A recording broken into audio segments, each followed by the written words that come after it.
be able to use it. And Weibo, they're going to go first. Spree for Lethal's going to try and be a difference maker. They're going to try and get the flip. Amble's already gone down. The supports from SSG are already dead. The cage, Hawk, it means absolutely nothing to Weibo Gaming. The crown jewel of Chinese Overwatch, making it as far as they've ever done. They eliminate NA from the competition. Such a difficult shot. He makes it look so easy. The hit on Nikelix here, double slide over the top. Quartz is the only one that can really interact with the enemy Sojourn and the Fire at the same time. Yeah. Yubi's job becomes trying to control the enemy tank. That is really going to overload your bandwidth. Any lesser hit scan player would have crumbled in that scenario. It's going to be so difficult though. DK on defense, right? Like if you're going to play this Vendetta, Vendetta with a Freya, interesting enough. Like you can only play the Vendetta aggressively, right? You can't just kind of sit back. So you're going to have to take a lot of risks here.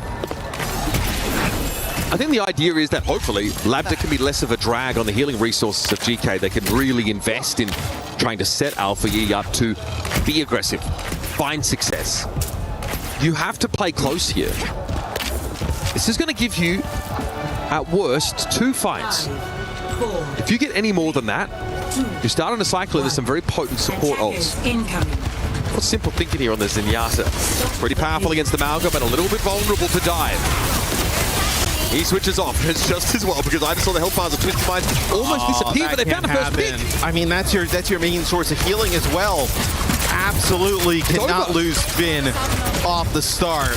They've got to run in the stagger now. They've got to try and get something, but even a 1-for-1 here is just not good enough. I mean, could you have lost any player that would have been like worse? I mean, maybe Ziad there at the start, but like, you know, as bad as it gets. Yeah, losing the Kyria to Kyria Lucio comp instantly is about as bad as could be. At this point, you can start to forget about stage 2. 2 reverse sweeps in one weekend. It's brutal, but it doesn't matter. These are the games that matter, where the lights are brightest, where the fans are loudest, and when the stakes are highest. 2 minutes for Twisted Minds to basically get this first checkpoint. Even less than that, it is very doable, especially with Quartz creates a path forward for you with a pick on Telex. Lambda's not even bothering to look at him right now, and why would you? The sun is too bright as well. Avert your eyes, because Quartz is in charge. Alpha Ye's pummeled into pace, and Ziad is in no man's land. Doesn't know where he's supposed to be. Confused Travolta stuck inside that tunnel. In the dying seconds of GK's claim to glory here in Paris, we'll see Telex desperately throw himself at the problem. Not a subtle nor effective solution, I must say. Lambda tries to step up, he'll give it a go, but that won't be enough either. Twice, Twisted Minds let GK escape. Tonight, our world champions finally finish what they started. It's the EWC Spotlight. Hello, everyone. We're here for esports. I'm Avali. I've got Mirko with me as well as Blaze. Gentlemen, I am so glad that I have you two here because there is so much esports going on. I guess we're starting the show, huh? Yeah. We're starting the show. What, you didn't get the memo? Oh, you spooked the heck out of me. I was out of nowhere. It's okay, Avali. Oh, it's okay. I'm just happy to be back with you on a Saturday, not a Tuesday. I know. It's like, why do we have to be in Paris in order to see each other again? Mirko, unfortunately, this is the first time that we really get to meet. Hopefully that was a great first impression. Great first impression. Fantastic. Fantastic. But, dude, we have to jump straight in because we got to talk a little bit about MLBB MSC that we just saw. The grand finals finishing up.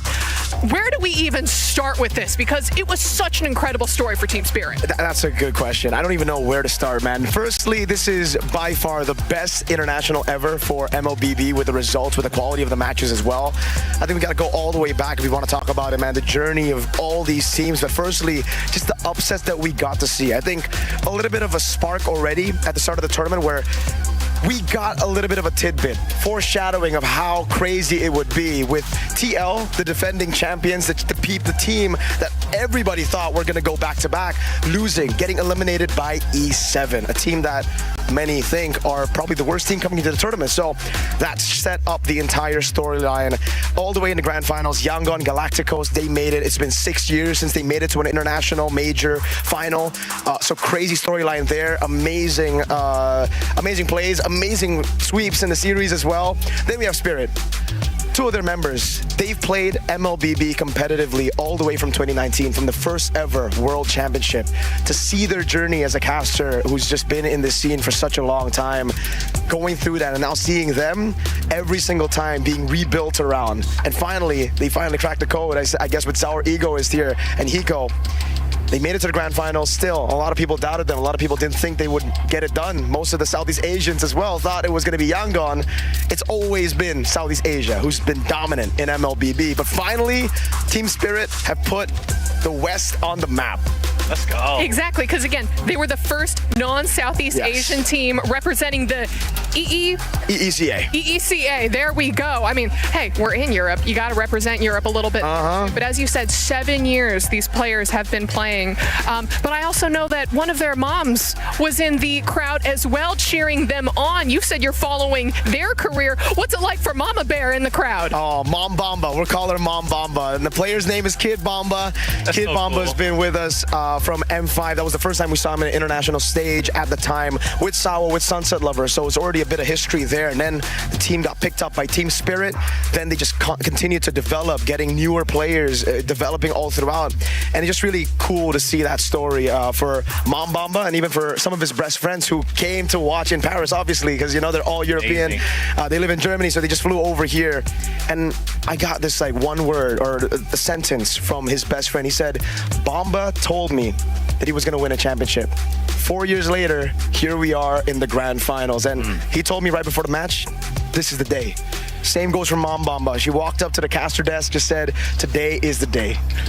Dang, I got chills off that one a little bit. You know that? Right. You translated that one really well, okay? You brought that right over to us. Man, but those are the beautiful storylines that I absolutely love following. And again, huge congratulations to Team Spirit there. But okay, Blaze, come on. You know that we got to talk a little bit about Call of Duty and Warzone. I know that this has been your game, your stage over on stage 2. Yes, it has been. Right now, we're currently looking to lock in those top 6 for the grand finals tomorrow. How's it going? I mean, it's been absolutely wild. We got some teams in a survival round that we did not think were going to be there, like Falcons, Vitality, Leviathan. And so these squads in the group stages over the last 2 days didn't have the performance in which they wanted to. But hey, they get a few extra matches. Currently, they're looking good. They're in the top 3. We got about like 2 more rounds left on the survival. But I mean, you're going to get the Falcons out there. You're going to get Vitality and Leviathan. But the bottom 3 teams, they're kind of getting mixy. You know, we got GK up in the mix. We got Heretics trying to make it through. We got teams like For Fun all on that bubble on the cusp. But hey, we'll see if we can get it done, because making it to Championship Sunday is going to be everything. Now, I wonder, because right before we started this show, we were kind of looking at some of the standings. And as you said, we saw Falcons, Leviathan, Vitality, Novo, GK, Team Stallions potentially. But as we know, those standings could be shaken up. They could be shaken up right now. They are currently shaken up. You guys, y'all have to go over there and watch the Warzone stream, because as Avali said, like even squads like GK, they dropped down. When I was just checking 20 minutes ago, they was dropping down out of that. And you had another squad come up and kind of reach. Stallions went up a few spots. Novo dropped down. So it's getting real mixy. It's Warzone, everybody. All right, it can get crazy out there. Do you have like one underdog squad that you've kind of been watching or like secretly cheering for? Don't worry, we won't tell them the bias. No bias. No, don't worry. You can put it out there, okay? I had a little NA bias. Just a little NA bias out there, I believe. Team For Fun Esports, you know, maybe my bias is coming because I got a chance to eat some fruitini with them. I don't know if you guys know about fruitini, but they take fruits and they fill them up with sorbet, right? And the actual fruit skin. And so I got to eat a lot of fruitini and sorbet fruits with them. So we kind of bonded, all right? We shared some spoons together. So I want to see For Fun make it to Championship Sunday. Okay, so all I'm seeing is that Blaze's love can be bought with sorbet, which, you know what? Same here. He gets me. Same here. He gets You can just give me a jersey and I'm all yours, man. It's like he wears a large, everybody. Okay. Get that esports swag in and we are good to go. But all right, and just again, there are a lot of these games that are still going on across these stages, so make sure that you are checking in. But let's move straight on to Street Fighter, because I believe they just wrapped up their quarterfinals. You and I were watching backstage going like, what is happening? And I got a chance to even go over there towards the stage and check it out. You know, we got so many prominent figures in the Street Fighter and fighting game community community hanging out over there. And, you know, we got a chance to watch Carmi, the young prodigy, turn up playing for Team Falcons, looking to get Falcons their first win of EWC. And he's going to those semifinals looking fierce. I saw Steve in the back getting hype for him and a few other boys back there. Street Fighter 6, man, the finals is today, and you guys don't want to miss out on that. Oh, absolutely. As soon as, I mean, listen, don't go anywhere. We're still doing our show. Come on. But as soon as we're done, oh, you have to go hop over to those, I believe, semifinals they're jumping into, and then the grand finals later on. I know we have Hibiki and Hinao, I believe, coming up soon. And then, as you said, Crimey and Yamaguchi as well. And actually, we could take a look at the tournament bracket and look at those. Yes, exactly. So the first semifinal, Yamaguchi from Zeta and Crimey from Falcons. Then we have Hibiki and Hinao. And I mean, listen, we've got the final as well as the third place match. But Blaze, I just want to say that first set in the semifinals is going to be amazing. I watched Yamaguchi clutch up a series 5-3 going up against Boosie Lee, and Boosie had some great defense in that series, but Yamaguchi's offense was just proved to be a little bit too much, and he's on hot fire right now. Yeah, I'm just going to ask you, actually, I'm going to ask you this question. All right. What were you doing at the age of 15? 15? Playing League. Same, brother, same. Same. I was gonna say 2013 was my league year, season 2, season 3. I grinded. That was my stuff right there. Yeah, but I'm just saying, Crimey is 15 years old, headed up to the stage right now. Gentlemen, we may be washed. 15? I wasn't even online gaming yet at 15. I wasn't online gaming yet. What? I'm still playing with the locals in the neighborhood at 15. It's all about the young guns now. 16 is also Sour Egoist's age, winning MSC earlier. So yeah. No, that is absolutely ridiculous. But okay, for our final stage that we've got, Blaze, we got to talk about Overwatch. I mean, listen, man, they're currently in the quarterfinals right now. Tomorrow is going to start with the semifinals. And wait a second, do we have... No, okay, I can't read that far away, but I don't think we have all of the teams locked in. But what I can say... some of the biggest things about Overwatch for us to really know is that Falcons and VP, they got eliminated early, all right? So they're not even in the tournament no more. So it's going to be some mix-ups over there. And, you know, I want to say Falcons and VP, even when it came down to, like, club championships, they was relying a lot on those Overwatch squads. So they may have to look at some of these Warzone teams to help them get those wins that they need. And actually, we have the bracket that we could take a look at just to see how all of these quarters shook out, because I know we had like what, T1 3-0ing. Here we go. Twisted Minds in the building still. Zeta Division, T1 as well. Weibo. Yeah, so looks and like Weibo. Twisted Minds taking on Weibo. Then we got Zeta Division taking on T1. Those are both going to be incredibly fun semifinals to watch, started tomorrow. My good. Do you have any favorites? Hey, I'm just gonna say Weibo Gaming. Weibo, really? Yeah, for no reason at all. Weibo Gaming. And that's cool, because I was gonna say Twisted Minds. All right, Twisted Minds been having a great EWC out here, folks. So I have some beef. I mean, Miracle, I'll go against you. I'll put a bet down on that one. All right, let's MLBB first, then Street Fighter next. Heard. Take on it. All right. They're getting the love in. They're getting all of that fun stuff in. But we do have to talk a little bit about the club championship because, as we said, Falcons meeting that surprise exit.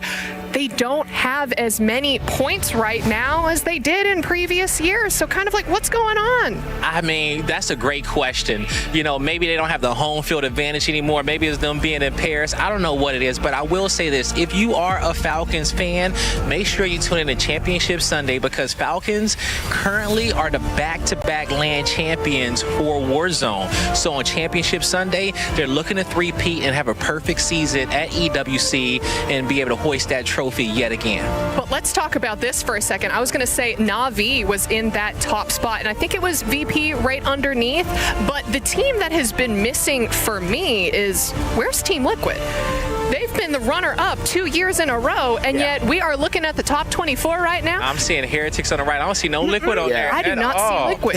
They were there in the top 10 earlier, but it was pretty low. But again, they were pretty low? It's the same, right? It's the same story. A big contributing factor of how they were able to get top 2 the last 2 years was because of their MLBB team as well, being one of the strongest teams, and they dropped out early. So no points, bang. No points whatsoever. Man.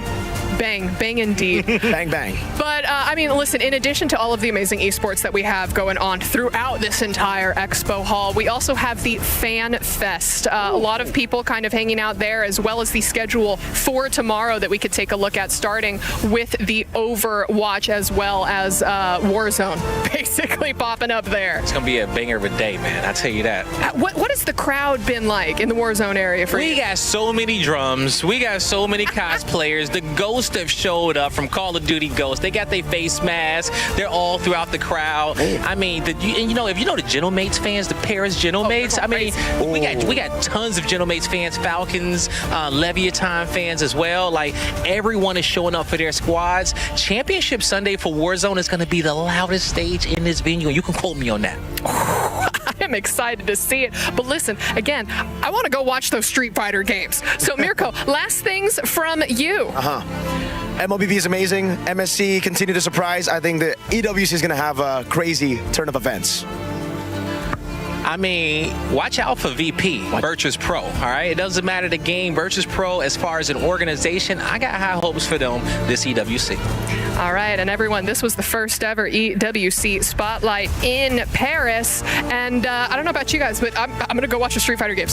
So, bye. Let me know what happens. Nope, I'm going. Yo, bye. 1v1 now? 1v1 now? Let's go. Shoot, I'll write 1v1 rock, paper, scissors. Let's go.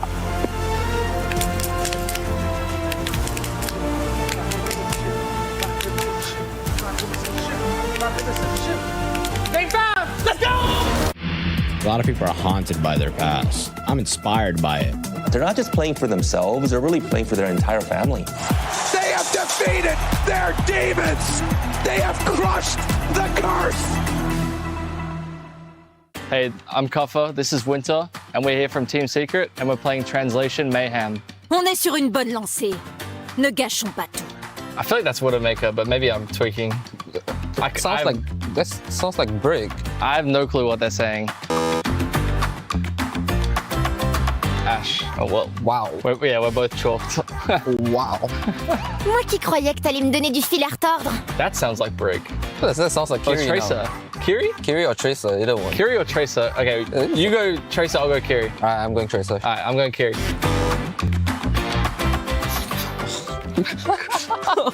Je croyais en avoir fini, mais on dirait que non. It's like Junkrat or something. I'm giving that one a pass. It's Junkrat. I'm just 0 giving points it to that one. Junkrat. Kiriko. Oh my god. Yeah, I was never getting that. Nous naissons tous fous. Quelques-uns le demeurent. Okay, yeah, that's Zarya for sure. That's Zarya. But what's she saying? I can't remember any Zarya voice lines. What? It's over. We're so chalked. We're gonna get at least one. We're gonna get at least one. What?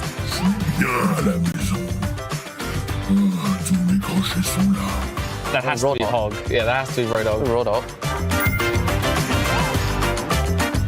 We got one. We didn't get what he said, but close enough. We got the correct. That counts as one in my book. Yeah. Y a pas à tortiller. Pour que ce soit bien fait, il faut le faire soi-même. I'm saying, I'm gonna go Morga. I'm going Ryan. Oh. That makes sense, actually. Yeah, kind of. Yeah, that actually makes sense. Tu n'as jamais l'impression d'être un simple vigile qui surveille le gantelet de Doomfist? Doomfist for sure. Oh, shit. Are you going Doom? Yes, I'm saying it's Doom for sure. I think it's Soldier. You think Soldier? I think it's Soldier. Okay. I'm going Soldier. What? I've never, heard much French in my life, let alone play the game in French. I feel like some of those I was really confident in, I just didn't get. Yeah. Probably Give myself a 2. Probably got like a 3. This is Winter and Kuffa from Team Secret, and we failed Translation Mayhem. Terribly. Are there any really strong rivalries that maybe are a little personal, maybe not? Yeah. It's like gentlemates. Right? Yeah, I knew that was coming. We can't lose against gentlemen. Just like it's impossible, For they will burn the venue. So I was like, is that Boots? I was like, damn, they are ruthless out there. But I love that energy. You need that rivalry, right? Actually, we have a lot of rivals. Each time Casey is winning, we are the best org in the world. You are so bad, etc., etc. So everybody's hating us. Just when we lose, there are so many people that are happy, especially MCoy, Gentlemate, Vitality, Yeah. G2, Fnatic. All the EU orgs. Exactly. But when we win, they are crazy bad with the, the other org. So that's how it works. He thinks he can come in here and play my game. He knows nothing. Let's go! Tyler, why? You're done. This is my ladder. You can't climb it. It's better than being hard-stuck at Masters. You're going too far now. Your eyes buggy. Your elbows ashy. That airline? That's an L airline. Somebody better hold me. Okay, yeah. Do something then. Raw energy. Blow the house down.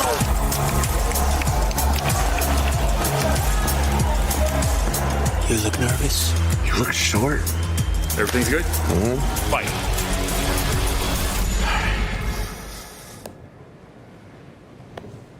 Okay.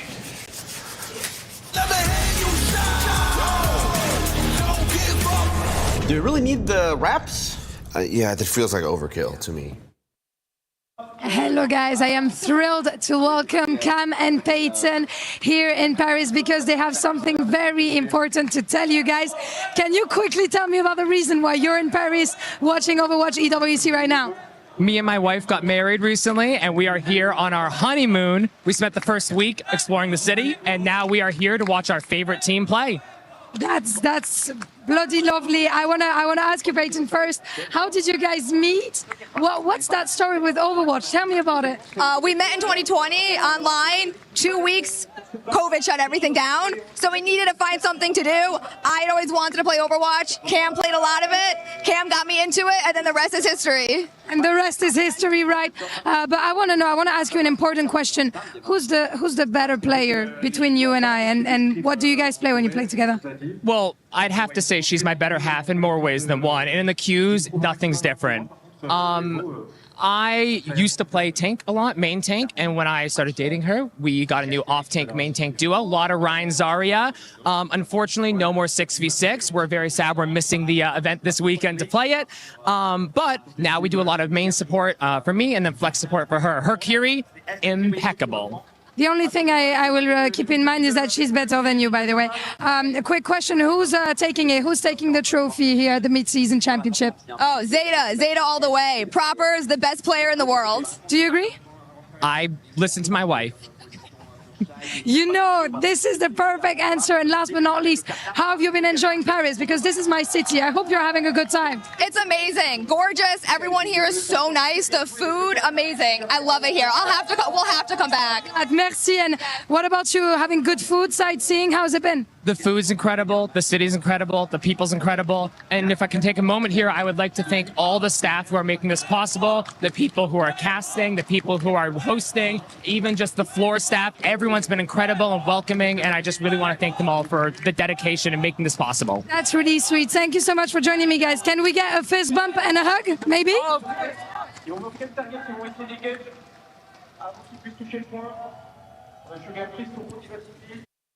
Everyone is playing, you're not yet. EWC Play is your all-in-one platform to compete in fantasy, pick'em, and quests for a grand total of $300,000 in prize pool. Build your dream fantasy team in 5 different games and track your score with live results tables.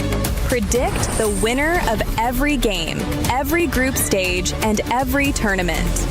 Complete daily and weekly challenges to earn boosters that help you climb the global leaderboard. Got what it takes? Join EWC Play now.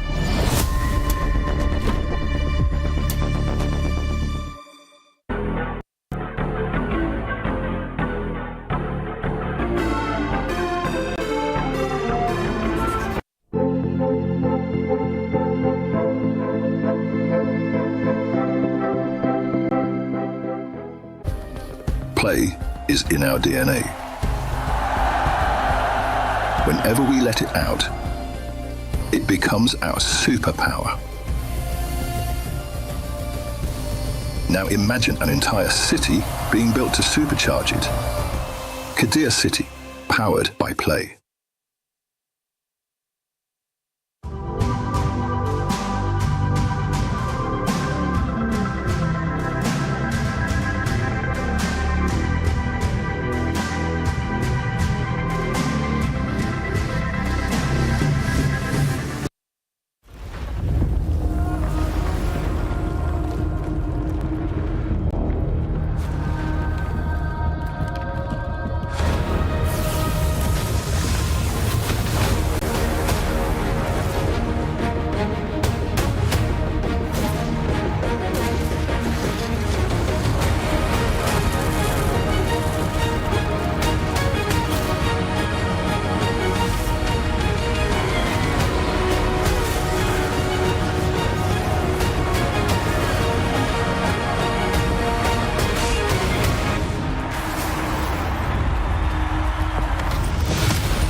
What's good, everyone? This is Championship Sunday for us here at the OWC Midseason Championship, happening live here at the EWC in Paris, France. We're standing in front of the L'Arc de Triomphe next to the quay wall, looking down the Champs-Élysées.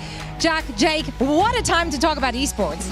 I'm so happy you didn't get me to say all I got you covered. Don't worry about it. I got you covered. But no, you're not wrong. I mean, it's been a good time. We're on the final day already, which is kind of crazy. I mean, the matches, they've been incredible. We've already had some really historic upsets here in Overwatch, and I'm just excited to see what breaks down on Championship Sunday. I feel like any of these Final Four teams could potentially make a run for it. Absolutely. And yeah, this wall here is constantly being updated as well to keep up with all the things happening at EWC. The festival, the Esports Festival, will also be taking place later today. And of course, in the OWCS Midseason Championship, it's going to go down today. But first, let's recap what happened last day. Okay, we had some elimination matches, and man, the storyline, the script writers have been cooking for this one. Let's start with T1 taking down Crazy Raccoon in a really convincing fashion as well. Like, that was crazy. 3-0. I mean, like, what? How does that even work? Like, Crazy Raccoon just come off of a hot win in Tokyo, and then T1 bring him down like this at a LAN? Like, unexpected to say the least, considering T1 were what could be said with the weakest Korean team coming into this event. I mean, this is a watershed moment for a lot of those young players on T1. You know, it really has felt like they've been that third, fourth place team, you know, maybe happy just to qualify out of Korea. That's been good enough for them. But they've also been hungry for more. These are young players with still a lot to give in their careers. And T1, the organization's faith in them has now been vindicated with a top 4 placement. Up against Zeta, I mean, that's a pretty scary one to be going into, but hey, they've defeated the other 2 Korean representatives. Why not Zeta? Like, why not another chance for this young Korean squad? I can see them riding the momentum into the day. They already are playing with house money. I don't think they expected to come this far, and I think we can say the same thing about Weibo. Weibo finally bringing China back on the map here for esports in Overwatch, and they took SSG down, finding themselves in the semifinals now. That's the second time they've eliminated SSG at a LAN. So yeah, maybe the easier run, but I disagree. I think taking down Falcons too was just a ridiculous historic moment for Chinese Overwatch, and I'm happy to see them back. Can they make the run continue? That is the big question today. Shy is on form though. Like, from the eye test, watching some of those clips, it's like, whoa, that is some. That's the old Shy, yeah. I feel like seeing Sunzo now into the lineup has introduced this new complication for other teams, where this is not just a one-note team that plays these fast comps around Goose Ray. They can slow things down, play more tactically, and also have success. So they've definitely leveled up. It's what was required to make it here to the top 4. Yeah, we talked about that stopping strategy between the tanks so often the last few days, and it's really been working for them. How far can they take it? Can they make it all the way to the grand finals?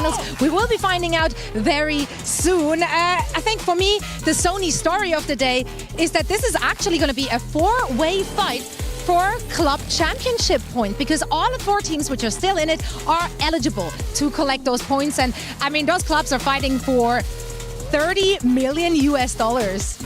Yeah, the gap is like increasing as well. Like, as the days go by, as the games, you know, complete. And I think for teams like Zeta, yeah, they want to be up there in terms of club championship points. I mean, Falcons have taken it the last 2 years in a row, but it doesn't look like they're going to be able to take it for the 3-piece. So yeah, exciting times, and we'll see who ends up coming out on top. I mean, for a lot of clubs, I feel like here at the Esports World Cup, this is a huge opportunity to compete, you know, beyond just in an individual game, right? To compete really across the world, the universe of esports. I mean, here with the key wall, it's like there's a lot more opportunity, but Overwatch is going to maybe be a key decider, as it has been in the past, where sometimes, right, the Overwatch winner has gone on to become the eventual club champion. So a lot on the line there in the club championship. All right, predictions then for those 4 teams. Which of them will be making it? Call the winner, Jack. Do it. Call the winner, Jack. Say it with your heart. No, Too much heart. Too much heart. I want to say Zeta Division, although I think a lot of people underestimated T1 yesterday. So I'm going to go with T1, and they're going to make it historical. You're a man of the people. Yeah. What about you? Oh, I just think there might be something in the air for Twisted Minds. You know, this is a team that consistently has their best performances on LAN under pressure. Yes, the online stage, it wasn't what they'd hoped for. If you'd watched just the online, you'd think I'm crazy for saying this, but come watch this team play on LAN, under the bright lights, under the biggest pressure. They just get better. You know, I think they came in last-minute swap in Champions Clash and almost won there.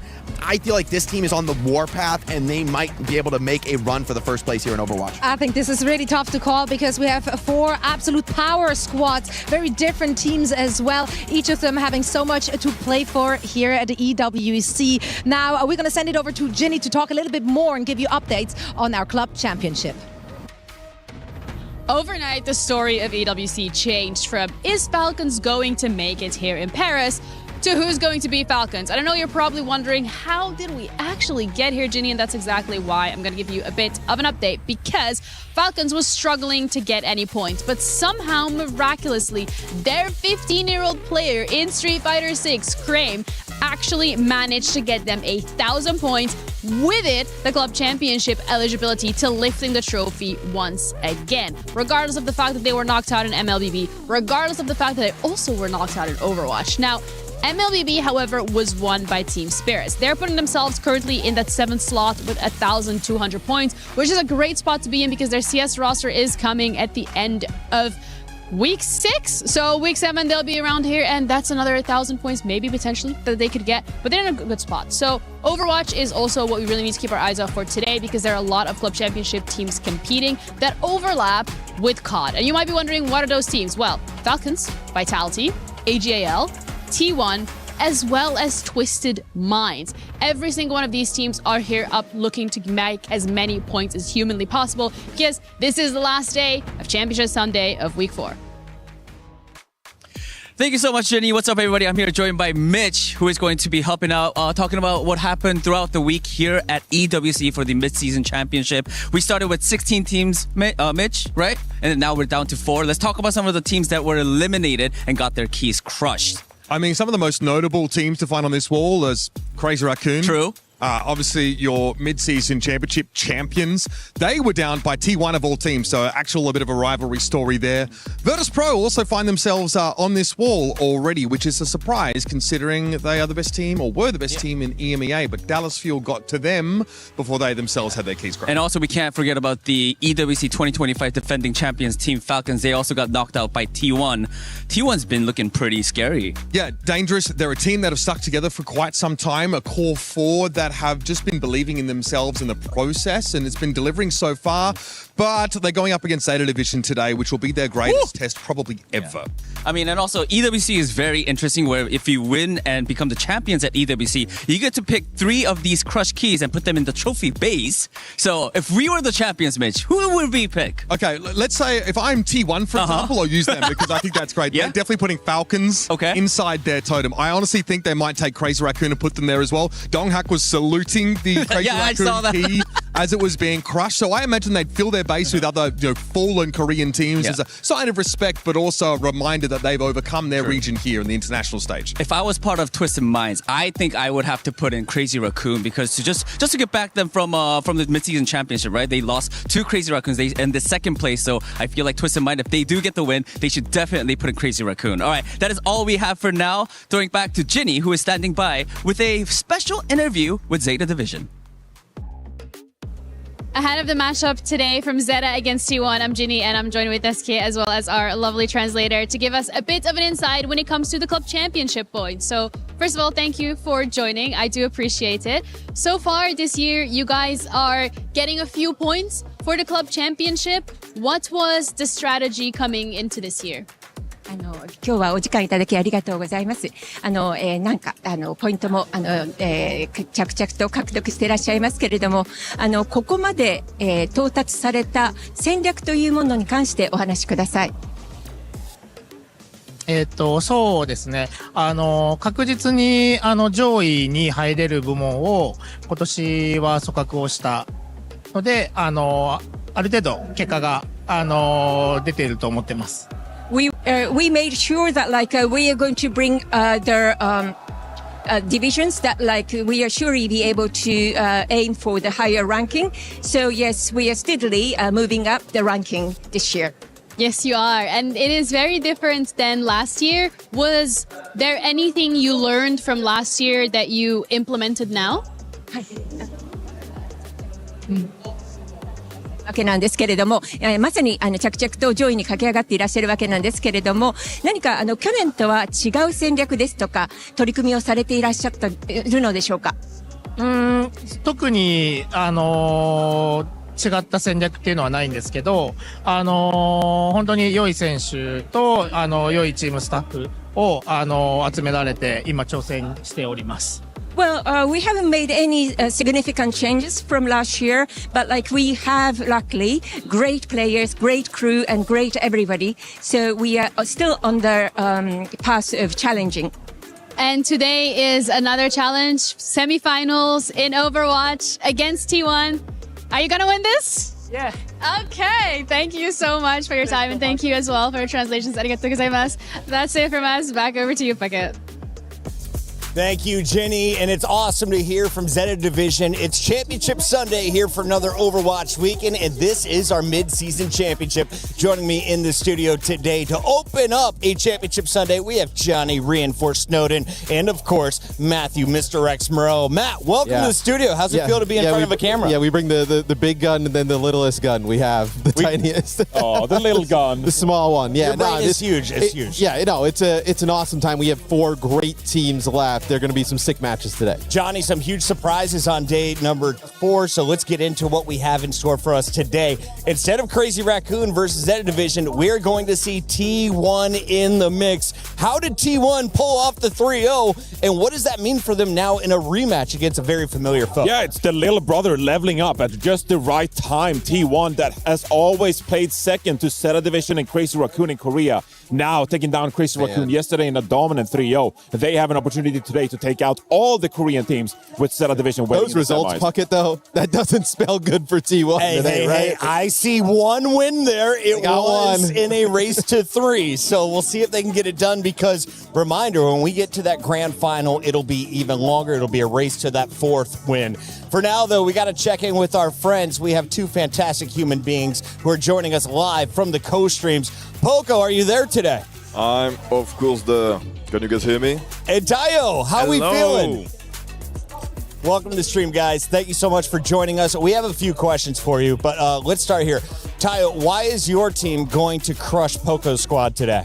Okay, crush might be a little bit of an overstatement, but I think it's going to be a very close match. Recently, Zeta beat T1 3-1 or 4-1, I think, but T1 looked very strong this tournament, so I think it's going to go 3-2. I don't know which team's going to win, but of course, I got to cheer on my boys. That is a humble co-streamer. Yeah, like you're a little bit too humble, Poco. We can't echo that humbleness. Like, you got to come out. You know this game day. Yeah, you got to show up with confidence and like, we're going to destroy the opponent. Exactly. I don't think it's going to be a close one. I mean, like, just yesterday, have you seen the game? Crazy Raccoon, Trio, and I think it's going to be the same for Zeta. Sorry, Teo, but Trio and the boys going to go in final. All right. What is it, Poco, about T1 at the moment that makes you so confident? Obviously playing at a really high level. Yeah, I think they are underdog and they like that spot. And yeah, I don't know, like the team is so good, the coach are like so smart, and everything is like so chill, so calm. Tayo, this one's for you. Talk to me about who you will play in the grand final. Will it be Weibo or will it be Twisted Minds? All right, I think it's going to be a 3-0 for Twisted Minds. It's going to be a sweep. It's going to be fast. It's going to be violent. I don't think that Weibo have the manpower right now to stop Twisted Minds. Do you guys feel like this is a match about who will win the tournament? Do you think that the lower bracket is just way better than what you're seeing on the other side with Twisted Minds? Or how do you feel about the 4 remaining teams? I mean, I think in the finals, whether T1 or Zeta, whoever goes and meets Twisted Minds, it's going to be a close match. I think those 3 teams right now are the teams to beat, and I think one of these 3 will be able to win the tournament. All right, we were talking a little bit over here. We need something extra on the line for this game. Baguette to the back. If Chris Puckett were to get you guys a baguette, would the winner of this series allow the other to hit them, break the baguette over... I mean, I said their head, but... America's, guys, I'm sorry. Like, what? I'm down. I mean, yeah, sure, why not? Let's get it going. We'll send Puckett to go get a baguette. It's Championship somewhere around Sunday. here. We're going to get spicy. We'll make that happen. Gentlemen, thank you so much for joining us. We'll let you go back to your co-stream knowing that your back could be beaten by a baguette in just a bit. Best of luck. Thank you. Bye-bye. We love them so much. Thank you for joining us, and thank you for enjoying the French fun. I think it was a bad baguette that took me out yesterday, Matt. Did not have enough butter on it. I fixed that this morning. We threw some bacon. That's why you got to go the Danny route. You just got to eat the butter, bro. No bread, just eat the butter. It's been great. Speaking of great, Johnny, we got to take a look here at our teams that have been playing so phenomenal. T1 versus Crazy Raccoon was the surprise of yesterday. I was watching from the hotel room, and I expected it to go at least 4 maps. This was done in 3. How did they get it done? Yeah, this was surprising to everybody. No one had a 3-0 on their cards, but it was T1 who, like I said, Matt, like they just leveled up. Like I was said yesterday, if you're making a tier list of the damage players in the tournament, on the one side you got Heesang and Stalker, and on the other one you got Proud and Cess. You're like, Proud and Cess, like they don't really have what it takes. But yesterday, I thought they were difference makers. Like they won their duels. And that had like trickle-down effects on the entire matchup. I also think, Puckett, like Donghack is really leveled up at this event. Like he knew you're how saying great. The tank that took out his former teammates? Yeah, I mean, he probably the extra just kind of confidence after that game is really kind of snowballed. So I think you're going to need to see Donghack have like an unbelievable game today if they're going to get by Zeta Division. Johnny, do you agree? Is Donghack your player to watch for this team? Yeah, I mean, he's definitely like the hero on this team, I'd say. Like, and he's the main character as well. Joss was telling me, and I don't know, he knows Korean or something, but one of the teammates in comms was saying like, oh, it's okay if we die, like just, stay together, we got this. And Donghack in the comms was like, no, it's not okay. If you die, that's not okay. Like, this is life or death right now. We're not dying, we're not losing. Well, there's been a bunch of confidence from the tank, and the rest of the team seems to be vibing on a championship Sunday. Danny caught up with T1 Bliss behind the scenes. What's up, everybody? I'm here joined by Bliss from T1 Bliss. I mean, you guys have been fantastic, phenomenal throughout the tournament. You guys beat the Falcons, who are the defending champions. You guys also beat Crazy Raccoon yesterday. 3-0 victory against them as well. So what do you think the key to your success was in this tournament currently? 자, 일단 오늘 어떻게 보면 지금 T1이 너무나도 좋은 모습을 보여주고 있는 것 같습니다. 뭐 이제 팔콘도 작년 우승자였던 팔콘도 이기고 또 어제 라쿤도 이기면서 지금 굉장히 좋은 성적을 거두시고 계신데 블리즈 선수가 보실 때 지금까지 좀 성공의 비결이 있다면 무엇일까요? 뭐 사실 저희 팀이 처음 결성된 이후로 계속 연습 과정에서는 사실 지금 있는 상위권 팀들이랑 계속 좋은 연습 결과가 있었어서 대회만 좀 잘 나왔으면 하는 마음이 항상 있었었는데 이번 e스포츠 월드컵이 그런 대회가 된 것 같아서 좀 기쁜 것 같습니다.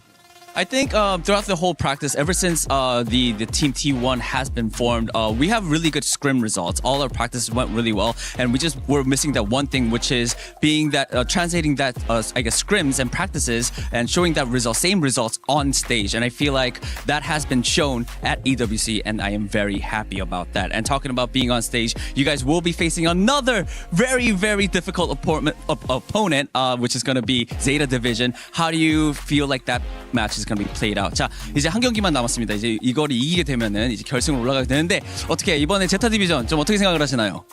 뭐 한 경기 이긴다는 뭐 결승이라는 그런 생각보다는 사실 제타가 제가 생각할 때는 가장 힘든 경기가 될 것 같아요. 그래서 저희가 그걸 이겨낸다면은 저희가 진짜 엄청난 성장을 했다고도 볼 수 있기 때문에 좀 저희가 더 잘할 수 있는 거에 집중하고 뭐 성장하는 거에 집중하면은 뭐 당연히 결과는 따라올 거라 생각합니다.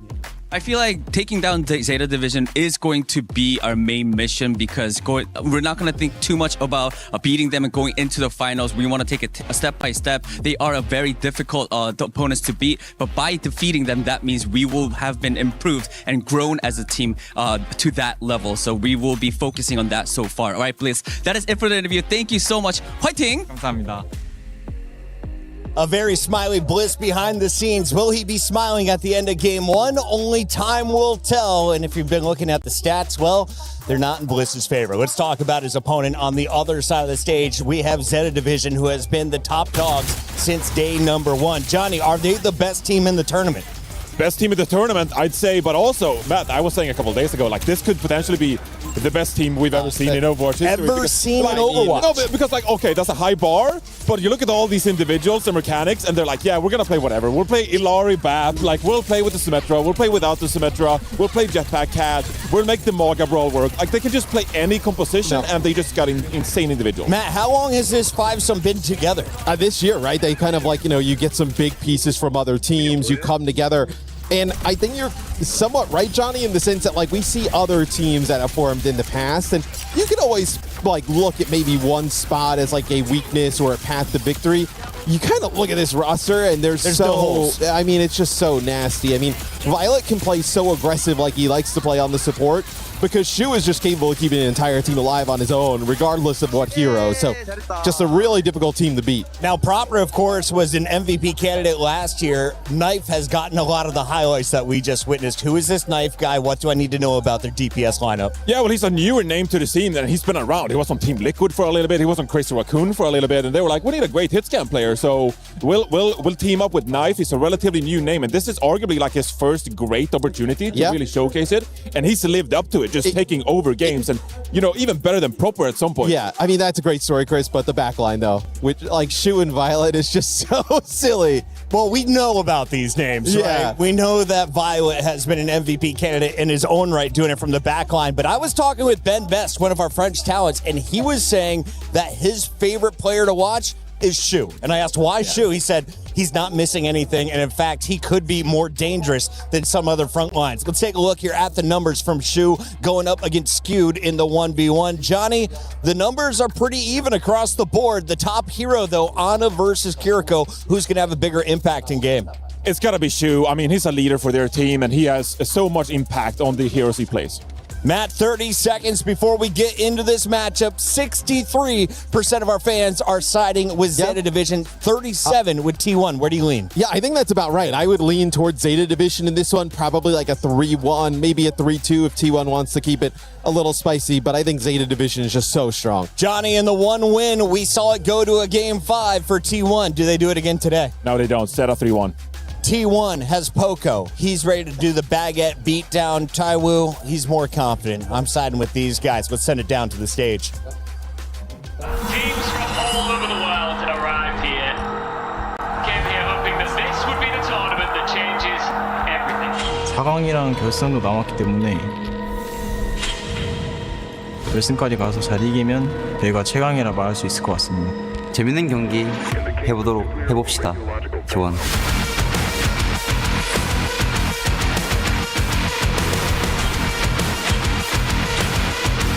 It's a bit of a relief to make it because it doesn't exactly feel good. We expect to be there. Relieves a little bit of pressure off our shoulders because we're where we should be. 进入4强，其实现在我的心情还是很开心的。后面的比赛，其实我还是有很大的信心去赢的吧。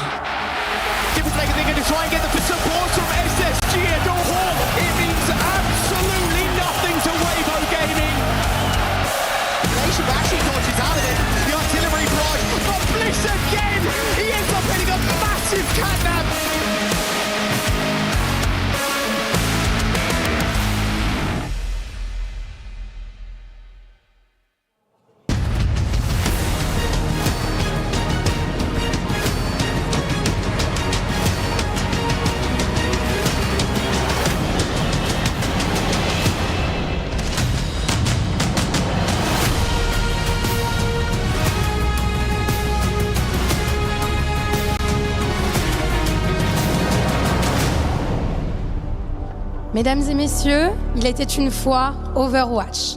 Une scène chargée d'histoire, des régions qui dominent, des grands favoris, mais ici à Paris, le script est en train de changer. Yesterday, this tournament has stopped following the script for good. Absolutely, and we're now down to our final 4, and it's 4 teams with very different stories. One is chasing fulfillment, another hunting a breakthrough. One is looking to put their region well and truly back on the map.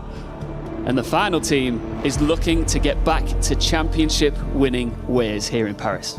We're gonna have 2 semi-finals, 1 grand final, and I feel very excited not to know yet who our 2 grand finalists are gonna be. It's adding an extra layer of suspense, but by the end of today, we'll crown our new Overwatch champion. You know what else we've got here?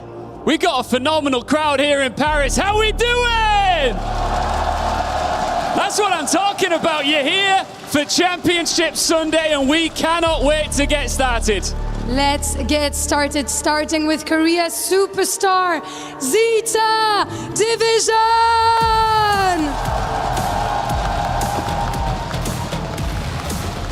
The Titans from Korea under legendary Japanese colors.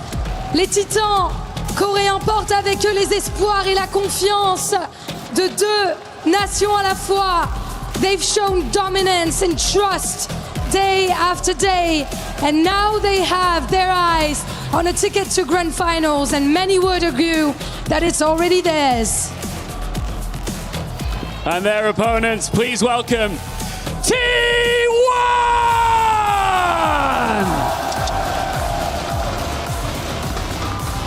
This organization has never lacked expectation. What it lacked was the defining international performance. That changed here in Paris. Every time this tournament demanded an answer, T1 found it. Every time the pressure grew, so did they. And here they stand, one victory away from the biggest Overwatch final this organization has ever reached. This is not simply Korea versus Korea. This is the team designed to win this championship against the team that might have transformed quickly enough to take it from them. Mesdames et messieurs, faites du bruit! A roster that was handcrafted by the Overwatch gods in Zeta Division versus T1, an organization that hasn't had the same level of success on an international stage. Now take to it in this semi-finals. And T1, Moxie, come off an absolute heater yesterday, taking down Crazy Raccoon in a 3-0. Yeah, no one foresaw 3-0. No one. You did place T1 ahead for your pick'ems, but you still thought that Crazy Raccoon, just like all of us, for sure would pull maps. But T1, they've been pulling off upset after upset. This has to be the greatest upset of all, though, because Zeta, that's a roster that simply just saying the names all together feels unfair to put into the competitive ecosystem. It's like when you do a fantasy and you just cheat by adding extra points so you can have everybody that you'd want. That's what Zeta Division feels like. It's such a good meta for them too, right? Shu gets his Ana back, Proper gets the Tracer. We're really starting to see Zeta find their footing around that Cat and Ana pickup. And they got eliminated by Twisted Minds back in that lower finals of Champions Clash. The 3-1 to TM, then TM took Crazy Raccoon all the way to 7 maps where CR were crowned that champion. CR aren't here anymore. Falcons are not here anymore. T1 and Zeta jumping into this first map. We're going to see what we saw yesterday from Zeta Division. A Mercy ban to start, and then a Diva ban from T1 in response. And a Busan map pick too, right? So you're going here, you're wanting to get maps like Downtown so that you can play Shu on that Ana up on the high ground. Mercy, not a hero that we would see played, but you're using it to lock out the support role ban so that T1 can't take the Ana out of that equation.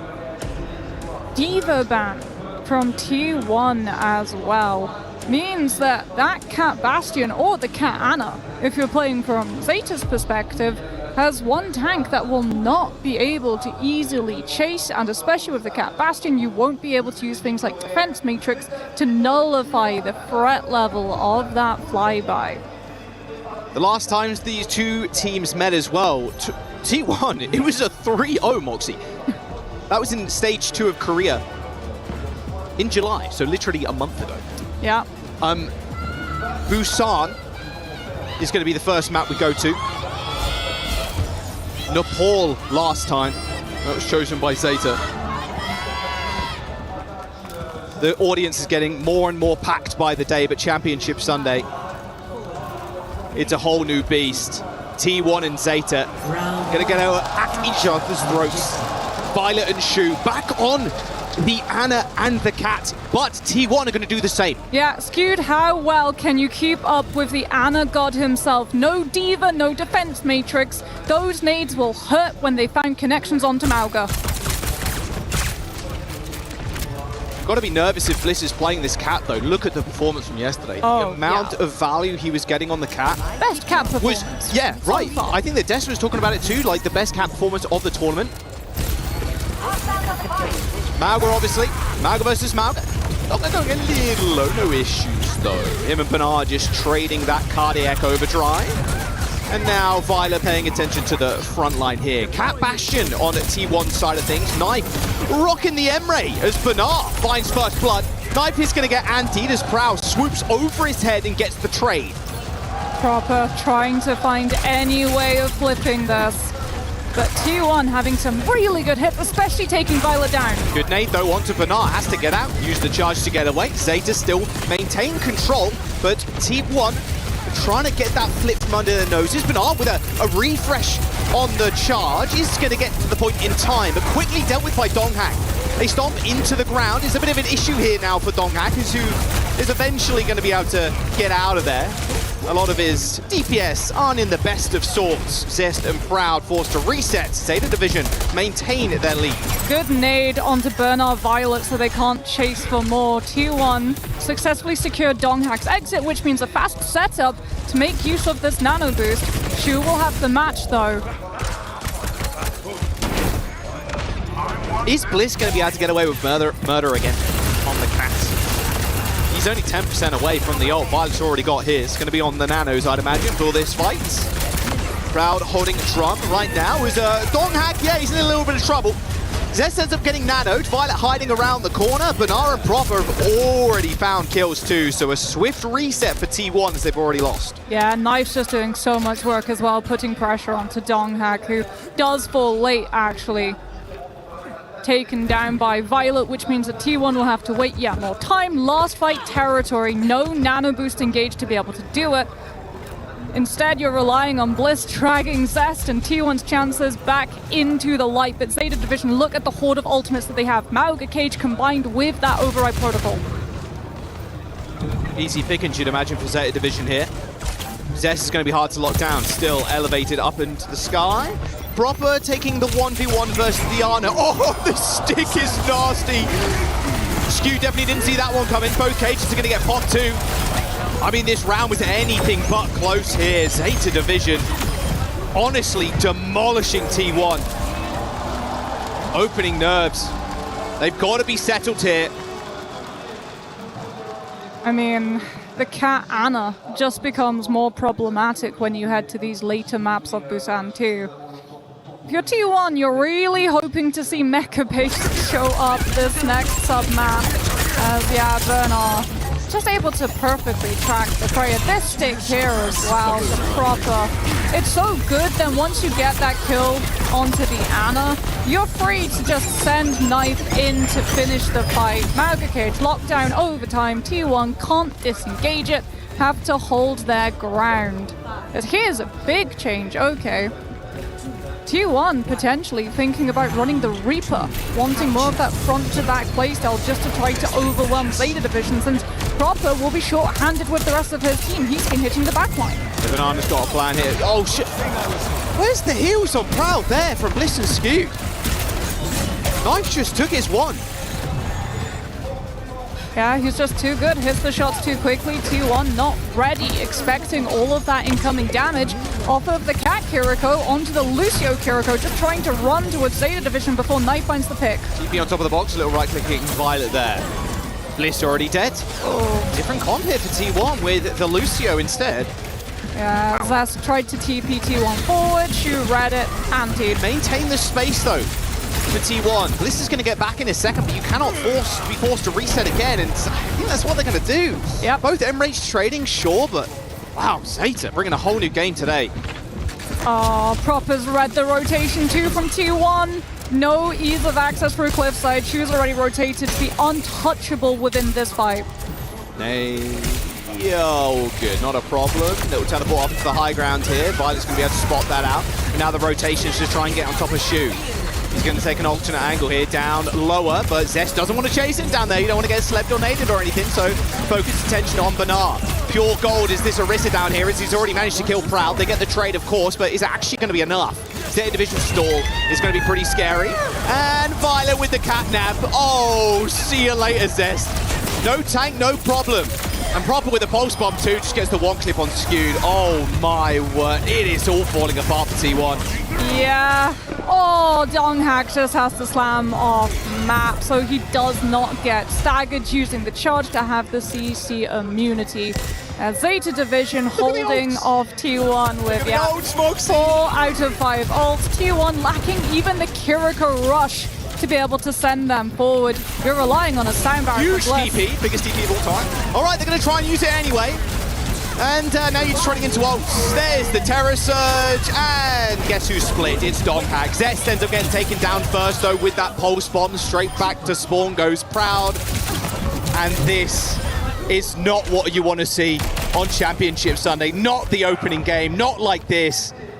9% off. No sound barrier, no choice but to walk into Bliss is already dead. Override. Donghak is going to be able to get the touch though, but there's no sound barrier. And there's just no hope. Banar's already taken his 2. What an absolute fumble here from T1. No raw. No enthusiasm almost from T1. It was just a flattening, a 200-0 for Zeta Division. Well, in fairness, we get to see the advantage of highest seed, right? Map choice, but not just that, the opportunity to first ban. You have to ask yourself, how close would it have been if T1 had the opportunity to ban the Ana? Because almost every fight that Zeta are able to set up so cleanly for, outside of some insane plays like that opening kill, first light mecha base from Knife just sets all of those dominoes in motion. But outside of that, shoes antis, every Symmetra teleport that T1 tried to take, 1-person, 2-person hit with anti, killed before Suzu has the chance to hit the ground. Tayo's going to be happy with that one for sure. Oh dear. And there were some nerves coming into yesterday versus Crazy Raccoon. Did hear about Donghak, a little bit nervous. You would be, of course. It's Crazy Raccoon. They just won the last major. One of the most feared teams in Overwatch, but this Zeta Division looking like a different beast entirely. T1 not off to a hot start, and it didn't feel like there was ever a point where you're like, okay, maybe they win the fight. It's like, well, there was one shining moment where Bliss on Sanctuary wins the 1v1 versus Proper. Okay.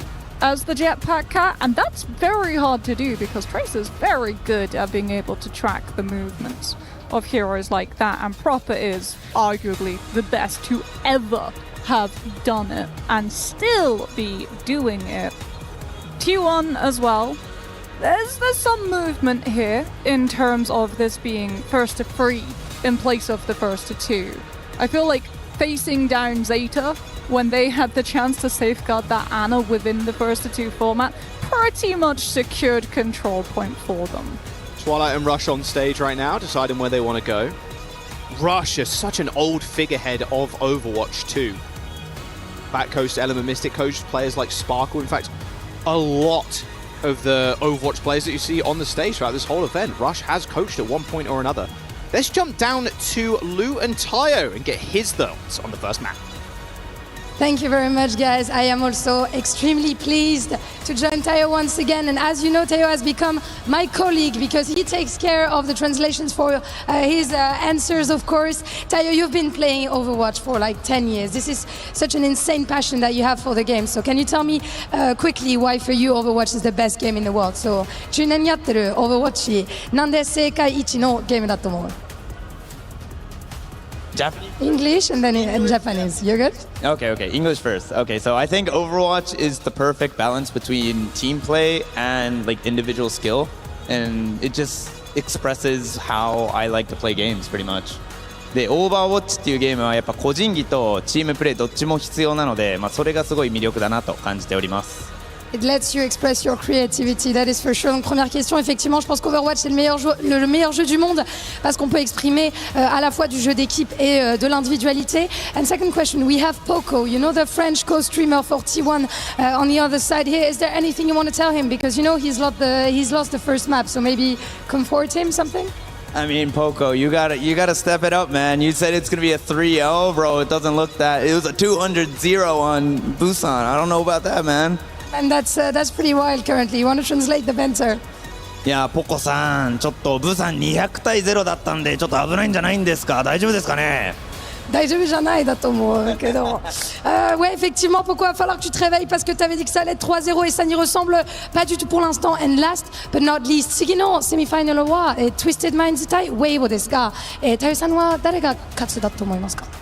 やっぱりツイステッドマインズが圧倒的にオフラインの経験があるので勝つと思います。そうだね。They're insane in LAN, right? So probably Twisted Minds are going to take the next semi-final once again. インタビューしてくれてありがとうございます。Thank you so much once again. And let's get back to the game to see if Zeta is going 2-0. Thank you very much, Lou, there with Tayo. 4 languages Lou can speak. Lou the legend.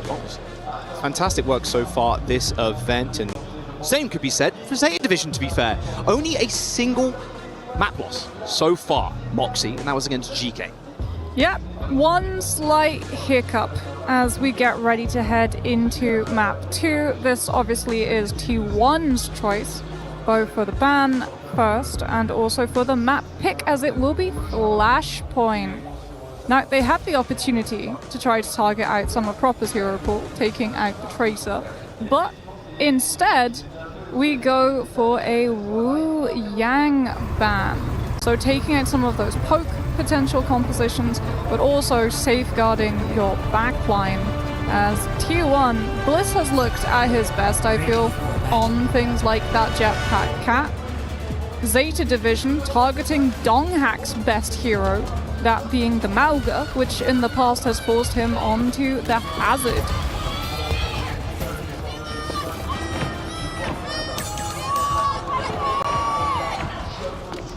Hang on a second here, Moxie.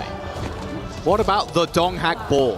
Come on, you can't say his Mauga's the best. Yeah, but when you the have Wrecking Violet... Ball, the Doomfist. Hang on a second. When you have Violet in lobby, there's no way you play Wrecking Ball into Midfield. Nah, I know. Oh, boy can dream, though. A boy can dream. Let's have a look at Hazard, though. A very all-in comp from T1. Hazard, Vendetta, and the Shion. I mean, press W is the name of the game here. Well, Zeta Division is hold S and hopefully just peel back slightly. Sorry, Zess, we're confused too. It's all good. Looks like a small problem on the T1 side. They'll have to press W before Proper catches on to them, because we got to see where exactly that Tracer was playing, and it sure was not main. He's already trying to wrap side to be able to push through onto one of those squishies. So T1's DPS line, they'll have their hands full trying to keep the track of where the Tracer is my favorite. That's your favorite sign? That is my favorite sign. New favorite sign just dropped. Perfect. That is a good one. Stone Cold Killer expression on Twilight's face there, we just saw. Look. Oh, that's awkward. T1 fan right beside Zeta fan. They will be at each other's throats in a moment. Look, it was a 200-0 that first map. It felt like it didn't even happen. It felt like a bit of a fever dream, Moxie. Yeah. I'm thinking how well these teams, in my head coming in today, were so well suited up with their cat bastions. I think with how successful T1 have been, not to say that they're locked into that kind of comp, but look, Bliss has just been doing numbers on the cat, so you're like, okay, we just want to continue this. We want to make sure we can drill this composition home.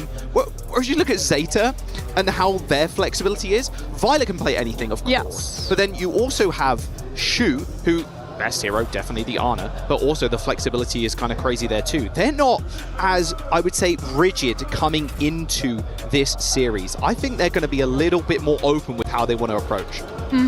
You also look at how all of those fights were won by Zeta on Control, and it was off of early picks onto T1. T1 like lost people on the Symmetra push forward and still committed to the fight. Flashpoint, if that happens, if you lose a person before the fight starts, well, you're going to be giving up a whole lot of point percent and not able to rebuild your ultimate economy to match your opponents to actually force them, despite no kills coming through early, to have to give up the point so that you get the opportunity of fighting back. This could be a snowball into a full-blown avalanche. if T1 are not careful. So I do like the fact that they're going for this like very all-in composition. If everyone's with the hazard, right? If the hazard is chained by Violet on that Mizuki, you at least have your whole team there to be able to support him. Plus, Mizuki can only chain one person, thankfully. What are you saying? Imagine. Yeah, just wait. If Costa has his way, I bet right now there'll be like a new patch and a new perk where Mizuki for major perk gets AoE chain if you're too close. Don't say that. Don't. Hey, look, I'm a support player. I'm just saying. The TPS players will have an aneurysm if that happens, okay? We can't be having that. Oh, wow. Little My Hero Academia. Okay, I see you. Incredible artists in the audience today. In fact, every single day, to be fair. Yeah. Quick in-ear replacement, by the way. That's what's happening. Shouldn't take too long. We've got a bunch of them out back. It should be good. Should be good. Looks like it's just on the supports of T1 there. Yeah. Maybe just Bliss. Not entirely sure, but it looks like it won't take too long. We should be back in map by the time that you can finish reading that soon sign that was floating around yesterday. That was too long. It was too long. It was 3 paragraphs worth of the O's. This is the only map that they've lost, by the way, Zeta Division. It was the New Junk City versus GK. It was a 3-1 overall score at the very end. So T1 hoping to recreate that moment to give themselves a in back into this series. See, that's my favorite sign. When they double up, when they make a whole like almost comic strip, book strip, yeah, of signs, it does go kind of crazy. Yeah, big fan of that one. Okay, so expectations. We know what compositions both of these teams are playing. As we've talked about, Hazard very much all in, do or die composition. You don't have a lot of ranged pressure, but you do have a lot of overwhelmed pressure. So being able to collapse onto Zeta and push forward before Proper is in position, right?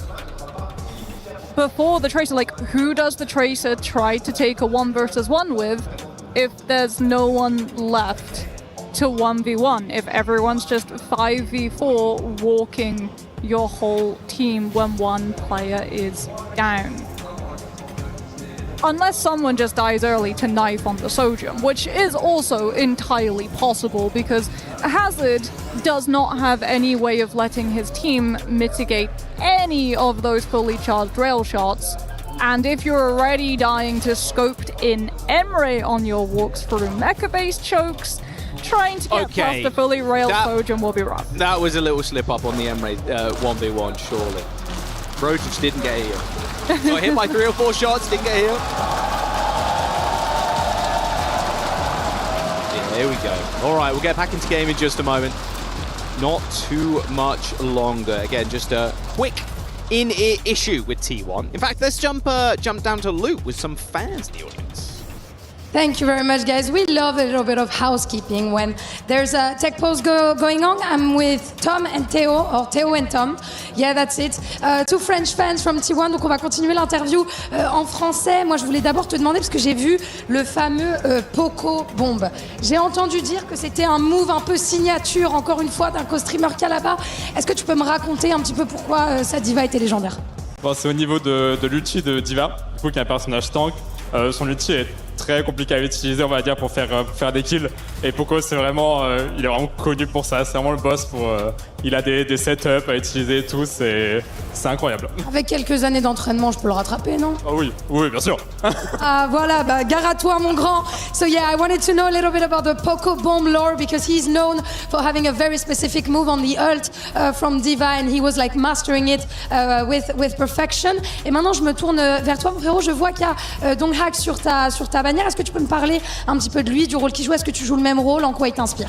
En le voyant jouer tank, j'ai toujours voulu jouer tank aussi, sauf que c'est un main ball et doomfist et moi j'ai beaucoup de mal avec lui, mais le voir jouer ball c'est toujours agréable et ça fait rire tout le monde, donc j'adore le voir jouer. Ah oui, Ball c'est le personnage de fou là qui se met en boule et qui roule partout? Exactement, ouais, qui roule partout, qui embête tout le monde quoi.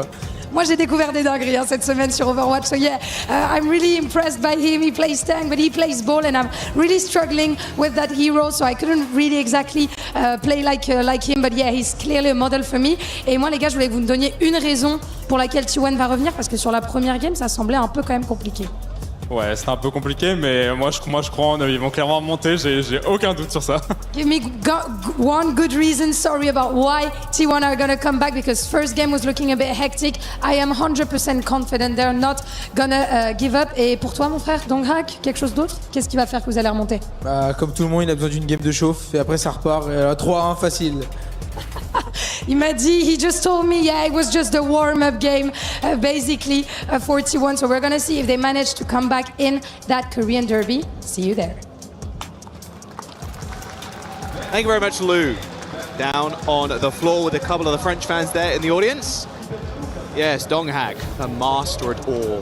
Not seen any crazy Doofus play from him, sadly, so far, but they tried. There's still a chance, yeah. There was an attempt on the Doomfist versus Twisted Minds on Route 66 attack, but yes, that's probably best left in the past. That's so sad. Come on. We gotta have some Wrecking Ball, some Doom physics. It's gotta happen, even if it's an emergency swap. All right, looks like the in-ears have been placed successfully in the ears of the T1 supports. Looks like, yeah, we're all good. We're all chilling. We should be able to get into this map very quick. There you go. The little tech pause, little thingy at the top right is gone, so we should be good to go. Wu Yang ban here for T1. Very fast comp. Vendetta, Xion, Hazard, Lucio from Bliss, and obviously the Kiriko. They want to run Zeta Division down. For Zeta Division, complete opposite. They've gone defensive. We want to hold, we want to poke. If you dive on us, Mizuki chains, they're going to catch you. Let's jump back in. Map 2, T1, Zeta Division. T1 just waiting for that jump opportunity. Proper getting into position, looking to hit the backline. Skewed 1 HP already, actually forced to use that Suzu super early on, so this is easy picking for Proper if he can find another entrance in. Bliss again, half HP. It's just so free for Proper right now. It needs to be looked at by somebody. But Proud and Zest are going to put up some numbers, but unfortunately, it is going to be Bernard going down. Zeta Division, only their DPS players left, so T1 are going to take control.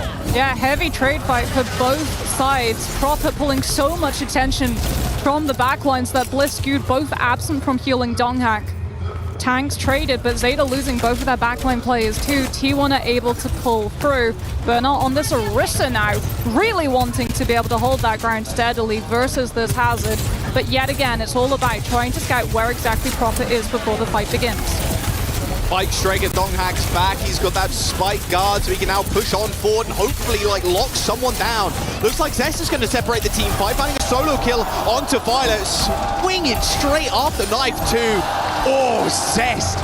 This fast comp from T1. So much of a departure from that last map. They feel way more at home now. Oh, he waited for the Mizuki to teleport and just catches him with the overhead swing. I mean, Vendetta is just Mizuki's worst enemy, right? You use Sanctuary, you see all of the value punched away by the Sundering Blade, which Zest already has pulled. We're going to try and go this one really early, so Zeta Division forced to fight a 5v4. The Terror Surge, though, from Bernard. Okay, it puts a dent into those plans, and they are going to get the cap halfway through as well. Skewed a couple HP. They're going to stagger for a little bit, but won't mean all too much. Team kill for Zeta Division. 99% though, picked up for T1. One fight away from taking this first flashpoint. Rush for rush match, but Zest can combo off of things like that downpour with the Sundering Blade and rip apart Zeta Division stability. According to the perfect combo, no one can run away. Downpour, Sundering Blade, and you're done. Well, can Donghak set it up? Gonna try to, push the wall straight behind Bernard to start with, but Proud and Zest are in hot pursuit. There you go, straight in. Sound barrier. Oh, but no, the downpour actually denied by the Mizuki Sanctuary. Donghak still just trying to force the CDs out of Shu. Only one support remaining for Zeta Division right now as Zest is shut down by Bernard. He refused to fall on the Orisa. Just so damn tanky. And despite the ult thrown in from T1, they end up getting routed. Yeah, T1 just not able to use DPS ults within that fight. Bernal doing so much work keeping Zest at bay. Got a touch. Last fight territory for T1. Spree might just be used to touch. Yeah, they got it. No, all good. It was Donghak that got a touch at the end, but now he's separated from the rest of the team. There's still a Spree from Proud, and of course Zest. Oh! Yeah. Well, that's a mistake best left avoided. No touch, unfortunately for T1. Left a little bit shell-shocked as they get team killed off the back of it.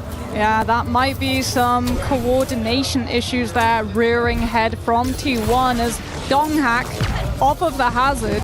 No more go fast walk with tank. Now it's Zarya bubble, send Zest or Proud forward so that they can't have that ult shut down. Just pulled up charge off of the poke from Violet. We're going back 1 meta or so ago with Zest, Vendetta, and then Donghak on the Zarya. Yeah, but he's too far split from his DPS. Zeta Division bait the Zarya to chase them and then jump on the squishies left alone. I hope there's no crack showing in the T1 mental here, because that last point, something that's going to be living in their head a little bit rent-free unless they're careful. Still with double DPS ult, by the way. They still have them. They've not used them to find a win in a fight. Zeta Division and Proper in the backline already. There's the bite. Bliss so damn low. Oh, this is an easy kill for Proper, surely. I mean, Bliss is going to be out of the fight at the very least. Double bubbles used. Post bomb dropped off the shield, but yeah, an execution from Knife clean to an off. Proud does end up getting 2 with a spree of his own, making it a more even affair.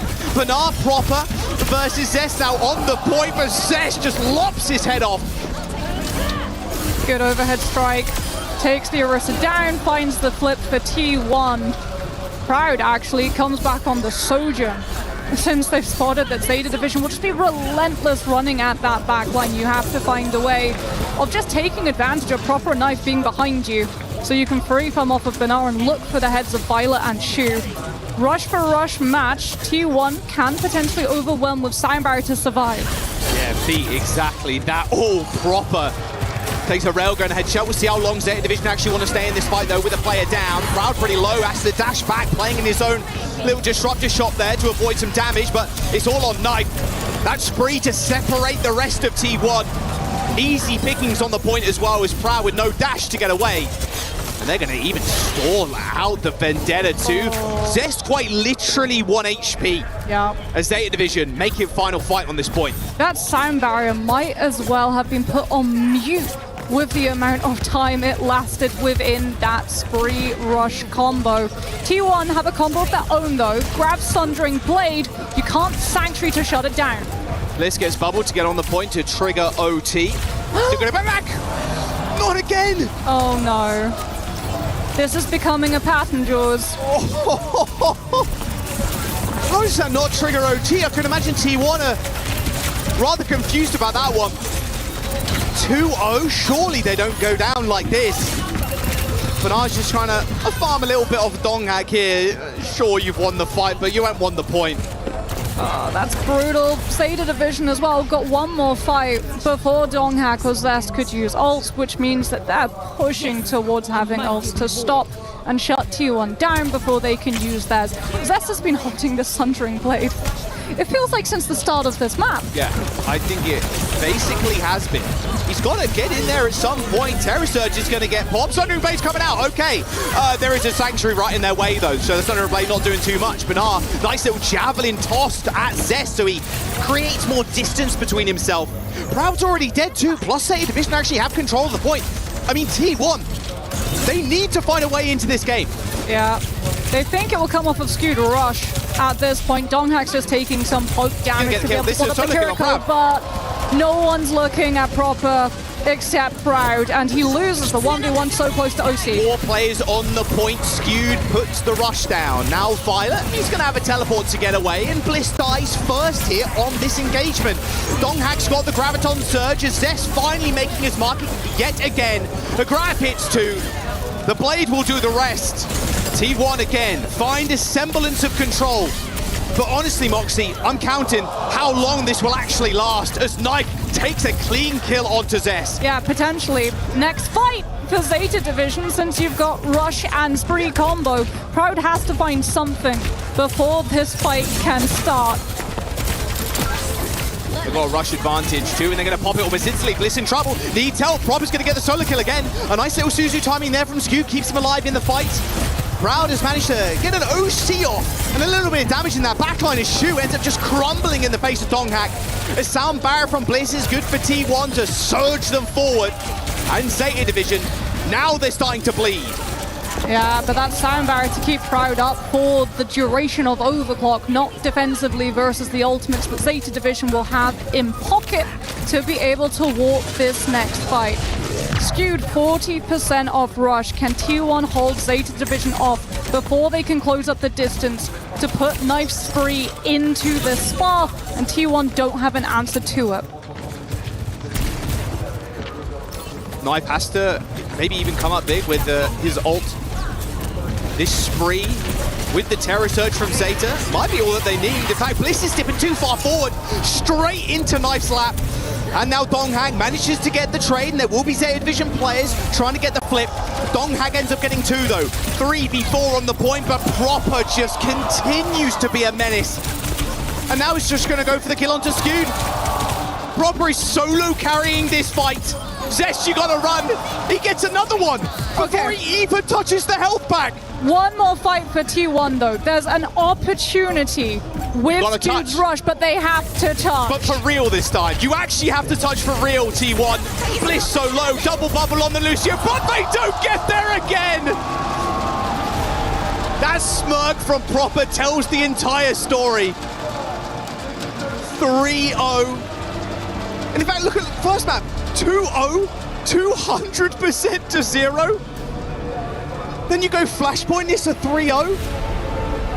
Not just 3-0. It's a Flashpoint 3-0 because 3 times. Once, that's a mistake. You can sort of chalk that up to nerves, potential miscommunication. Second time, maybe you get body blocked. Maybe your opponent outplays you. 3 times, Jack. You had the ults to win the fight. You had the Kitsune rush. All you had to do was touch the point to let the fight play out. Look at this. It's also just really heads up play from Zeta because the last person that they kill on that last fight, you see this kill here, it's the Tracer. Yeah. So you deny the opportunity for Zest to be able to use triple blink recall. Someone has to physically get past Zeta, throw their body onto point, and that is preventable. Look at those smiles on the faces of the Zeta players right now. Let's toss it down to the floor, though, with some T1 fans. Thank you guys. You may be a bit tired of seeing me because the games have been so quick, but I am standing by with T1 fans and I think they know the resilience and the courage of their players, of course.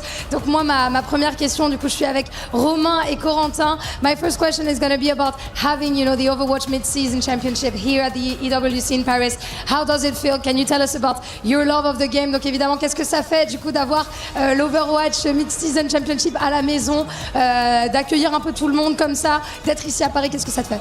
C'est un immense plaisir pour l'e-sport Overwatch que je suis depuis l'Overwatch League. Et le dernier gros événement qu'on avait eu, c'était la Coupe du Monde ici à Paris aussi. Ça permet aussi une plus grande facilité pour nous de nous déplacer. Et donc c'est un vrai plaisir de pouvoir soutenir des grands joueurs qu'on suit depuis un moment sur cette scène. Et vraiment, c'est un plaisir immense d'être ici.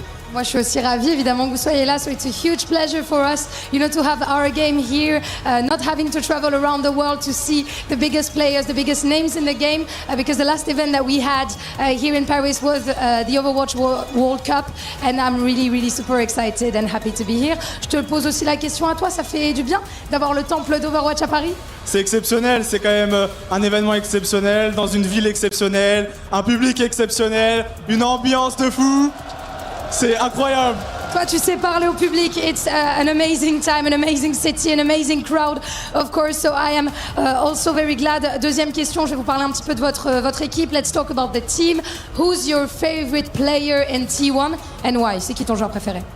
Moi, je suis un grand fan de TPS, les clips, les actions incroyables. Moi, ça me met des étoiles dans les yeux, c'est juste exceptionnel. Ouais, donc t'es un bandeur de star player, quoi. Exactement. Okay, très bien. So, who's your favorite player? I just love DPS in general. Like, they are the star players. And my last question for you is going to be, is there any message that you want to send to the players, to the fans? Because it's hard, you know, to keep rooting for a team that is down 0-2. Donc, qu'est-ce que tu as envie de dire aux joueurs, aux fans? Parce que c'est toujours dur de soutenir son équipe quand elle perd. Ouais, bah c'est souvent le mental qui baisse. Un 2-0, c'est pas forcément la fin. On peut toujours revenir dans un FT3. Faut pas perdre l'espoir et faut continuer pour aller gagner face à Zeta Division. Let's go!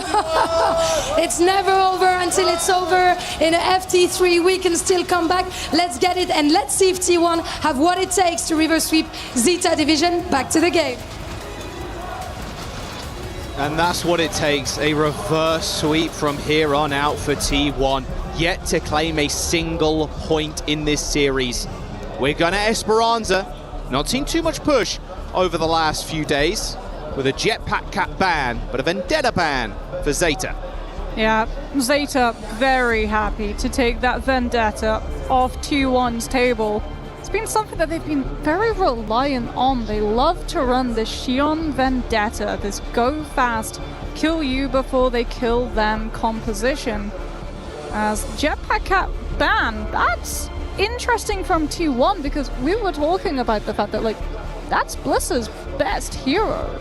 Especially when you sort of look at how he was performing on the Lucio, having to deal with that constant pressure, the paranoia of Proper showing up and 3 people having to turn to look at the Tracer. But you yourself take out the prospect of the Cat Bastion. The Cat Bastion's been so good on this map as well. Yeah. And also Bliss, like, I'm a little shocked here that T1 end up banning this. I'm sad. I wanted to see the Bliss versus Violet cat fight. Yeah.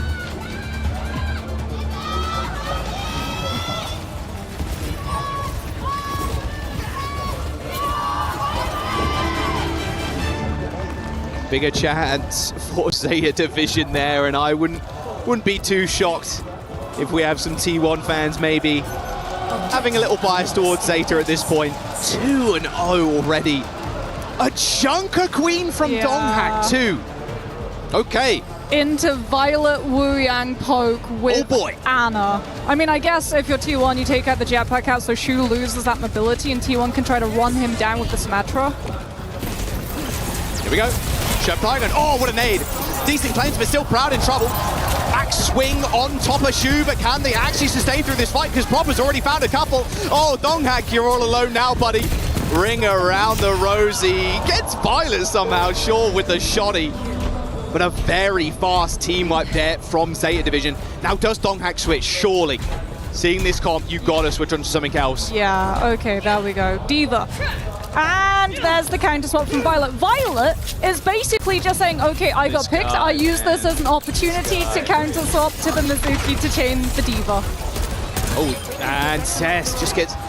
Okay, TP up to the high ground. Bernard pushes them away, gets the pick up onto Zest. This is a very fast push here from Zeta Division. You can't really push in now. Claiming that space is so tough without the sim. This might just be checkpoint. This could well be checkpoint as T1 have to reroute, potentially just hold corner. Shu's untouchable as well in case T1 try to push up the high ground with that Diva. Yeah, he's waiting in the wings. But no, they're not even going to go for the touch. That's checkpoint for Zeta already. Wow. T1 just trying to fight in spaces where Zeta Division have to give up that high ground hold. There's the Symmetra teleport, trying to set up that pick onto Shu. Yeah, I mean, you know Shu's going to be on that height, so they end up TPing under the high ground to kind of circumnavigate all the poke.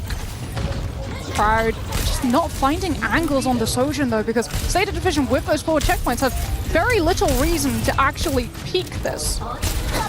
Classic Esperanto, honestly. We have the high ground, we have the checkpoint, you have to come to us, you have to try and find the fight. There's the rush, spear spin. A spear stun as well onto Donghack. He tries to create space for the rest of his team. They managed to escort the bot towards mid though. So now Zeta have to get on the heels and start running over towards that bot. Shouldn't be too much of an issue though. That spree's going to separate the team. Good shut down onto Zest from Proper. As he gets another one, spots Bliss out. The nano spree is just so devastating. I think they took your words to heart, quite literally. Jag, run over? Okay, say less. Let's nano boost Proper with Spree and send him sprinting at T1's whole team. Donghak split from the team, was not there with Defense Matrix to absorb the damage, and Zeta Division allow T1 some space on the objective before they recap it and play yet again back onto the high ground, except this time T1, they can't just farm up to a rush to be able to force the fight. Proud has to come up huge with this overclock. Look at this angle that Shu's on as well. Luckily for T1, doesn't have the headshot perk yet. Yeah. Otherwise, he'd be picking up kills. Unluckily for Proud though, he's facing down a Mizuki with Sanctuary to absorb the OC. Yeah. Not the best spot. An unenviable spot, I would say. Donghak very low. Oh, sound barrier from Bliss to try and close the gap now. A wall as well to push them forward. There's the Sanctuary. A Terror Surge is just ginormous, though, as Bernard eliminates Skewed. A self-destruct from Donghak takes care of Knife, but the chains end up killing Donghak anyway. And T1, they've got no players left. And if Bernard and Shu are alive here, I mean, look, he does go down, sure, but you need clean fights if you're T1. This bot isn't going anywhere. Yeah, and T1, they're not boarding ults to win this next fight too. Okay. Woo. Proud so low 7 health. Bot left in main until now. T1 will be able to regroup, finally start pushing towards their own forward checkpoint. Skewed 25% off rush, but it's a race for Shu to get the nano boost and allow Zeta Division to set the wheels in motion first. Yep, Shu is not going to give Proud an opportunity here. In fact, Proud ends up having to back up a little bit. Good TP though on tonight. Nade on the ground too? Yeah, not going to happen. Really good rotations from T1. Momentum not quite in their favor just yet. The bot is still escaping them as Bernard tries to go for a hero play and get a solo kill.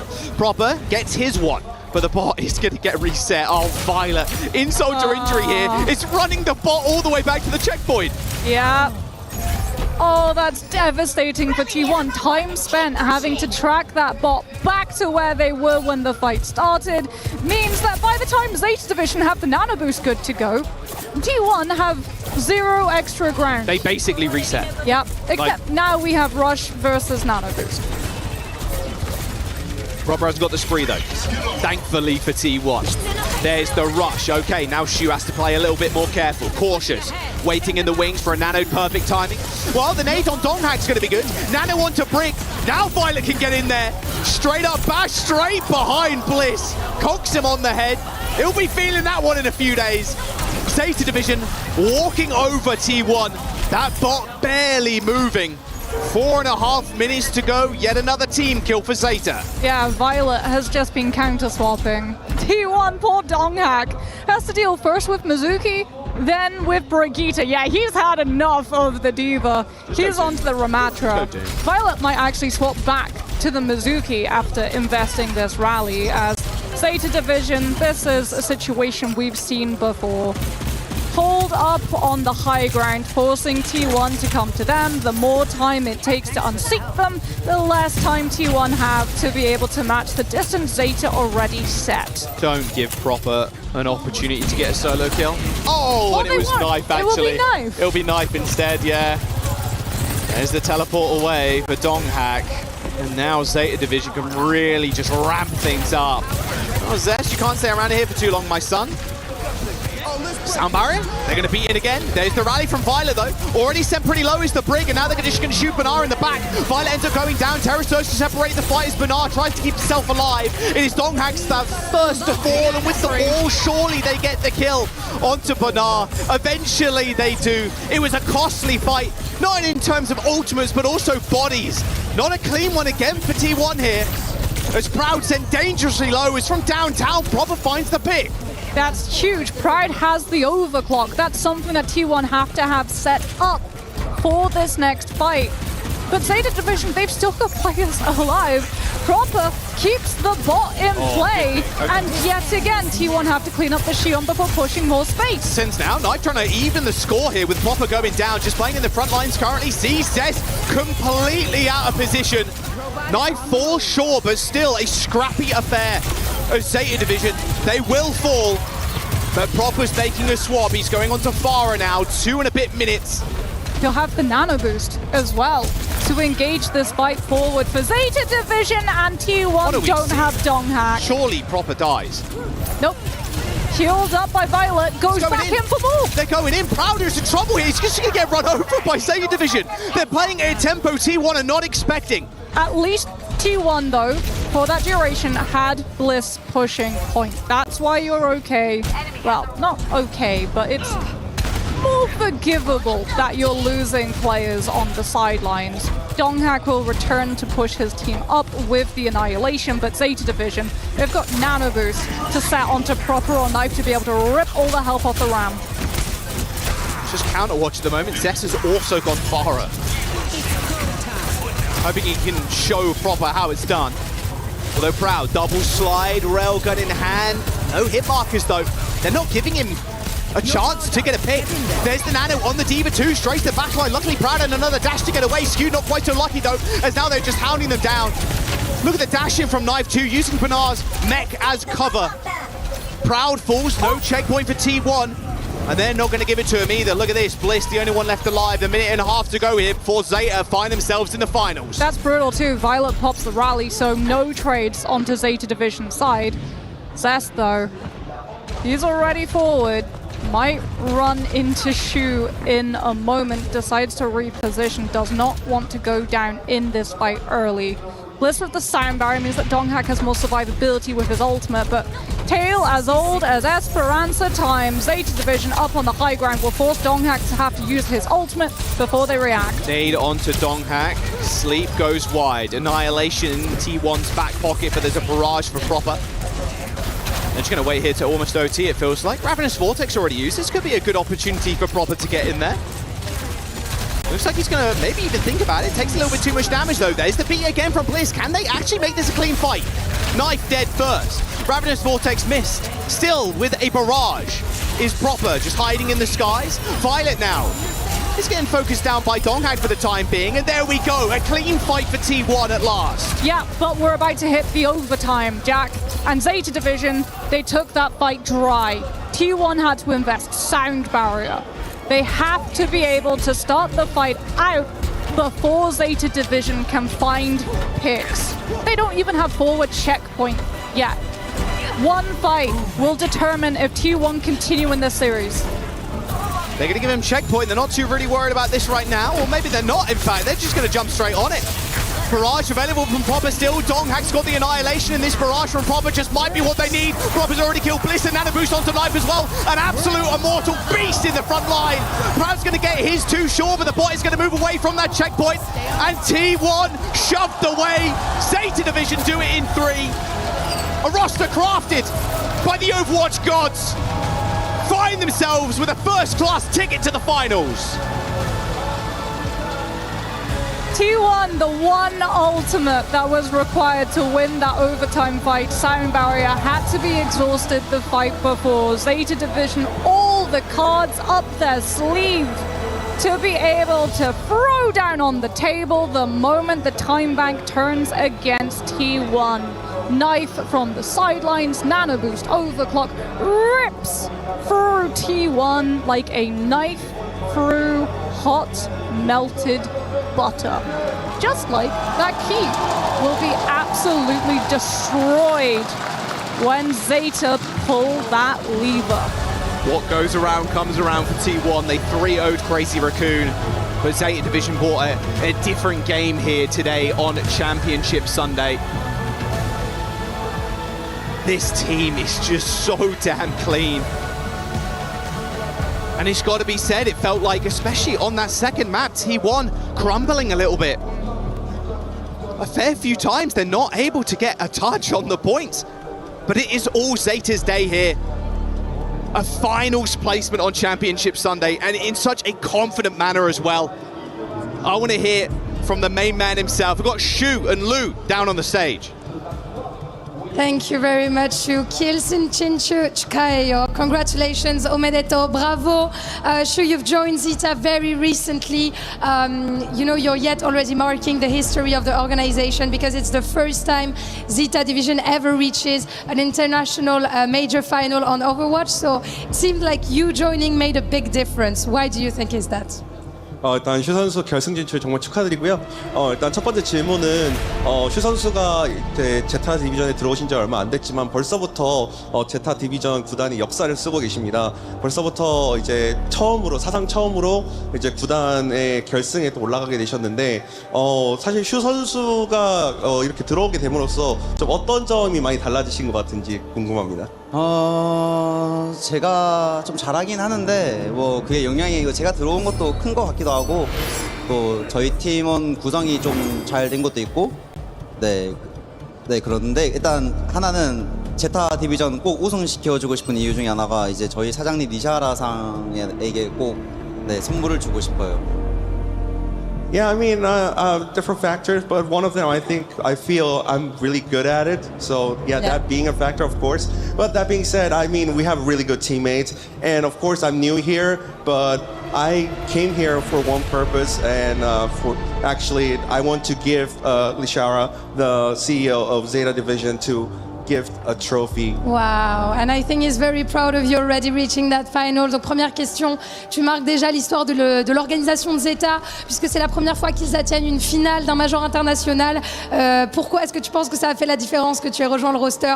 Eh ben en vrai, il y a énormément de facteurs, je pense en faire partie un petit peu, mais ce qui compte surtout pour moi, c'est mes teammates qui sont incroyables et aussi mon CEO, le CEO de Zeta Division, à qui j'ai envie vraiment de ramener un trophy. The second question I wanted to ask you is that you guys stomped pretty much every team apart from Geeky. You only lost one map during this tournament, so you know it seemed like you were getting more confident stage after stage, match after match. What is the secret for such dominance? Is it crowd buff? Is it LAN buff? Tell me about this success and how does it feel to play in Paris?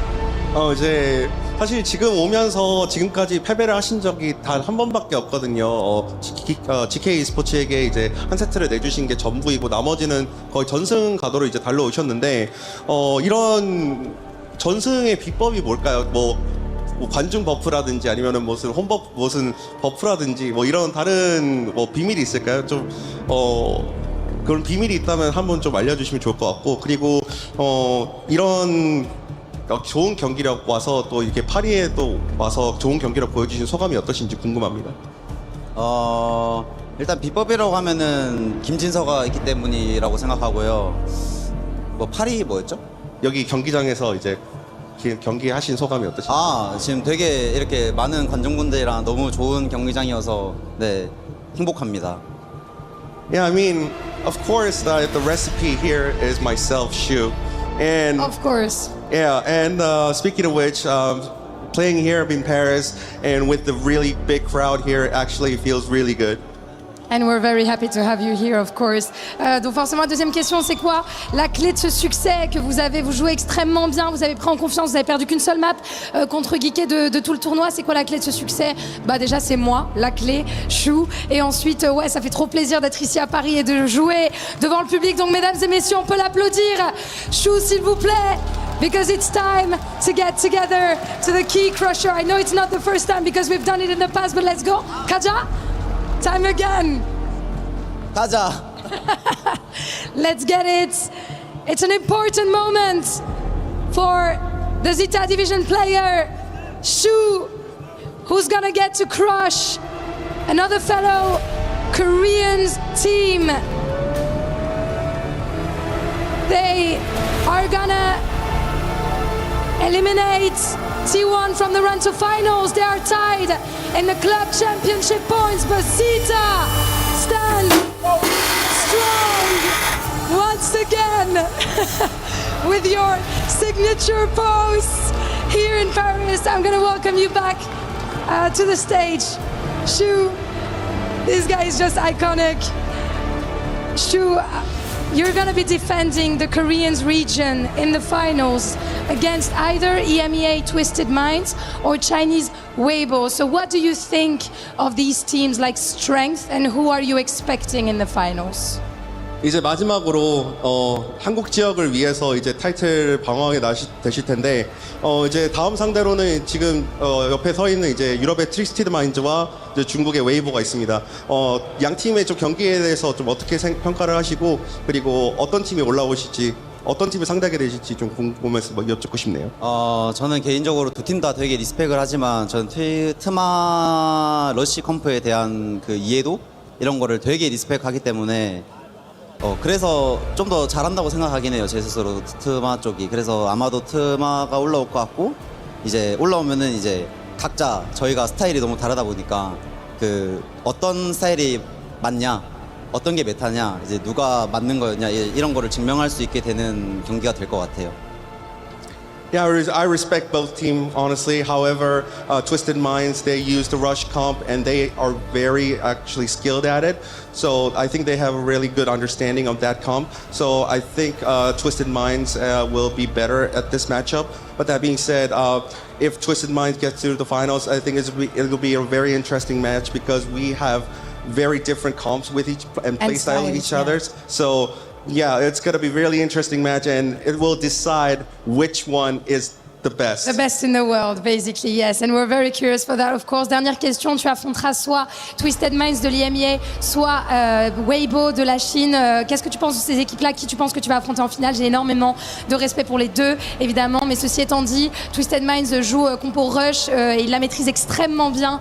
Donc je pense qu'ils ont un gros asset peut-être pour aller chercher la finale. Et si on s'affronte en finale, je pense que ça sera un match-up très intéressant parce qu'on a des styles de jeu très différents et ça sera l'occasion de voir qui est vraiment la meilleure équipe du monde. Thank you so much for joining me. Shu, congratulations again. Chkayo. Thank you, Maddox, for the translation. And you can say that in a microphone. Merci. Merci, and he gives us the merci in French. Thank you so much again. And we're moving on to our next semifinals after a short break. Stay with us. Farewell, little brother. T1 sent packing at the hand of that man. The salute on the way out. Jake, have you seen a finer way to send somebody packing? It's an honorable death for T1. They fought hard to be here. It's a great result for them, but it's clear today which of these two teams deserves a chance in the grand finals. Zeta, this team was built to win, and they delivered a spectacular one here in this first semi. Are we sure they're not cheating? Because Knife didn't die until game 2, 58% into point 2, Zoe.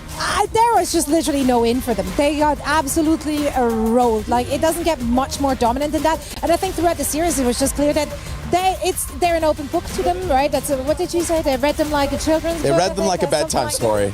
Yeah, but the thing is, like, those teams are just so familiar with each other, and they've been scrimming against each other a lot as well. But you know what? To our fallen comrades.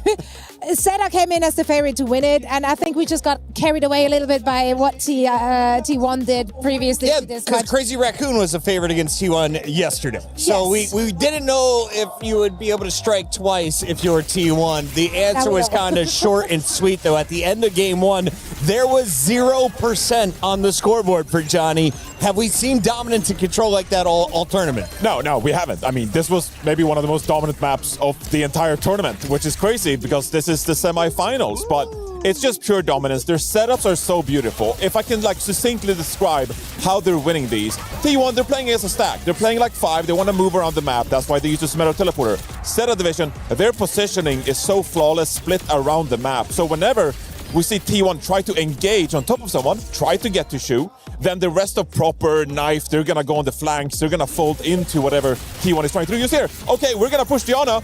Great stuff, you got the Ana frag. Now, the rest of our damage players are Orisas in your backline, and so Zeta just have a fantastic positional understanding of how to just play around whatever T1 is trying to do, and you saw the results yourself. T1 just outclassed in this one. Jake, when we got to game 3, I saw a little bit of swaps coming in, and we thought maybe the Diva was the right answer against what you saw from Zeta Division. Then a Brigitte came out and it got nano boosted and devastated everyone on the map. Is Zeta Division outthinking their opponents? Are they outplaying their opponents? How are they walking away with clean victories? I think you could easily say yes to both of those questions, but for me today, I feel the lights got too bright for T1. I got to call him as I see him. I think T1 looked way stronger yesterday, but I think honestly you get a huge win like that for a young team that has been struggling for these top results. You know, there's just this incredible release. You've done something that no one really believed. To come back tomorrow, right? Then, you know, the next day it's Championship Sunday, and to have to do it again, arguably something even bigger, taking on Zeta. I think the scope of the challenge got to them. I mean, you look at the strength of these two teams, I wouldn't have said this was going to be this was an obliteration. I mean, it just doesn't get less close than this. You play this match 1,000 times, we'll see the same result every time. So for me, T1, I want to see more from them the next international event. But this was a tough one. This was just not a competitive series, and I don't think T1 showed us their best. Zoe, at the very beginning of this tournament, Johnny said Zeta Division may be the best Overwatch team in the history of the game. You've been working on it since Tracer was first released. What do you think of the team right now? And was Johnny right calling it on day one? I honestly, right now, in this state of the game, I think it is, because individually those players just have an incredible depth and a wealth of experience. They have the hero pools to back it up in so many different metas, and they really came together. And I think it's one of those things where you can get a little worried because there's so much star power on the roster, but it's meshing well, and they're going to come out on top. We're having a blast here in Paris. Lock in, because we still have 3 more games to play, including the semi-final. Weibo will be taking the stage representing China against EMEA's Twisted Minds. We'll have CJ from Dallas Field joining us after this.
I'm a Twisted Minds fan from 2021. I was in the Saudi League, I saw them, I loved them. That's actually insane. Twisted Minds loves the community, doesn't love the trophies only. To be honest, they are like a brothers. We know them since 3 years. We come every year together. Now in Paris, it's something impressive. I'm super happy to be one of the community. The best thing about us is we are loyal. We came from Saudi Arabia. We support the team since the start. We've been through a lot, and this team deserves to win. OWC is the best thing that happened to me, to be honest. Since to Riyadh to here to Paris, it's insane. The esports community, in one hand, to watch esports, I love this thing. I really love it. Actually, yesterday I had the time to visit Paris. It was insane. That was my dream since I was a kid, to see Evil Tower, to see a lot of things here, and yeah, I hope I have more time to visit Paris again. East or West, Twisted is the best. We are going to be here and there. To be honest, Paris did a really good job here for the OWC, and it's fantastic. I love it, and I love it also in Riyadh. It's fantastic. The crowd, the cheering, the feelings. If you sit there, you're near the players, so you think you're in the game. You know, it's so fun, so fun.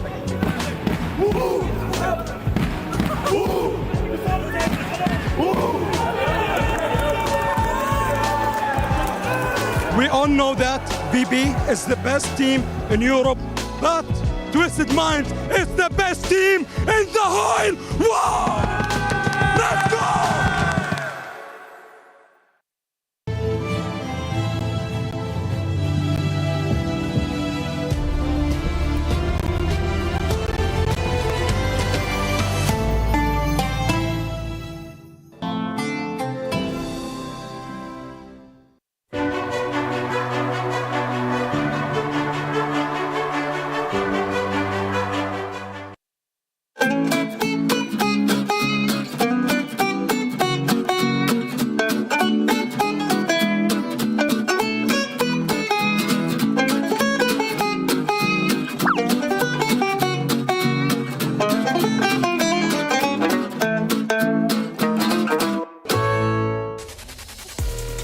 Let them cook, but don't eat the food. Here is Twisted Minds making their way back into the STC Arena. Are they the favorite today? Well, if you ask the chat, that is a clear yes. They're going up against Weibo Gaming that has a ton of fans out here in Paris. The Weibo fans have been loud, and for good reason. Gushue, playing in MVP form, has been one of the mainstays of the region since day number one. How do the numbers look, though? Well, we welcome Zoe, Jake, and a very special guest, CJ, into the booth from Dallas Fuel. And CJ, Twisted Minds has had their number. 7-2 are their stats so far. They've looked incredible. How would you describe Twisted Minds? I think Twisted Minds is probably one of the best teams. I think their sim comp is like unbeatable. Like you saw Geeke try to mirror the sim, it didn't really work out that well for them. So I really think that Twisted Minds is going to have this one in the bag. And on the other side, Jake, we got to talk about Weibo, who is the big surprise of the tournament. If you looked at the quarterfinals, in theory, they had the easiest opponent, but they've looked incredible in their wins despite their opponent sending teams like the Falcons packing earlier in group play. Yeah, you got to look at Weibo as having, for them, a massive tournament. But for these players, this is maybe a return to form, right? These are players that have lifted trophies in the past in the Overwatch League era. Fans have been waiting a long time for them to deliver a solid international performance. They've done that already with a top 4 placement, but I would argue this is their toughest test yet, and by far, Twisted Minds are a team that they're just better under these high-pressure moments. They continue to improve through the tournament, and so for Weibo, this would need to be a generational effort if they want to make it to that top 2. Now, so when I'm looking at the highlights, I see some Sigma play in here. What are some of the comps you're hoping to see from this squad representing China? I mean, honestly, I loved whenever Sansa was coming in. I think with Sansa in the mix, it just adds a lot of different layers and a lot of different looks for that team. And it really enables Leaf and Shy to play on the level that we've seen yesterday. They're back to final form. Space Station Gaming sent packing to the delight of all the fans as they were cheered on. Maka and crew able to celebrate a huge win in the quarterfinals, keeping their key alive into a championship Sunday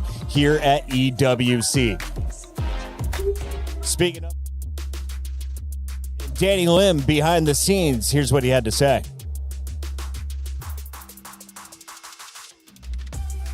What's up, everybody? I'm here joined by Maka from Weibo Gaming. Maka, you guys had a fantastic match yesterday. 3-1 victory. Great stuff. What were some of the things you guys talked about yesterday after getting the win? 자, 어제 경기 승리 이후로 좀 팀적으로 얘기한 게 있다면 뭐가 있었을까요?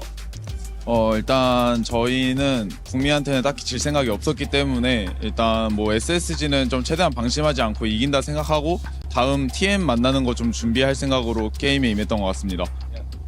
Going into the match, we had this mentality that we're not going to lose to North America. So we definitely knew that we're going to beat SSG, and we wanted to focus more on the upcoming match, which is happening right now versus Twisted Minds. So that was our focus for yesterday. Talking about Twisted Minds, I mean, they are a scary team. Maka, do you feel like there's a weakness that you guys could exploit to get the win today? 아무래도 방금 트마 얘기를 해서 여쭤보고 싶은 거는 아무래도 좀 이렇게 잘하는 강팀이긴 하지만은 마카 선수가 보였을 때 좀 약점 이런 게 있을까요? 거기가 확실히 5명에서 똘똘 뭉치는 걸 진짜 너무 잘하고 리스펙하지만 그만큼 뭔가 저희가 좀 휘두를 수 있을 때 휘두르면은 거기에 좀 휘둘리는 팀이 될 때도 있어가지고 저희는 살짝 그런 식으로 뭔가 좀 휘두를 생각입니다. They're definitely a great team. They're really good at playing as a team, as a one team, really grouped up together. That is their strength. I feel like as for weakness, I feel like if we could push them out of their comfort zone and sort of force them to play our style, I feel like we could definitely get the benefit from their Maka. That is it for the interview. Thank you so much. Best of luck. 화이팅 하시기 바랍니다. 화이팅! 화이팅! Great to hear from Maka. Best of luck to him and Weibo. But on the other side of this fight, they have to deal with TVNT, who has been looking like a stud. He's pulled out everything, including the Reinhardt. CJ, what makes this team terrifying, and who is your player to watch? TM is, they just like have a good understanding of the macro. They've been playing together for I think like 2 years now. They really understand like what each other wants to do. I think that's like the edge that they have over other teams. I think obviously the key player to watch is Quartz. Okay. Quartz is the best hit scan in the world in my opinion. Wow. And the sim really enables him to do what he does best. #1 hit scan on the planet. That's high praise, Jake. I think it's fair to say he's been, I think, the most consistent player at that level. I mean, Hitscan is this role where, yes, you can have these huge moments. Every single player at this tournament in that role can produce those kind of opportunities, but Quartz just does it over and over again. It seems like it doesn't matter how much pressure you put on this guy. It doesn't matter how much you try to attack him. He'll just deliver a better and better performance. So I have huge expectations for him, but it feels like at this point, he never disappoints them. So as we take a look at the numbers, we are 36 seconds from our semifinal kicking off, and 85% of the fans are leaning with Twisted Minds. Where are you going in this matchup? I think Twisted Minds, you have to consider them the favorite just based on the pedigree they had the last few years, and I think Chinese Overwatch is still catching up, but so far they've been on a right trajectory. Jake? Great result for Weibo to be top 4, but it ends here. Twisted Minds all the way. TJ? I got Twisted Minds 3-0. 3-0. Quartz is our player to watch. Can he stay on fire? Well, my guess is yes. Let's lock in for the second semifinal and find out who is moving on to the championship match.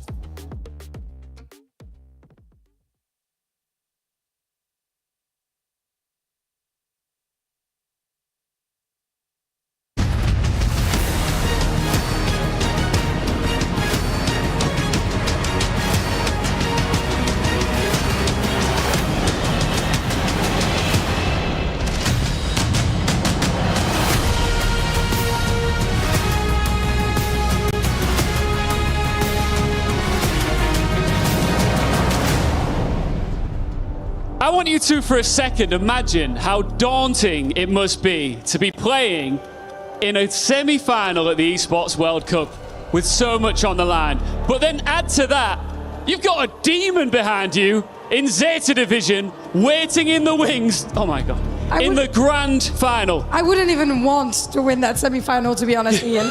I'm cooked.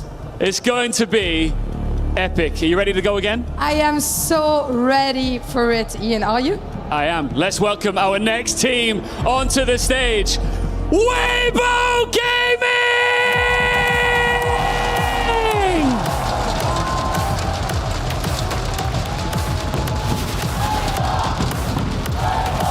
Winning China was never the end goal. It was an invitation to prove this region belongs back with the top dogs. And here in Paris, they've done exactly that. Calm under pressure, clinical when it mattered, every victory bringing them one step closer to history. Weibo Gaming is here. You know them, the best in the MEA, Saudi's pride, Twisted Minds.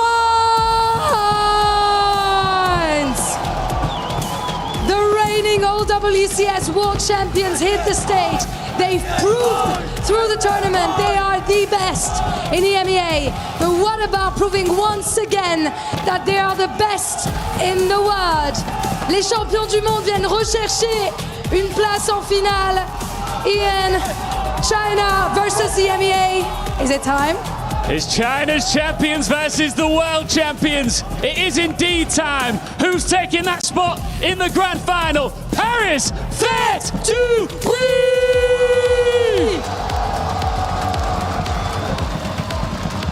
Champions Clash shone light on this rivalry where Twisted Minds walked away with the win and knocked Weibo out of the tournament, but Weibo walked away with a bit of belief.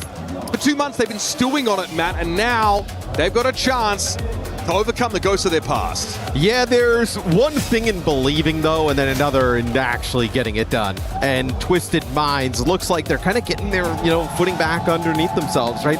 They made the finals of Champions Clash, and it wasn't even a great meta for them. They didn't look awesome at that event, but still able to make it really interesting. One map away from winning that event, by the way. Letting it slip.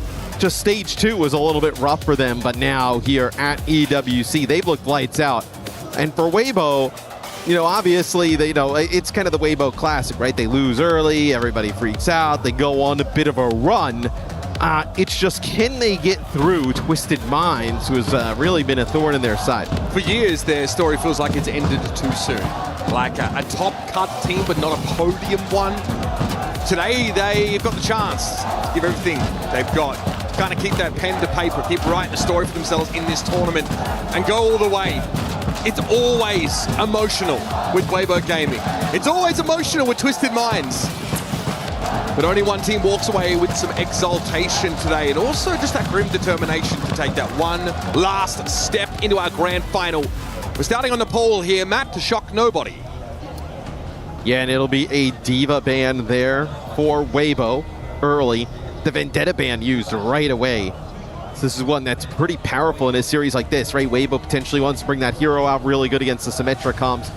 TM wants none of it here early on. I think the Diva ban is also, you know, Gushue, we've seen play a ton of Maga throughout this. They don't want to have to deal with any kind of counter. Look for the series to get quite competitive when we head over towards our payload-based maps. When these two teams last played, there was a Kings Road draw and a dominant Circuit Royal finish from Weibo Gaming. Control has been a bit more of a concerning part of their map pool. Frankly, that's where Twisted Minds look their best, and Weibo their sloppiest. They're going to start with Gushue here. Yeah. In the lineup. And I mean, Sunzo, the other tank for Weibo, has been really great at this event. I know, I think still has the 100% map win rate. So we'll see Twisted. Obviously, they play a ton of Reinhardt. Nobody else really kind of doing this here at the tournament. We'll see, obviously, a lot of time here for Weibo to potentially make some changes. Surely not the Doomfist here, although it is a Gushue pick. The Ramatra Sim wasn't enough for GK to unravel this Twisted Minds look, and so Gushue comes out on the Doomfist. This is the prescribed response from Weibo against what's been working for Twisted. Yeah, and they're also going to be playing the Pharah here. The Sim cannot really interact with the Pharah at all, right? I mean, they did not expect this. I mean, nobody at this event's doing anything like Gushue here on the Doom. That's not fun to deal with as Reinhardt. You are going to get just thrown around the place. TMNT cannot be playing that. Yeah, Roadhog here answered a Wrecking Ball, and apparently Doomfist, those more highly mobile heroes, but more importantly, you can break power block by hitting a chain hook. They'll also match the Cap Bastion, which is something that TM does not do often. They've been one of the teams that even when they play Bastion, they love to keep Bunny Astro on the Lucio, so the first time we've seen TM really been forced to make big adjustments. And Gushue just has to stay away from TPNT if at all possible. Quartz has actually been taken down as Shy. It's a very commanding view of the situation. The chopper gunner being flown around, picking off the priority targets. Yubi is going to go to Tracer. Now we're going to ditch the Sim completely. This is obviously uncharted territory for Twisted Minds. And the game has just started. Yeah, I mean, look, with the Pharah in the mix, obviously it's no Vendetta, but still, no way for Yubi to really interact with it. They got to try and force leave off of this hero, potentially. I just want to stress that the control map has been the problem for Weibo Gaming in the past, but they've already come up with an answer to the Twisted Minds comp. Power block. Gushue barely able to stay alive through that. Asuzu also had to be used, but he stays in the game, and Shy gets a chance to step up and show his quality. And the quality has been there in spades from this guy. Yeah, it was a Kitsune rush there used by Twisted Minds, but able to flip the point back. TVNT not able to get a hook. Barrage doesn't do anything. The Roadhog there is TVNT fully healthy. Gushue was a split second from being able to get away with that Meteor Strike map, but he is going to be brought down. Leave, though, is still at large. However, a decent matchup for Funny Astro, all things considered, and he'll take lead to task. Yeah, and typically you worry here, right, where you just have the Jetpack Cat available for the healing. But with the Roadhog, who cares, right? Roadhog just can be able to keep himself alive pretty much the entire time. Funny Astro goes back to spawn, grabs some players, come on back. It'll be the artillery here for Quartz, trying to just delay the push in from Weibo. You gotta respect this wheels mode. TVNT, take a breather, not enough to keep him alive. Quartz trying to dance on top of the pillar. And he's going to have to get the heck on out. Lee got picked off. I think Lee was trying to chase that elimination, but Shy is able to double down and get a stagger elimination on the Bastion. It's huge as Leave now goes over and plays Tracer. I wonder, you know, Yubi obviously has Pulse Bomb, or probably would consider trying to move back, trying to bring the Sim back into the mix, but you could not have asked for a better start if you're Weibo Gaming. It's going to be the artillery here for Shy. He's going to deploy that to choke, maybe get the TP out, which you do. Oh, dangerous for Lee Min, has to drop below the sight line, and Funny Astro's going to be able to chase him off. Shy got taken down. That's interesting. Funny Astro may be separating the two. It's unclear, but during the Bastion ultimate, you can't see yourself who's trying to push you. Still here, Gushue, he's back. TVNT is going to have to soak the damage up from this Pulse Bomb, and he's still quite healthy, but he's being dragged away, kicking and screaming. Weibo now are able to flip the point back at 92%. Yeah, it's massive. We see the 2 kills from Twisted Minds, but the one that happens off screen, which is enormous, is Leave actually gets rid of Simple. The Hog, though, able to hook the cat, interrupt the cat now. Clever indeed. Simple able to find a pick on marker. That is huge. Gushue down. Lee Min, the only player to keep the toe on the point. The Twisted Minds are going to win this feverish exchange to stay in the round.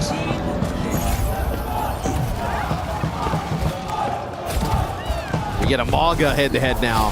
TVNT makes the swap. Gushue willing to take the duel.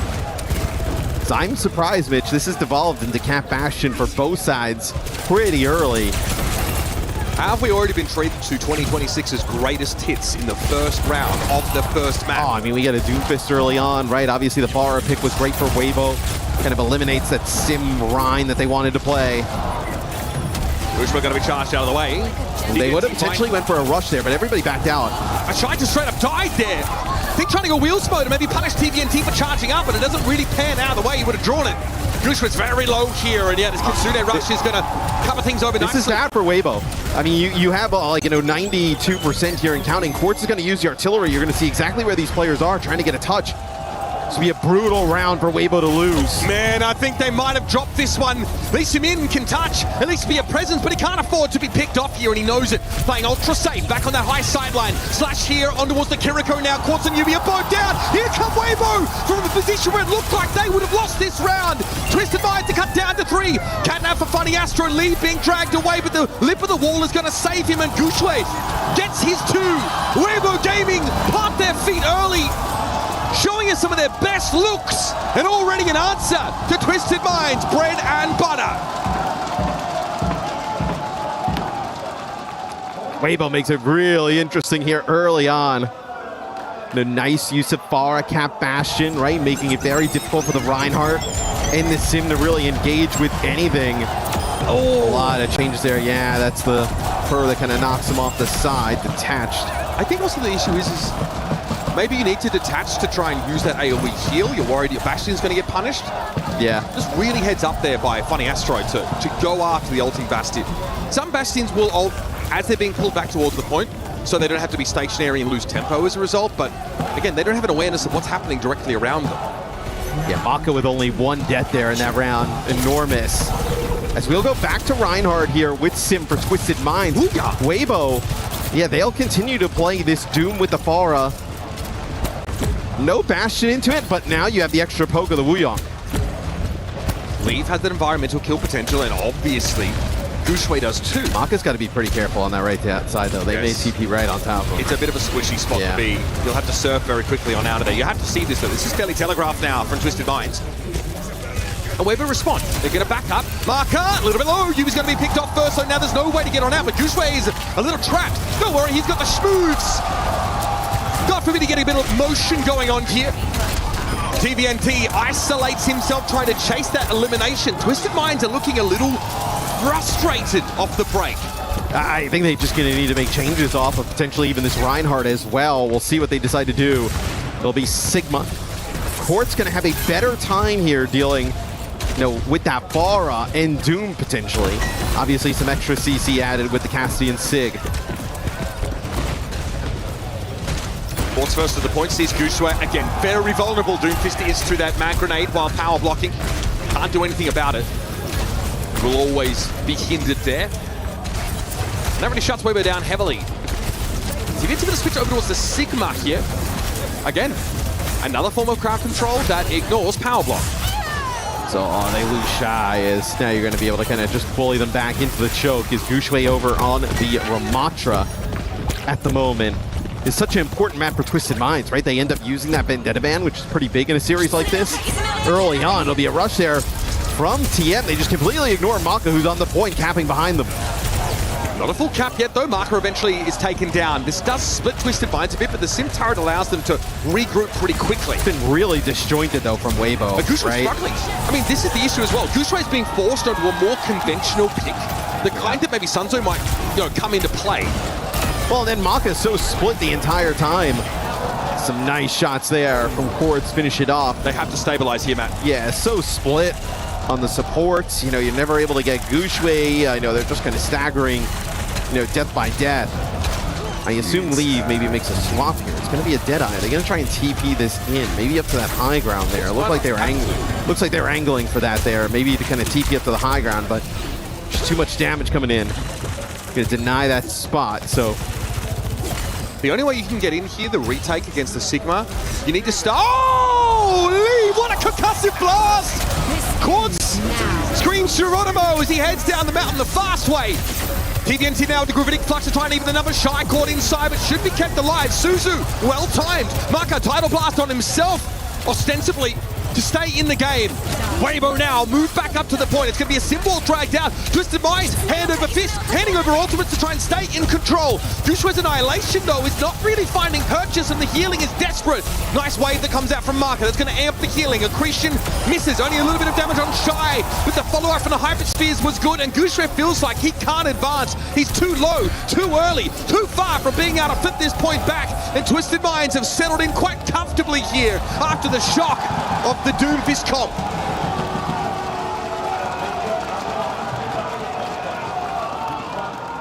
You know, a really just disjointed round from Weibo Gaming. TM, they make some adjustments. They played that last fight really well. You know, Quartz gets conked off the side, like you mentioned, and they use that sim wall to just kind of buy some time for TVNT on the point. They also then use a Kitsune rush. Quartz is back in the equation there towards the end. Even with the annihilation of the Ramatra, doesn't really matter. I mean, Sig is just unmovable at times. Feels like in those setups. Symbol is absurdly powerful. Yeah. Need line of sight, and Wall denies it for the opponents. Almost 12k damage for Quartz. Leave.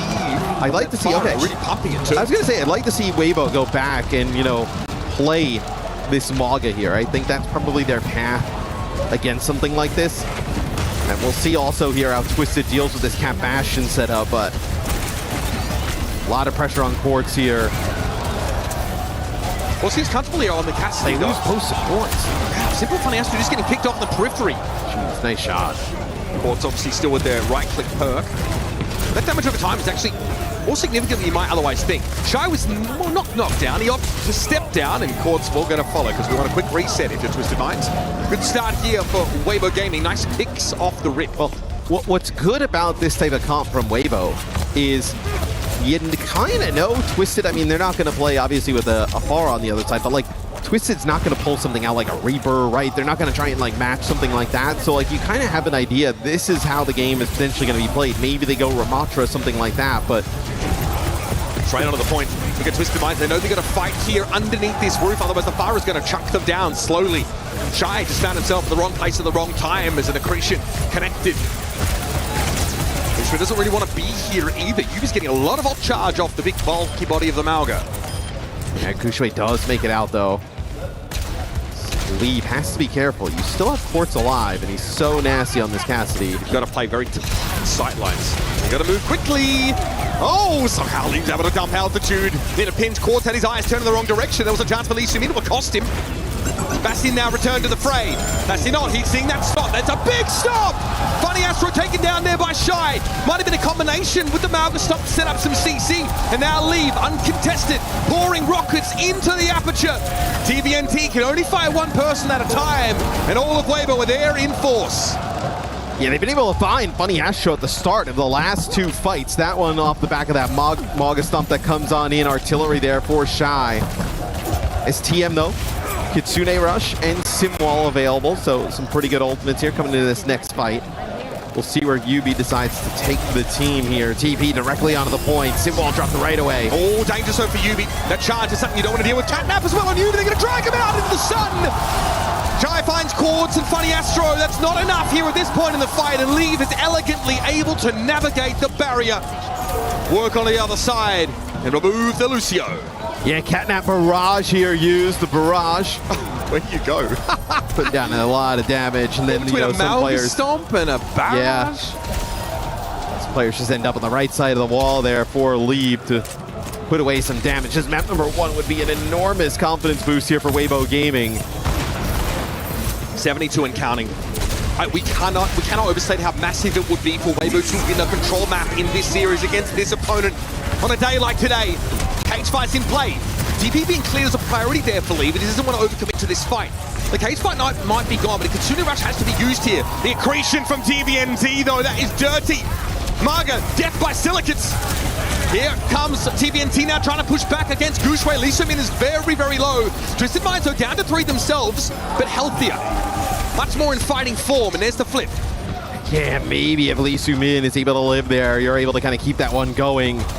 Gushwe, actually, with the help of Maka, they're going to come right back. They have the one player down at the moment. We'll see both teams get to full strength here in just a second. Yeah, as Chords, you see as well, just kind of funneling out of the high ground there with Simple.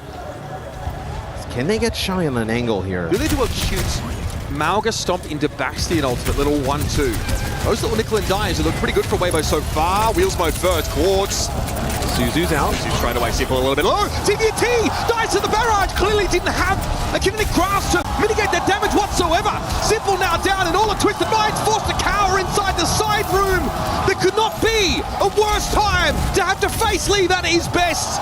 The barrage comes in and Weibo Gaming know it, and so should you. Today's a new chapter. And the first map has been secured.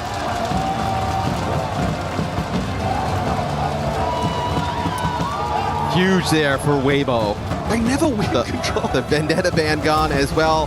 This might actually be more of a Gushwei series than a Sunzo one when you kind of think about it, right? You don't really want to play. If Sunzo comes in to try and play like a Sig or Diva, that's when those Reinhardt comps, right, are going to come out and be quite aggressive. It might end up being, you know, Doom, Maga, things like that that get the job done. Viable on Neon Junction, but also Sunzo has been subbed in to play that map, and he's been playing Sigma. Yeah, but I think Twisted Minds would be happy to see the Sigma on the other side, something they feel a little bit more comfortable playing against a slower pace. Forgive me for running away with a narrative prematurely, but is it possible that Gushwei might be the silver bullet to try and topple our world champions, just based on his hero pool and play style? I mean, I think it's just a little bit, you know, obviously Gushwei is tremendous, but I think for me, it's more of like the flexibility of Leave and Shy and just their ability. It feels like also like for Gushwei to just kind of play on his own, right? Just be so, I know, he doesn't take up many of the resources for the rest of the team. All right, gonna head down to Ian on the stage to give us a temperature check down there. Yeah, I'll tell you what, I can already give you a bit of a heads up. It's hot. That's what the temperature is in here right now. There's nothing like a Championship Sunday at the STC Arena at the Esports World Cup. So many reasons why there's a little bit of anxiety in the air. One of the key ones, of course, being club championship points. In particular, we've seen Zeta Division lock in that grand final spot, looking to join them, either Weibo or, of course, Twisted Minds. Weibo Gaming getting off to an incredible start. Twisted fans are going to be feeling nervous. They really want to secure the win here, not just to get another step closer to the trophy, but, of course, to get their hands on some more crucial, very expensive club championship points. Now, I also want to say bonjour Paris, comment ça va tout le monde? We've got an incredible crowd here in Paris, and I need to see who's here for who as we're in this semi-final. So fans, who's here for Weibo Gaming? Nice, nice, nice, nice, nice. That's good, that's good. Some big support over here. What about Twisted Minds? I tell you what, we got a good crowd out here, of course we have, because the ultimate prize is up for grabs. Let's check again. Who's here for Weibo Gaming? This is your last chance, guys, all right? You got to get loud. Who's here for Twisted Minds?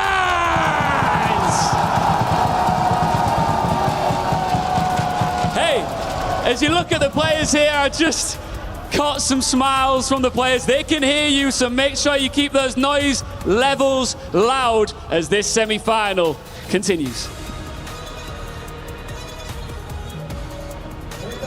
Have you ever wondered why we care, or why this was more than a bunch of pixels colliding? I think you've gotten your answer.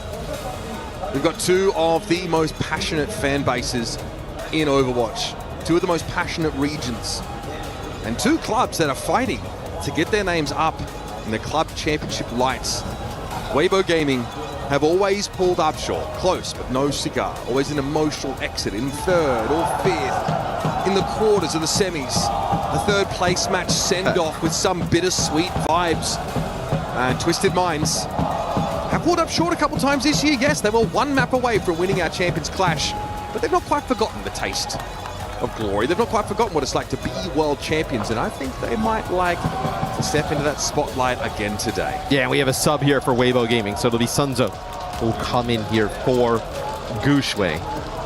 Curious where TM is going to take us in terms of map selection. But then I also think for Weibo, right, you know, kind of a little bit of a meme every time we see them get a win, kind of getting there to Championship Sunday. It's like, oh, it's China Overwatch back, LA back. It's like, oh, okay, yeah, fine. Like, yeah, but now, I mean, hey, they looked, that was very good. Map number 1 there for Weibo. And then, you know, for Twisted Minds, right, how do you respond? The Vendetta ban used there early on.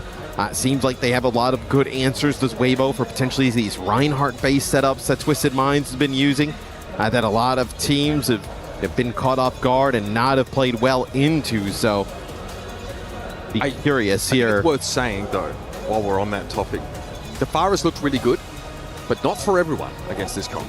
No. Leave has been able to do some pretty special stuff in the past and on that map, because, again, Village map on Nepal, a lot of teams can sort of group up, play inside, inside the low ground, play on the point, play out as far as sight lines if possible. League didn't give them that option. Yeah, so with Sunzo coming in and being a TM map pick, you know, maybe it's, you think about the escort pool, right? It's been a lot of Route 66 and Shambali, so maybe it's like Route, you want to play something like, you know, open things up to play like D.Va if you're TM. You can maybe ban Bastion, get that out of the game, and you feel a little bit better about that. It does seem like in terms of, you know, value, right? Teams have been picking out of that hybrid and escort map pool because, like, some of those picks could be really devastating for your team if you leave them to the opponent, so. We saw Sunzo play, I think, entirely a Champions Clash. He was just sort of the go-to for this team, and Circuit Royal was a great map for Weibo Gaming, right? They liked to play those pretty static looks, the ones that really let Shy sing and try and dominate a hit scan matchup, or let Lee continue to be a disruptor. King's Row between these two was a draw, but yeah, it was a shutout on Circuit, so that's something to bear in mind. It does feel like Weibo have evolved somewhat since then, because they looked horrific on Control at that tournament. They were just like, it was far and away their worst map time. Right. And I think if you're TM, do you consider banning Bastion here potentially? You know, it allows Quartz to kind of play that Cassidy Sojourn. It also eliminates potentially like a Sim ban coming in here, right? So that kind of protects you in that regard. That could be something that potentially you look at here if you're Twisted Minds, is, I know for Weibo, obviously, a few different options, right? You could, we've seen obviously Funny Astro go to Lucio a ton, right? You could get rid of Lucio if you feel confident, right? You could play like Cat Curie if you're Weibo, even without the Bastion. That would be like a pretty viable option here if they wanted to go that route. Yeah, I mean, they had SSG banning Jetpack Cat against them yesterday on Survivor. So it is root. Yep. It's been a huge shock to me, as Weibo are picking like Neon Junction for map 2 if they possibly can. Sig ban here from TM, so that's obviously targeted at Sunzo as he comes into the game, and then Sim ban gone here. So going to have to see Yubi flex over, play maybe Tracer Pharah himself, right? I think if you can set up a Tracer duel between Leave and Yubi, you're feeling pretty good about that as Weibo Gaming. But what do you think of Sunzo's options here at tank? Are you looking at like D.Va potentially, right? No, Ramatra as well. It's always tricky when you reveal subs before bans. So you give your opponents an opportunity to disrupt the play that's coming in off the bench. Go after there. The Sim ban, though, was quite brutal. That comes in here, right? Yubi, you think, like, could play... I mean, most likely it's going to be Tracer, right? We've seen Mei as well, but, like, Root is not... I mean, maybe at the end you can kind of go to Mei, but not, like, through the first parts of the map. Sim lets you shortcut so much of the nonsense on this map as an attack side. Yes. Getting big Earls for free, getting up on the high ground, basically from any position, you can access it. 66 is designed to, disadvantage attack side teams by forcing them to take longer routes that are fraught with more peril to actually get on that even footing, to get on that high ground, right? You see it on every of the 3 stages of the map.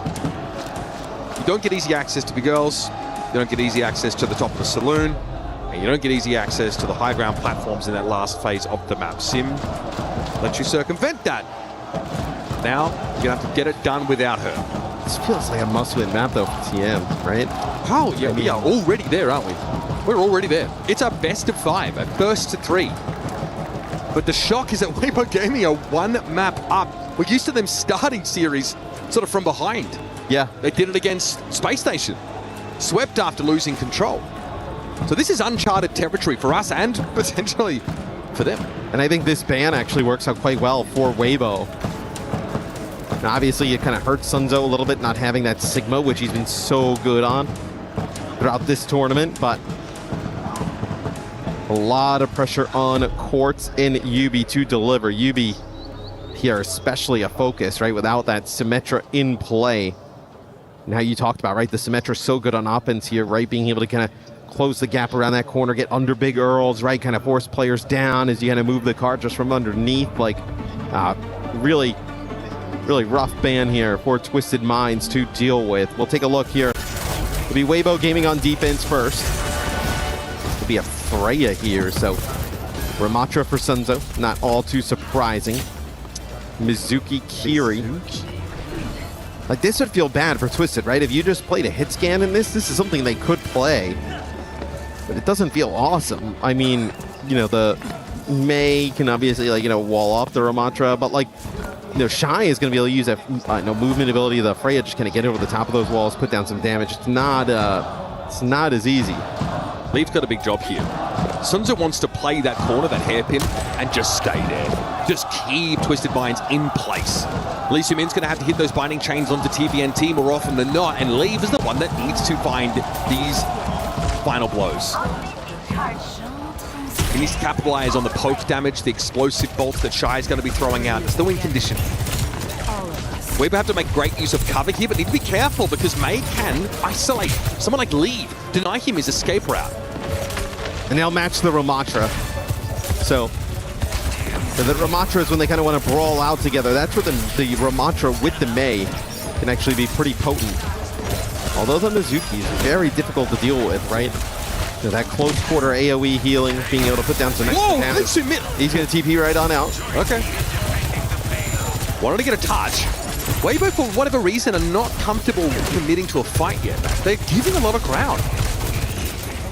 I think they want to, like, get around this corner so things open up where the Mei walls aren't going to completely isolate Sunzo. Nice shots there from Shy. Putting some pressure down as TVNT the first to fall. There's too much heal pressure on this Lucy Kiriko composition. The fact that I think Simple had to turn around there and just get Quartz topped up meant that TVNT was really isolated there.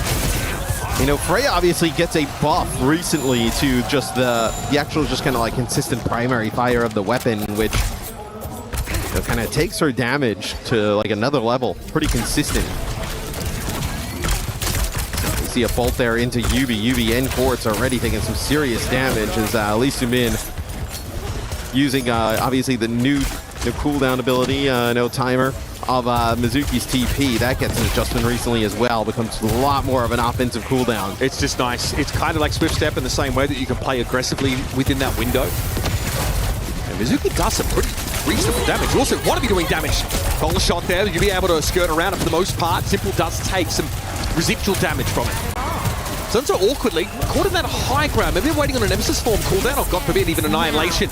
Here's the overclock for Quartz. See Sunzo, but not able to draw a bead on him just yet. And in the Nemesis form, Maratra's going to push on him. Shy dangles himself a little bit too long in front of the Goat's Perfume. The Quartz punishes him accordingly. Kenkai Sanctuary on the higher ground to give Sunzo somewhere to play from. It's punished though by a Blizzard. And Marcus able to keep their tank standing. Quartzo is making mincemeat off them on this low ground as Leave is not able to give him cause for concern.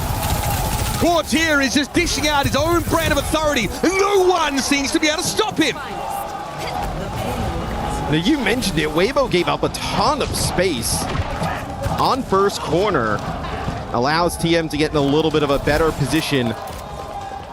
See if more changes are in order for Weibo. Nope, just going to be Maka getting a little bit of a speed boost for players getting out of the spawn here. It's Annihilation +3. You know, Shy has to be careful, right? Obviously, Freya can have some pretty nice vertical mobility, but she's very floaty through the air. Very easy railgun shots, potentially for Quartz to hit. Well, it drops off the high ground for now. It's definitely a disadvantaged spot for the Sojourn to be in. The Quartz has options. Okay, he's going to take this high ground by storm. Mark is going to TP away, but they are very low right now, and they need to benefit from Lee Sumin's AoE healing. Joyride. Leave gets a little bit of info about that high ground presence and is waiting on this spree. Quartz is still in the issue now. It's about Leave striking first and striking harder. And that should be enough. Sunday with the Annihilation here respects TVNT. He's going to back up. Give a bit of ground here to the Ramatra. And Lee Sumin is trying to leap and bound away. A great binding chain to cover his retreat. And Weber Gaming, in this case, blinking first is favorable. Bolo shot available here for Shy as Twisted is going to try and funnel out through one of these chokes. Could be pretty gnarly to deal with. This seen explosive bolt hit the UB. See how much damage that Freya puts down. Into a choke as well. Look, I mean, just like, it's so impressive. The rate of fire is quite so. Oh, that is a crazy bullet shot. Mark is able to finish the job just as Quartz was poised to bop Shy. You knew he would have been good for that shot. You see Shy in midair, right? Just kind of like turned his body and looked down, just trying to deny a headshot there. I'm watching like Quartz's fist descend in slow motion. That's a haymaker though that never hit.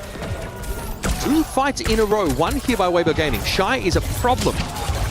And this is where Sim would be awesome, right? Close this gap, get to the high ground, really just kind of get that rush rolling. A huge fan.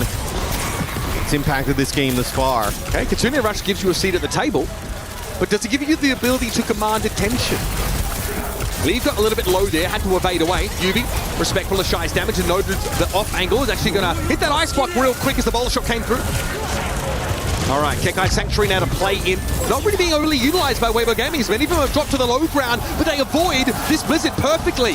Lee Sumin always in the backline, but always with an escape plan. And here's a flank from Shy. That's the bowler shot we were looking for, but Asushi quickly answers that, and now Shy has to hastily correct his positioning. He loses his life for it, but Yubi was picked up amidst that chaos, and that's acceptable here for Weibo Gaming. 1 minute, 10 seconds left. But Twisted Minds, they're going to regroup. Oh, I mean, a huge Suzu there from Simple keeps himself alive as Yubi over to the Reaper here. Reaper, Maga now over to Tracer, so probably just a TP to the front of the spawn and then swap. So, see, Leave with a spree. You're also going to have an Annihilation. A really good setup here for Weibo. The one thing they have to worry about, though, is allowing Quartz to maybe kind of farm this OC. Big spree! Funny Astro couldn't quite slip away. This is deadly stuff here from Leave, who doesn't want to let Shy take all the spotlight. And Twisted Minds, this is unexpected. A very quick push through the first part of the map, but Matt, they've been more than just waylaid. They are stuck in the mud with 24 seconds left to play. You do have another fight, though, right? So the spree invested there. Another fight available here for TM. They have UB, TVNT who can get on, touch a point, and Quartz with an OC, Symbol with a rush. Feel like you're playing for that. What? I don't know. Lee Sumin there just fell. Symbol doing a bit of everything. Healing plus the 2 knives coming out because of the perk. Joyride thrown to the card. Look how low Quartz is, but Shy can't finish the job. Quartz slips away, back to full health. Bowler shot now, under the arm for Shy, but what's the timing? Where's the window? Quartz is playing as a loose end, and here's the Annihilation, but Sunzo's already quite low. Somebody heal that guy! Yubi's taken down. Lee finds finally a connection with the motorbike. Shy trying to dodge on that high ground, and Sunzo clouts Quartz. A mean left hook here from the Ramatra, and now TVNT is beleaguered, beset on all sides by opponents, and forced off the cards. Not what I'd call an inspirational push there from Twisted Minds. But I'm seeing a certain contingent of this crowd really start to believe. So, you lose Lee Sumin early on. The Sunzo so low. Coming out there with the Annihilation, gets onto the point. Take a look at some of the highlights as Shy was pretty tremendous here in the second part of the map on the Freya.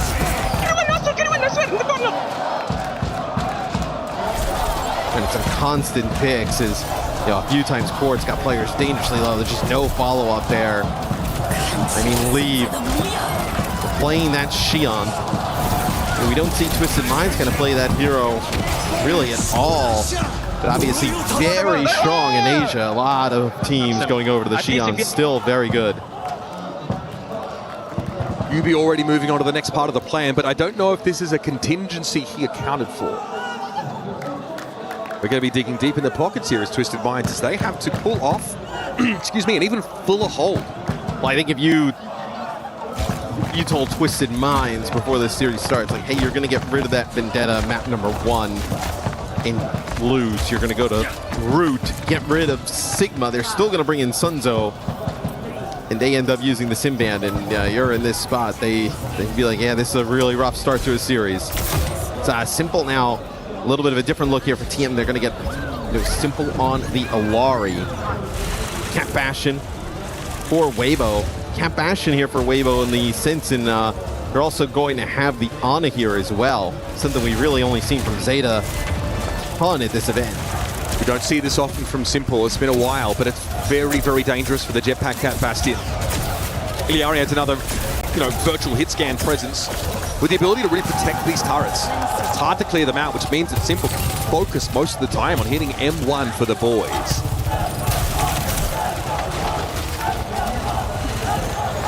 I wonder what, how long we'll see Weibo kind of go over to this setup. See if Lee Soo-min can kind of get Shy in a position to make a big impact. You don't want to end up burning the turret and just kind of pummeling it into the Ramatra there around the corner. It wouldn't really go for much. It's crazy to say this, but this is actually a moment where Widowmaker could have been kept out of the spawn, perhaps for a bit longer. Because Twisted Minds move out to try and dominate the sight lines as soon as that switch comes out. Quartz here just spoiled for choice in terms of targets. Sunzo constantly half health as he tries to round this corner. Yeah, they built up a Nano though. Nano for the Bastion here over the top. Oh dear. Everybody gets inside. Looks like the 300 Spartans, the option is to fight in the shade, but TVNT doesn't have that luxury. He's low, trying to keep the Dukes up, but brought down. Caught so quickly, evens the ledger, but Leave has perched up on this high ground. This is dangerous now for Twisted Minds. Their grip on map control being wrested free. Quartzo and Overclock would be astonishingly important. Simple's taking matters into his own hands, trying to go for that captive son, trying to catch Lee Soo-min, and he's found him. Fancy the mobility more than the burst damage, I feel. And fighting back are Twisted Minds. Leave here, trying to play at long range, playing back with a Bastion, but Quartz slots 2 quick kills and silences the Chinese crowd. Yeah, even though you didn't really connect with anyone, the captive son, just the extra mobility for the Alari, being able to kind of fly through the sky there. Maka going to ditch the Ana once you end up using that Nano. It'll be Cat Kiri, so you're getting closer to the Catnap. This is going to be good, though, for Twisted to be able to kind of brawl out with this Juno Ray, the Ramatra, and also the Mei. It's going to be very strong if they can survive some of this Bastion damage, but they've done a great job of doing this far. They do have to group around the Ray, though, Matt, and that's where Shy can. They're not going to need it. I mean, they end up losing Leave here early on. Just an icicle around the corner there from Yubi. This is a comp that Yubi, I'm pretty sure, barked out immediately at the end of that last round. He already had a plan for this, but Simple has been taken down. That's Iliari out of the picture now. Things get a little bit dicier. But Astro couldn't dump altitude quickly enough. And Quartz is going to be brought down. A powerful comp, but it has some fragility. And the brittleness of Twisted Minds eventually is put on display. I like the idea for Twisted Minds there, though. You're going to be able to get another fight, right? Juno speed ring back into the action. You're going to have all of these ultimates. And there's some stall potential here out of this. Oh, dangerous. Simple has to outburst away. The touch is going to be there, surely. No! Take it down from orbit. Moved off the map before he had a chance to contest. That's not what you want to see at all. Spree here might have been overkill for Leave, but he just wants to make sure there's an insurance policy in place. And there's the first checkpoint for Weibo. You're playing around that orbital ray. Bro. This kill is massive. It looks like, yeah, you'd use all of his cooldowns there. I mean, dude, that's the annihilation you use around the corner with the blizzard there as well. You don't have the orbital ray to use. That allows Weibo to get that first checkpoint and get some high ground here. Out of another choke here for Twisted Minds. It's been uncomfortable, but they will filter through into the second phase of the map. Captive Sun, Orbital Ray, 2 very important support ultimates at the disposal of Twisted Minds. Here comes that Captive Sun. Shy, a great target for that. Burst damage going to be very hard to ameliorate, but it looks like there was a Susan that cleansed off the debuff, and Quartz is taken down. Simple now realizes discretion, the better part of Valor, especially when TVNT is under extreme duress. Here's that orbital ray. Will it be enough at this point, though, with Shy's found a bizarre Bastion flanking angle, and Sunzo has the annihilation. Oh boy, it's ugly for Twisted Minds. TVNT is going to be brought down, and there'll be a chance to touch Matt, but a slim one. But you're going to be playing into a Kitsune rush. The artillery as well is going to put down a lot of damage as they come out from this high ground choke. TVNT going to go over to D.Va here. That's going to be the artillery sound of the Bastion. Oh god, this could be devastating. There's one. Splits off the support. Here's the others. Slows things up, spreads them out. Yubi a little bit low. That third one comes in, and the Vortex also going to waylay them further. They're close. Funny Astro and Simple are the first to go down, and the writing is well and truly on the wall. Weibo Gaming says our story's far from done. We'll keep on writing. We'll keep on playing. We'll keep on believing.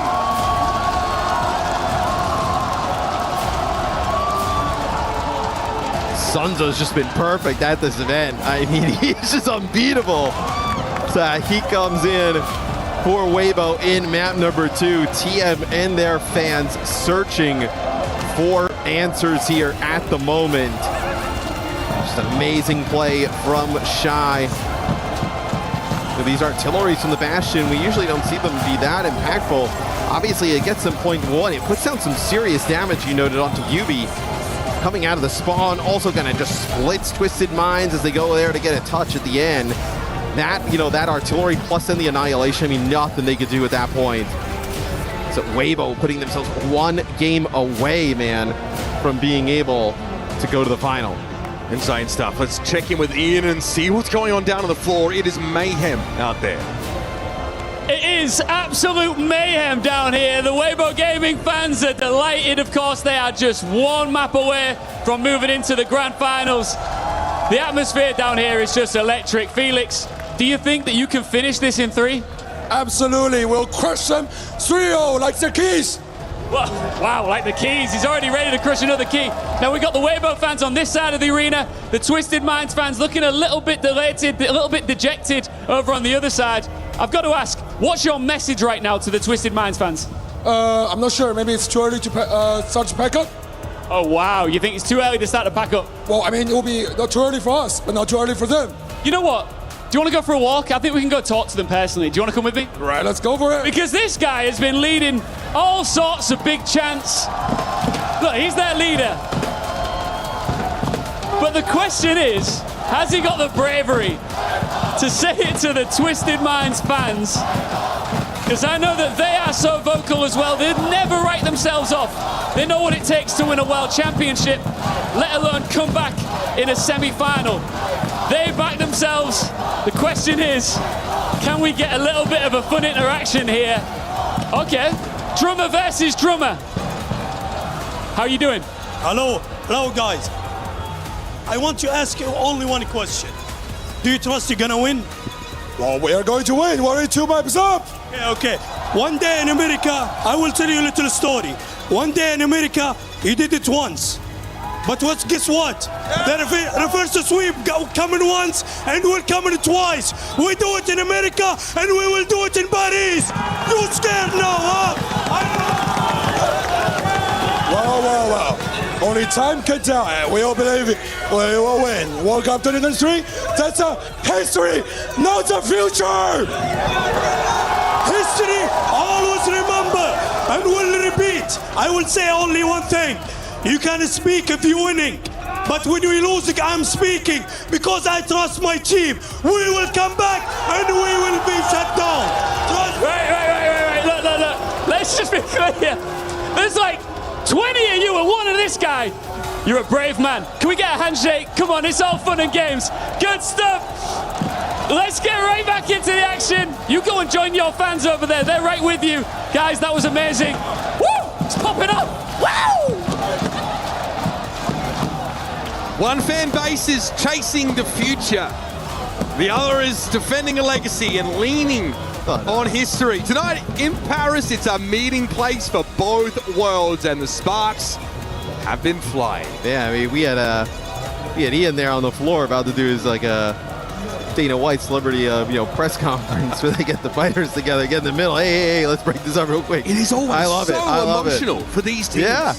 For these fans. Well, Twisted obviously has an opportunity to get to another final. Club championship points, right? Massive for the org. Weibo, it's like they're just like, oh, is this happening? Like they've been in this situation before, and then it doesn't work out for them. But it is Neon Junction, so this is a really good, Reinhardt solution here for Twisted Minds.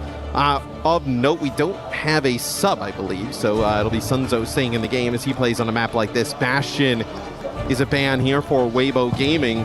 It's Mizuki, the ban here for TM. Obviously, the Mizuki helps the D.Va. I also wonder if they were potentially scared of like a Lucio or a Kiri ban on the other side, as we've seen Weibo do a little bit more in terms of flexibility in that backline. Yeah, it would be interesting if they get forced into a Bastionless Jetpack Cat scenario or something like that, right? Go after the Lucio.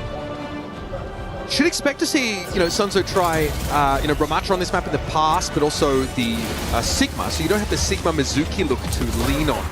When we were in Kiri Lucio world, it's obviously amazing utility offered by that team, but those big bits of burst damage that don't translate into kills straight away, let's say like Shy hits a couple of explosive bolts, they don't mean kills in the moment, but they can often turn into them when the Lucio Kiri are desperately trying to top that one player up and lose their attention on others and have them taken out by Leave or someone. So it does matter. That damage isn't just feeding support ultimates. One thing I think that's hurt Twisted Minds here at this event, Mitch, is they don't obviously love playing the Jetpack Cat, where we've seen a lot of teams, even without Bastion, play Jetpack Cat, and like the Cat is just really strong in terms of like this kind of damage dealing support, just a nuisance to deal with. It'll be TM, Sim, D.Va set up here. I think the D.Va here is pretty interesting, honestly. Twisted Minds, TVNT is going to have his work cut out for him, but can control the Freya if he gets that defense matrix up on the correct sight line. Shy's playing pretty far forward here though, and the poke damage is pretty extreme on TM. Takes a huge shot though there from Quartz, as they're just going to back down around the corner for a while. Vortex locks a few players in place. Okay, little TP. This will try and give Twisted Minds a better position to play from. Looks like the TP though had been removed, and TVNT's up on that high ground. They can't join in right now, but it's still an important position to hold. All right, careful. Lee has help there in the form of Lissumin. Shy though is low. Oh, don't get too gritty on that sideline. He definitely feels the pressure of needing to keep this damage poured on to try and keep Twisted Minds quiet, but they've started to dip the toe on the point. Get a bit confident. I mean, you see the D.Va right there. That's a big gamble. Yeah, then Quartz obviously finishes Shy off. I was going to say, it's a little bit easier for Weibo to try and retake, as opposed to teams we see do this with the Sigma. Quartz with 2, though. And he's up to the challenge. Lissumin looks like he showed a little bit of leg there. Gave Quartz an opening. One that he'll rarely miss. Good looks here for Twisted Minds. I feel like this is a comp that is certainly leaning on their ability to get Symmetra value. With Ramatra, they want to come out and maybe try and install this a little bit longer. I don't know who's here for support. Where's the healing? Yeah. Like, you just don't have a comp that can top up your main tank when he's 1v5. Maybe you get a Suzu there. You're able to kind of like blast them with healing. You think about rushing, because they had rushed in their previous fight. But yeah, it's... when Maka gets there around the corner, I mean, Sunzo is basically dead. There's no reason to kind of throw that in. Brig, so obviously this would have been an awesome spot for Mizuki, right? But Brig will be the response here for Lissumin and Weibo Gaming. So Twisted Minds had a great opportunity to match a snowball a little bit here, right? Been looking good so far.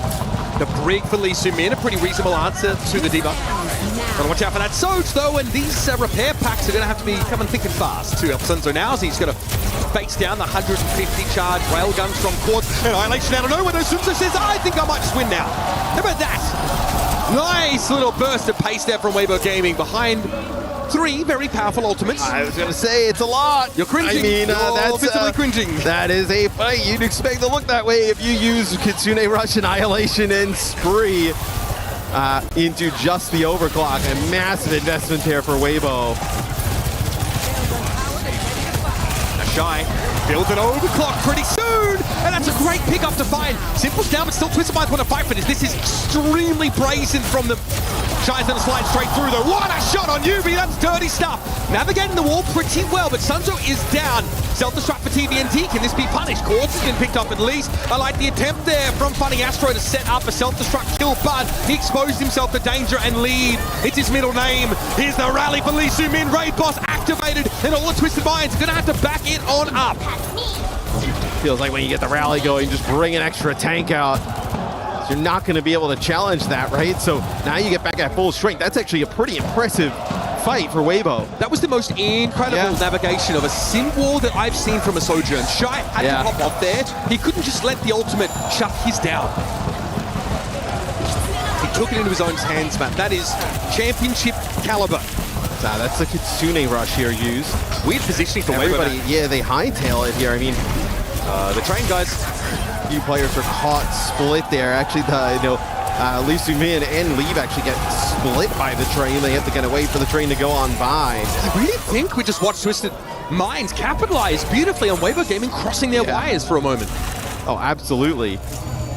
Weibo, let's see if they can somewhat manufacture another touch. Shy here over to the Sim. They're also going to have Lee Soo-min here go over to the Cat.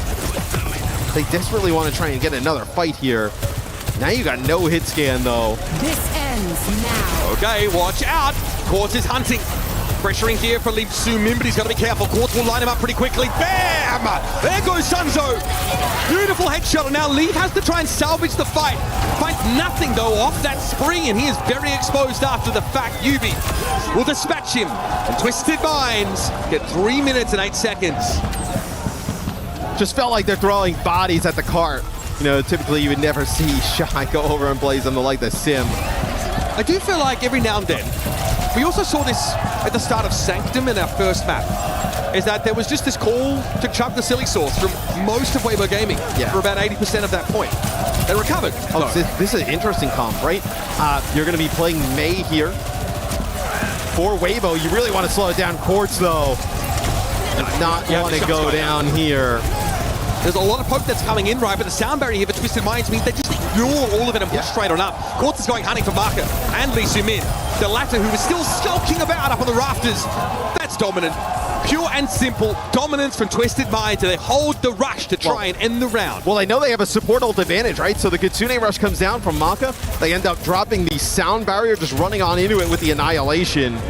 Now a Kitsune rush here at the end. Weibo just trying to find anything that'll work. Here comes the rush. Interesting Mabel there from Lee, trying to deny poke opportunities as Weibo get out onto the point and fight. Marker though, very, very low. Has to duck back in the spawn, but Sunzo has an Annihilation in play. It's going to be Lee getting picked off first. Sunzo couldn't hold up in the heat. And Twisted Minds post a very respectable, almost 2 minutes on the attack side. Left over. They've arrived. And that's a haymaker there from Twisted Minds on offense. So Weibo just never looked like they got comfortable there throughout. So I like the idea of the Mei there towards the end, you know, really good kind of chokes. Get some screaming. Yeah, but I mean, just a massive ult advantage for really entirety of that run from second to third point. I feel like the protocols from Weibo just looked very sloppy after they lost that first point. I think they allowed Twisted Minds to like keep them staggered, keep it fluid, right? Not really give them a chance to fully set up and just get in formation. So it makes the win conditions kind of foggy. You're playing 4v5, you might fight back, right? You're in a 4v4, but you've lost the tank. That's right! You know, you've lost a lot of the tools. They say that no plan survives first contact with the enemy, or the translation being everyone's got a plan until they get punched in the face. So you see just a little bit of a relief there in the Twisted Minds war room is a little dicey there for a sec. TVNT 21-1. Unreal first half on the Diva. Just a master at that hero at this point. Quartz 20-2. But it's definitely been quite a map for Quartz. Oh, yes, this is what I wanted to see. The Vendetta here for Leave. Amazing at heroes like this. Very difficult to play.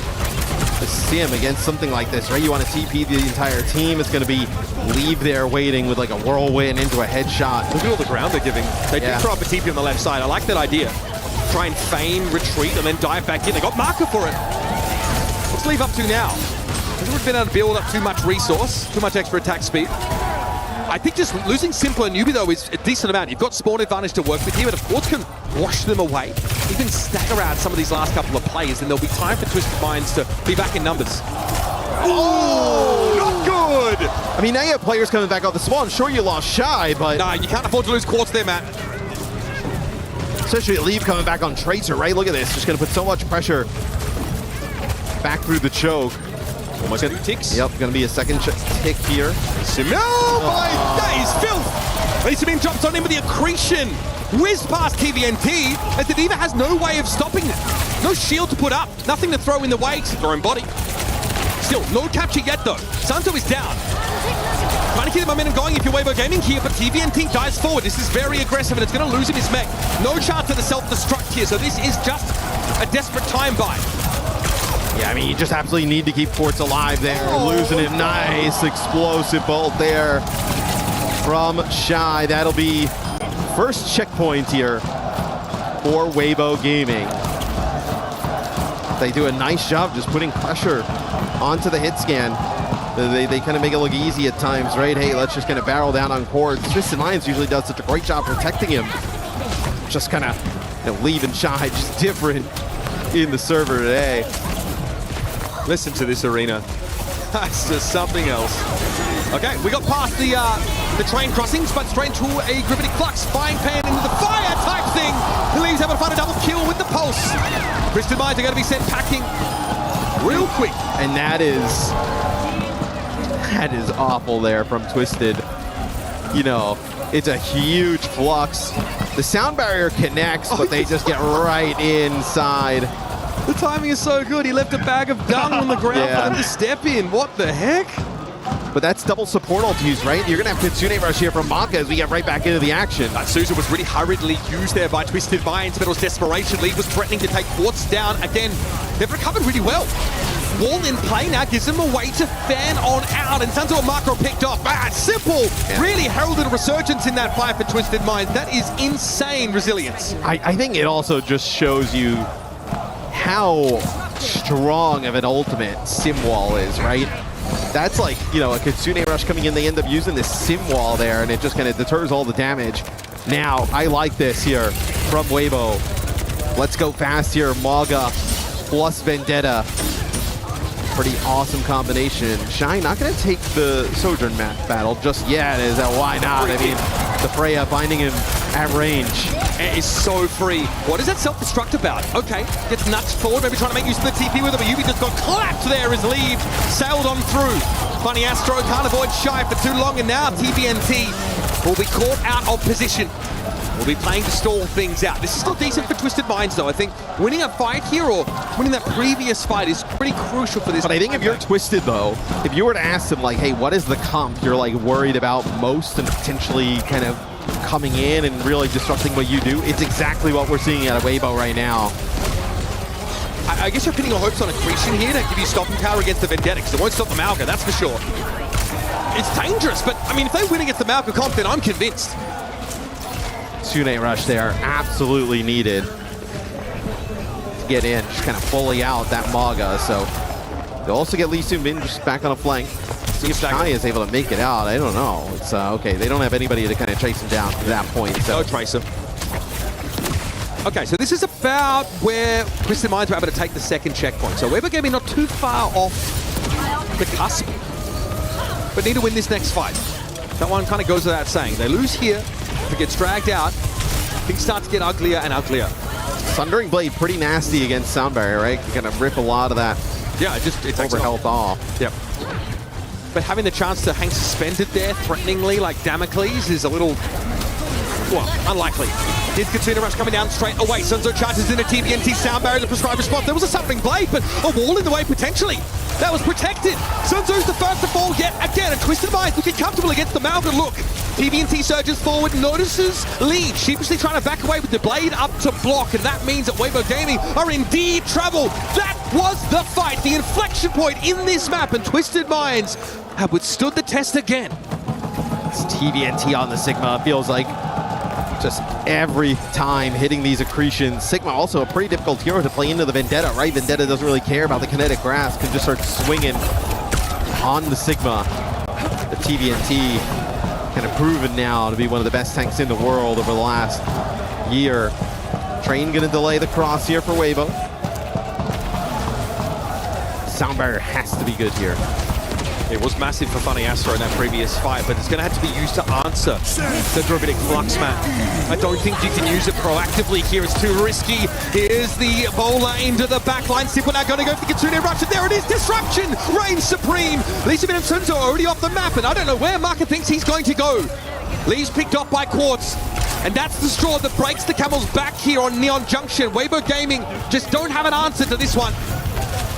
It's pretty impressive they're able to keep TVNT alive through that cage. They didn't have a TP to kind of get him out of there. They end up trying to break the cage. Quartz obviously contributing heavily in that. Lee Soo-min will get a touch, but pays the ultimate price as Sunzo gets back up to the high ground. And that's all she wrote. Nobody will make it. Finally, on their final chance to pick a map in this series, Twisted Minds come up with the goods. It's important, maybe an inflection point in this series, but more than that, it's a foothold to begin to fight back. The problem is that every map from here on out will be selected by their opponents. Yeah, but you look at the map selection, right? I mean, you get the flashpoint maps, you get the push maps, right? A lot of teams they're really gonna go over and play probably, Esperanza instead of Caliseo. I mean, maybe if you want to try and play slower with Sunzo, you could play Caliseo, and then you think about some of those flashpoint maps, right? You want to play something fast and play like an Atlas, and maybe you think about bringing in Gushue again, because a lot of the other ones, like New Junk City, which we've seen a ton of this, have been great for rush style play. And Twisted Minds, right? Sig, Ramatra, Diva, any of those heroes, you feel great about playing them in these comps. One thing to note is that a comp we thought that would be troublesome for Twisted Minds, the Vendetta. They got through, yeah. They withstood it. They had the answer. Yeah, there was a switch over towards the Sigma, one that had my eyebrows raised, but it worked out. Curious to hear from our experts here, so let's cross over to the studio with Puckett and Co.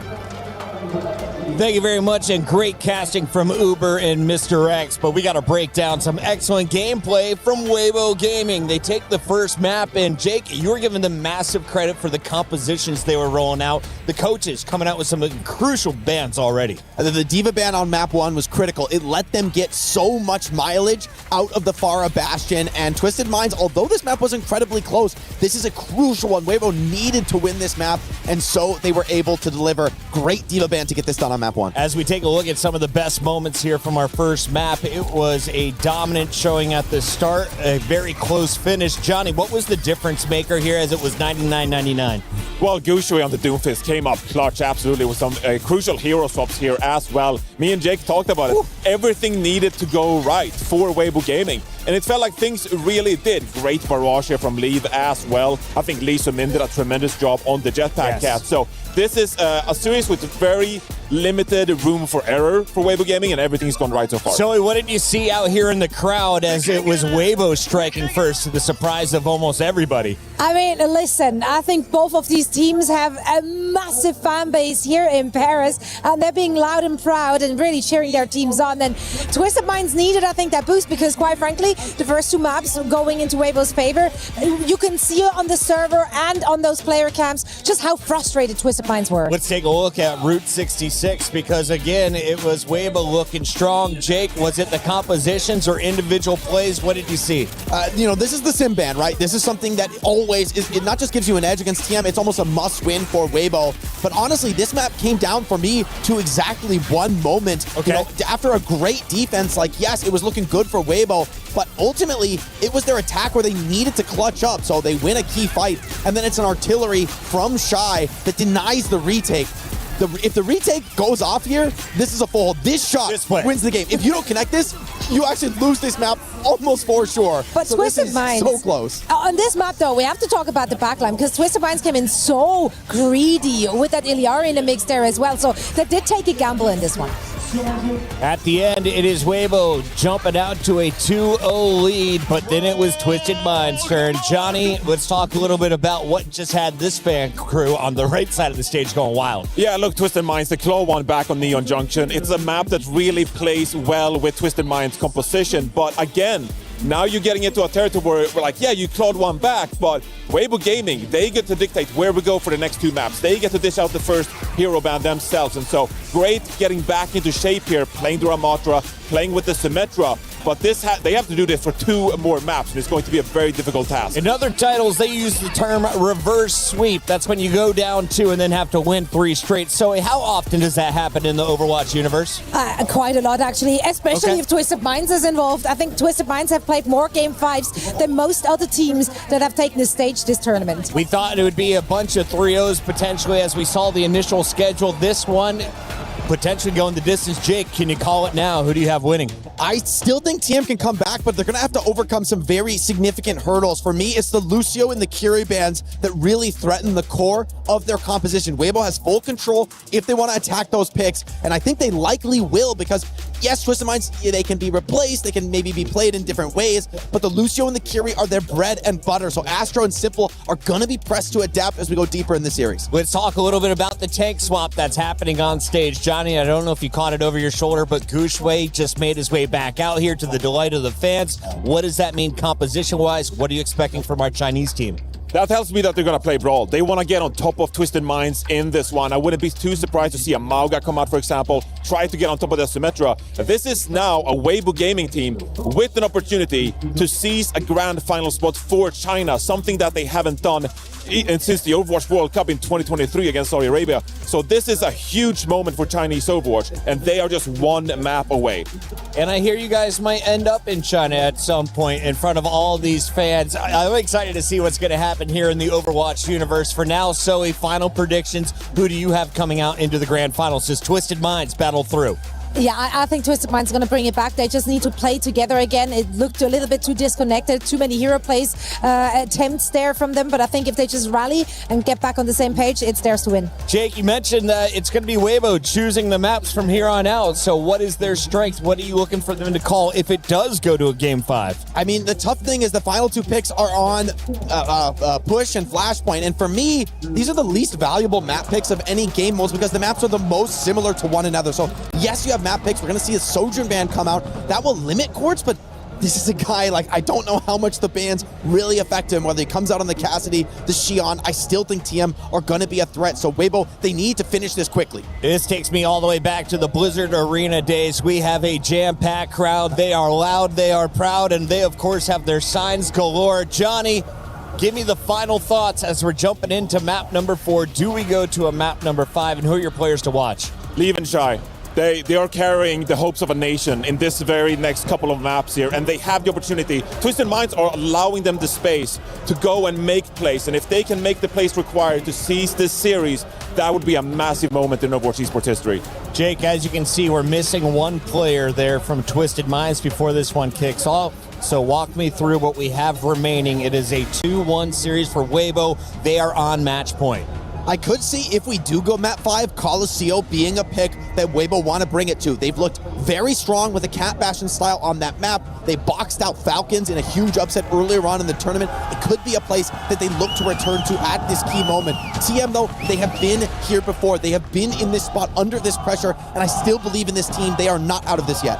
Yeah, they've literally been in this situation just a few weeks ago when they were fighting it out in the lower bracket and ended up against Crazy Raccoons in the grand finals in Tokyo, Japan. So they have the tenacity. We know they have the grit to bring it back and do a reverse sweep on them. It is Championship Sunday. This is your semi-final. Can Weibo finish it here, or are we going the distance? We find out as we send it back to the casters. It's Uber and Mr. X on the mic.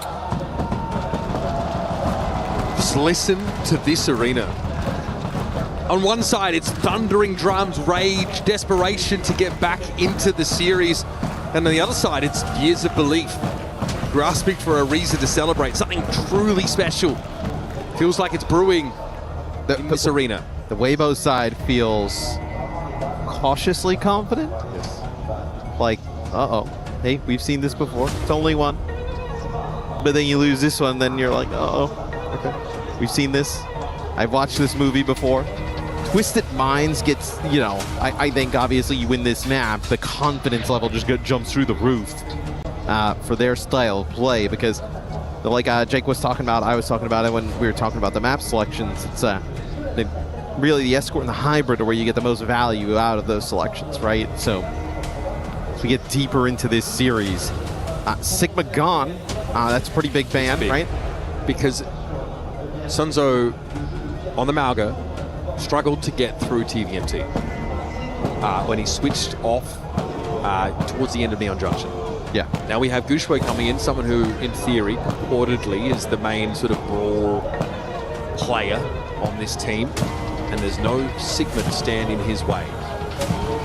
The tension is thick. The Sojourn ban is quite interesting as well. You know, Shy has obviously been playing, you know, whether it be the Sojourn or the Freya. Probably puts Quartz in, whether it's be Bastion or Cassidy. Would be the options there. Yep. Discussion on the desk about going after the Lucio Kiri sort of comfort for Twisted Minds, Matt. Something they also referenced earlier in the series. They probably save one of those for push in a game 5. You know, we've obviously in the last series in Zeta, right? We saw Violet, and she played a lot of different heroes on Esperanza in terms of support line. So, like Mitch alluded to, Gushue is back in the game here.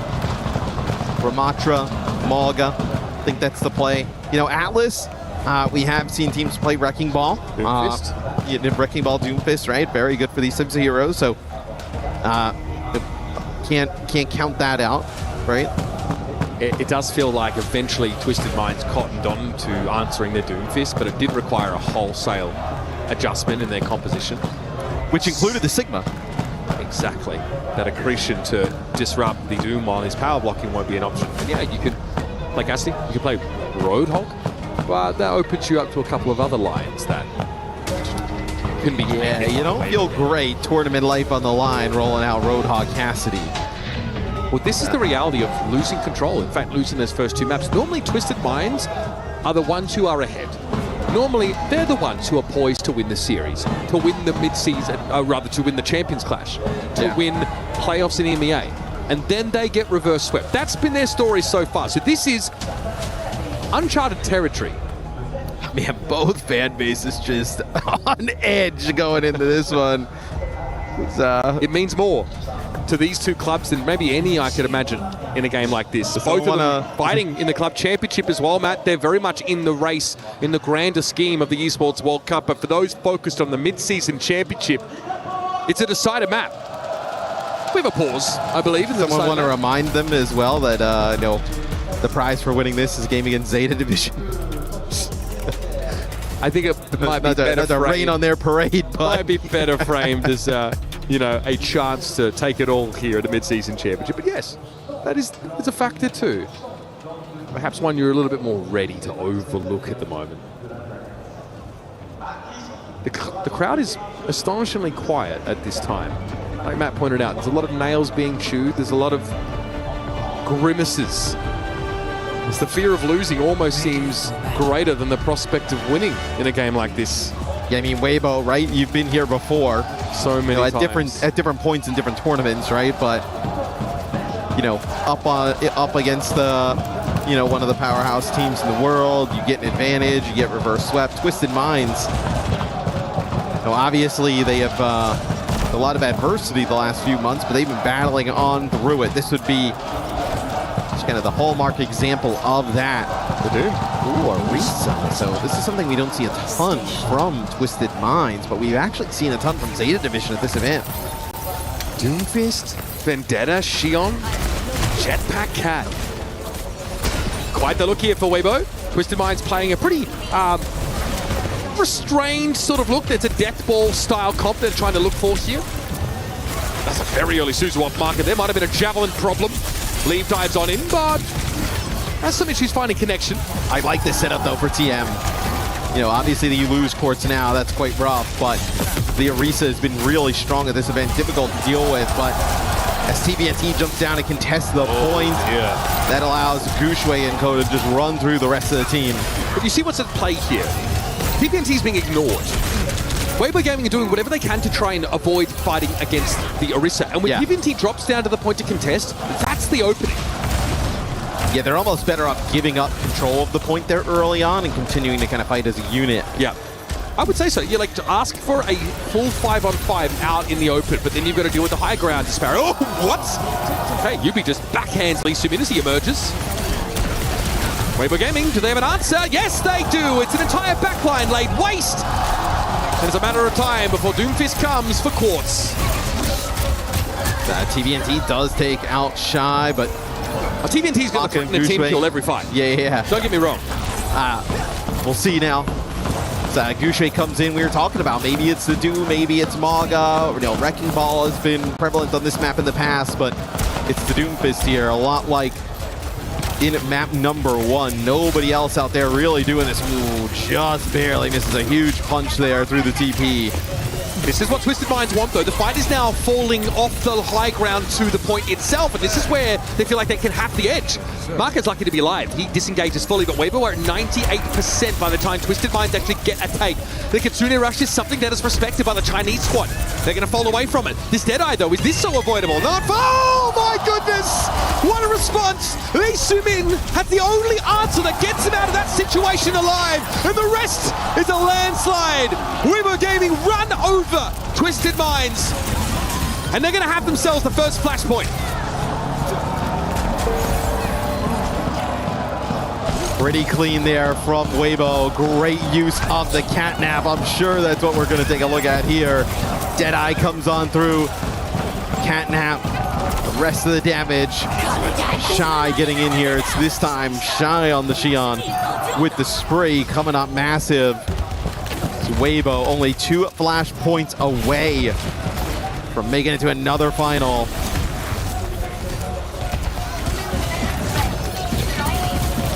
Giant's going to keep a respectful distance to start this off. One wrong step and getting on the wrong end of that javelin from the Orisa, and your round can be over straight away. Leave a little bit low. Sundering Blade has been developed, and Gushue has to fall away from this. This is no escape. Look at the speed boost. Funny Astro left to clean up the mess that TVNT made. The Twisted Minds command attention here on the second point. Yeah, they need to use Sound Barrier there, obviously with the Kitsune Rush rolling. Simwall invested as well, but nice spear on the exit from TVNT. That is going to get rid of Maka, and a change here, Mitch. It'll be Gushue over to the Maga. Maga a little bit of an easier time into the Orisa. And then the Bastion here as well, right? No, up in the sky here with the Cat. Orisa, obviously, once the armor is off, does not have a ton of damage mitigation. Becomes a target that can easily fall over. Shy pops up. That grenade is a non-insignificant amount of damage.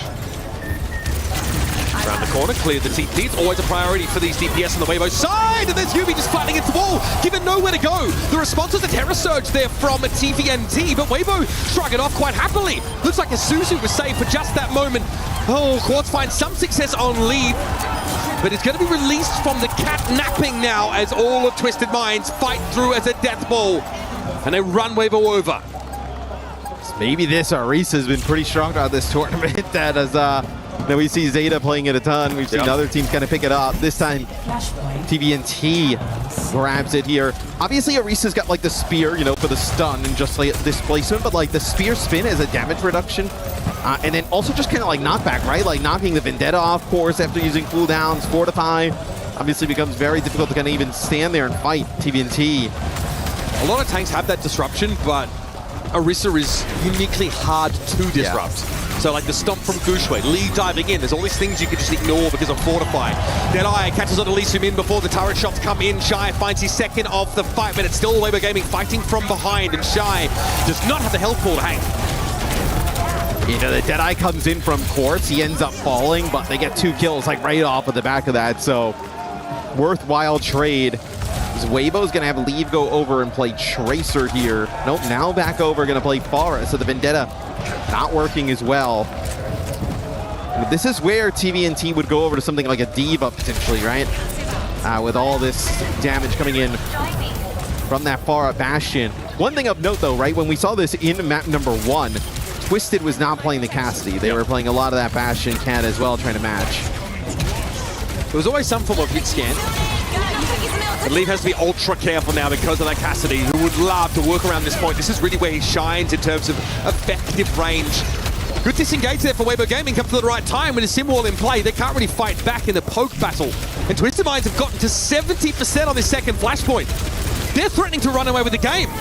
Speaking of running away, GuXue doing the opposite. In fact, accosting Twisted Minds, and the sound barriers is perfectly timed. Can they withstand this though? It's GuXue loses his cage fight and market to the Terror Surge. Every answer meticulously crafted by Twisted Minds to unravel the Weibo Gaming plan. Oh, the beat could not have been better timed there by Funny Astro. Well, let's take a look here. It's going to be the Terror Surge in combination with a Deadeye. Lee Sumin actually was in there with a Catnap. Gets kind of sucked into the middle there as TVNT finishes off the Pharah at the end.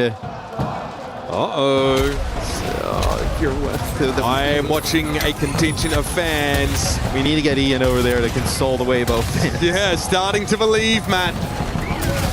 Shy here trying to be a second Pharah. The rocket barrage is real. He's Lucimin in the mix, but Market just gets plucked out by TVNT. Hard to fight in this close quarters, but Shy's got the answer. Dodging away here though from the Sim turret, and GuXue being alive is kind of necessary. Shy lines him up, one at a bloody time. They're low. His aim is true. TVNT gonna go over to the D.Va. I was talking about how that's what they went to in this type of comp early on. Shy, I mean, what is this? It's a little casual 5K here from Shy. Yeah. Cleans up everybody there. Pretty insane Twisted moment. Minds. Perking, of course, into the Rockets. Beautifully done. Can he do more? I don't love Twisted trying to match the Cat Bastion. I feel like this kind of favors Weibo slightly. 40% though for Weibo Gaming. And yeah, I think they're happy with the matchup. You're right. Quartz here down to the rocket barrage. He's Lee looking for more. Desperation now as he saw Simple try and slip away, and it wasn't to be. Weibo Gaming, I think they might just be back. Yeah, I mean, this has not been a strength of Twisted Minds. So to kind of try and go toe-to-toe with Weibo, who Lee Sumin and Shy have looked pretty comfortable on this. Obviously extremely risky, but they probably feel like they kind of need to match that damage output and the threat. And then with the D.Va, they have a slight advantage. Dangerous for Shy. Just an awkward spot. I don't think he's ready for Quartz to descend that quickly. Just a slight miscalculation for Weibo Gaming. They're all grouped up off the point, though, and happy to come back in. They just need one more fight. Easier said than done, though, folks, especially if Leave is just caught in the neutral like that. And I mean, if you're Weibo, you cannot allow these staggers to happen and just kind of just let them just kind of waltz on in. Just taking this map. Just a sloppy moment there. Yeah, I mean, you can't have that. As Leave now, going to ditch Pharah, go over to Tracer. Pharah seems fine, but perhaps against the Cat Bastion, it's a bit ugly. GuXue here doesn't want to get too low. He's drawn out the Kitsune Rush from Twisted Minds. This feels like a great exchange for Weibo Gaming. They trade ult for ult, and now Shy's going to use his. Artillery strike coming to the back line now. Cage fight, who's caught in that? Yugi looks like he's in a dangerous spot. The Catnap going to come down, and the Bastion ult here for Twisted Minds. Off the map goes Yugi, dragged down to his deep demise. Elise Sumin gets his hands dirty. Simple's picked up, but Funny Astro's got a Catnap of his own, and it looks like a TVNT remake is on the cards. He's back. GuXue taken out of the action, and Shy falling means that Weibo Gaming are going to fall flat in this last fight. And Twisted Minds start to give their fans something really true to believe in. Something real. A chance here and a reverse sweep in the series, but we've still got overtime. Lee still has a chance to touch, and he will. But with Lee Sumin being taken down, the Cat not there, and Market too far from the action, it feels like a full-on hope. GuXue, though, will try. Weibo have been here time and time again. They'll throw everything out there to fight for their right to compete. But we're going to have to go to a map fight for that. Twisted Minds, they're back. Oh, and the Weibo fans are crushed. 98%. It's not over just yet. But man, feels like we've seen this. Twisted Minds trying to pull together a reverse sweep, another final. We get one more map between these two teams as we take a look at some of the highlights. Such a fantastic start for Weibo, right? Playing this Doomfist, obviously getting a massive advantage early on in terms of comp. The Orisa swap from TVNT was great. Seemed to really kind of turn the tides of the map. And then I thought on that last flashpoint, Weibo had a great start, and then I think they just kind of fumbled the bag. They just let TM just kind of get right back into it. I mean, even the last fight. The last fight, man. Like, it's one thing for Shy to maybe get overwhelmed, not expecting to run into Twisted Minds where they were, but they were at 98%. Like, they could just play the point. And then Quartz is able to find a random kill just in his, like, normal sentry mode on leave. Brutal stuff. Let's head down to the crowd. Ian, this is the right time, I think, to take a temperature. What do you think? I've never been hotter than right now. It's crazy down here. Twisted Minds fans, how are you doing right now? You said, I came over here, and you said, we're going to see a reverse sweep. You said all the reasons why. What's your message and what are your thoughts right now? I see it, I say it, and I mean it. I want to say only one thing, guys. You can run, but you can't hide. Where do you think, I didn't see you down there. Where do you think the belief comes from in this team? What? Where does the belief come from in this team? Where is the belief? Because we come from Saudi. We come from each country to believe in this team. Do you think we're gonna lose now? They trust us like we trust them. We're gonna fight for them like they fight for us. And Kanye West one day say, La, la, la, la, wait till I get my money right. Next fight, I will get my money. Let's go! Right, come on. Make some room just for... I'm going on stage, right? Hold on a second. I did not expect Bro to start singing Kanye West, but that's where we are. It's the Esports World Cup. Expect the unexpected. I've still got this teddy. I was going to send this off over there somewhere. Sorry. Wow! It is loud. That guy, everybody needs a hype man like him in their life, that's for sure. But I need to hear from the Weibo Gaming fans. If we can get a shot of them, they are just as passionate. They are not giving up by any means here. They are ready to take this to a fifth and final map. Hey, who's taking it? What about Weibo Gaming? The belief is there, and I feel like as fans, everyone here and everybody watching at home, we got just what we wanted. A banger semi-final for all the marbles. A shot at this trophy in the grand final. One more map to play. Let's do it. Weibo Gaming came looking to avenge Champions Clash. And Twisted Minds are now one map from making this rematch so much more cruel, so much more painful than the original. They're the ones that have been on the receiving end of these reverse sweeps in recent. Today, it's time to deliver one of their own making. And we get Caliseo is the final map selection in this series. And look, we talked about it. They were saving whether it be the Kiri or the Lucio ban for the end. It is Kiri gone. And interesting enough, Mitch, it is the Maga gun on the other side. Gushui stays in the game, I believe. We didn't get word that there's a sub. Taking a look on this stage, it's really far, even with my new enhanced eyes, for me to see. But yeah, no, Gushui's still in. So the Maga gun, I guess it's going to be... We're looking at Ramatra here, potentially. Is this going to be like Wu-Yang versus Juno looks? Nah, Simple doesn't... They don't really play the Wu-Yang. They'll probably play... Simple can play the map, right? Do they play something like Baptiste? I don't... I mean, it has some lateral mobility now with the perk upgrade, but it seems like an odd pick. Oh, man. What an insane game. Weibo have spent years living with the pain of heartbreak. Their fans are very familiar with it. Now one final map separates them from that feeling, or the breakthrough that their fans have been waiting for. It could go either way, Matt. It's about leaving it all out there because this could be their last chance to speak for their country. Well, I think the Curie ban is also the right one there from Weibo. Because if you were to just ban the Lucio, Funny Astro can play Juno at a really high level, can also play Jetpack Cat, right? Allows Curie to stay in the game. Back with Reinhardt, it's quite interesting. Obviously, the Doomfist would give it a lot of issues, so. Here we go, folks. The final map and the final chance for Twisted Minds or Weibo Gaming to book their ticket into our grand finals at our Midseason Championship. It's a Reinhardt Baptiste composition versus Jetpack Cat, Bastion, and Doomfist. You know, the BAP is going to be able to kind of like, if the Doom comes in and does some serious damage, going to be able to heal everybody up right away. The BAP is also going to give them, I was going to say, some answers here against the Pharah, right? You know, obviously, Sim can't really interact that much with the Pharah. Wow. And typically, neither can the Reinhardt, but TBNT says, so watch this. But the BAP obviously can put out a lot of damage towards some of those flyers, so going to make up for some that they lack in that in terms of the comp. It does good poke damage overall. Doomfist does not love that, especially when he's forced onto those longer straightaways.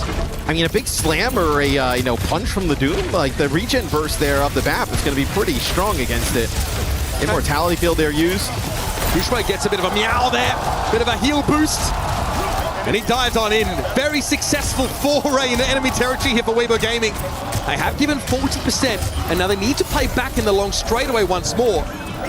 Marka did very well to meet Gushway with the Bionade there. I also wonder if that's going to be the end of the Reinhardt. Looks like potentially going to come out with another game of it here. They're going to try it one more time, but they were pretty fast off the Rhine. The last time, some serious damage down here from Shy. That Immortality field had to come pretty early in the day, didn't it? And it was washed away in seconds. Still, Twisted Minds trying to run away with the bag. Shy doesn't have a way to chase them really outside of the Jetpack Cat, so instead, he reaches for his Q key and Quartz! Oh, we needed the shield to be used as a parasol there, but Funny Astro's running away with the cart. Yeah, you know, it's all fun, right? Weibo is obviously coming up with some kills, but it's actually Twisted Minds who gain progress out of that fight, because the payload goes all the way back the other direction. It'll be Quartz now over to the Cassidy. We take a look here. Shy's POV with the artillery. He's been really good with these throughout the series. He also gets the kills here on the Funny Astro and TBNT to finish it off. The Cat Bastion is getting some serious mileage, but now Weibo have to push into Twisted Minds territory.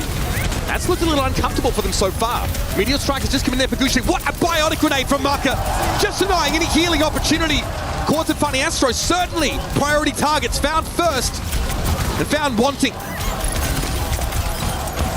This time it'll be Weibo getting the bot moving. That's going to be the Ant Matrix used there by Twisted Minds. Now 20 or so meters behind here for Weibo Gaming. Nano boost available for either Lead or Gushway most likely. So Maka here on an off-angle. Look at this. The cart's moving the entire time. Behind this, Weibo Gaming's machinations are coming to fruition, and Gushway is simply knocking heads together. Not one for subtlety, this one. Believe the game plan to the big brains. Oh, that's going to be Weibo taking the lead, and they catch them completely off guard. Maka on an off-angle, bio grenade, Nano. He was so far forward. Yeah, into Gushway. They do get Gushway. What can you get out of Twisted Minds now in order to get them stabilized? Can you make this expensive if you're Weibo Gaming? 15 meters a lead, that is massive. Lead coming in the barrage there makes me wonder if he's not switching off the Fari here as Quartz does the deed. The Twisted Minds looking pretty grim and determined after that. I don't feel like that was too bad though, right? Because you end up, obviously you get the sound barrier out basically at the same time they get Gushway, but that ultimate is huge, right? As Leave gonna ditch the Pharah over to Tracer here. Maybe feels like just Quartz just too much of a threat, put some more pressure on the back line here with Gushway. They do not want to fight into the symbol at all. Okay, they're going to give a lot of ground. How much is the question? Here comes Sebastian ultimate. Gushway trying to set up some eliminations, theoretically. Simple now with an Ant Matrix, but there's no spot to make use of it. The Biotic Grenade knocks him down. The fallibility of Baptiste certainly being displayed there. And Weibo Gaming stop Twisted Minds from equalizing, but they let them one step closer to their total. Simple able to build up towards these Ant Matrixes really fast. There, tries to use the Immortality Field to be able to save. Oh, hey, you know, Jake at the back was like, hey, we haven't seen Moira at all this event. So it'll be simple. This is really like Death Ball. Also, Wow. Moira a little bit more survivable, right, than the Baptiste. This is what a Kiriko band does to a man. Got good mobility, decent healing in a pinch. I'm not sure about it though, I won't lie. It lacks utility, something that Simple's been able to really lean on over the rush. You also do lose some of that extra poke that the Baptiste provides. But he just hasn't gotten any value out of it. Nice big punch there from Gushue. It's disruptive, but it's not deadly yet. He'll have the double back to the cart now. We can't be conceding this lead if we're Weibo Gaming. Marker says, Gushue, please stand on my line of sight, please. Yubi's down. Leave has delivered such an important collection of kills here with Simple falling to the pulse bomb. He must have waited out the fade. And Weibo Gaming continue to hold Twisted Minds at bay. About halfway through this game now. There's a lead you see here. Oh, nice pulse bomb. Simple. Doesn't have the fade there to kind of wash that off, live another day as Port's got to get some more water on that mouse pad. Wet the mouse pad.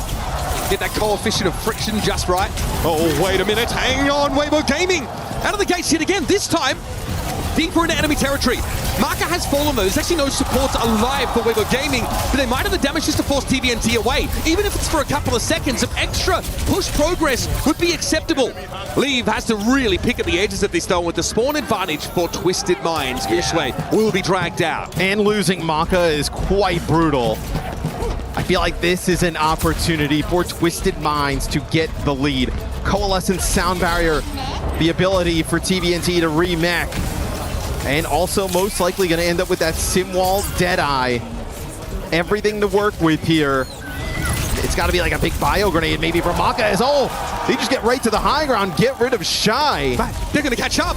Shy now taken down, the lion's share of the damage. League would have to do something ridiculous to try and get them back. And Twisted Minds have gotten into the lead. A massive pick on the Bastion. Paves the way forward for them now, and a Symbol could make this even more painful. Gushue's lost his grip on the fight, and Weibo might have lost theirs on the map. TVNT gets a free remake here. Quartz is a Deadeye. Coalescence got used to great effect, and there's a sound barrier in the back pocket. This is the moment for Twisted Minds to come alive. And one of the things Twisted Minds is great at is using these TPs in combination with the Deadeye. There's Elisumin falling. Deadeye sound barrier. Weibo falling apart here at the end, Mitch. Now TM, they've blown it open. I feel like anything you get out of this is just it's icing on top of the cake for Twisted Minds. Not really looking for a map completion, but with 2 minutes 30, this gives them a nice buffer. Yeah, you turn it from one fight for Weibo to catch up into two, and that's when it starts to feel impossible, especially with only 2 minutes on the clock. Gushue gets a nano boost, but he's going to be brought down by Funny Astro. He cannot deal with the face full of damage leveled at him. Leave is trying to contest, trying to find a way to isolate someone. Too. Yeah, he's back in the fight. Catnap here for Lee Sumin, but Quartz has found Leave. He's taken down China's superstar, and that distance continues to get larger. And the pit in the Weibo Gaming stomach continues to feel deeper, feel more visceral, because they've lost their grip. They're out of control. Maybe they do want a map completion. Shy, though, made then an artillery shell, finishes off Quartz. Yubi will fall as well. Lee Sumin here going to try and protect Shy with his life. Shy ends up falling there towards the end, but still, the damage is done. Twisted Minds, man. An unbelievable 3 minutes from them to be able to get that lead. We might just have seen Weibo lose their way into this map.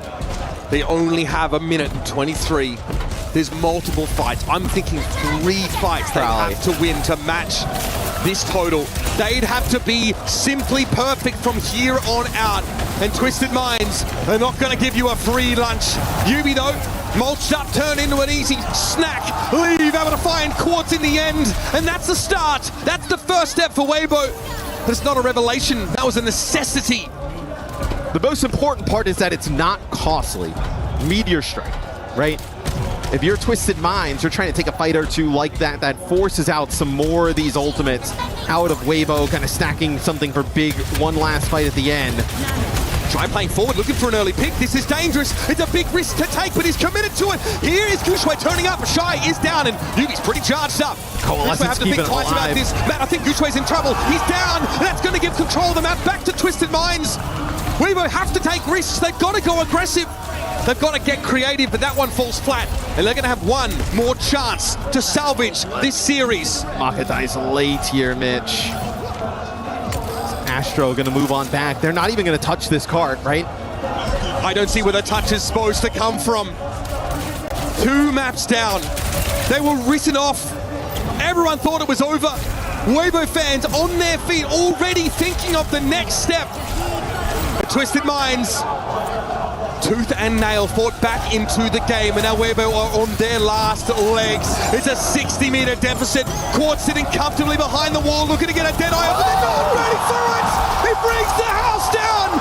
Quads with 2 off the Deadeye, and Muck is being hunted just for sport. The result doesn't even matter! These minds twist Weibo Gaming's dream into another chapter of their own championship legend! The reverse sweep in the semi-finals gives Twisted Minds another crack at glory in Paris.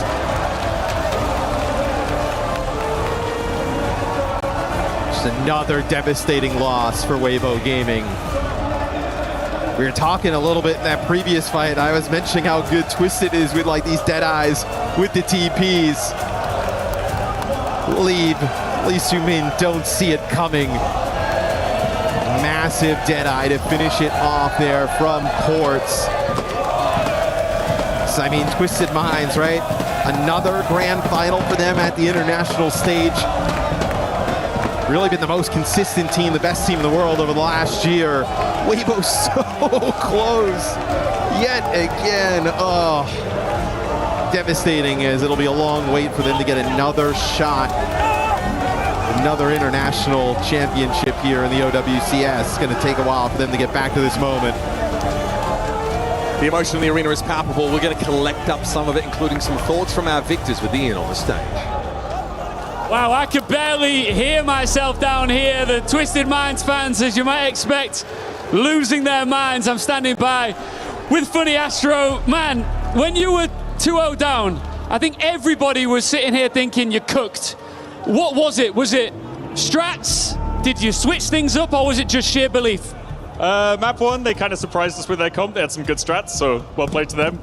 Map 2, again, they played pretty well. We were playing off our game, and they had some good counters to us, but yeah, we managed to turn it around. We knew we were going to win in the end. Do you know who else knew you were going to win? These guys down here, and they're in such close proximity to you. Can you hear that support? Can you feel it as you're going along? Oh, the whole time. When we're down 2-0, hearing these guys in the background cheering along for us, it's incredible. Just come here for 1 second. I'm sorry. I'm going off piece there a second. Guys, make some noise for Funny Astro right now. Now we can go back. I'm sorry. I just want you to have that moment real quickly here. You've got a target on your backs anywhere you go when you're a world champion in any esport. Did you feel that, and how impressed have you been with how your teammates have handled that pressure? Oh, we feel no pressure when we play. We play like when we're at home, sat at our desks. Even better than that, to be honest. We love the pressure. Look, I know you've already crushed a key. Speaking of pressure, we're going to crush another one, but we're going to head over to Ubi to do this for us. So thank you so much one more time, Funny Astro. Legend, come with me. Are you ready to crush a key? Yes, I'm ready. Did you imagine that this could have happened? Yeah, it always happened against Team China. Okay, get in there. Huge moment here as we crush what is a pivotal key. A semi-finalist is about to exit the competition. They conquered China. They challenged the world. But one final step proved too far. As Twisted Minds reverse sweep and crush the key of Weibo Gaming along with their championship dream. It ends here. Can I ask you one question? Do you mind? Come with me real quick. I've just got one quick question for you. You've now secured yourself in the grand final, Zeta Division. Come and see your fans. Are you going to be quiet now, guys? You've got him right here. Make some noise. How do you beat Zeta Division in the grand final? I mean, we beat them in Japan Major, but now they're getting stronger, and we don't know there comes like Weibo. But we will try our best, and maybe we'll surprise them with a new composition. Ubi, quick message for your fans here. الله يسعدكم جميعا يا جماعة اللي تعانى وحضر من السعودية الله يسعدكم جميعا. إن شاء الله اليوم نبيضها ونجيب الكاس. Thank you very much. Best of luck in the grand final. It is locked in. Zeta Division versus Twisted Minds. Who'll take the trophy?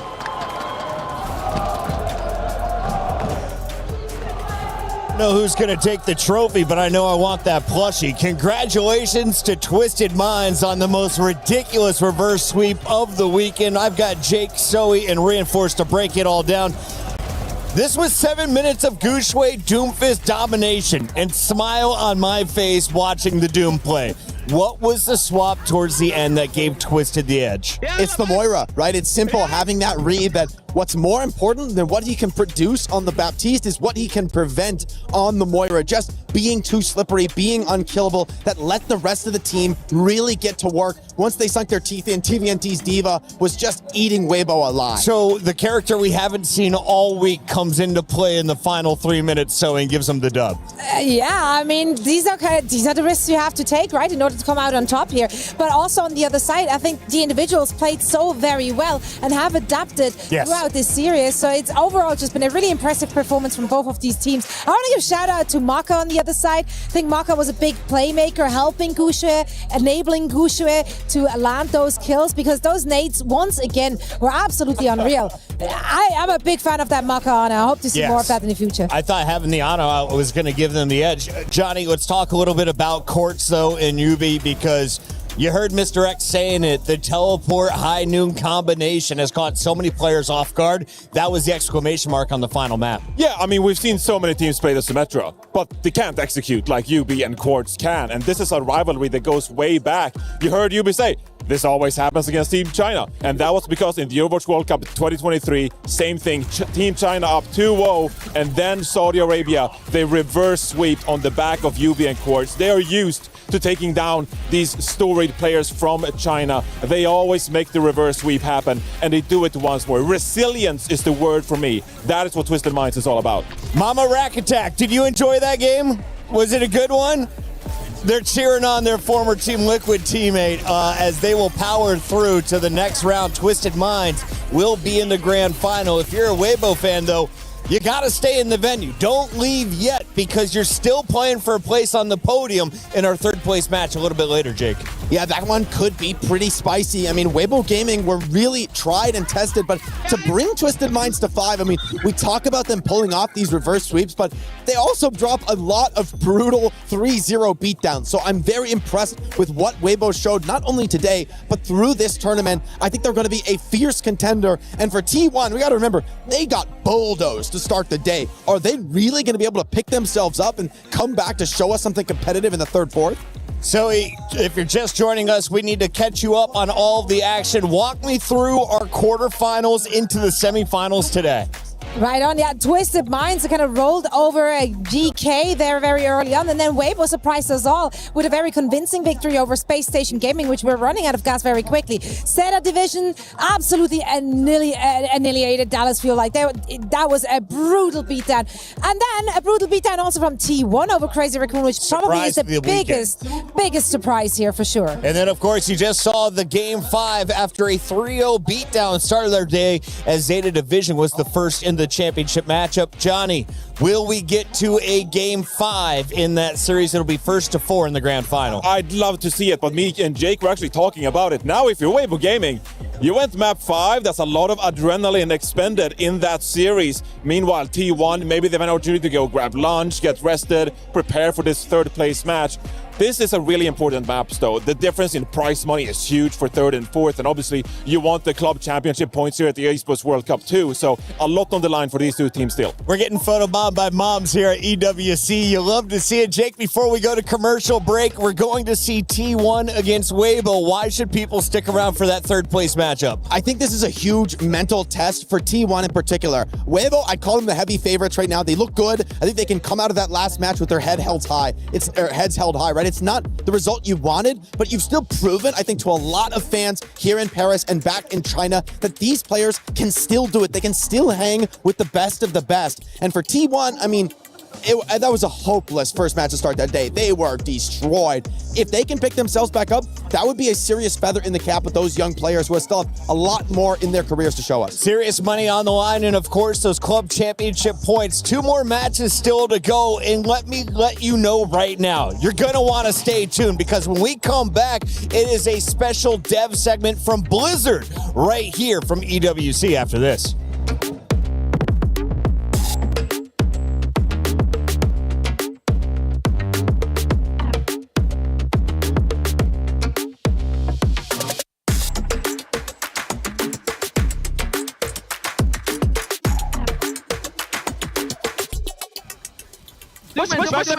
Push.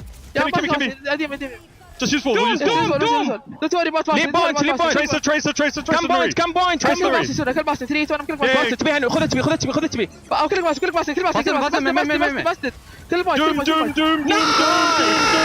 Doom. Holy fuck. Just Doom. The human body was built to move.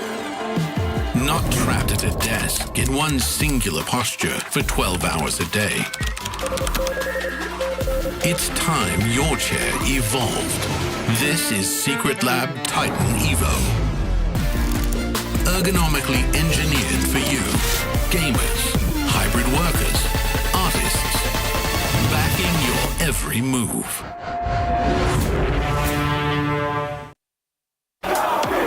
Hi everyone, I'm Kitty and I'm here at the EWC Arena to show you around. For those who didn't know, if you're coming here at the EWC Arena, you have a chance to win some very cool stuff. PlayStation 5, computers, if you're spinning the wheel, you can do challenges, you have a vault.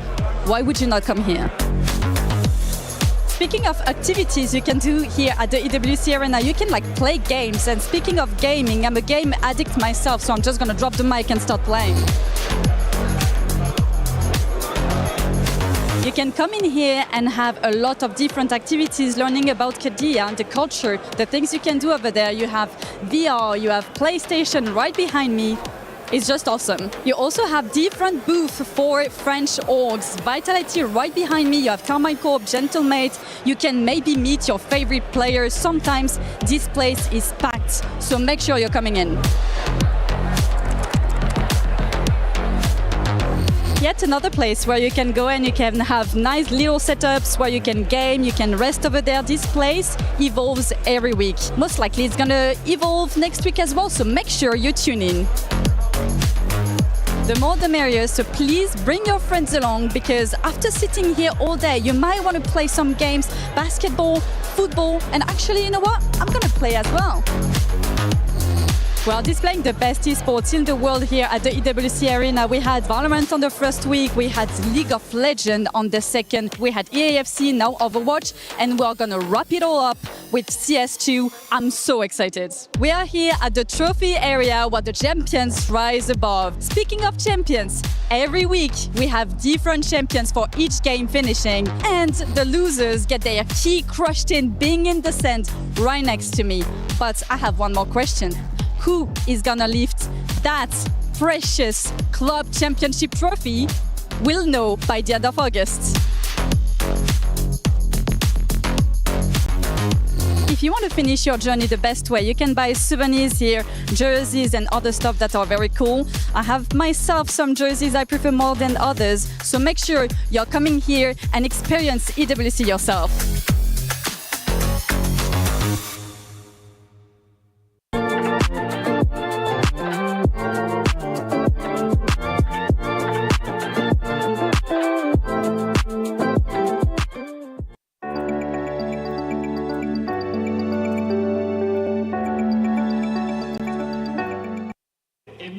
What's up, everybody? I am here at the STC Arena. It is a packed house. We got fans cheering for their favorite teams. And I thought, because there's so many clever signs like this, why don't we go around and take a look at some of these amazing signs together?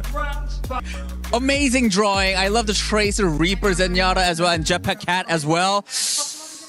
If I have to rate this, I would give it 7 out of 10. 7 out of 10.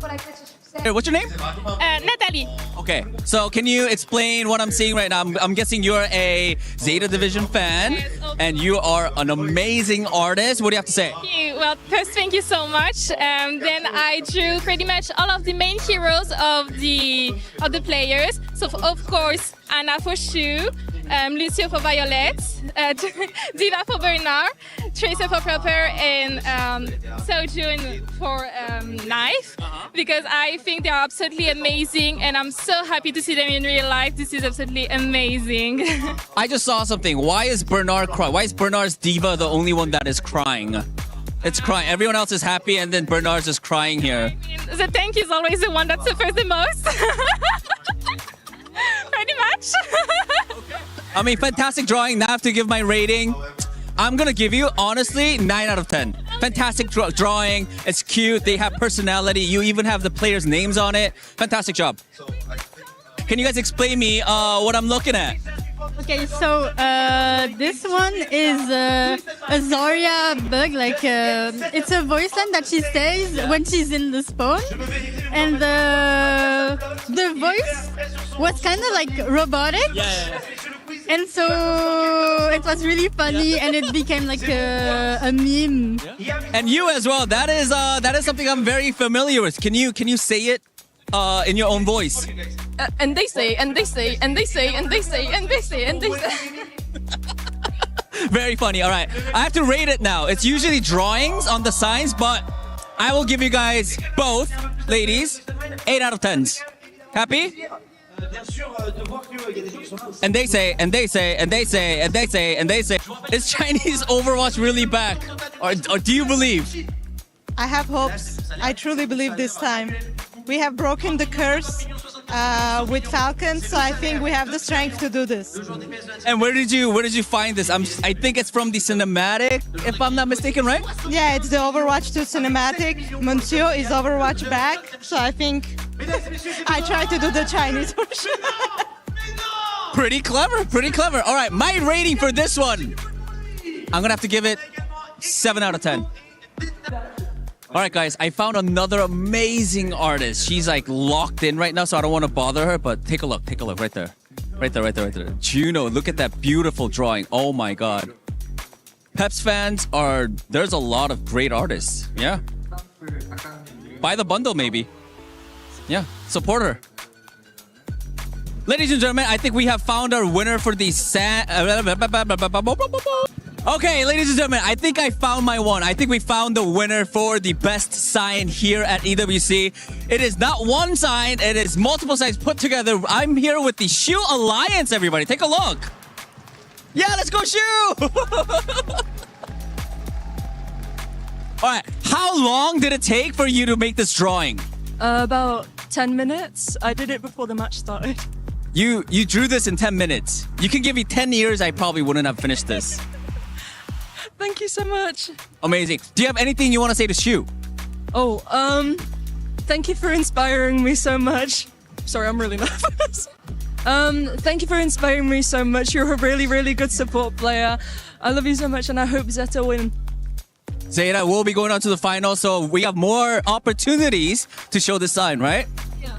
Let's go. We booked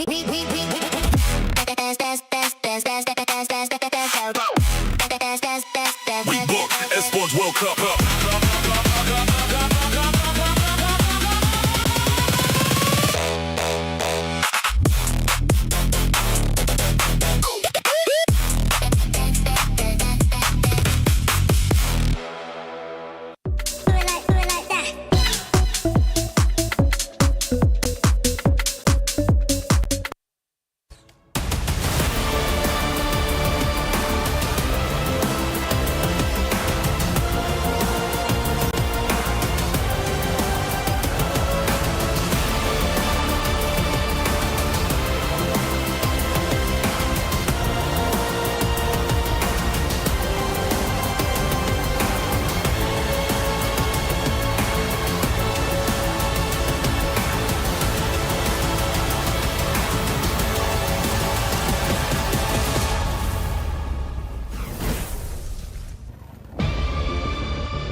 Welcome back, everybody. It's Chris Puckett here, live from Paris at EWC. It's the Midseason Championship, and while we're getting ready for our third place match, we have a very special preview of Season 4 from our friends at Blizzard. Let's take a look.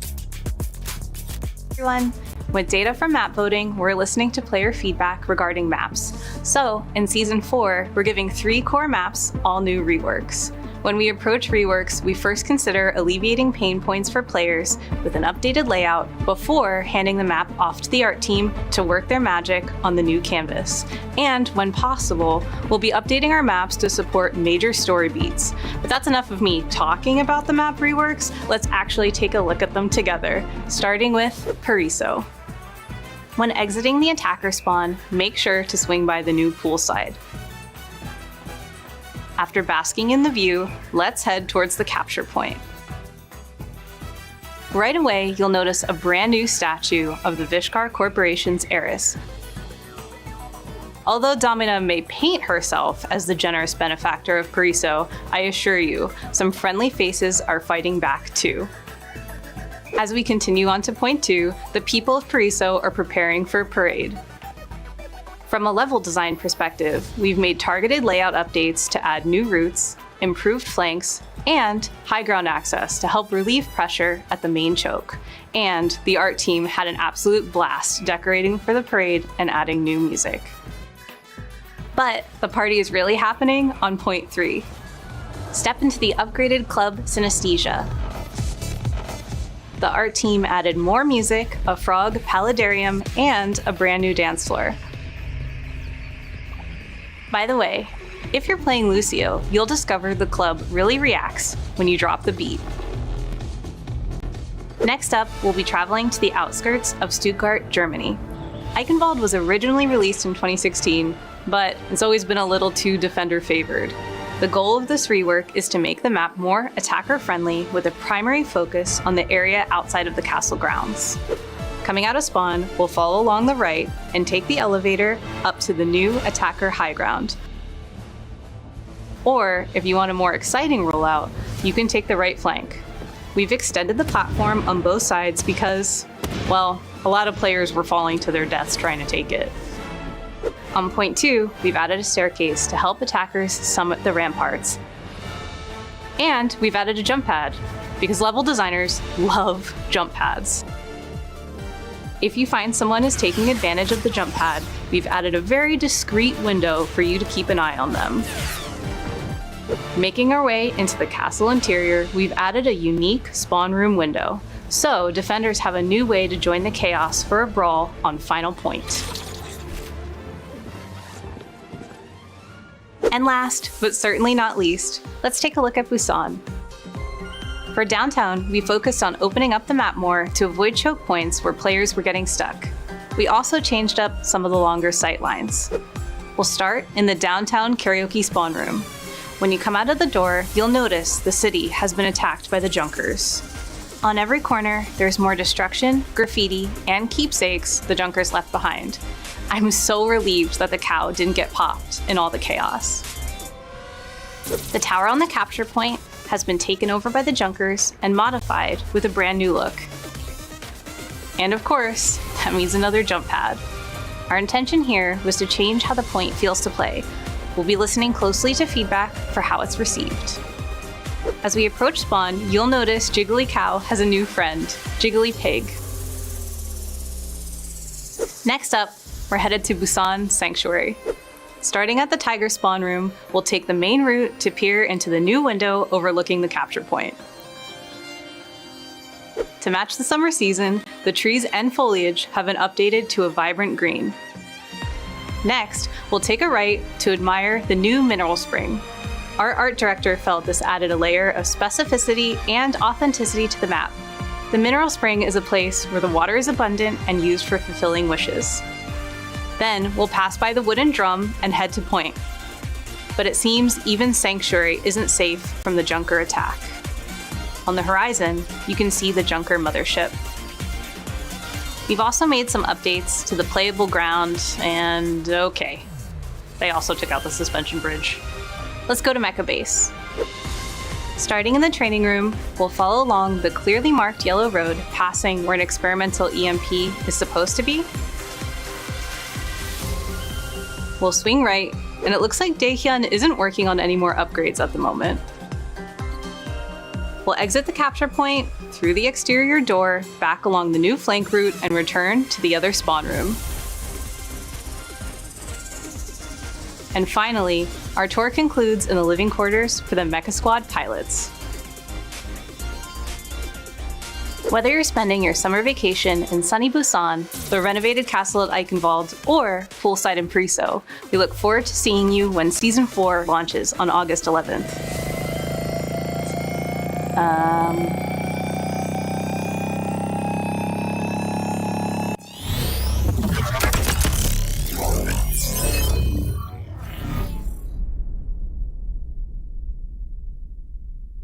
No. Not today, no. Oh, come on! Let's fast forward to August 6th. I need to know what's going to happen. Let's react, though, to what we just witnessed because Season 4 is about to get spicy. Jake, your biggest smile came from the jump pads.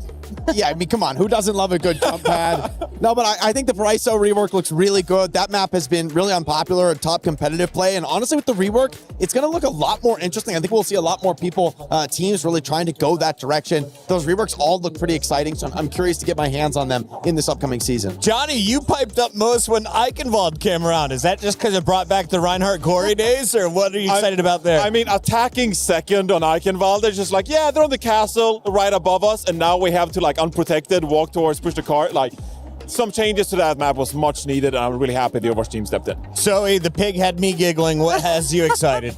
I mean, yeah, Jigglypig, definitely a strong contender, but I'm with Jake here at Paraiso. Adding more cover to that map is just so needed, especially when you play Raddy like me. It's time to talk about our third place matchup, or as they call it here in France, La Petite Finale. T1 versus Weibo Gaming. This should be a fun one, especially if you just watch Weibo. They were taking the absolute distance by Twisted Minds. On the other side, T1 with a crazy upset over the Raccoon yesterday. Then they fall in a brutal beatdown. I'd love to start with T1, and let's talk about where they struggled at the start of the day, because this was a one-sided affair. Johnny, they scored 0% in control. I mean, a lot of people asked, did this team go missing? Because that was not even remotely close to what we saw from them yesterday when they took down the Crazy Raccoon. And we hyped up. We said that Proud and Cess, they were looking like players that could compete with the very best. But they were pretty quiet today. Now, it was a really difficult compositional matchup, but I think they'll have an easier time here against Weibo Gaming. So I think the T1, even though they looked so poor going into today, now they have an opportunity to secure third place. I felt like they got bullied by the Ana. Are they getting bullied by all supports? Is there anything you can ban out if you're T1 this time around against Weibo? To be honest, I feel like you just don't want to think too much about this first match. Okay. This first match, it was not about comps. It was not about strategy. This was a question of veterancy and a question of experience. You know, I think beating Crazy Raccoon was a huge performance, a huge moment for T1, but maybe almost too big, right? Because then they come into this Zeta match, the lights just got too bright. This just wasn't the T1 that we've seen elsewhere in this tournament. This is, for me, I don't even think about strategy here. This is just about, can you mentally reset and actually bring your best self here up against Weibo Gaming? We've seen that that's possible for T1. They can compete with the best, but they didn't today, and that match was just a couple hours ago, so it takes a lot to mentally reset. The good news is you played first. You have that time to reset, and when you were playing well, you looked incredible. Let's take a look at that Crazy Raccoon matchup. Zoe, what caught your eye yesterday when T1 was finding their win? Well, honestly, I think it was the DPS line for them, right? I think Proud and Zess have been stepping it up each and every single series that they played this tournament so far, except from the last one we saw where, as you said, they kind of went missing. But other than that, I think if Zest and Proud can play on the same level and then some, they could be considered the favorite in this one. Zest was looking great on all of the hit scan. The Reaper, though, was my favorite, and we caught up with him before the match. Here he is with Danny Lim. What's up, everybody? I'm here with Zest from T1, getting ready for his match happening very, very soon for the third and fourth place. Zest, I gotta talk really quickly about your match against Zeta Division. It was an unfortunate loss. How are you feeling right now? 자, 방금 이제 제타와의 경기가 끝나고 좀 아쉬웠던 패배했던 것 같습니다. 좀 지금 소감 한 말씀 부탁드릴게요. 일단은 게임 끝난 지 조금 됐는데 최대한 졌던 거는 생각 안 하려고 하고 있고 최대한 털어버리고 그냥 3, 4위전 잘할 생각하고 있습니다. It's been some time since our first match against Zeta has happened. I'm trying to just forget about it and focus on what is left, which is the third, fourth match. And I think that I'm going to just focus on that. And that is what I'm trying to do. All right. Do you have anything that you want to say to your fans before your third and fourth place match? 자, 그러면 팬들에게 지금 이제 마지막 한 경기만 남았습니다. 3위전이 남았는데 팬들에게 하실 말씀 있으시면 한마디 부탁드릴게요. 네, 이번 3, 4위전은 아까 같은 경기력 절대 안 보여드릴 거고 최대한 후회 없이 하고 오겠습니다. 많은 응원 부탁드립니다. Thank you for all the support and continue to support us. I promise that our play on stage will be very different from what you guys saw from our previous match against Zeta Division. This one is going to be very different. I am going to give it our all. All right, Zest, thank you so much. Best of luck. 화이팅 하시기 바랍니다. 감사합니다. Thank you very much, Zest, for taking time before this third place matchup. On the other side of the fight, though, we have a team that is very familiar with this foe. Weibo still looking for a major upset. Do they get it now? Do they place on the podium here at EWC for the Midseason Championship? You know, in that last series, guys, I was so confident in Twisted Minds, and they did bring it home in the end. But honestly, just seeing this tournament, the way that these Chinese players have brought it back together, have resurrected some of these great moments in their history in Overwatch to deliver impressive performances. I want to see this Chinese team on the podium, of course, looking ahead to the World Finals. So I have a lot of faith here in Weibo Gaming. T1, they need to be completely 180. You know, for Weibo, if they can just play as they did in this last series, I have every confidence that they'll be the third place team today. So back when you and I were Diamond players, we got there with you on the Diva and me, of course, playing Pharah and the Doomfist. I love seeing that from these guys, but what is your favorite part of Weibo Gaming? Honestly, I think it's the backline that stepped it up. I think Lee So-min's Cat has been phenomenal for them. We talked about the positioning and repositioning that Lee So-min has shown us, and it just adds so many layers of threat from that roster, and then of course the tanks as well. Just overall, I feel like the team has leveled up tremendously in like every category. They're pro, they're star players, the veterans. They're back to former glory, to that kind of form, and now they have those new pieces with Sunzo in the mix as well. I love seeing the Cat Bastion. Shy with the Bastion was tearing through competition on Route 66, and we caught up with him before his matchup. Here's what he had to say. Hey guys, I'm here joined by Shai from Weibo Gaming and of course June here to help with the translation as well. Shai, I just want to say your match against TM was so close, but you guys fell short just a little bit. But you guys, I mean, for Chinese Overwatch and Weibo Gaming coming into top 4, I feel like that is a big achievement. Are you still proud of that result? 那么欢迎大家，我们在这里的选手晒在这里。今天呢，这场比赛非常的激烈，那么你离这个获胜呢就差那么一点点。但是不管怎么说，我们的微博的团队仍然是成为了这个守望先锋的游戏当中的至少是前4名的这样的一个位置。对于你来讲，你是否觉得依然是一个巨大的突破，是一个成就呢？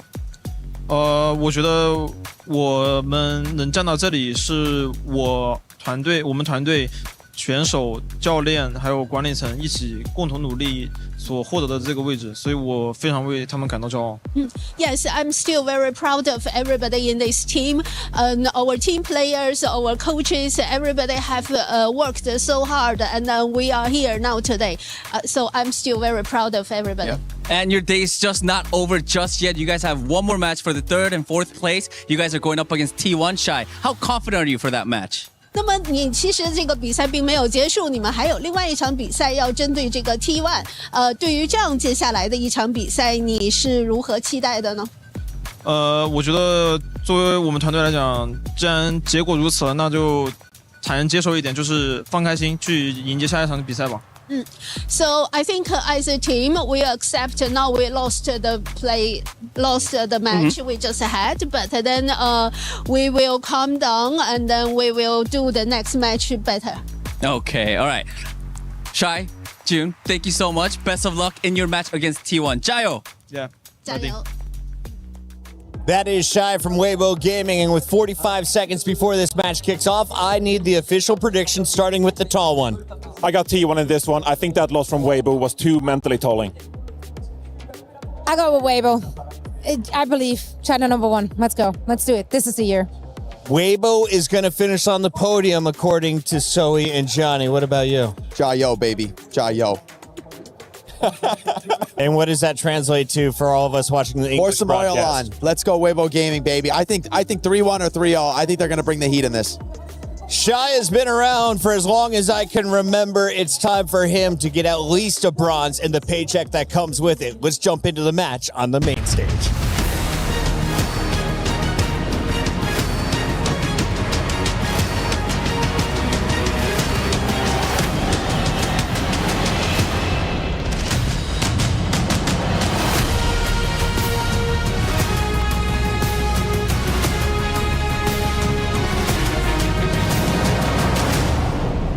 Bon, mesdames et messieurs, soyons honnêtes, la troisième place, c'est rarement le match que des compétiteurs ont envie de jouer.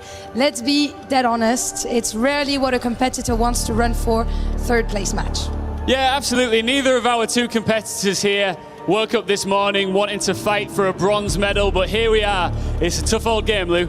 Yeah, indeed, effectivement, mais ce match, il importe énormément pour les clubs. Il y a beaucoup d'enjeux. There is a lot on the line for their organization. Absolutely. Another big chunk of change is up for grabs. Huge club championship points and, of course, the honor of leaving Paris on a W. Yann le dit mieux que moi. Effectivement, on peut partir de Paris sur une victoire, avoir plus de points de championnat et également, évidemment, l'honneur. And I think it's time for us to welcome our two teams. I think it is indeed. Let's welcome first, Weibo Gaming!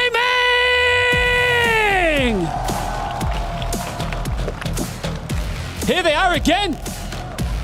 They came within a second single map of a grand final.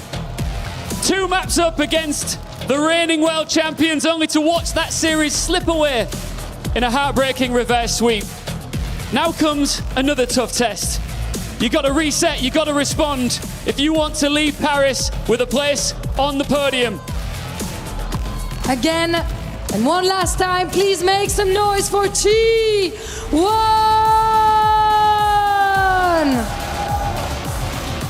They brought us an insane show here in Paris, taking down big favorites, showing insane resilience. Ils ont créé des upsets, ils ont créé la surprise et nombreux sont leurs fans, en Corée comme en France.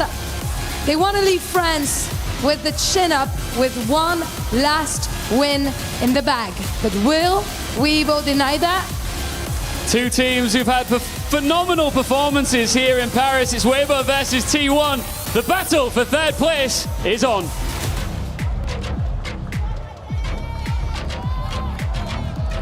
Two teams with very different journeys to make it to this third, fourth match here, Moxie. T1 going down in a 3-0 beatdown versus Zeta. Weibo Gaming, on the other hand, a grueling map 5 reverse sweep. But, like they mentioned down on the stage, they want to leave here with their heads held high and find that podium finish. Two very different play styles from both of these teams as well. T1 more than happy to call themselves one of the best at fighting into those sim teams, but Weibo had counter-sim strategies of their own. The Gushway Doomfist. The Goosh Doomfist. The Goosh is loose in 2026. You know, I bumped into TVNT behind stage after that win there, and I said, did you actually expect Gushway to rock the Doomfist? And he was like, no. He had no idea that was going to... He was just slamming into us, and it felt like we could do nothing. I even pulled the hog out, and I couldn't even hook the guy. T1, obviously, they would have seen that, so maybe expecting some Gushway Doomfist if it requires. Yeah, I mean, I feel like the Doomfist is more a counter-sim strategy, right? Be able to just disrupt before the team can find those reposition opportunities. Plus, it's the surprise factor. So now that that secret's more out in the open, it's likely that we see Gushway go things like the Ramatra or the Mauga. Also kept courts heavily occupied, right? Even when the Sojourn ban was burnt, he couldn't go to the Sojourn because the Doomfist required the Cassidy to keep in check instead. But both of these teams were prepared to take down Symmetra teams. Both of these teams don't really use sim strats themselves. Yeah, leave that to the EMEA teams. And some of the Korean teams, now that that strategy has widened out to the rest of the world. Yeah, this one, it feels like it's going to be a heavy presence on the DPS. Zest, too, has been very flexible over the last tournament. There's so many, even we've seen Venture from Zest, we've seen a whole bunch from him and Proud. A lot of the Vendetta. A lot of Vendetta, and it's always been target banned as we head to our first control map, which will be, no surprises, Nepal. Oh man, they're banning the Donghak ball. Come on. Shion banned for T1 on the other side. Yeah, Donghak Wrecking Ball, it's always a safe call on Nepal, especially up against like maps like Shrine. It's so problematic to split your attention, and Donghak is one of the best, probably rivaled by Jumbin in that regard when it comes to the Wrecking Ball. Or if you've been following the World Cup scene, some would say potentially the rising star of Golden Pants as well. But there's a lot of good ball players. The ball has been taken out back, sadly, as has that Shion something else, which is heavily targeted versus Weibo. So Zest will be able to play the Vendetta if he so chooses. Donghak can go for the Mauga to match Gushwei if he wants. Come on, Bliss. Yeah, you just got to play the cat here, surely. Spin the secret sauce.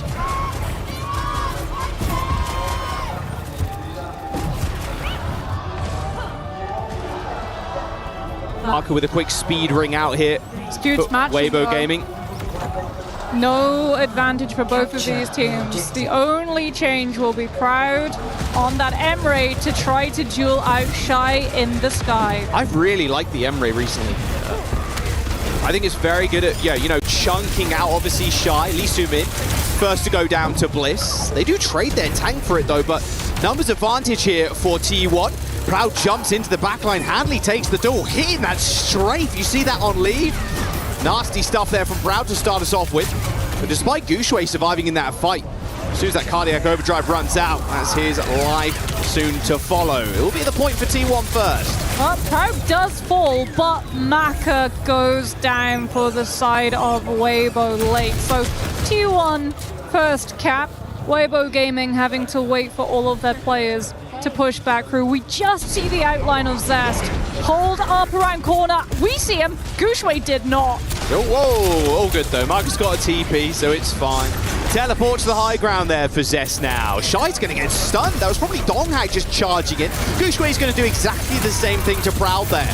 So an even trade, you got to say. It's up to the Reapers to get in the business now. Skewed got the rush super early. Could just rip it.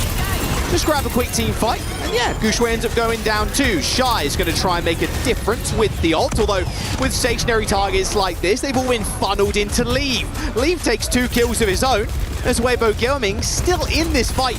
Although saying that, the point's still in the favor of T1, plus Proud being on high ground. Yeah, he's a tough cookie to deal with. Yeah, but Weibo do have that rush that T1 have to respect so far. Proud about to come online with the override protocol. Pair that into the rush, you can shut it down. Yeah, perfectly timed rush there. Bliss is going to go in for the catnap, and instant Suzu from Marker is going to make sure no one is dragged out of the fight. Living weapon, override protocol does absolutely nothing for Proud. This is great for Weibo as well, because now you can scout out which lane Proud tries to take. And yeah, he knows the Emre so much more difficult to put into positions once you have to play the retake, as we get to see how exactly that one-sided rush benefited Shy on the Bastion. So much high damage output, not enough sustainability to be able to survive directly into the face of it as T1 cage Death Blossom combo.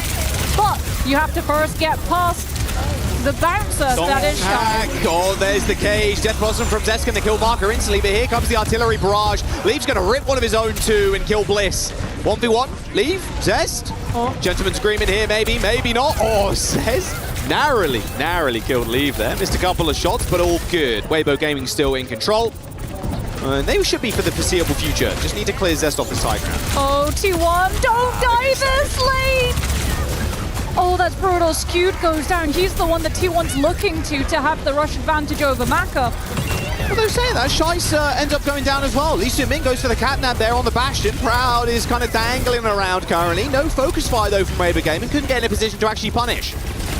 No flip yet from T12. Now the objective. No, I say that someone else is still contesting it. Nice little stun stomp there from Donghak. That'll do it.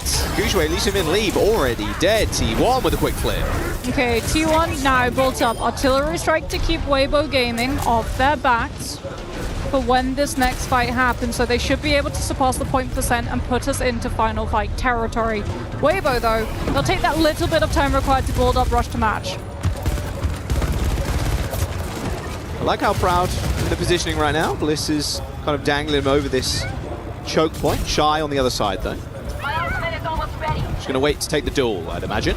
Playing a little bit more safe. Oh, trying to go for a surprise tactic here, but looks like Proud's got different ideas. They end up swinging into the choke point, but Proud does end up going down. Shy shooting from the back that whole time. Hitting that crit spot. Oh, a big stun though from Bliss again. Hits Gushue and Leave in the front line. They still end up coming out with kills though. With OT in session, however, T1 have still got the cats on the point trying to defend. Lee Min chased away. Bliss healed up all the way to full. They're going in for the 1v1. Oh, Bliss ends up winning it. Gushue though dips his head in and declaws Bliss. Donghak drops down the cage. He's got skewed in his back. It should be a fairly easy fight, but Shy from downtown ends up deleting him with the artillery barrage. And now 2 miniguns versus 1. You take your chances here if you're the Mauga any day of the week. Donghak tearing him to shreds. Oh, long range ult as well from Proud onto the point.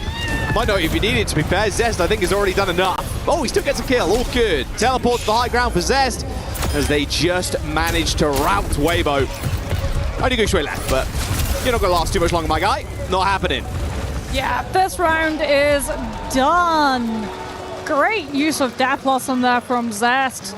Manages to see where exactly that Reaper will be teleporting. He has to just go past the choke, past the Mauga, onto point to keep the overtime in play. So when he does show up on point, he's instantly met with both barrels of that Death Blossom.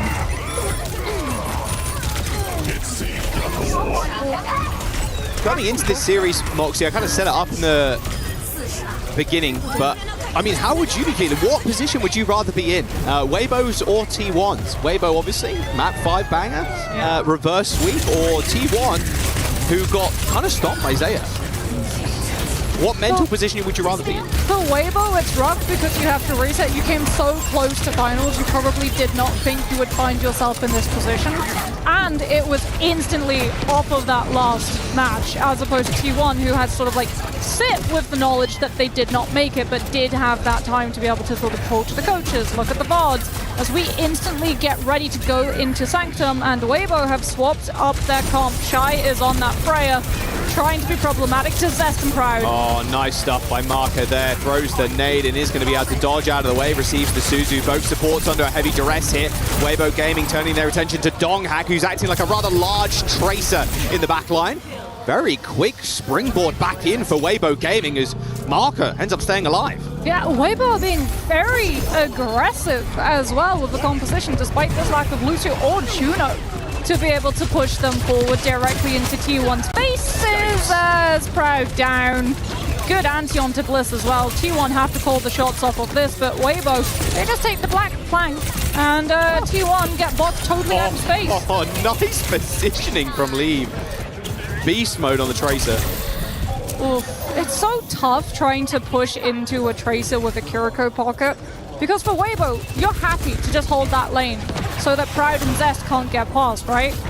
And then you just hold down the fort with things like your Pulse Bomb, your Bolas to stop T1 from pushing in until Maka has Nano Boost. All right, Zest, no Pulse Bomb in hand, just trying to head out the Ana in the neutral. Very close to Nano. Looks like Gushue not receiving the heals required there as Marco was preoccupied by Zest. Forced to hit the recall anyway. Job's done, honestly. Marco can't move here at all. Eventually, Zest finds his mark. Really good kind of like pacing there from Zest.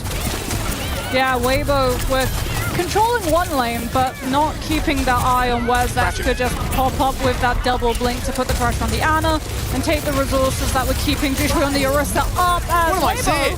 are still just fighting. Yeah, The Gushui points ends up spear split. spinning Zest into the sidelines as Leave also ends up going for the trade there. Gushui pretty low.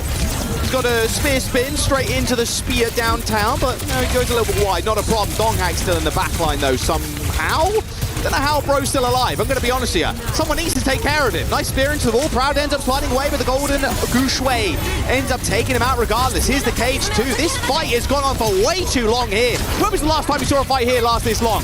Both rushes used on top of each other as well. Donghack is still alive. Kill this man. Lee Soo-min finds him in the end. T1 still in control of the point too. So Weibo have to clean this one up and then run 700 miles to the point.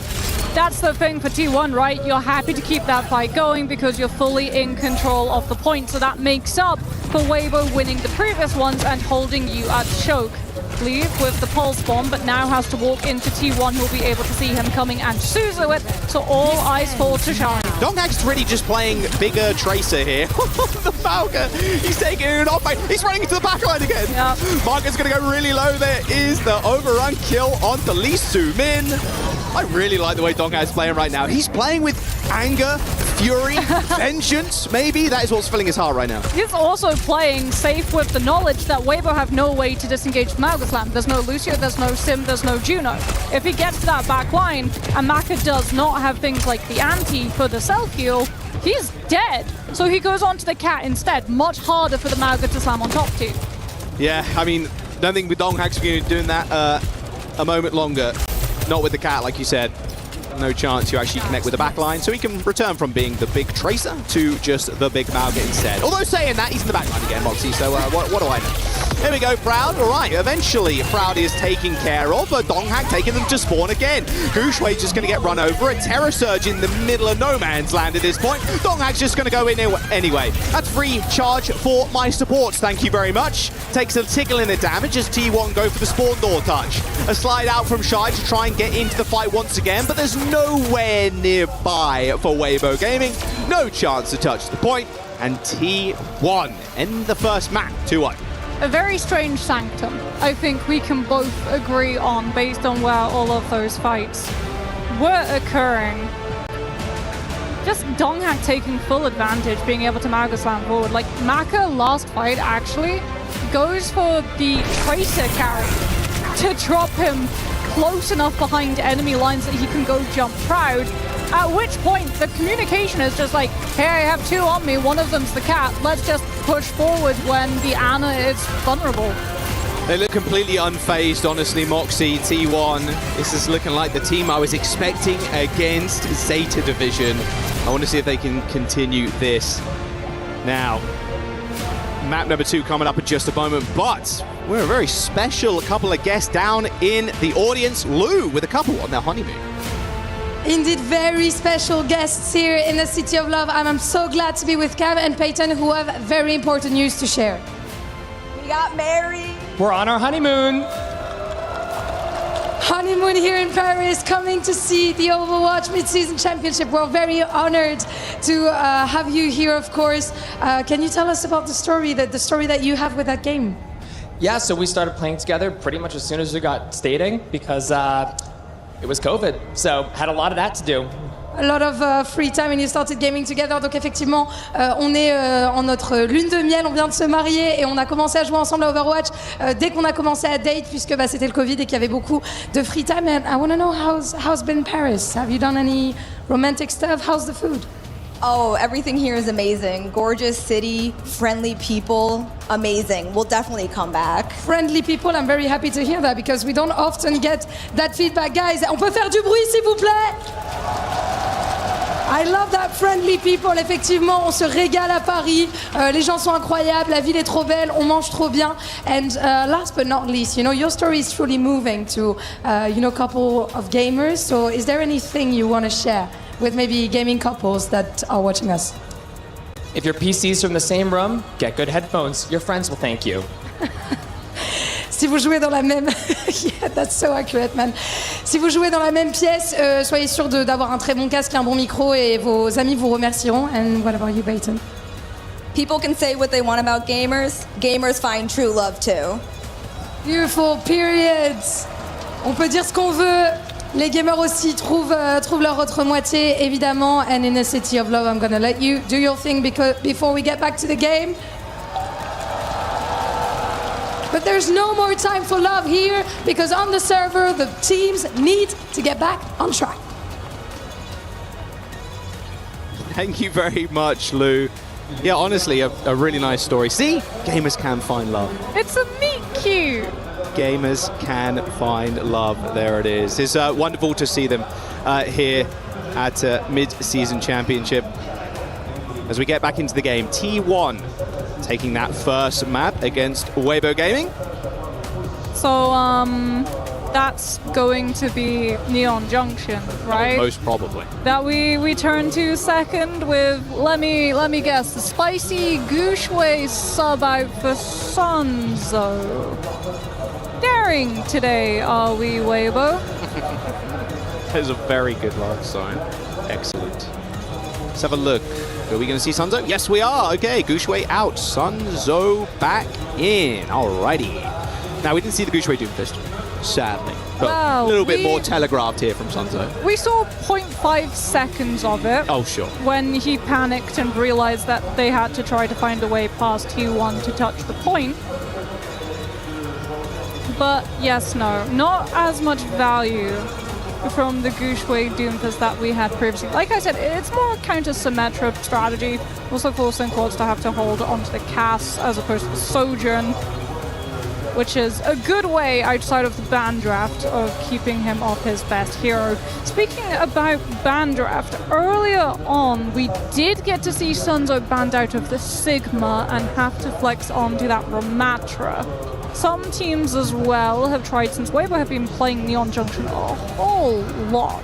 Oh, you're happy with Two the time? signs I can clap my little hands to and slap my belly. More Alari skins? Yes. Nerf Malga? I will never say no. Thank you very much. I don't think any of us would fight on a potential. No one map. is going to complain. No, not even the tank players No as one well, probably. Absolutely nobody. So W sign. W sign. Now, Sunzo in. Neon Junction. Let's take a peek. Give me a shot of the screen. No, not quite. Not quite. We'll see where we end up going. Look, Oh, your producer, let other me know. choices are Paraiso before it gets its lovely little map. That's overhaul. never getting chosen, I'm sorry. And Eichenwald also before it gets its new season map overhaul. So let's pretend to be surprised when we zoom out. No way. No way! Neon Neon Junction, Junction? You don't say. Wow, even the producer, wow. Vendetta ban and a Diva ban here for map number 2. I'm sad they're taking away the Vendetta. I think that comp has been so good for T1. The Xion Vendetta, just all out brawl up in your face, not letting you breathe for a single moment. It has been what they've relied on a lot. Throughout this entirety of this tournament, in all honesty, it has been their signature flavor of this meta. Yeah.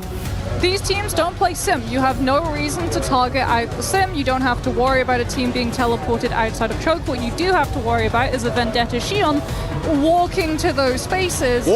And literally just taking over those side lanes, holding the high ground on the left, holding that hallway on the right. It's so important for the defensive teams to be able to just still have those barriers of the tank being in front of the rest of the team before the attack can simply walk them down. Let's realign the stakes here for this series too. Winner comes out with a third place, that podium finish here at the mid-season. And at EWC, that's a lot more club championship points that you want to earn for your team as a whole, whether that's Weibo Gaming or T1 across all games here. Well, Lee Soo-min, free to play both the Mizuki, which sometimes gets target banned on this map, but also the Wu Yang if you feel like you have to go for a pokey back line to be able to do a whole bunch of damage. It can be vulnerable though to the walk down potential of things like that Tracer, the Vendetta, the Xion getting up in your face as you're trying to hurl and bend those orbs around. As we'll have a look and see T1 on the defense this time around. Cat Bastion with skewed sticking on this Ana. So really good nano potential, and also Pride on the Freya. We know that he'll hit the ult first, even before a support as there's built. Bruh, what is this? Final day and we're going to do this? Just for you, Jack. Dude, just the for OB. you. I know the OBs are smiling right now.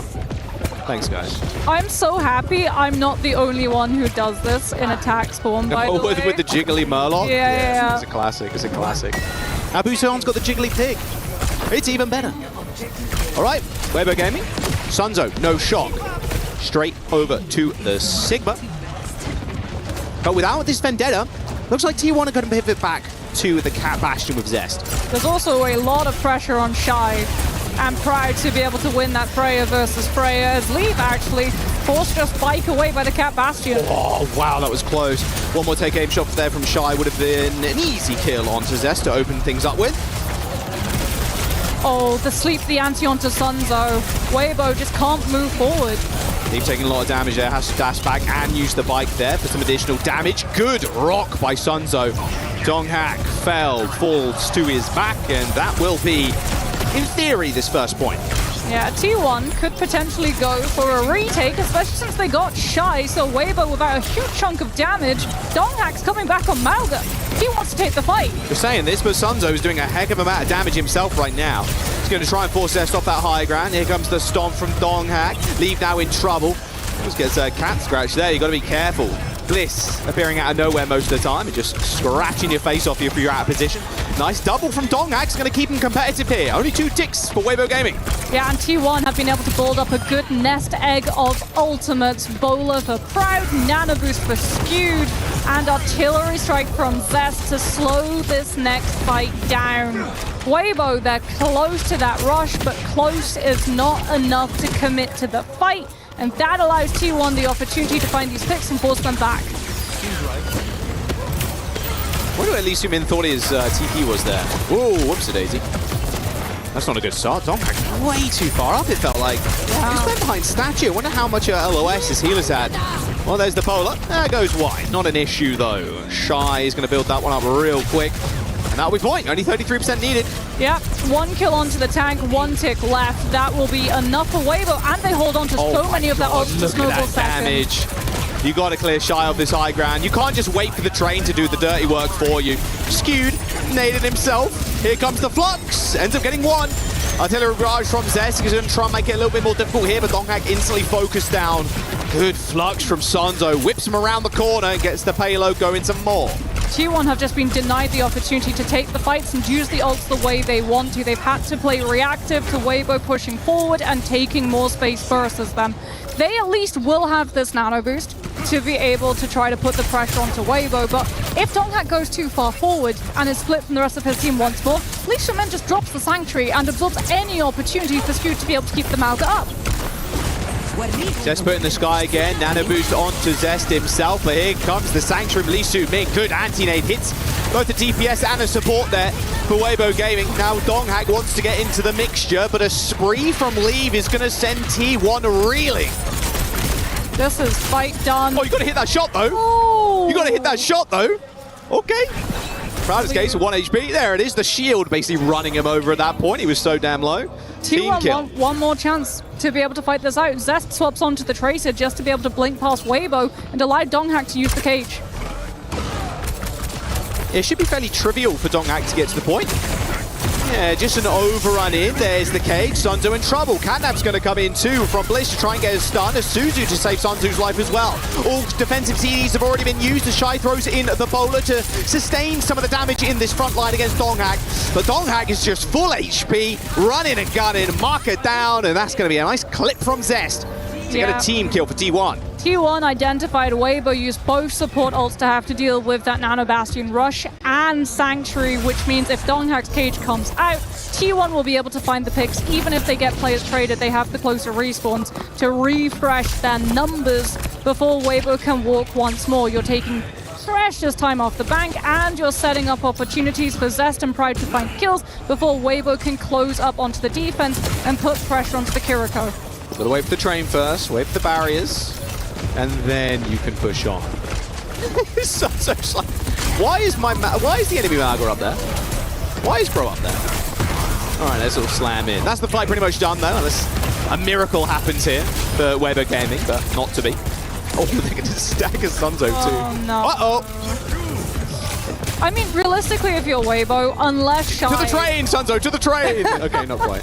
Well, the train won't carry you out, but the kill will take you back to your respawn. But look at how far up T1 will place Zest, who has a pulse bomb. Weibo likely not expecting the Tracer to be here on high ground, but he shoots with the pulse pistols, gives his position away. But still, we're down to almost 1 minute left, and T1 will have rushed to meet Weibo when they decide to forge forward.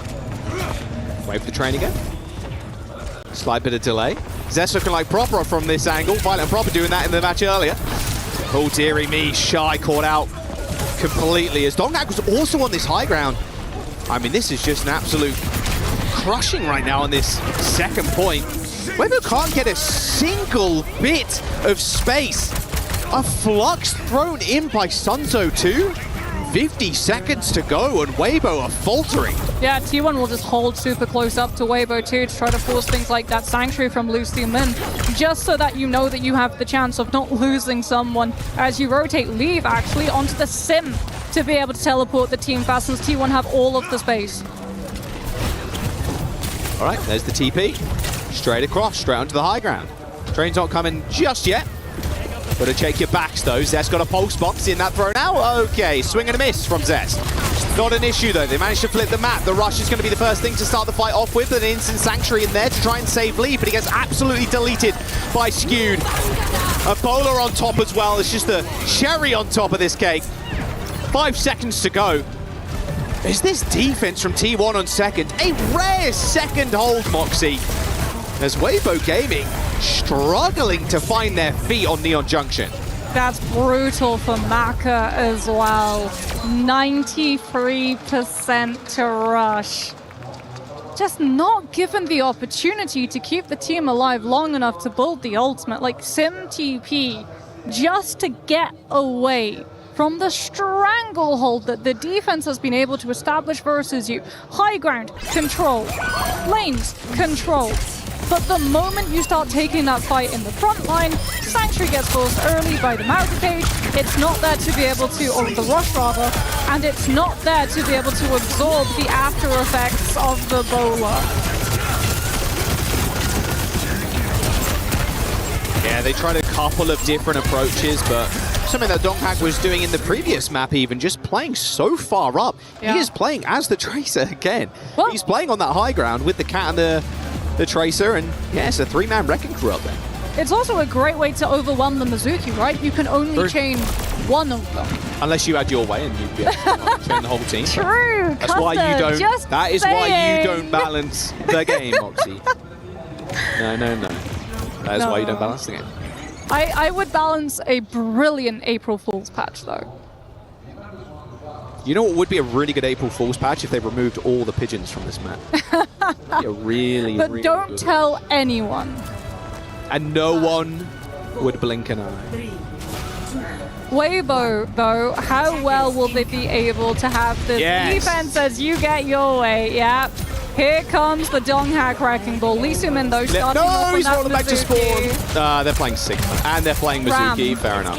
Yeah, we go Ram as T1. Okay, Farah, Wuyang, Freya, Ram, they just want to be able to put so much pressure onto Weibo from afar and then walk Donghak forward onto point once Leave and Shy have been bullied off of these positions.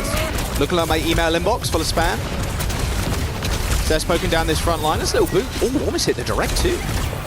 Onto Shy. It's a hard person to hit. That's to be certain. Bliss already dead to Leave. Zest is getting out there. In fact, Zest might even be swapping too. We'll see. Yeah, okay, over to May. Something a little bit more stable.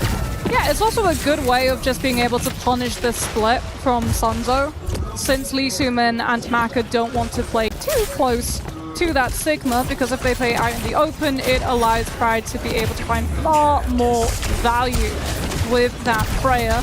As T1, ultimate time to just run fast, run forward. Mauga, Reaper, get into Weibo's face. All right, Proud. Can you match Shy in this duel? That is the question. One of the greatest of all time. versus not so much an up-and-comer. He's been around for a hot minute or so, but Shy, since the dawn of time, has been just such a hot shot on the hit scan. Well, Zest is dead now. This is, again, it's kind of looking like Weibo's offense too. It's not really T1 finding a foot here, and now becomes the problem, Moxie, where you change your comp a couple of times, and now Weibo is just so far ahead in ults. Yeah, Skewed was so close to rush, but they lose Zest early, which means that they can't commit forward with the ult. So Maka now gets the opportunity to build a match, and like you said, Weibo haven't swapped their comp at all, which means that they have ults to fortify the value of the rush. All right, Donghak creating a little bit of space, but instantly Spree used by Lee. They're going to be in big danger, though. He has to get out of there with that bite. Ends up dashing away. And yet, still, Marker ends up going down as Lee gets a bowler straight to his head. Nice little shot and connection from Proud there. As they finally open this up. Again, I can't believe I'm saying this, but despite them having such an old disadvantage here, T1 almost winning the neutral. No Sanctuary, no Flux popped either from Weibo Gaming. Well, T1 did what they absolutely had to, which was run directly at Maka, use the rush when Leaf could only react with the Spree. Maka did not have match. He presses Q the instant he gets it, but it's uncomfortable positions that Weibo can't capitalize off of. So T1 just bully out with Pride playing on the point, looking into side room with the bowler shot off to the side. As Weibo will have to be able to hold T1 off. Pride's already up on the high ground, getting pushed out by Shy. Low enough that Lee thinks that he can follow through. Oh, almost got one pot. Calling for heals there. And now holding this corner is going to be good for Weibo Gaming. Donghak once again trying to find an off angle. Well, he's going to try and force the TP from Lee Sumin. Done so fairly successfully. Sound Barrier comes in, hits 5. Sanctuary pop.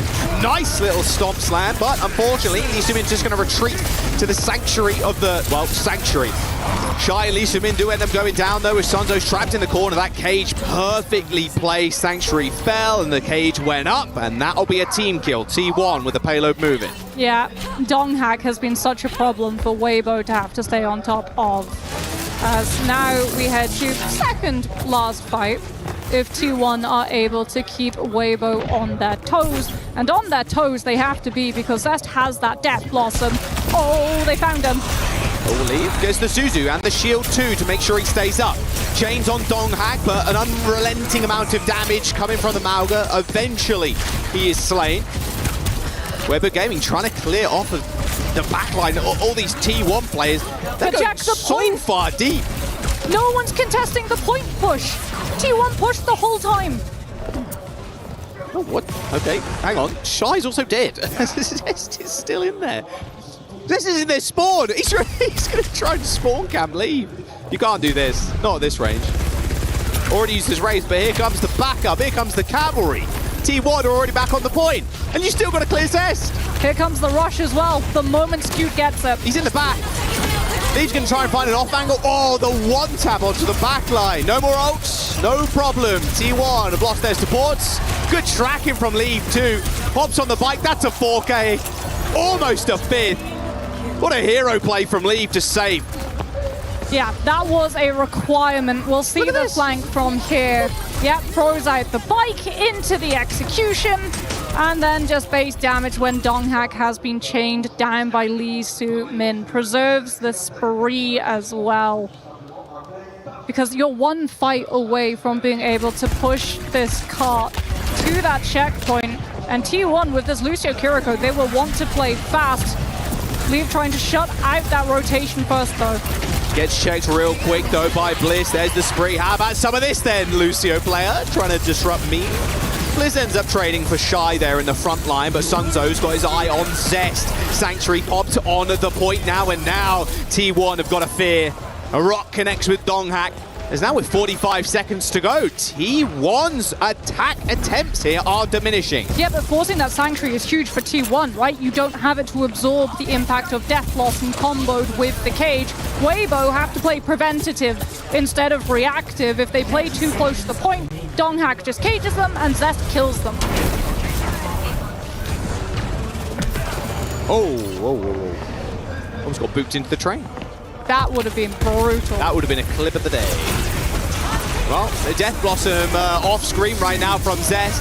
Sunzo's trapped in the cage, still manages to hit the Flux though. Is it going to be enough damage to actually see them through this fight? It's already hit that grasp, and Lee once again comes up with a kill onto Proud. He's on the high ground behind them currently, but the rest of the team is split. A teleport forward there from Zest as he isolates the kill onto Sunzo. And in OT, T1 are pushing. Can Weibo get one more touch? Mizuki, Lee Sumin has been found out already. He's on with the 1v1 with Zest, but it ain't going to happen.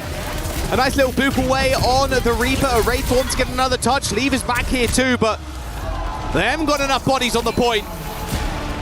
Zest, a little excited look on his face. T1 up 2-0 in the series. Match point in the series 2. Yeah, if you're Weibo, this is when you start to worry. You're accustomed to losing control. Usually, you always land on your feet when you sub Sunzo in and take us to Neon Junction. That's always been the turnaround that this team have looked to outside of winning control versus TN earlier. But T1, that defeat, that beatdown versus Zeta, that has fueled them, you can tell. They have come out here to play with a point to prove. Where was this team when they were playing Zeta earlier on today? That New Junk City was one of the uglier ones that we've seen in this tournament. I'd say maybe even all year, to be fair. But this is a brand new T1 logged in. They've only got one more map to go, and they find themselves on a podium finish. Oh, this was where the Death Blossom Okay, went. that's where it went. All right, well, nice bait, to be fair, from Lee Sumin. Baited just by Lee Sumin. I had the teleport active, pushes up, just clearing up the high ground, scouts out the Reaper, instantly teleports back to his team before he gets overwhelmed and can be taken down by that Death Blossom. I see a tank player moving on Weibo's side. See, Weibo here, we just talked about how discombobulated T1 looked on that New Junk City earlier. If you missed that match, by the way, 3 times T1 did not touch the objective to activate OT, despite multiple times having ultimates which would have afforded them likely to win those fights. So if you're Weibo and your back is against the wall and you have your choice of maps to take us to, I could honestly see them going for that trauma-inducing response and pulling T1 back Trauma-inducing response. to New Junk City. Do it hey, to him. Psychic damage. Do it. Super effective against certain players, especially if the very same day you're playing, you lost the chance to go to Grand Finals. Little Ajax as well happening in that one too. Can't forget about that. I'm sure Lucio players always want to forget about Surely the not. Ajaxes. Surely not. All T1 right. probably want to forget that New Junk City actually happened. I mean, you heard the interview earlier. Yeah. They were like, "What match did we play? We don't want to think about that." Don't need to remember. They had some time to reflect, or not reflect, and maybe forget. Gushui in, of course. Weibo Gaming still in with a chance to take it to a map 5. Already been in one today. Although there might be a little bit of exhaustion maybe, especially after that map 5. There's still going to be a lot of adrenaline pumping through their veins. Yep, there we go. Proof in the pudding. Gushui subbed in for Sunzo. More flexibility of heroes that he can play. Flashpoint push. It's likely that you're going to be swapping your tank around, and Sigma can be outpaced a fair bit, ran down by things like Symmetra and Mauga. And Ramatra as well. So Gushui, we've seen the Doomfist. Potentially you play the Doomfist. Maybe you go to Atlas and use the Doomfist to be able to overwhelm the first point the way you did earlier versus Twisted Minds, where it started so promising for them. We'll have to see if that's the play that Weibo decide to make, as they are one map away from losing out on a podium finish here at mid-season within the EWC. Yeah, a whole lot less points for your team overall in the competition too. So T1 want to lock this one in and then cheer on the rest of their teams in the other titles. Can't quite see, but it's looking like New York City. I hope so. See, do something spicy here. If I'm T1, hey, go back on the Vendetta. You want to go New Jack? Go back on the Vendetta. Yeah, it's go open back on the now. Xion. It's open now. Yeah, I mean, to be honest with you, that map was so quick, it don't matter. Oh, it will be Atlas instead. We're still going to do a Flashpoint, but it's going to be Atlas. Okay, do they ban Doom? No. Okay, I was kind of with you. I was going to say, Doom works on point 1 is much harder to work on the rest of them.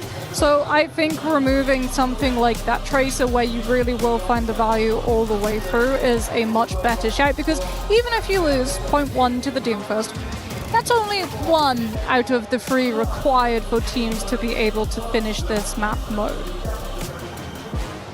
Cat ban, though, for T1. Something a little bit more quick. Little Lucio action, little Kiriko action. And then Donghak can play the ball. I'm manifesting it. Well, Donghak will likely play the Mauga and run directly at that poor backline, since Maka now can't swap onto the Cat to escape the slam.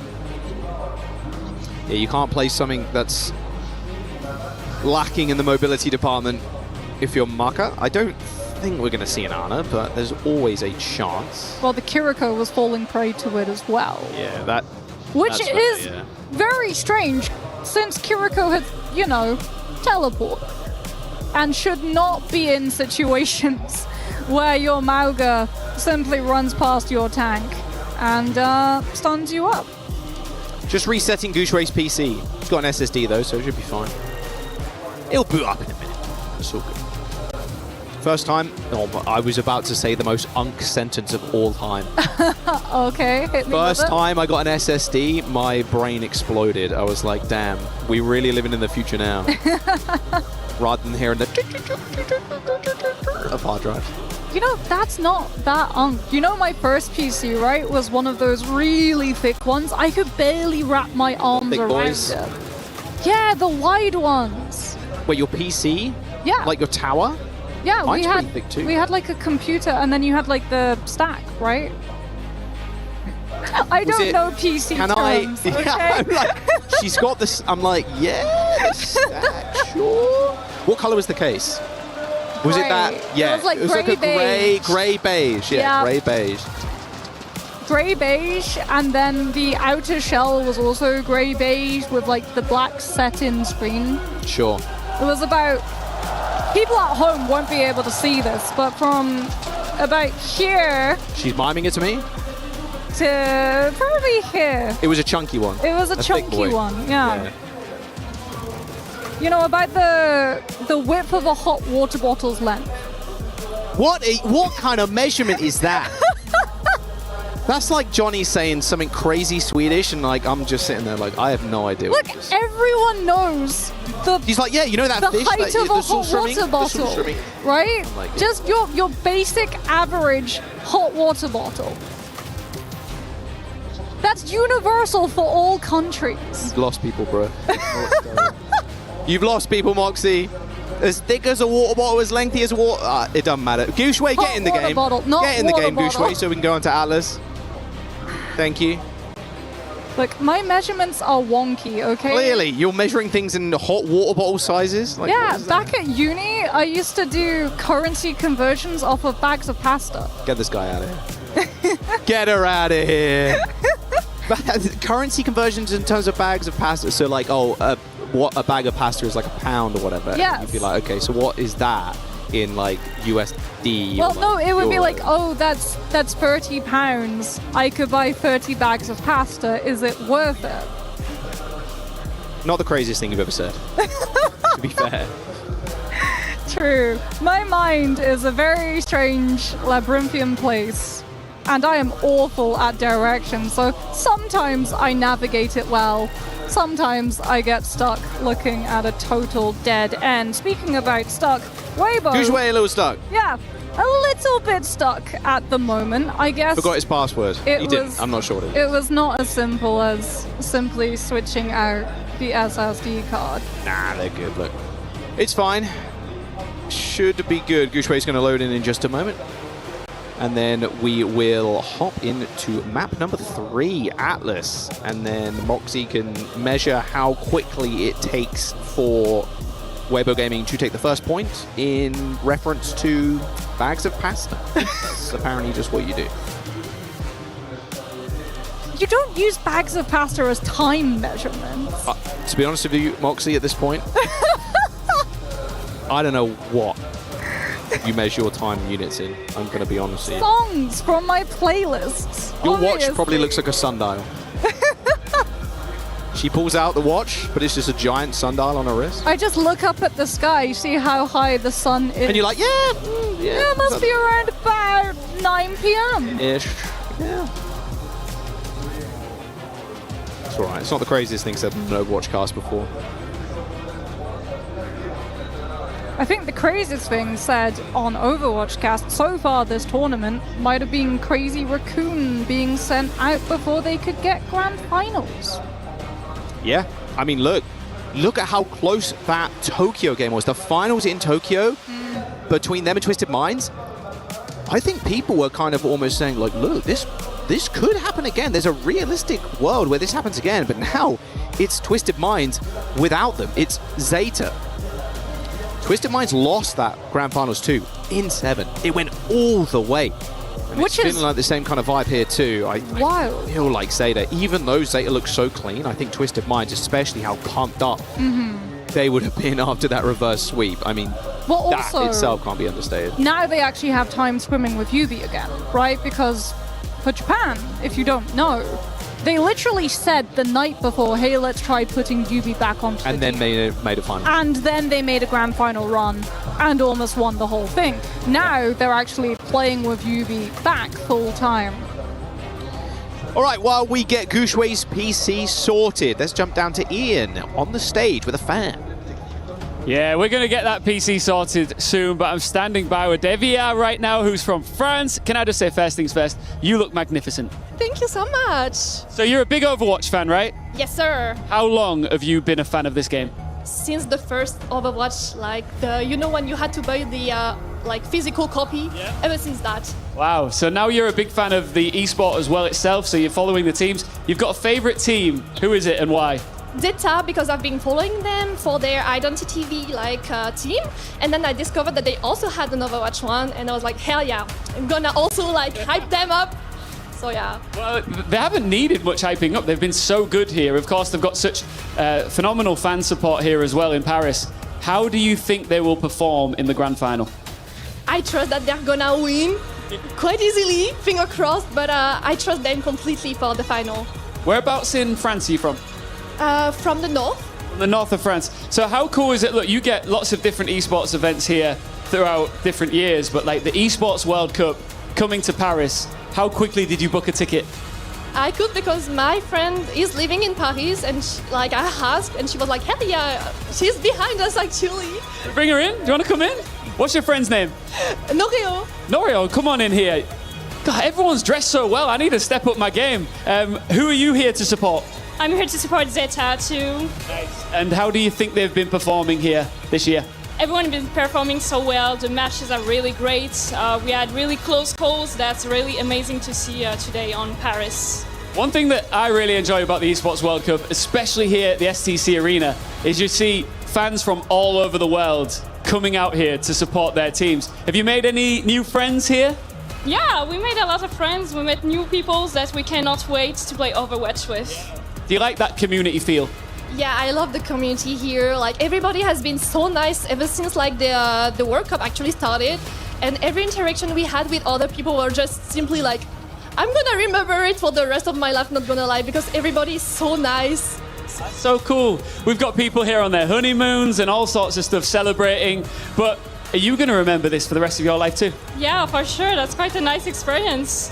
I was back then on Overwatch 1. It's been a while I played, and right now I really want to play Overwatch 2 back again. So out of you two, who's the better player of Overwatch? Oh, that was quick. Me. You agree? Oh yes, totally. I love it. Can I just say, these two have been phenomenal. So Paris, can we make some noise? Faites du bruit for our lovely guests here. Thank you for talking to me. Quick one, what's your prediction for the final? I think Zeta is gonna win. Okay. Agreeing, of course. Zeta is gonna win. Trust. Zeta win, guys. That's a win. Like to hear it. Go and take your seats. Thank you so much. Let's get back into the third place match. All right, Gushway. We rewrote the bootloader and we are in. Here we go. Atlas is map. Number 3. They slowed the tempo down, to be fair, from T1. They were on kind of a hot streak a second ago on that last one, so we'll see if they can pick this one up. I am in agreement with you, though, Moxie. I would have loved to see the mental warfare of going to New Junk City, but Atlas, I'll take. Yep. I think they know there's a potential that they have to deal with the Doomfist on this first point, at least. What will be the pivot afterwards, though? Because for Atlas, we've seen a variety of tanks used. Mauga, obviously, still open. Ramatra also still open. Sigma. Hazard has started really coming into play on this map type as well, especially versus the Ramatras. Right. Walking past that tank, waiting for him to be totally away from a position where he can help out his backline, picking your target and absolutely mugging them. Or mogging. You pick. You pick. All right. Looks like Gushway, a little thumbs up there from the legend. We should be rocking and rolling.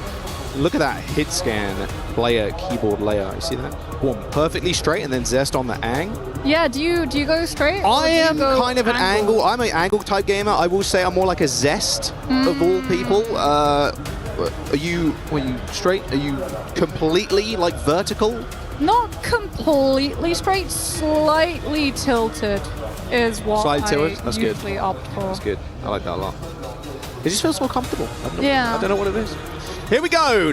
Less yapping, more playing. Atlas, map 3, T1, and Weibo Gaming. T1 up, 2 maps already. Hoping to kind of repeat what happened to them earlier on against Zeta.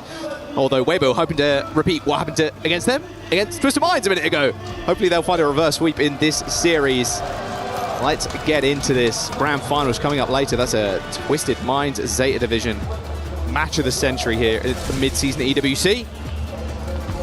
How does Maka deal with Donghack is the big issue that Weibo will be facing right now.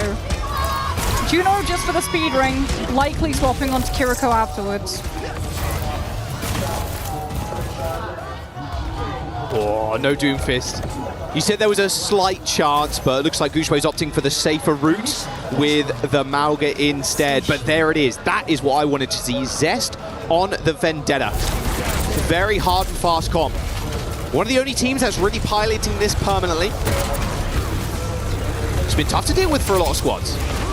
Both Mauga's fallen very low at this point. No one's been able to find the slam foe. Oh, Zest, yeah, picking out the first blood. Proud's going to soon follow afterwards. Leaf does end up picking up an easy kill, but unfortunately the rest won't be as easy. Look at this, Shy backing up already, and that'll be the point cap for T1. Yeah, T1 will be very happy to take that too, because now you can look for more and catch Leaf before he can disengage off the high ground. That's brutal for Weibo. If you're T1 now, it's so much easier to keep a track of where your backline can play safely from. This is probably how they wanted to play in their Zeta Division game. Just really quick, super fast, get up in your face, because they were more on the passive angle, a little bit more submissive, if you will. Weibo Gaming now having to force to hit the restart button, reclaim a lot of this space, in fact. Yeah, but look at Skew's rush charge. Because they got Maka earlier in the fight, Skew has been alive the whole time building up ultimate. T1 don't have to worry about a rush mirror. Skew's just pumped so much healing and damage out already. Here comes the charge. Nice little stun onto Gushwei. Already skewed 90% towards that ult. Leaf's going to be the main focus here. There's the next stomp. Ends up hitting Leaf, but goes down to Shy. Both DPS there from Raven Gaming, focused down the Mauga. However, you still got to deal with Zest, who, to be fair, is a tank in his own right on the Vendetta. Up to the sky, gets healed up. Leaf does kill Proud in the end, and the touch is going to come through. No, it's not. Leaf not going to get there. Lee Su-min not too far behind either. That's 1 point to T1. Oh, Weibo bleeding players out as well. Gushwei does pick up both of the backline from T1 though. But Zest still alive, still taking Weibo players down. It doesn't feel fair, I will say, sometimes watching good Vendetta players. Yeah. At least it's not release Vendetta when we had Vendetta Zarya meta. Now you get a chance to be able to react before the Vendetta kills you. Yeah, you can actually interact with the hero. That's always fun. Well, speaking about fun, this next fight will be very fun for you to play by play. 5 ults ready to go from both sides. Yep, 10 ults on the board. Just dump them all in one, why not? Zest is going to try and go in first. An overhead swing straight onto Mark already. Does end up popping down the rush there, and it does connect with the ground. Cage Fire is going to come in too. Zest still with the Sundering Blades, chasing after Leave. Already the fight is done and dusted in the front line though. Little slash and a dash. He's going to be able to get the kill too. Fadeaway shot onto Leave, and that will be a team kill. And only 2 ults expended there for T1. Weibo only got the chance to use the rush before they get caged into place on T1. So 3 ultimates still good to go for T1, and Proud in the backline waiting for the walk. Oh, Lee Su-min's going to get caught out here as well. Here comes the spree. Proud just on the spot, acting like a death bottom, but Shy's got one better. Old but gold. Shy hits the queue a little bit quicker there as Proud and Skewed end up getting deleted. Look how quick this fight was. Shy, it's like, oh, you got a pseudo death blossom? You got 3 of those? Ah, no problem. Hit Q, stand there, and win. Nice little cap from Weibo Gaming. Cap potentially losing Shy though, as he has to reform back to the rest of his team. Spree up from Leave, no sound barrier from Bliss, no cage from Donghack. This Shion ult could be deadly. Oh, there it is. He's going to pop the spree. Zest is already dead. He ended up taking to the sky there, trying to insert himself into the backline again. Yeah, just go first before Zest can find a good position to set out the Sundering Blade. That spree also allows them to be able to just hold the fort down, force T1 all the way back, so that you can start trying to find this point percent, and Leave can just tax T1's approach. You're really problematic for Bliss and Skewed to get the all clear to walk through. Sundering Blade, Zest. Got to hide from this one. Do so fairly successfully. Shy already dead to a boot of Bliss. In control of the point now, T1 sneak it away from Weibo Gaming as they're just trying to win, but they're just getting chased. They're getting chased to each pole and back. I mean, they go to north and south pole, they go to their spawn, the other, like, how aggressive and how deep T1 are going.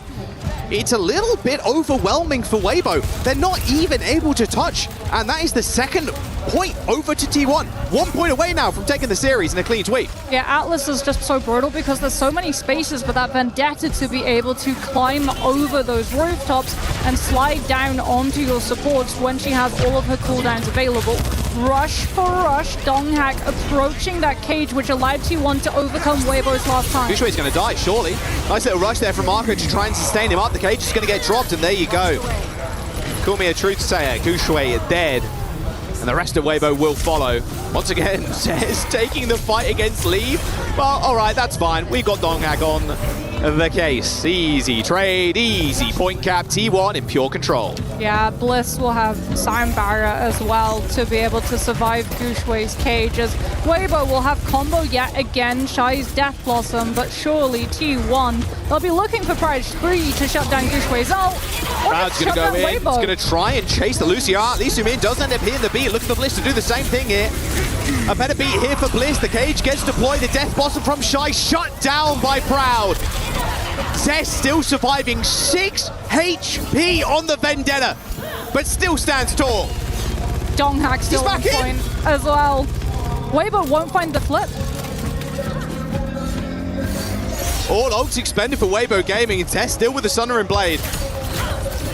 Surely they chase that Vendetta back. No, he goes forward. Going in. Oh, enemy number one. Lee wants to get him out of this game, wants to get him out of this competition too. Lee getting chased. Same with Lee Soo-min. Split the fight up completely. T1 play this comp to perfection. Late kill onto Proud, but Zest still alive. Weibo totally split. They have to reset. They have to regroup. This is last fight territory. And you have to walk in with no ults. Maka close to a rush. That's what you're playing for, as Leave goes onto the Vendetta to match. As soon as there's a TP from Maka, he is going to die to Zest. I will tell you that right now for free. Vendetta for Leave now. Wants to try and match Zest. Sundering Blade in his back pocket. Now to the point he goes. Proud already taken down Shy. The Sundering Blade looking straight towards Gooshway. Trying to find a target. Decent a bit of damage there. Onto the Goosh. But now Donghak's got the cage. OT ticking down. And Weibo don't get another touch. T1 overcome their demons and find themselves a podium finish. T1 redeemed themselves.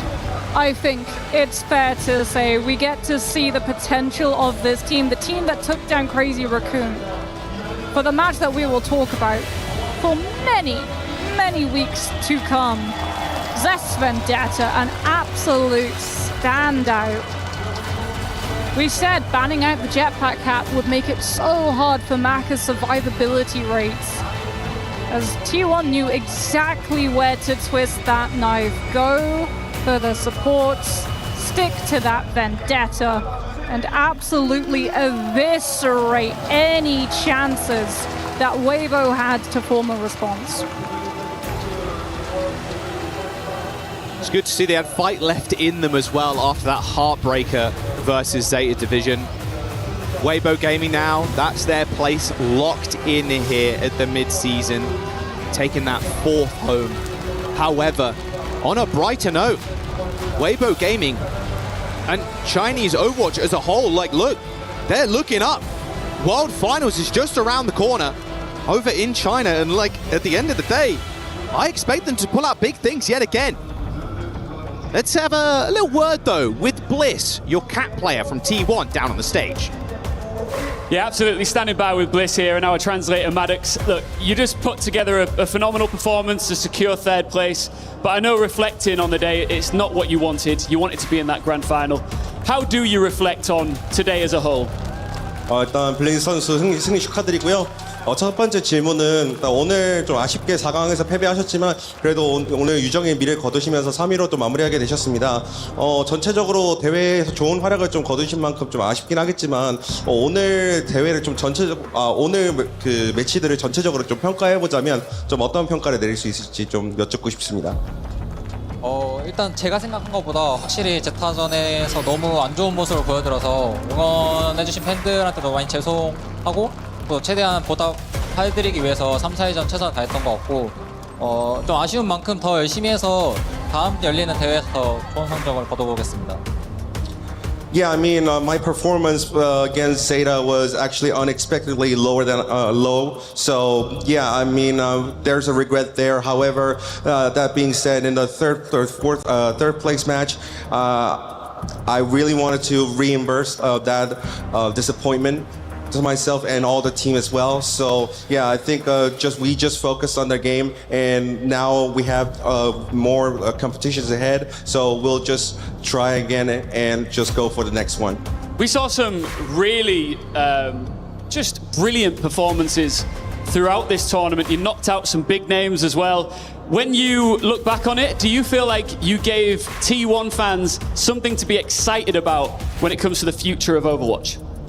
이제 그럼에도 불구하고 이번 대회에서 정말 많은 이변을 또 연출하시면서 T1 팬분들에게 좀 이번 대회에서 확실하게 좀 기대감을 좀 불어 넣었다고 생각하시는지 이번 대회에서 좀 총평을 해주신다면 어떤 말씀해 주실지 궁금합니다. 더 저희는 잘할 거고요. 네, 많이 응원해 주셔서 감사하고 또 파리에서 이렇게 멋진 경기장에서 또 많은 팬분들이 응원해 주셔서 더 뜻깊은 경험이었던 것 같습니다. Yeah, definitely it was a special experience, and yeah, thank you all the fans for cheering for us in the journey. And yeah, we'll definitely try harder, and we will definitely try more. Absolutely. We cannot wait to see more of T1. Thank you very much, and a big thank you to your fans who've been cheering you on all the way. One more question. Who will win the final? 마지막으로 결승 누가 이길 것 같나요? 저는 누가 이기든 4대3 했으면 좋겠어요. Honestly, I don't really care about who wins. I really hope that it goes all the way to 7. I think we all do. Thank you very much, and we can't wait for that grand final.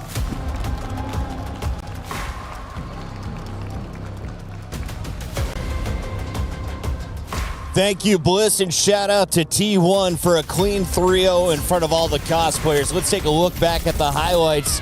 Jake, this was domination, devastation from start to finish. Let's start, though, at the beginning. Yeah, I mean, this just came out of the gate strong. T1, they've clearly, a statement was made that they were able to bounce back from that tough loss earlier in the day. I think playing first certainly gave them that opportunity, but they were able to seize it and really show a lot more strength in this third place match. I mean, overall, I think throughout a lot of this match, we were measuring apples to apples, right? Like, they played a lot of similar composition, and it was just T1 looking so much better as individuals. Yeah, I think they actually had time to process the loss as well, because so much pressure on both of these teams. Like, Bliss had all the right answers in that interview. Like, me and Jake would look at that and be like, he wasn't happy with getting third. Like, he wanted to win the entire thing. But at least they had time to process that earlier loss here today. Whereas I feel like Weibo Gaming, they came in kind of flat. They didn't have that same amount of time to recover from the disappointment against Twisted Mind. And already here in Nepal, it just felt like T1 had more energy and made more plays. As we take a look back at some of the best moments here, I feel like Zest was incredible in Game 3. Did you have an MVP from T1 for the entirety of the series, though? Honestly, I think I'd lean maybe towards Proud or Donghak. I think Proud came out really strong out of the gate, which was an important moment, right? Like, I think if Weibo had been able to just get maybe one map win and start to believe again, start to get some win back in the sails, they maybe had more to show us in this match.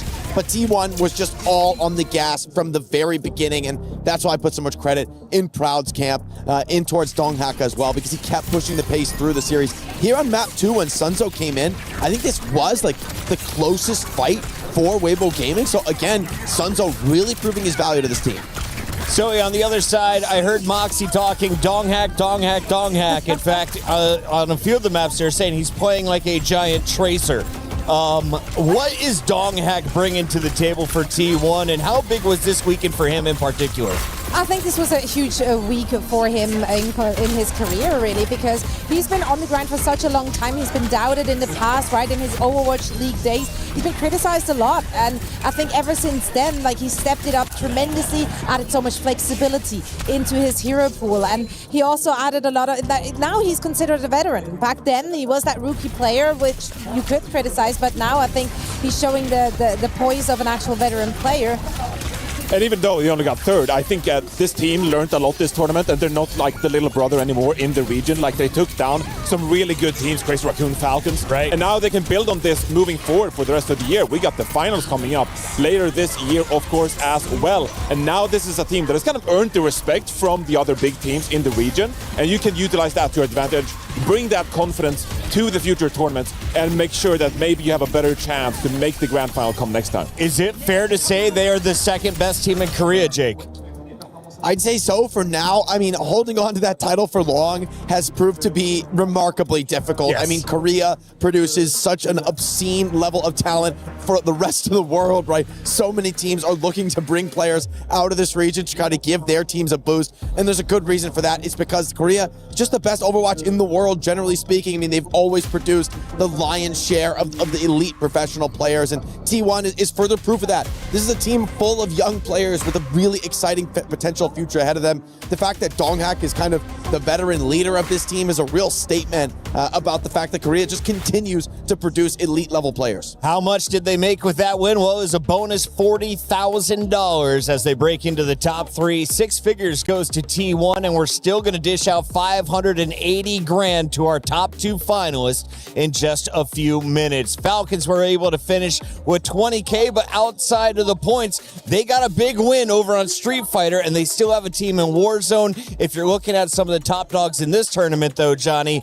You're running out of time to earn some club championship points. It's going to be a big win, especially for Twisted Minds. Yeah, for Twisted Minds, a great opportunity here to see some of those points. And as we look at some of the other teams, like Virtus.pro, like they were second in the Esports World Cup going into this tournament, and they massively failed in the groups as well. So as you take a look here at the club championship rankings, you can see Team Falcons there, 2,400 points. Obviously, they would have benefited so much from their team advancing even further. And it's drawing to its final stages here, Pocket. Just a couple of weekends left. We've got a lot of action still to come here live from Paris. It is the Mid-Season Championship, and when we come back, it's going to be Zeta Division taking on a fantastic squad going by the name of Twisted Minds. Don't go anywhere.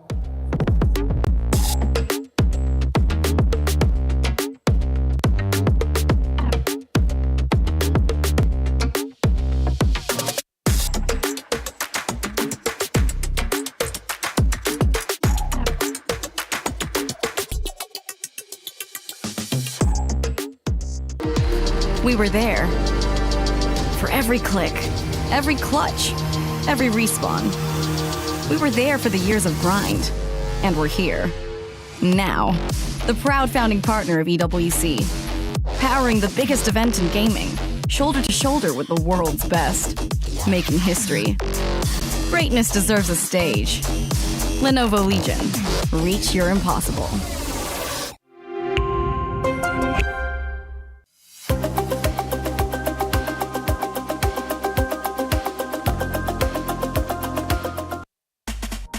Hey, why don't you come and tag along? I'm going to show you around as I'm getting ready for our broadcast.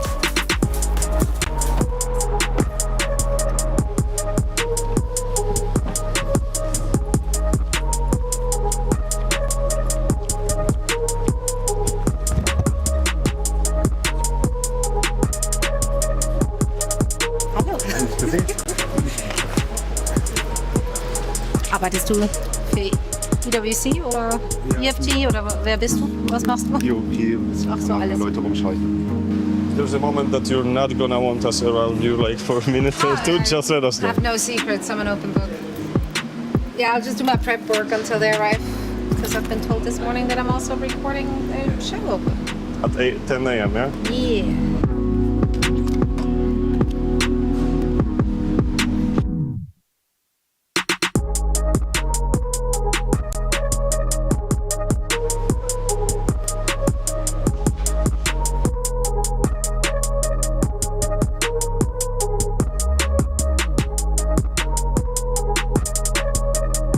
Makeup done. Now it's time to shoot our day one recap with Danny and Johnny. Yeah, we're aligned. America! Do I have to act like I'm like really close to you? Yeah, we're best friends. Johnny, come here! Johnny, come here! Johnny, we need to discuss this. Yeah. We need to talk about work. I was about to say, won't you flag you for not wearing denim? Because you said yesterday today's denim day. Did I? I couldn't remember what was denim day. Is it actually like denim day? I mean, we decided that we're going to wear denim on the desk. So denim, I brought like denim, 7 outfits, so I have denim tomorrow too. I'll do denim. I'm here for Wikipedia and your vibes. I'm vibes. Schedule, into story of the day, into Ginny standing by for club championship. I'm just gonna, like how we did in the desk. I could tiptoe if you want. I could do this. Why does he need to be taller? Yeah, as you can tell, we're just excited for all the Overwatch to come. And of course, it's not just about winning it here for the Mid-Season Championship. No, it's all about getting some points for the club championship. We now have Ginny standing by with a special guest. I just said the Weibo thing because you said upper brackets. I was like, it works. That's what I said. That's why I was like, we could do Team Liquid Dallas Fuel. Just go, bro. I was like, My loves, we're going to have to do a second day. No! Yeah. Welcome to day 2 of the Mid-Season Championship, coming to you live from the EWC here in Paris, France. I'm standing down with my 2 friends, Johnny and Danny, to talk a little bit about what went down yesterday. That felt good, thank you. Thank you very much. And I must say that I prefer this last take better. Okay, well then we did it for you. Yeah. Thank you very much, appreciate it. You like, Thank I you very much, guys. Thank Have you. a great day today. Thank you. A little chat on the way back, and we're in the green room again. Yeah, we're gonna lose him. Are we slow walking? Oh my god, He gets gifts. treats? He gets treats? Oh, Danny has fans. Hello. How do you say delicious? Delicious. Delicious. Wow. Delicious. Bonjour, mes amis. Hello. Hello. Good morning. Good morning. Sure. Thank you. Oh. See, right? What is this? He takes food from strangers. Is this what, French delicacy?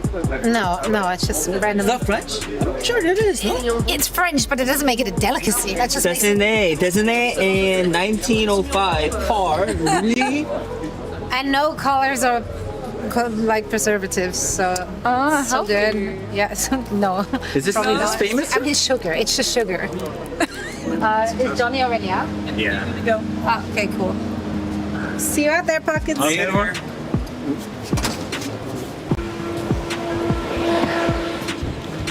Kill it. Hit it more.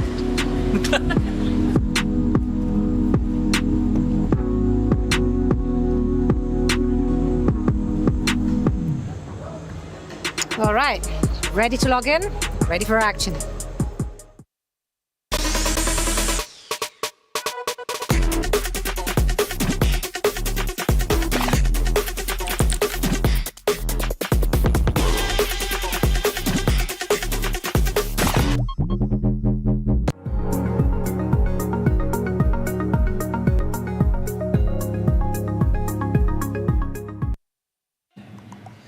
What's up, everybody? I want to say something. The coolest thing about LAN are three things: matches, fans, and of course, the cosplayers. Look at these guys. It's amazing. They bring the characters to life.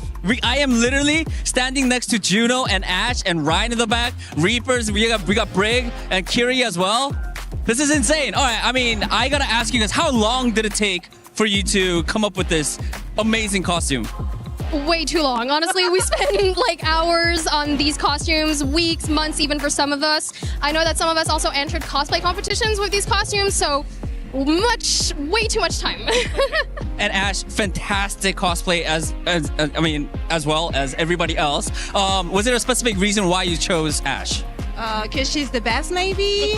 Because also I love Bob. No, it's a character I'm playing a lot actually. So I'm playing a lot of DPS, and Ash is one of the better characters I think in the game. So is it when you guys are coming to these events, do you like tell, I guess, EWC that like, hey, I'm gonna do this costume, and they just pick and then they say yes? I mean, there's several reasons why you choose a character. Of course, because you like this character a lot, like you're playing her a lot, him a lot, but also because of the design. And I think Overwatch is such a very rich costume, like in detail. You have so many things. You have craft, you have sewing, you have wigs, you have everything. I mean, Overwatch is just perfect for cosplay in a way. So whatever character you want to choose, you have lots of things to do on it.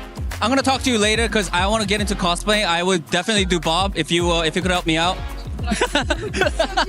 Yes, I'm a little bit shorter side, but I'll be a short Bob. Yeah. All right, Juno. I mean, I'm sure you play Overwatch as well, and you're cosplaying Juno today. But if you have to choose another hero, who would you want to do?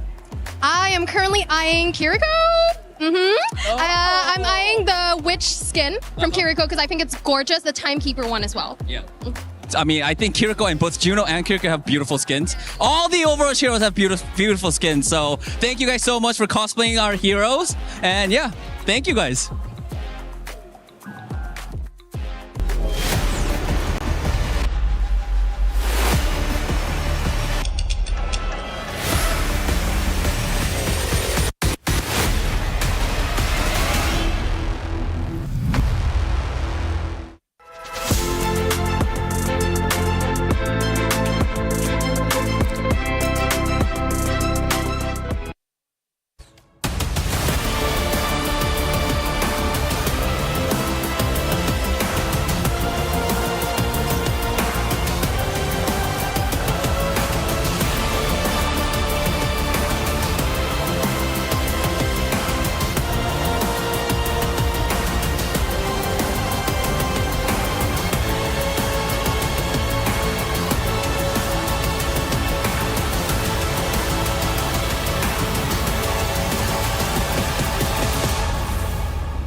Hello, one and all, and welcome back to the STC Arena, where we are gearing up for the Grand Finals matchup. Zeta Division about to take on EMEA's Twisted Minds. And for Twisted Minds, this could be a huge opportunity to raise a trophy and earn 1,000 points towards the club championship. While we wait for our players to get ready on the main stage, we want to welcome in a very special guest. He's been on the French broadcast since day number one. Soon, one of my favorite tracers of all time, is in the building, and so are the fans. Soon, first of all, did you see this on our show yesterday? We've had the endless Soon sides all weekend long. I'm good. They are crazy. Like, they always do that now. This is crazy. I love seeing it. Now, are these people that are in your stream on a regular basis? Are they just French fans? Because I know Overwatch hasn't been in France for quite a while. Yeah, we have a huge fan base in France with Team France, also Rogue back in the days, and some players in the Overwatch League. Yeah, Soon, I got to ask you, it's been a long time since we've, played against each other back in the day in Overwatch League, but now we have you here on the talent team. I even talked with some of the French talent who were saying, hey, they've really been impressed with your work. What's it been like for you to kind of be on the talent side now and be telling the story to the fans? Yeah, recently I moved as a coach now. My career is finished as a player, unfortunately. So yeah, I'm trying a lot of stuff. It's my first time doing cast and analyst, especially with Ben Best. We know the game, even you. So yeah, I really like it. It was a good experience. Tell me a little bit about the fans here in Paris, because I see Twisted Minds have been super loud. Weibo crowd has been insane. T1's fans have been on their seats. And we even see a lot of people here supporting Peps, squads that haven't even made it to the event. Yeah, exactly. We have many fans around the world. The Chinese fan from Weibo, the Saudi from TM, the French fan cheering for many teams. For example, Twisted Minds also, Weibo. They have their own team preference, but of course their favorite is Team PES. Unfortunately, they are not here, but maybe soon. Yeah, I think a lot of fans were really excited about Team Peps this year, and they have shown some good stuff. I'm very curious to see if they can make a resurgence, of course, in Stage 3, maybe making a return to form and competing at the highest level. How do you think about French Overwatch, maybe especially thinking about the World Cup team right now, which is, of course, coming up soon? That's kind of like the next major event in the Overwatch calendar. Yeah, the Team France finished first in the group stage. We beat Spain, was one of the favorite team on this year in Europe. We have some good players, like Xerion, for example, is my favorite player. He's a flex support. And for Team Peps, we do like 45 maps win, 0 loss on the FACEIT League. We're doing a promotion soon in a few weeks, so I'm really excited and looking forward for the Stage 3. That is going to be incredible. What also is going to be incredible is this grand final coming up, and our producers have been asking, do we have any front runners for MVP? This is the time of the tournament where we start prepping the videos, all the graphics. I want you to be my official answer. Who do you think deserves MVP consideration for their play so far in this tournament from Zeta Division or Twisted Minds? Difficult question. There's so many pretenders.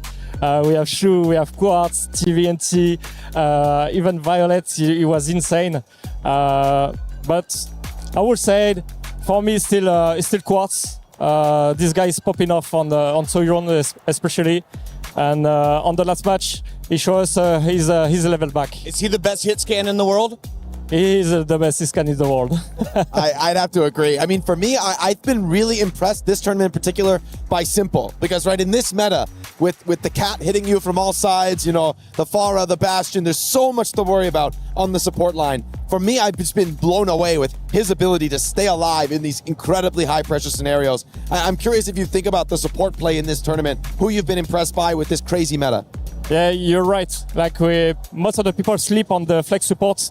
It's an underrated role, and for me, it's the most important role in Overwatch. So you talk about Simple, but there is also Shu, who is popping off on Ana with crazy slips. Soon, I am told you are needed back on the French broadcast for about 25 minutes from that match going live. Thank you so much for joining us here on the English stage. For now, we got to check in with Danny Lim, who is there with another global content creator. Take it away, Danny. Thank you so much, Puckett. Yes, I am here with the biggest Overwatch content creator from Saudi. His name is Brain. Everybody say hi to Brain. Hi, Brain. Hello, Danny. Hello, everyone. Nice to meet you guys. All right. I gotta ask. I mean, you're here in Paris for EWC. How are you enjoying the festivity, the action? Are you having fun? Actually, insane atmosphere here at Paris. It's my first time here at Paris. I'm enjoying my time. I'm seeing crazy matches. Twisted Minds are on the final, so I'm happy. Yeah. Talking about Twisted Mind, I mean, were you kind of nervous when they were going up against Weibo because they were down 0-2 and then they had the reverse sweep? But like up until the third map, how were you feeling? I was super nervous, super sad. But after that, I remembered 2023 World Cup versus China. I got a flashback. So I believed again and we won. Okay. Yeah. I know there's a lot of fans, your fans, and of course EWC and Overwatch fans on your chat. What were they saying? They were saying we did it once, we're gonna do it twice, and we did it twice. We won against China with reverse sweep. We're in the finals now, and we're gonna make it. Chat, I got you. All right. I mean, now Twisted Mind, they're in the finals. They're going up in Zeta Division. Who do you think is gonna win, and why is it Twisted Minds? Because EWC is a Saudi thing. And today, a first Saudi player gonna lift up the trophy today. They're gonna win, and they're gonna get the 1,000 points and the first ever trophy for EWC. Brain, one final question. I know you said before this interview happened, behind the camera, you're like, I have something to say. So I'm gonna open the floor for you. Say whatever you want. بقول لكم بس in Arabic. I'm gonna say. I just want to say شكرا لكم جميعا يا اخوان. تحية للوالدة.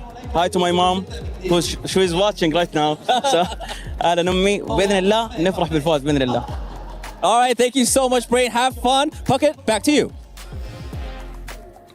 Awesome stuff there from Brain as well as Danny Lim. Danny's been crushing it this week, and he's been running all over the place. And speaking of running all over the place, we found two professionals that were out in the crowd. I'm getting one of them mic'd up right now. The other is already seated. Kellex and Psycho are going to be joining us in the studio. And Jake, this was a duo that wanted to come on together. And they said, if we're going to do it, can we do it before the grand finals? Only fitting to have them here with us now. I personally love to get more players on the broadcast. Guys, thank you so much for joining us. And just to open this up, first I want to get your impressions. Psycho, we've had you on the show a little bit, but Kellex, what's been your experience here in this event in Paris at the Esports World Cup? I mean, it's been great. I've been enjoying my time. We had some great games playing as well.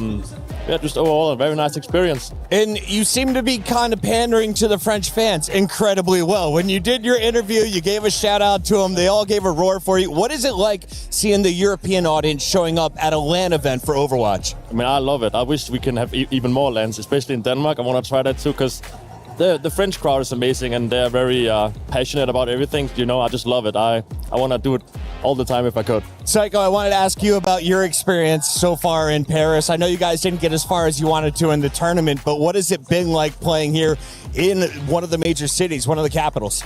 I love any LAN, especially if it's in Europe as a European. I had my family here. I showed them around yesterday. Awesome. It was super nice. You know, they really enjoyed it. First time in an esports event. And even my little brother, he wants to go pro in Valorant. So for him to see that and, you know, kind of show him how it goes, everything goes. I even showed him backstage, you know. So that was very nice to do. So cool. Yeah, it's a great experience. You know, just this is what esports is all about, right? Getting the people, you know, with so much passion online, playing the game, dedicating really your life, right, to be able to play at the level you do. But when you come here, you get to share that with other people, and you know, that's the unique magic, right? Everyone, I think, thinks about gaming as this solitary activity, but then when you're here together in person, it's the different level, right? It's the community experience really shown to the world. I'm wondering, you know, is there anything you guys have felt in this experience bringing everyone to Paris, being here with your teams, with your family, with your friends, that you'd like to share to the fans? Well, I just want to say, like, my little brother being here, he was able to see the good sides of esports and also the bad sides. You know, obviously with me being eliminated early, like in one day, you know, you just have one bad day and you're out of the tournament. It's super punishing, but you know, it's a dream for every little kid to be a professional esports player. But then he was able to see, you know, it's not that fun all the time, you know? Like, it's a real job, it's a real thing. We have to sacrifice a lot. And he was able to see both sides of the industry. Kellex, does the job pay well, though? Is it worth sticking with it? If you're a good player, I think it's worth it. But Stay in school, kids. Stay in school, kids. Multitask. Get someone to pay for you to play esports at school is the way to go. These guys don't have to worry about school anytime soon. A lot of them have already graduated. Others are playing professionally at a high level for multiple years. Let's talk about Twisted Minds and, of course, their opponents on the other side in Zeta Division. Twisted Minds able to power through Weibo. Any surprises in that matchup for you, Kellix? Weibo jumped out to a 2-0 lead. I was surprised to see them taking the 2-0 lead because I thought TM were going to run them over quite easily. But you know what? They turned it into a great game, so it was enjoyable to watch. And who do you think deserves some of the flowers for Twisted Minds in the comeback? Quartz. Quartz is just the best hitscan player in the world by far, so I mean, he's just great. Yeah, I got to give a lot of credit to Weibo. I thought they were exceptionally well coached in this series. Like the Diva ban on Nepal combined with this super aggressive Doomfist dive strategy, I think that caught Twisted Minds off guard. They win the Sim ban map, which feels like a must do, right? If you want to beat this team, you've got to win in the Sim ban map. But tell me guys a little bit more about the strategy. I mean, a best of 7 is a rare thing in Overwatch, right? It's really only for these grand finals. How do you think that plays in to these series, especially against a team like Twisted Minds? I think the best of 7 favors Twisted Minds a lot. Obviously, Zeta Division, they have the Lucio ban and the Kiri ban and the Sim ban against TM. Yeah. Those are must-win maps, but we know, like speaking historically, winning the Sim ban against UB and TM, it's not an easy thing to do. But at least the Lucio and the Kiri ban, they're a must-win. But I think when there's no bans in the series, Twisted Minds comps and their matchup, the Sim comps, Diva, Ram, they're the best comp in the game. I heard a comm that Simple is the best Illari in the game. Is she worth using in a grand final? Potentially. If there's a Kiri ban, I could see Illari being played, but as Psycho said, you know, they Zeta have to win the Lucio Kiri bans, otherwise it's going to be a quick series, I think. Yeah. For me, guys, I mean, I'm looking at this series. I feel like this one is almost uniquely hard to call because Zeta have just annihilated everyone, right? Like they have not really even shown the depth of you guys, which you is took a map, respect, yeah. right? Took a map that you guys could actually test them. But I mean, man, like seeing some of the matches against some of even the top Korean teams, it's like, oh my, is it on another level? But now they go up against a very different opponent. I think it's actually telling maybe that you guys take a map, playing the fast rush style, showing the strength of EMEA. How do you think they're going to handle Twisted Minds here in the grand final with Zeta's unique style? I mean, it's two polar opposites, you know. Zeta want to play for the individual strengths, the carry heroes, Cat, Anna, Tracer, and TM want to play Sim and rotate around, play objective. I think it's going to be a very interesting match. It really depends on the bans, I think, to see how it just goes.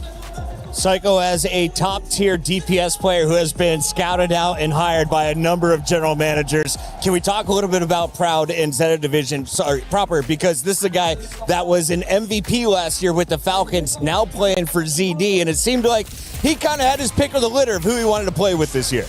Yeah, I mean, everyone knows this Proper's the best DPS player in the world.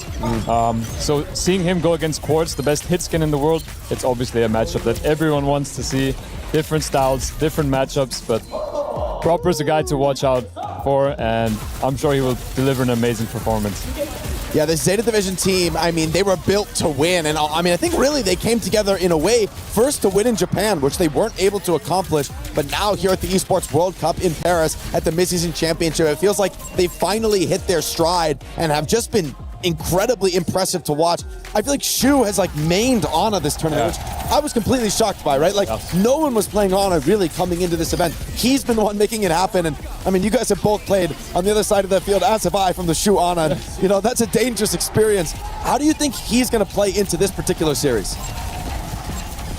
Okay, I mean, I think Twisted's like style is the worst possible matchup for Zeta Division. I think when they go against these Korean teams like T1, it's like more mechanical matchup, you know, and that's the Zeta Division style. No one's gonna beat these players in a 1v1 or like mechanical match. But Twisted Minds, they play for like more the teamwork, you know, UB's leadership and TPing around the map, playing the objective, and I think that's the style that hurts Zeta Division the most, and we did see that from Geek here already. They were the only team that made Zeta Division somewhat bleed by taking off a map. Kellix, I wanted to give you major props because you seem to be the vibes guy, the one who kind of sets the tone, the emotion for the rest of your team on the stage. Is there anyone that could potentially go on tilt in this grand final? Can you get in the head of any of the 10 players in this first control? I think if it doesn't go TM's way, I can imagine some of their players getting a bit upset. I've heard some stories, but that's natural. The tilt will always come if you start losing, but they have a strong mental too. They can turn it around. But can you give us a hint? Is it frontline players, backline players, and maybe tank players that we're concerned about? There's like some beef between the tank DPS at times, but that's natural. They are very passionate, and it's normal to see. All right, so frustrate the tanks. Passion goes both ways, When you're winning, it's good, and when you're losing, it goes the other way as well. But yeah, it is. My pick would be that it would be Twisted Minds that tilts. Final question for you guys real quick is playstyle. Psycho, who do you think has the lead in this matchup? Who do you have winning it, and what is the playstyle difference? Playstyle difference, I already mentioned a little bit earlier. Obviously, the sim comps with Twisted Minds playing more teamwork. Zeta Division playing more for mechanical skill, individual value. My opinion, maybe I'm biased because I'm from Europe, but I think the sim matchup is a very good matchup into this style, and I think Twisted Minds will win 4-2. 4-2, Kelix. I'm rooting for TM, but I have a feeling Zeta they will take it. 4-1 maybe. 4-1, Jake. It's such a tough one to call. I think back to Japan where I felt, hey, maybe TM. I thought in the end with some different bands, I thought they could edge it out. But Zeta's on a whole different level, maybe better than we've ever seen out of Korea before. I almost can't predict this one, but I think I'll lean towards Twisted Minds. I think it's going to go to 7, though. I think we're going to get the full experience here in Paris. Let's give the fans what they deserve. In the meantime, we got to check in with Ginny to see what's going on with the club championship over at Warzone. Thanks, Bucket. We're over here at the Kiria City Grid where we got some COD action going on. I'm Ginny, joined with Glitter, who's going to give us the update because what is this madness? So we're in our match point finals today. It all comes down to this. There's a 150 point threshold. We're 4 matches in, heading into match number 5 right now, and our teams are about halfway there on that threshold. But the big story of the day is who is at the top of the leaderboard. That's what I want to know. Not what we expected at all. We have G2 and JDG at the top of our leaderboard after 4 matches so far. And believe it or not, Gentlemates are in 4th as well. So the crowd is very hyped about that. But we have seen some insane clutches, and we're waiting to see if any of our expected teams that did well heading into it, Twisted Minds, Falcons, if they're going to be able to bounce back. Because there's still the same situation when it comes to match point finals, where even if they hit the threshold, they then have to get a win after that. And there is no cap this time around. No, we go again every time. We could be here all night. If that's the case, I will be gone, but I'm sure Glitter will keep you guys updated. Hope that was useful, Bucket.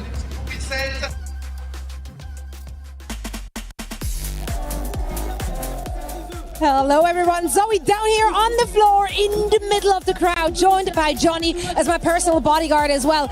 Listen, I want to ask you for predictions, but I'm worried because we're kind of very much in the Twisted Minds area.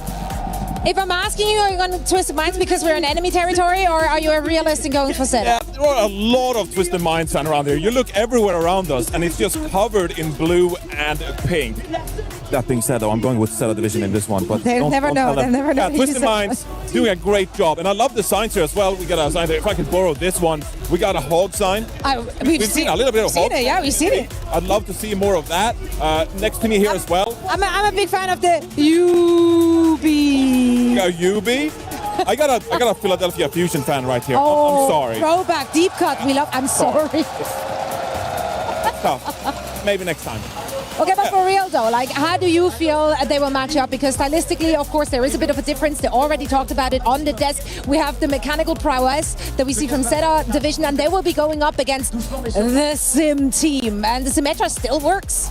Still works. And also, I'd say that it's easier to execute on land, right? You know what your game plan is. You can listen to Yubi, who will be pivotal with the communication about where do you want to teleport to and how do you explode out of that teleporter. The big kind of question for Zeta Division is, do they have the mechanical prowess to execute in an environment like this? When their composition is way more demanding on the individual skill and playmaking, you will have members spread out all around Twisted Minds. You will need biotic grenade timings. You will need individual hit scan players. You need Popper to show up big time and rack up those frags, because those opportunities will exist. But Twisted Minds, for them, it's all about rotating around the map and punishing individual Zeta Division players. With this crowd running behind them, I think they could get it done. That's what I'm thinking. You know, they got the crowd behind them. The crowd showed up as much as they showed up as well. And they already treated us to an incredible close series. Now they have to do that again, though. Do they have the mental fortitude, the energy to do it? It's really difficult because when you played a series like that already, you got so much adrenaline, and like it's just so loud here that all this energy from the crowd feeds itself into the players. That adrenaline has already been used against Weibo Gaming, and then to recover and get into a grand finals and do it all again, it's going to be even so much more difficult. So we'll have to see if they can do it. Okay, what's the scoreline if I'm asking you? Let's go the distance. Let's go with a 4-3 Zeta division. Come on. We don't have to be right. We have to just manifest it. These people are manifesting a close match, not just that, but they're manifesting a victory for Twisted Minds, who has the crowd behind them. And I have Danny somewhere in here, so let's send it over to him. It's time for the finals, everybody. Zeta versus Twisted Mind. Who's gonna win? Let's ask some fans. 3, 2, 1, go. Zeta? Twisted Minds? Zeta? Why Twisted Minds? Yeah, I don't know, just like contradiction. I mean, Fair. And are you a Zeta fan? Yes, I am a Zeta fan, and shoe supremacy, let's go supports. We got this. Also, Zeta fan as well?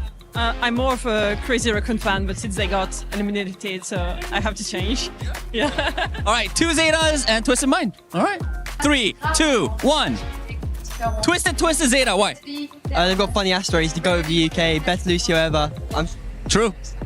TVNT and Quartz. I think Zeta are much better at Cat Bastion. I think Violet's the best cat in the world, and I think that's why they're going to win. Fair. On count of 3, 3, 2, 1, up. Zeta. Oh, let's go, Zeta. Count of 3, 3, 2, 1, go. Zeta. Wow, let's go. I feel like Zeta's gonna win. 3, 2, 1. That feels kind of scripted because they are wearing Twisted Mind uniforms, but hey. Who's gonna win? Zeta Division versus Twisted Minds on count of 3, 3, 2, 1, go. Twisted, let's go! 3, 2, 1, lift! Oh, 1 Twisted, 2 Zeta! Alright, ladies. Up! Twisted! You don't know? Do both! Do both. All right. I feel like we've interviewed a lot of people. It's pretty split. We'll have to find out when the match starts. Grand finals coming your way soon. We're having a great time here with the fans in Paris. It is EWC, and it is the Midseason Championship. We're about to jump into the grand final. Before we do, we got to jump in with the caster check-in. I'm told we have 2 beautiful men, one dressed as the Joker, the other as Penguin. Gentlemen, how are we feeling about this grand final, ZuberX? Oh, man, I'm trying to figure out which one of those I am. Am I the Joker? You might have your Joker moment if we Yeah. have too many more one-liners from yours truly. Yeah, no, I mean, hey, Puckett, I think this is going to be a pretty epic game, right? A lot of people obviously high on Zeta Division, rightfully so. Twisted Minds, though, I mean, they have the crowd behind them, and then I think a lot like how you guys talked with Psycho and Kellex, there's an opportunity to really punish Zeta for some of the things they do. Without putting you to sleep, I'll say this is probably the defining stylistic matchup of this era of Overwatch between these 2 teams. I love that call out. Mitch, I see you guys are standing right in front of all the Twisted Minds fans. So does that bug you guys when you're trying to do play-by-play? I mean, he doesn't do any of that, so... I would love if they just hit the drum more and louder, to be honest. It's honestly, it's a lot. I tell you what, it gets loud because it will echo through our microphones back into our headsets twice over. You might hear it on the stream itself. Yeah. So it can be a bit disconcerting, but the booming thunder is kind of part of the atmosphere here. So I'd rather have it than not at all. More pianos, less drums. I got it. All right, you guys. Little violins. We here on the desk, we got to put our reputation on the line, call some specific preds, and I'm going to put you guys to the test as well. Who do you got winning this grand final? And I want a score prediction as well. I'll say we get a 7th game, and I'm going to say Twisted Minds does it. Oh. TM in a game 7, Mitch. It's Zeta Division in 7, and there's going to be an unaband that really hampers shoot. See, I'm curious because, Jake, I almost think that there's a world in which TM would want to leave the Ana in some of these situations because it's an easy target to TP on top of without playing like a Lucio to kind of get it out of dodge. What's your thoughts on that? Yeah, I think the ban strategy for Twisted Minds is really interesting. For me, I think they're going to be more focused on what they can do to protect their core strategy. Maybe limiting, for me, like really key characters like the Jetpack Cat in the way that they bring this huge versatility. I do think that Zeta's a very hard team to ban against, though, because they play just about everything. You know, it's like you could take one tool away from them. They're going to be able to replace it with something else, like the Bastion, for example. They'll just throw in the Emre and kind of do much the same strat. So for me, they're a very hard team to ban against. I do agree, though, if we go to 7, if we kind of get past the early phase, if Twisted Minds is starting to get success with the sim comp, I feel like they get the edge down the stretch. For Zeta, I think they kind of need to come out swinging and just rack up the maps early on with the big bans of the series. Do me a favor, why don't you swap with Matt for me, Jake? I'll see you down here in just a sec. I mean, hey, me and Jake have had a lot of success. Jake, I think you look, me and Jake look good together. I can take you places, buddy. Don't worry about it. Jake look good together. We can barely afford to get Uber on set with Matt, let alone Uber on set with Jake. We'll take what we can get. Gentlemen, best of luck with the Grand Finals cast. For now, we got to check in with Danny Lim. He's with one of the highest paid tanks in the game. Paid tanks. He goes by the name Bernard.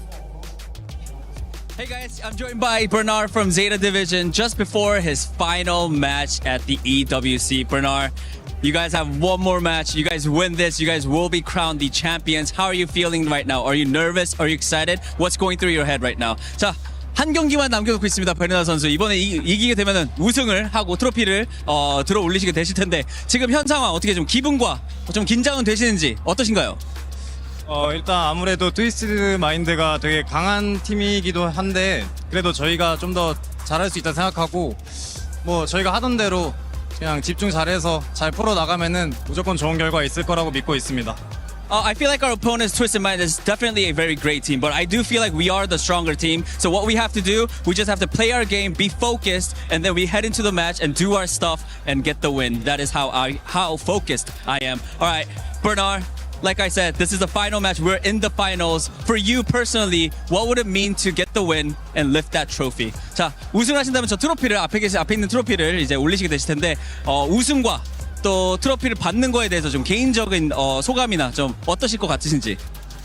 일단 저는 아무래도 트로피를 꼭 따내서 뭔가 제 개인적인 큰 바램보다는 좀 팀에 트로피를 안겨주고 싶은 마음이 커가지고 뭐 잘 해보도록 하겠습니다. 꼭 트로피를 위해서. I feel like not only for me, I don't want to focus too much on myself. I want to get the win. I want to lift that trophy, not for myself, but for the team. And to do that, I have to do my best. And that is how we are going to win. Bernard, that is it for the interview. Thank you so much. Fighting. Fighting. Thank you, Danny. And that is, of course, the podium where you will see a key place at the end of the night. Who is going to walk away with the lion's share of our $1 million prize pool? Time is going to tell. We welcome Zoe and Reinforce back up here. First, Reinforce, what was it like being out in that sea of people? I mean, it felt like Twitch chat manifested in real life, and then I realized that Twitch chat is actually just real people typing messages in chat, so hasn't been taken over by AI yet. It was great to be around all that energy. So a lot of people were chewing on baguettes out there. Everyone seems to be well-fed and happy. Will they be happy at the end of this matchup? Listen, I initially thought Zeta got this in the back because they're just so good and just individual, so skilled. But I think the crowd and then also Psycho kind of influenced me. Like he was selling me. He said it with such confidence, like Twisted Minds got that. And he might have a bias, but it's infected me too. So yeah, go Twisted Minds. Jake, as we take a look at some of the best players and best plays of the tournament from both of these teams, who has given you the most highlights, do you think? Who has been on the screen for the biggest moments? I'm just so impressed and proud of so many players here at the Esports World Cup in Paris. I mean, it's been an incredible showcase of the highest level of the game. And as a former professional player, I want to show love to a lot of the players that have fallen along the way, whose keys now stay crushed in the back there, who've fallen in that journey, because there's been such incredible moments. I mean, Weibo have brought us so far. Some great performances out of NA, showing that the region is still alive. But of course, it comes down to this. There can only be one winner in the end, and I'm just so excited to see how it breaks down. I really can't predict it. It's two completely different styles. You know, strategy, preparation, it kind of goes out the window. I think this is going to come down to who shows up on the stage today. We're going to see if this man can keep clutching up and dropping the beat at the perfect time. Danny caught up with Funny Astro from TM. Here he is. What's up, everybody? I'm here at the Totem, joined by Funny Astro from Twisted Minds. Great stuff. That was a nail biter. You guys had a nice reverse sweep against Weibo Gaming, and now only one enemy awaits Twisted Minds. It's none other than Zeta. How are you feeling right now? Feeling pretty knackered, to be honest. I think I need one more coffee and then I'll be ready for grand finals. I mean, talking about Zeta Division, they are also a very strong team. Is there something that you are sort of looking out for your finals game against Zeta Division? We're aware of a lot of their stuff. They're going to be playing a lot of Cat, a lot of Ana, a lot of Tracer. They're a very highly mechanically skilled team, and we know that, and we're going to have to play around it. All right. In mechanical terms, because they got some great players, you guys have great players, just mechanically, would you say you guys are better than Zeta Division? I think it's probably even, but as a team, we're definitely way better. Talking about team, I mean, like I said, you guys have one final match. You win this, you win it all. Funny Astro, what would it mean for you to win at EWC for Midseason Championship and lift that trophy up? It would mean the world. We've been prepping for the last 2 years for this moment. It's all we want as a team. It's our big moment, and we know we need to get it now. You're about to go up on that stage. Funny Astro, one final question. Do you have anything you want to say to the fans or to your teammates? Make sure you cheer as loud as you can, even if we're down 1-0, 2-0, 3-0. We'll make it. Let's go. I don't think he has to worry about that. The fans are ready to be loud, and so are we. Jake, I'm starting with you. Final thoughts. We got 45 seconds before this kicks off. I think TM are going to find their way through, but I think it's not going to be easy. Zeta are fierce right now. Zoe, official prediction. Where does it go? How many maps? Lanimals will go all the way, but Twisted Minds is going to get it in the end. Twisted Minds.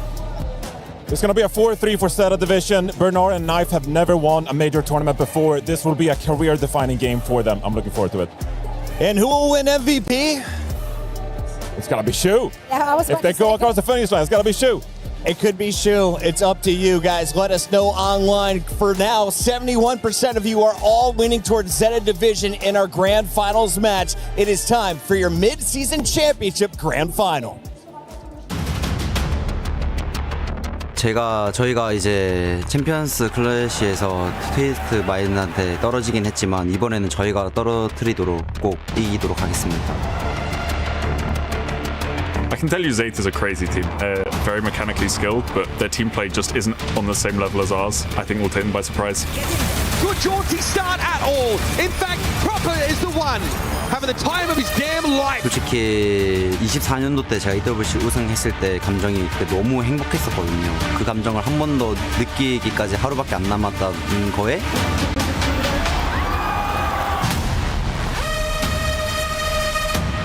Bliss picked off as Quartz has pole position, and he makes great use of it.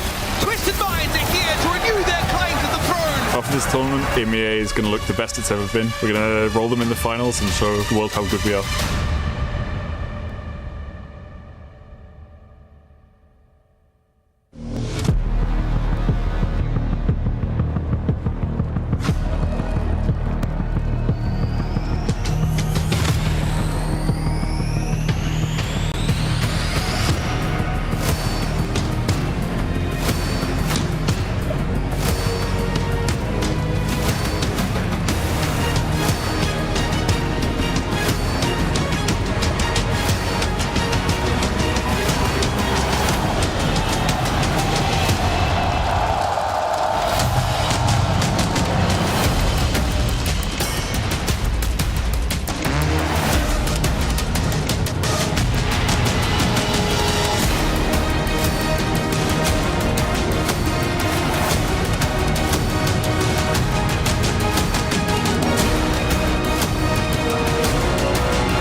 Wow!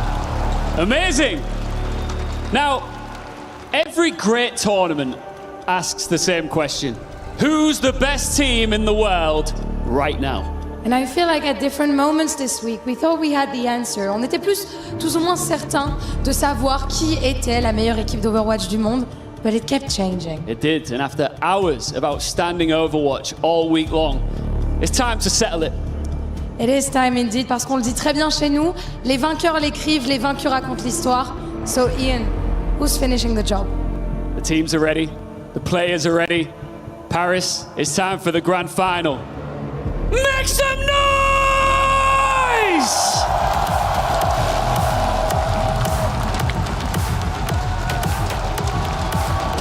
One team has arrived in the final without dropping a map today.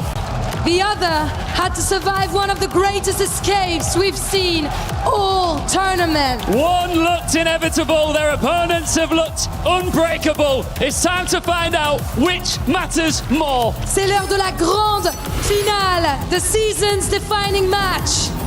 Korea's champions, the world champions, one last battle. It's Satan Division! It's Twisted Minds! It's the Overwatch Champions Series Midseason Championship Grand Final. The finals are ready, and so are their grand finalists. Paris, faites du bruit!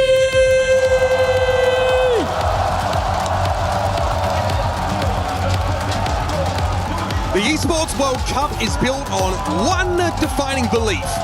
Nothing is given, everything is earned. Tonight, two of the world's greatest teams decide who has earned the right to call themselves mid-season champion. And for Zeta Division, it's kind of a, look, it's mechanical skill. It is just firepower, like unlike we've ever seen before. And for Twisted Minds, their game is, obviously they have some great mechanically skilled players there, but it's really based on teamwork. How can we get courts in different positions to succeed? I think you're going to see, obviously, those things collide for a very long time here today. It's the makings of a great final. It's the team built to be the best versus the team that already proved it could. But for me, the journeys are so different to this game. For Zeta, it's just been dominance. It's been perfection. But Twisted Minds arrived here because they just refused to die. It wasn't a victory lap, it was an act of endurance. This win also takes them to like another level if they're able to pull this off, right? Now you win our World Championship last year, you win the preseason boot camp, you don't have a great event in Japan, but you make it to the finals, and then to come back and be able to kind of win this. Not many teams in Overwatch have ever been able to do that. And I mean, you go outside of Korea, no other team has been able to do that, right? So they put themselves in rarefied air if they were able to get the win today. It's been a long time since we've seen, such an era of dominance from a team, not from South Korea, Matt. It is truly novel in this world. With Busan as our first map selection, there's a bunch of player head-to-heads that I'm watching, and with Tracer already banned, it begs the question, is tonight going to be about Proper, the player anyone would build the perfect team around, or is it about Quartz, the player the Twisted Minds already built a championship around? The Lucio ban is really impactful. Jake was talking about it when we were talking with him and Puckett. It's like the Tracer, the Lucio, the Kiri, the Sim, probably the strongest bans you can have against Twisted Minds. They use this Lucio off the rip. Violet wants to play Jetpack Cat anyway. Doesn't really want to go over towards that Lucio. Funny, Astro can play the Cat. It doesn't really play it the same vein that Violet does. Like nobody does, right? The comfort pick here for Twisted Minds in the past have been Juno in these types of situations. And maybe that's why you get rid of the Tracer as well, because the Tracer would kind of feast on Juno. She's not the most nimble of supports, so a little floatier, a little more susceptible to Endovon, but still offers that team-wide speed boost that you'll be looking for in lieu of the Lucio. An iconic battlefield to begin an iconic series. And like I said to Puckett earlier, feels like the defining stylistic matchup of this era of Overwatch. A battle of regions, a battle of ideas, a battle of philosophies, a battle of game plans, you name it. These two sit on other sides of the very same spectrum. Best of 7, Matt. first to four, whichever way you want to say it. We're hoping we've got a series on our hand that goes all the way, and hey, this is a good start. We had a little bit of a run, you and I. I'm not seeing that pause screen pop up, but you know, hey, this match is too important. Got to make sure everybody is in the best of spots to do it. It looked like at the start we will get maybe a Juno here out of Funny Astro, as that seems to be kind of the go-to with that Lucio gone. And you know, for Proper, I mean, he would just be hunting him constantly on the Tracer. You mentioned it. You know, Juno can kind of, it doesn't have like the greatest mobility, and then the mobility is very floaty. Sounds like this is a mouse pad. It might be too dry. The Quartz's mouse pad could be too dry. We don't like dry mouse pads up in this. Sounds like we'll get this one sorted pretty quickly, though, as we've had some. I feel like we've had some novel concepts. Had some wild ones. Causes, yeah. The Korean, by the way, on that shield reads, "Nothing is given, everything is earned." Been wondering about that all week. Makes sense. And for me, like, when I look at Zeta, like it's really the backline. Like, Violet is playing Jetpack Cat in a way that, you know, nobody else is doing. Like, he would be kind of my standout player, my like MVP for me. Yeah, like a lot of teams are playing Cat, they're playing Bastion, but the way he's like, you know, kind of maneuvering all of his teammates around the map, right? Not just kind of locked on to the Bastion, flying him around, moving the Ana, moving other players, and then also the amount of damage and, you know, kill potential he has. Put him on another level. Here we go. Tonight's Zeta Division, Twisted Minds decide where an era ends and whether another is ready yet to begin. The super team versus a team whose team play sets them above the rest. Twisted Minds already making use of that Sim TP to try and angle for decent positioning, unsurprisingly. Proper's gone to the Shion. We have Emra for knife. I think for Twisted Minds, right? You're just trying to figure out how you can make use of this TP, take out some of these targets that are not as mobile, and there goes Knife right away. Heavy trades. Yubi somehow not getting flattened despite trying to fight a Diva 1 versus 1. Eventually Violet commands enough attention to get the elimination. The TVNT is still at large. He simply lacks teammates, though, to bolster his claim. Violet's still picked off by TVNT, and maybe a chance to filter with a few more players back in, but it looks like Zeta will be first cap off the rank for capture. You're going to see a lot of fights like that, though, right? You know, Zeta not able to rotate as fast as, let's say, a Twisted Minds. Obviously, Juno Speed Ring, Sim TP available to kind of get them into positions. By that time, they actually just see Knife, you know, just collapse onto the Emre. I mean, look at this. It is. Stuff like this. The playmaking potential. Quartz. Oh, my goodness. Hit with the bio, but it looks like Simples actually has the Suzu just in time. Quartz still falls, but it's a big commitment for Zeta into that one position. It comes at the cost of Benar and his mech. Yubi might have to commit to some degree now as well to try and salvage this, but Shu is traded for Funny Astro. Zeta Division, though, for now, gonna have to give a bit of space up here. Notice that TVNT shepherding everybody onto the point here to try and get Twisted Minds in position to contest it properly. With Knife going down, I feel like that's gonna come true. I mean, you just see how different that Zeta plays, right? It's an off angle that Shu has, throws the biotic grenade in there. You see Benar go in, but who's really the first one leading the charge? It's Violet getting in the mix there. Quartz takes out Shu with a railgun. That'll force Zeta to back up a bit here. Violet with the cat ult here. He's really just going to try and break line of sight, diving in, but for what? Okay, he's got it. Diva with a self-destruct here is triggered. Zeta have to respond by spreading out, taking cover away from the blast. Twisted Minds completely undisrupted there by the Jetpack Cat ultimate being committed. There's Knife, run into the ground. TVNT grinds him into dust. But Proper gets a nano boost here. Is just being a little bit conservative about how he wants to make use of it, though. No commitment, and Twisted Minds are allowed to continue to get up to parity. And their teamwork is so good. You're able to just constantly punish, right? They take the early fight. They punish Shu off the rip. They also get a DMAC there onto Benar.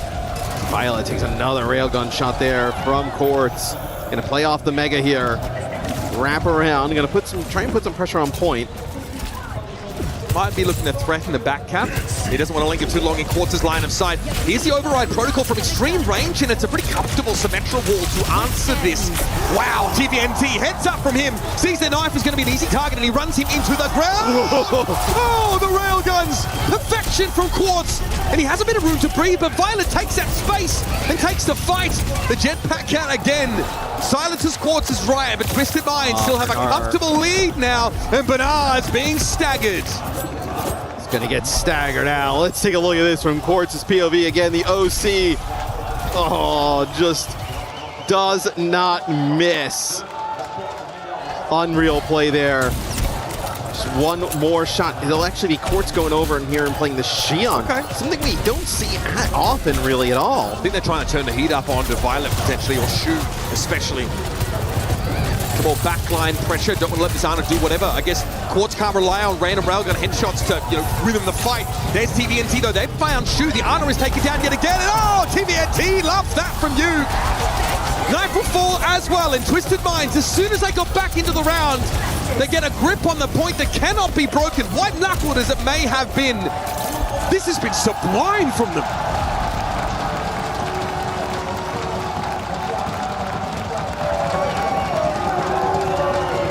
TVNT's been like the best diva in the world for probably about a year now, and kind of shows you why they're in round number 1. This is such an important map for Zeta as well. This is the Lucio ban, right? I mean, that's like Funny Astro's bread and butter, and it doesn't matter. I mean, a lot of these highlights are going to be TVNT and Quartz just carving them up. It's a matchup of the best hit scan player in the world versus the best BPS player in the world. But so far, this has all been about Quartz. The fact that Twisted Minds don't have to play a backline dive component and still punish Shu's positioning on Ana, it's not something you see every day, man. And, if you can keep punishing the positioning of the Ana, right, that's going to force Zeta Division get off this comp. It'll be Reaper here. And, we've done a few Zeta Division games, and, they're pretty, Reaper, obviously, you can be impactful, but it limits kind of the skill ceiling here of Proper and his ability to just kind of take over the round. I feel like forcing Shu off Ana would be more than just a moral victory, man. It would feel like the surrender of Zeta Division's idea, their whole value proposition. He was the first casualty here, though, as Twisted Minds haven't quite made their way out into the open. A little slower to get in position. Although, look at TVNT making that space. Bernard's trying to bypass him, trying to ignore him, trying to get into the back line. And he trades Quartz for his mech. With Violet picking up Funny Astro, that might be enough, but it's very, very scrappy, very close fight. TVNT, they demech Bernard here as well. You're going to have TVNT pretty healthy.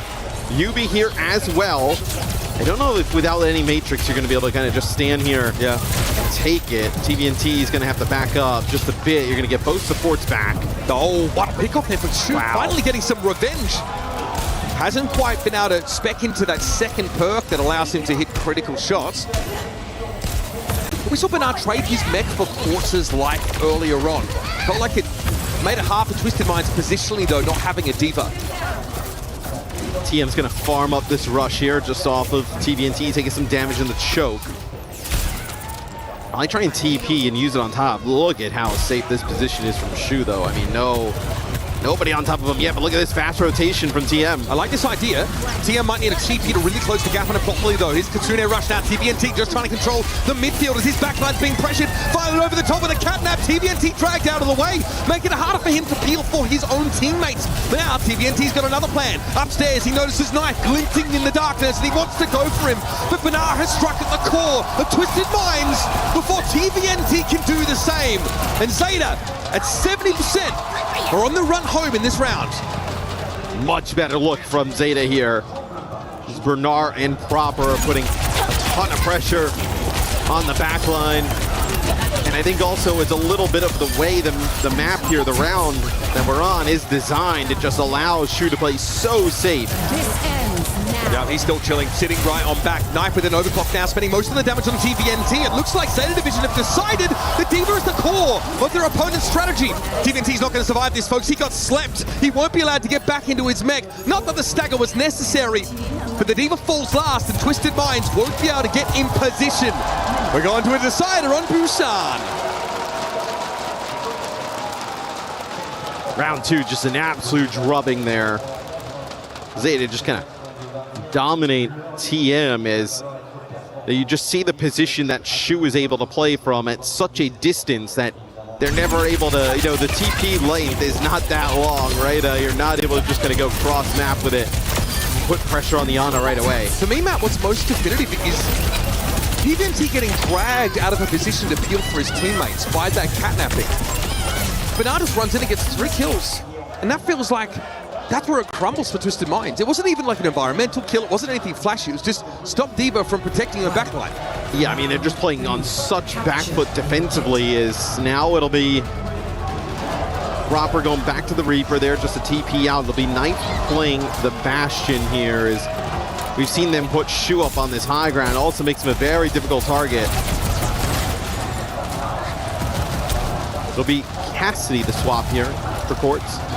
Nothing could be more Twisted Minds versus Zeta Division than this kind of lineup. It does mean the Proper's on the Reaper, so it gets less of a headlining role, but a very important job nonetheless. Flying low is Knife. Chopper gunner active. Bernardo's trying to control that space in between, make it harder to run up on the Jetpack Cat combination. And there's Knife. Yubi's been taken down. That's going to remove your maneuverability, but Violet got a little bit too aggressive there, and Quartz is always going to punish that. So they're going to go back to the choke here. Trying to brute force it through this way. It's going to be very difficult, though, without Yubi's TP, right? And then also you see the threat of Shu up there on the high ground. So Yubi fires some shots at him as well.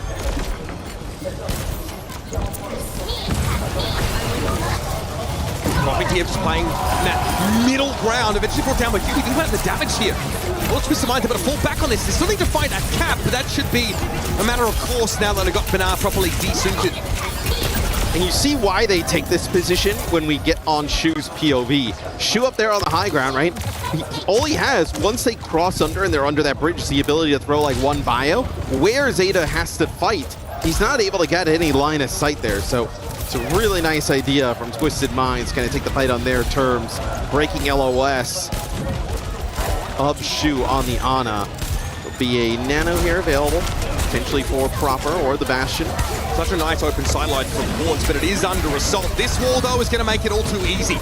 Knight quickly had to get dragged out of the way because his Cassidy is going to take the game over. Now Quartz can rotate back to the high ground and ideally abuse it Deadeye to really force Zeta Division away. As Simple are going down to a grenade here. Knife is starting to cut deep. As Yubi was dragged straight off the map. It's quite clear to see who's probably going to be #1 for Violet is anyway. Kitsune Rush invested there by Twisted Minds. It'll be both support ults used with the artillery for Zeta Division. I wonder if Zeta decides, yeah, you see that pushing up a little bit. I wonder if you decide to take a fight pretty quickly here with Proper's Death Blossom. Maybe you kind of get that Reaper lurking like we saw in the last map. It's going to be a TP straight to the point. They're going to try and set up this bunker with these sim turrets yet again. Yeah, same look. There's also an early Suzu. Oh my god, this is about as bunker as it gets now with the orbital ray being thrown in, and it still doesn't matter because Proper has the damage in spades. Quartz and Funny Astro are run off the map. The Zeta Division very quickly snap back into control. Yeah, this Reaper is definitely paid off. Obviously, Sim very squishy, so Reaper able to kind of deal with her relatively quickly. Bunker buster. Let's see what TM decides to do. It'll be Cat Bastion for them. Okay. A little bit of a rare look, but we've seen Twisted Minds go for it. Shoot, yep, he's got his critical hit perk now. Biotic grenade. Oh, it wasn't even needed necessarily. Twisted Minds struggling here to hold on. 81% and counting. Fortunately, they all died really quickly. Yeah, they've got another fight here. But this round has been pretty bad for them as well. Quartz over to the Xion. Probably for the extra mobility. Artillery used here by Knife, trying to deny them the touch. A bit awkward, Violet gets brought down. TVNT just runs at the Jetpack Cat. That's a huge opening here for Twisted Minds. Away, back into the round perhaps. A lot of pressure on Shu. No supports remaining here for Zeta Division. This is a good look for Twisted Minds. And it comes to a moment too soon, but as Bernard found himself a couple. TVNT on the D-suit are removed here. It's on Quartz and Simple. The former can only ride away. They at least got the flip. There's going to be some touches here, though. They don't have Tracer to work with. Remember that. That was banned out by Twisted Minds, so the touch won't come in. And your defending world champions are put on the back foot earlier than we might have thought.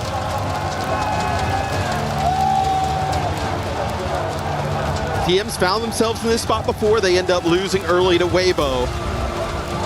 It was a huge map for Zeta Division, right? That Lucio ban, one of the really impactful ones against Twisted Minds, who needed to win this map. They pull it out in the end. One round that's pretty dominant for Twisted Minds. The other two, very strong for Zeta Division. I've got to say, the bunker look for Twisted Minds is pretty decent. But this cracked it wide open. Proper's Dead Blossom. Look, it's not the prettiest roll to pick up, but it's still an important one nonetheless. Knife here being able to perk, obviously, into firing those mortar rounds. It's really dangerous to group up and play into that as a collective. Well, round one, they were doing a great job of just kind of going at Shu constantly. We're not able to do that in the next round. Let's go down to the stage with the Twisted Minds crew. Yes, I'm very glad to be with the co-owner and extremely good human being, Fancy! And the Twisted Mind boys. Wow, Fancy, what happened on that semi-final before? That was insane. Can you tell me about your nerves? How are you handling all of this? Do you think you're gonna be chilling on this final? I'm not gonna lie to you, the semi-final was a little bit of nerve-wracking, but if they can pull a reverse sweep once, they can do it again, and that's what's gonna happen here, even if we lose map one, it's fine.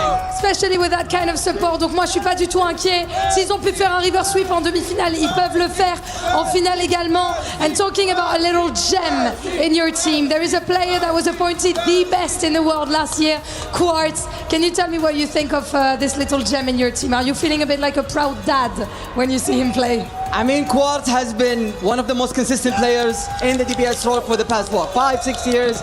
And it makes me so happy to see him improve year by year. And then right now, he is crowned the best player in the world. And it shows. He's in the grand final for the Esports World Cup.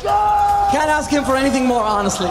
Quartz, the best player in the world. Donc effectivement, je suis très fière de mon joueur. Pour moi, c'est le meilleur joueur du monde. Il est hyper constant. Ça fait des années que c'est comme ça. Et je suis évidemment très fière de le voir sur scène. Et il y a bien une raison pour laquelle il joue en grande finale. And last but not least, guys, I've understood that your favorite host is not me, it's Ian. Because you've been teaching him chants and everything. So can you teach me anything? Go ahead, tell her. She wants us to show how we cheer. And I will say, we don't need an explanation. Twister! Twister! Twister! Let's go!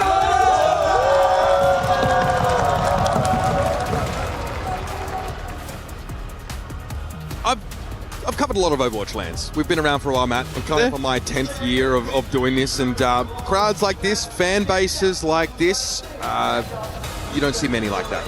It's quite the boon for Twisted Minds to have these dedicated supporters in their corner, and frankly, Matt, they're going to need them today. Yeah, it's going to be obviously a really tough game here against Zeta Division. So you see Quartz kind of going over everything with comp ops here as we get ready for game number 2. But yeah, I mean, their fan base has been awesome, right? You know, traveling the world and obviously growing with the success they've had as their Overwatch team. They're starting to rack up some wins. Zeta Division, though, I mean, this team was built to kind of take tournaments like this, right? Obviously fell short at Champions Clash, but coming into this event, obviously kind of looking on a different level, I think. Obviously with Shu and Violet and Proper, you can do things that a lot of other teams just can't do, right? So give yourself a little bit of a tactical advantage always in the server. I'm curious, okay, so TM staple, right? Neon Junction. It's also like you never want to go to probably Paraiso and Eichenwald until those cool reworks come out. Yeah. We saw Mizuki and then the Reinhardt ban. So yeah, this is a good read from Zeta Division. They use the Reinhardt here a lot.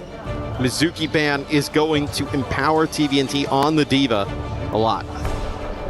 Seen the Mizuki Sig as a fallback option here, but again, you do not want to go there. We've seen more recently Twisted Minds try that Diva look.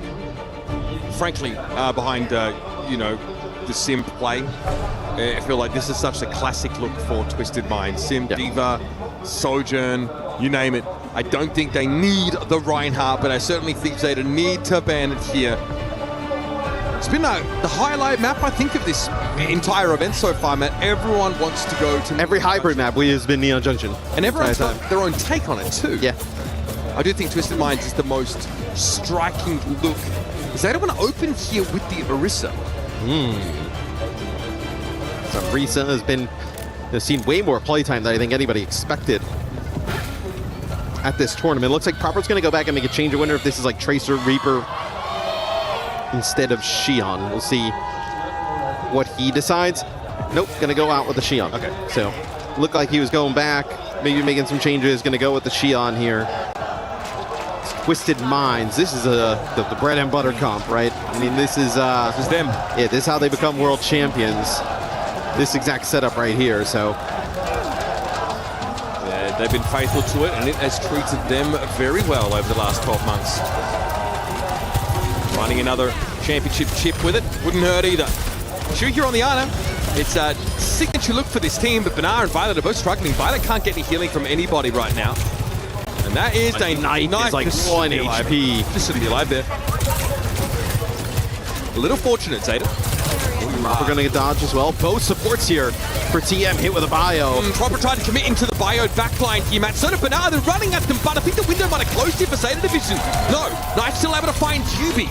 But have there been enough more than they can chew? Nice javelin's been there for Benar as the pressure comes down on him. TVNT eventually crumbles. And Zeta Division looked on the ropes early in this fight.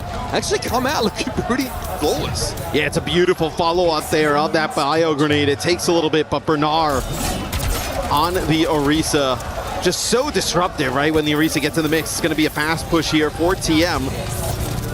Going to just get the TP set up. Everybody else going to back up here. For Zeta, Catnap available. Up we go, looking for the way to drop on in. Kitsune rush here for Simple, and Violet is going on a long mission behind enemy lines. Almost 2 ticks here. Zeta Division seem like they're planning to allow this, and Violet just gets caught out. I don't know what he's doing back there, but Quartz is not going to let that stand. Now the Catnap approach is done. You've got to throw what you have at this fight, see if you can get it out. That's insane. Yeah, Proper and Shu already down. This is very good news for Twisted Minds fans. Now they can just run it on in. And that's how Violet's played the entire tournament, though, right? That's the biggest weakness you can exploit on this team. Yeah, I mean, he's just been so good throughout it. But, you know, getting into back lines, lurking, now he's going to have Proper to work with. So this, you know, maybe not with the Mog in the mix, but this, like, Tracer with the Cat has been probably the best. Oh, they actually go with a Catnap here. They're going to drag TVNT into the Mog blender. There's no... Oh, wait, okay, I was going to say, no point go for the self-destruct there. TVNT. He knows it's over. What can he do with this, though? How do you really set up? Maybe it's just about establishing a foothold somewhat deeper so you can play the Malga up on this corner and can't.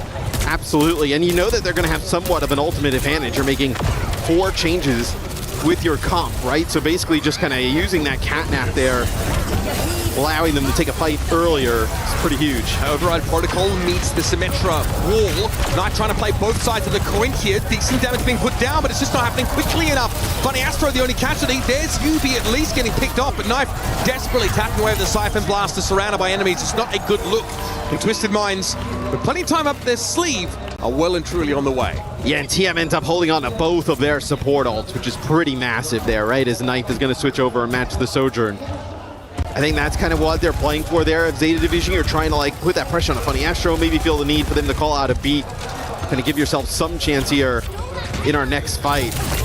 Proper just putting some pressure here on the Simple, gets healed up right away. Yubi finds Violet, that's huge. Yeah, not enough attention to get heads turning there for Prophet. And Quartz as overclock creates a vastly louder overture. Prophet did get Simple in the end, but again, like, this is just taking too long. We know he's good for one map, but Zeta need more. Yeah, I mean, he's just trying to dance his way out of this here. It looks like Twisted going to get very close. You do have a sound barrier here for them to use. Proper still in the backline, very deep, looking for Simple yet again, hoping to spawn camp him, but in the meantime his team are struggling. Knife in a very awkward position there, getting overrun by TVNT, who doubles back, and Shu is found yet again by Quartz. Nobody, and I mean nobody's doing it like this guy right now. One after another, he lays waste to this super team. And I mean, it's massive, right? I mean, Proper's pulse bomb gets eaten there on with Quartz when he had the benefits of the sound barrier, just pushes on through, clicking heads, just doing what Quartz does. But something you may have noticed during that as well is like Simple doesn't fall too Proper there at the start, just like, you know, forces recall by so much time, doesn't allow that Tracer to get back in the fight.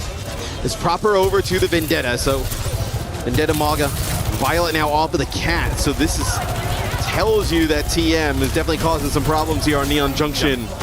They're looking rock solid, man. Okay, cage fight comes out from Bernard, but who's going to help him? Cardiac Overdrive popped pretty much instantly, but the cage is now down. Yubi's able to burn through it finally. Now release from the confines, the ties that bind. Quartz is looking to punish this vendetta. Kitsune Rush, though, gets respect from Twisted Minds. They know they've got a bit of room to work with, so they just TP out and wait it out. We'll see how good Proper is on the Vendetta. And you have to kind of like manage those big movement cooldowns as you're trying to play around this Sim TP. Knife now with an OC. It's going to be Quartz using his high ground, then TP's back low. One headshot's going to change the fight, just one, but Knife is searching and probing and coming up with nothing. Twisted Minds again, find a mini disengage. Now a sound barrier, and that's going to herald a renewed conflict. In they dive as Quartz will assume this high ground now. He's got a lot of space, but he's got to make something off it. And that's a nice little rally there from Violet, but of course his tendencies always take him very deep behind enemy lines. A 1-for-1 though, Bernard is able to control this space effectively, playing alongside Proper will clear some of these turrets away, and Zeta Division continue to put up a decent defense. But Proper's going to double back. Bernard's also low and he's being chased. He's not going to be allowed to get away. Surely TVNT finally warded away by the broadside of the blade, but Proper is overextended. Yeah, it just goes in way too deep there. Say it's sort of back up because they just had Violet alive, Shu coming off the spawn. And then I think Proper thinks they're going to be able to get TVNT. He decides to go. Bernard with a stomp does take out Yubi. It'll be a Russian response here for TM as they feel like they can close this out. Yeah, Twisted Minds having to get their hands dirty apparently. It is utter chaos, pandemonium. But that's a Zeta Division's own design, and Twisted Minds have decided they thrive there too. Shu is run down. Quartz away by the front door. And over 90 seconds still remain in the round for Twisted Minds to get this done. Bernard's going to be healthy. Hale and Hardy hit the carpet, eventually drops low. Cardiac Overdrive used, Suzu used. There's nothing left to keep him standing. Sundering Blade from a little off angle there. No real connection. It's Bernard falling. TVNT though down with a Venture in play. They are going to dig up some dirt here on Twisted Minds. Violet finds Yubi, and somehow this defensive Zeta Division has found the winner to thrive. Sundering Blade, the damage is pretty good. TVNT forced to use self-destruct. Shu comes back. Kitsune Rush, that's enough to do it. Zeta might be able to hold here, Mitch, which should be tremendous. I mean, cage fight available. All out aggression from Zeta with the Vendetta in Venture Comp. This is the answer we thought we might see to the Symmetra. Bernard cage fight, look at how quickly it burns down though. The damage is just insane. Quartz finds Violet with a railgun headshot, and Proper might have got his in the fight, but just one won't cut it. Twisted Minds a little belatedly get a map completion with time to spare.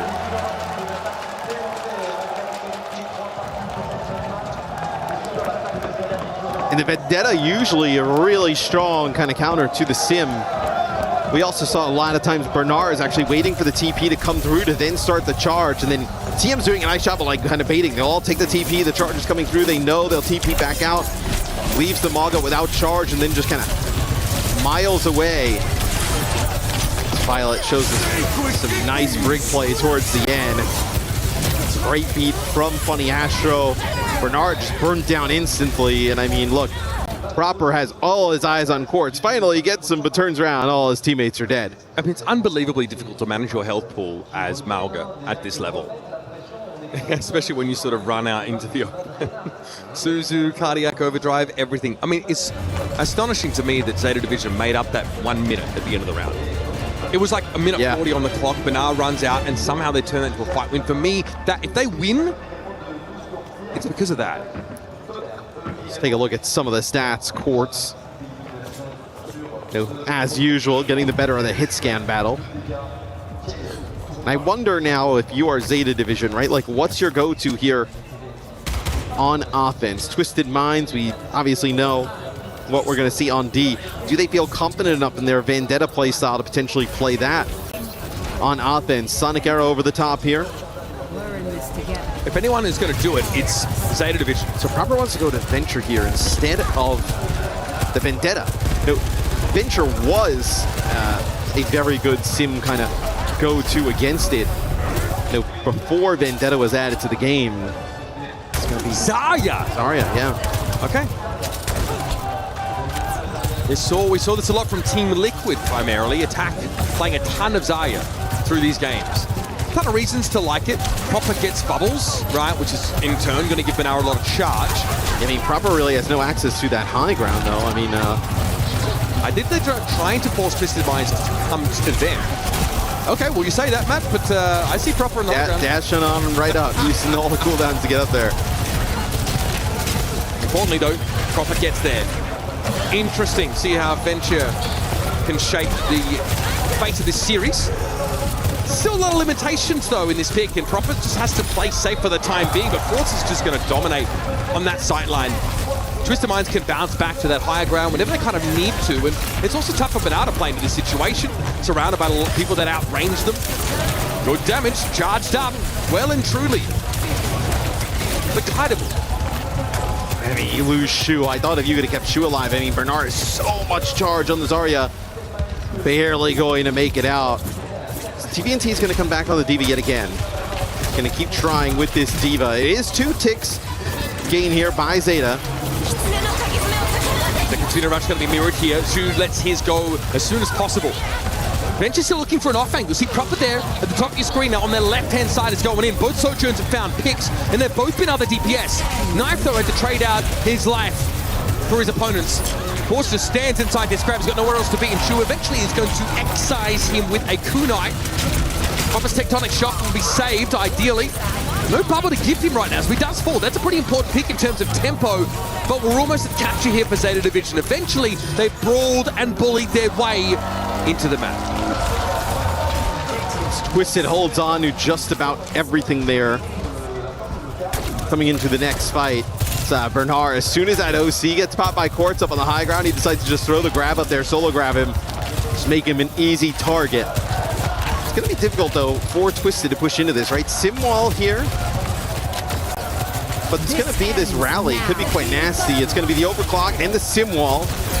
The knife backs up here for just a brief second. What was ready for it? He preempts the TP coming in. A Tectonic Shock with this wall dissipating could be huge, but again, still unnecessary. I like the gambit from Twisted Minds. They are concerned about giving Zarya too much time to charge up. Twisted Minds want quick fights. They want quick eliminations. They want walkovers. They do not want to allow Benar to build in strength over the course of a longer fight. So you're going to be around this first corner here now for Zeta Division. No changes here for Twisted. They're going to continue. Obviously, with the D.Va, with the self-destruct, you probably want to try and at least get use of that, extend the fight, or just kind of giving it up. Tech Shock available for Proper. See how he decides to use this. It looks like Twisted wants to set something up, maybe go aggressive here. I think we're just going to try and start it up for them. Yeah, Tectonic Shot now going to come through. Proper. Dangerous game you're playing, my friend. Sound barrier from Funny Astro drawn out. There was the rallies in play for Violet. Shu now goes for a rush of his own. And look at Twisted Minds very quickly about facing. They respect it. They also throw a pun again. Oh dear, that could have been dangerous.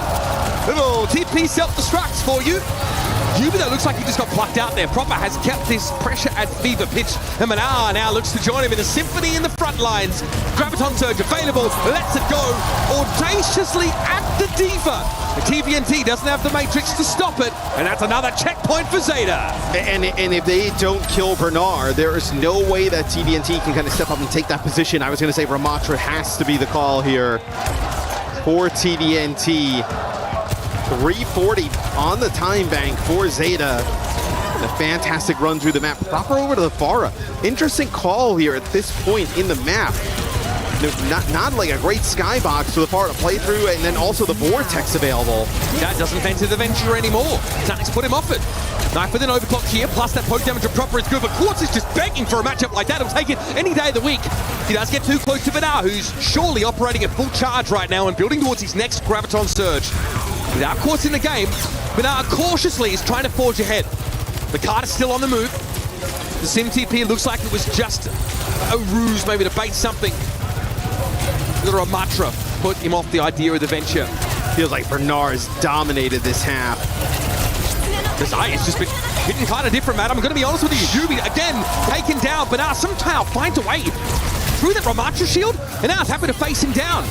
Proper though picked off yet again. That's been the story of these last couple of fights, but it hasn't really been enough for Twisted Minds. Quartz has done well, but it's always trading his life for Proper, and it takes more than that. This team is far more than just Proper. 5 bona fide stone cold killers all ready to run you down at a moment's notice. I mean, Bernard is just absolutely feasting here. First with CVT on the D.Va, just easy charge there. Working towards another grab, third or fourth of the half. TVNT's so low already. This grab will be a game ender. It could pull people off the card, it could tie them all together, make it easy to burn them down. Either way, you feel good about Zarya's prospects. Here's the grab on the card with the rally, with Violet running into the backline. Sees that sound barrier and the annihilation from TVNT. It's got to be respected, but Yubi and Quartz just got stunned up heavily. Proper's trying to dive in, but Violet's gone down and it's not respecting Yubi, trying to lance him out of the game. He eventually falls to TVNT. The annihilation, an absolute godsend for Twisted Mind.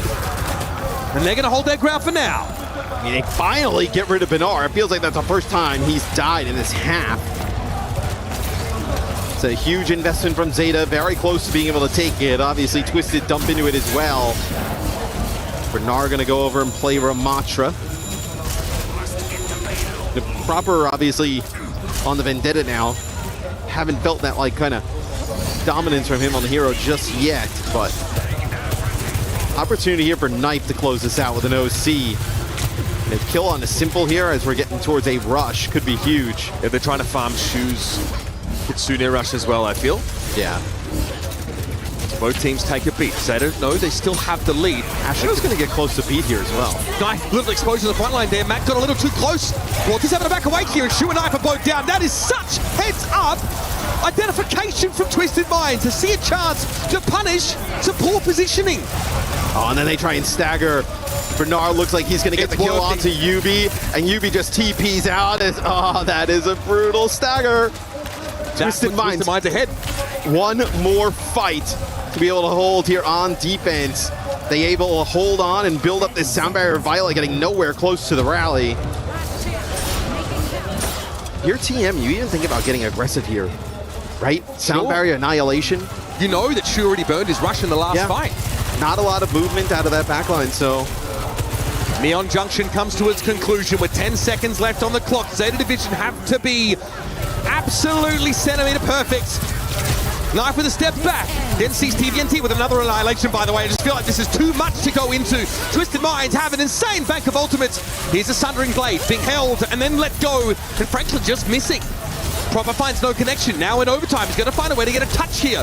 Zeta have presence on the card though. It's Benar close to annihilation. He's found it. He can match TVNT's, but Violet has already gone down. Respect for the Ramatras here. But Twisted Minds have the sound barrier to disregard the maelstrom of damage. We know Proper wears his crowns, but what's a king to a god anyway? We've got an even series.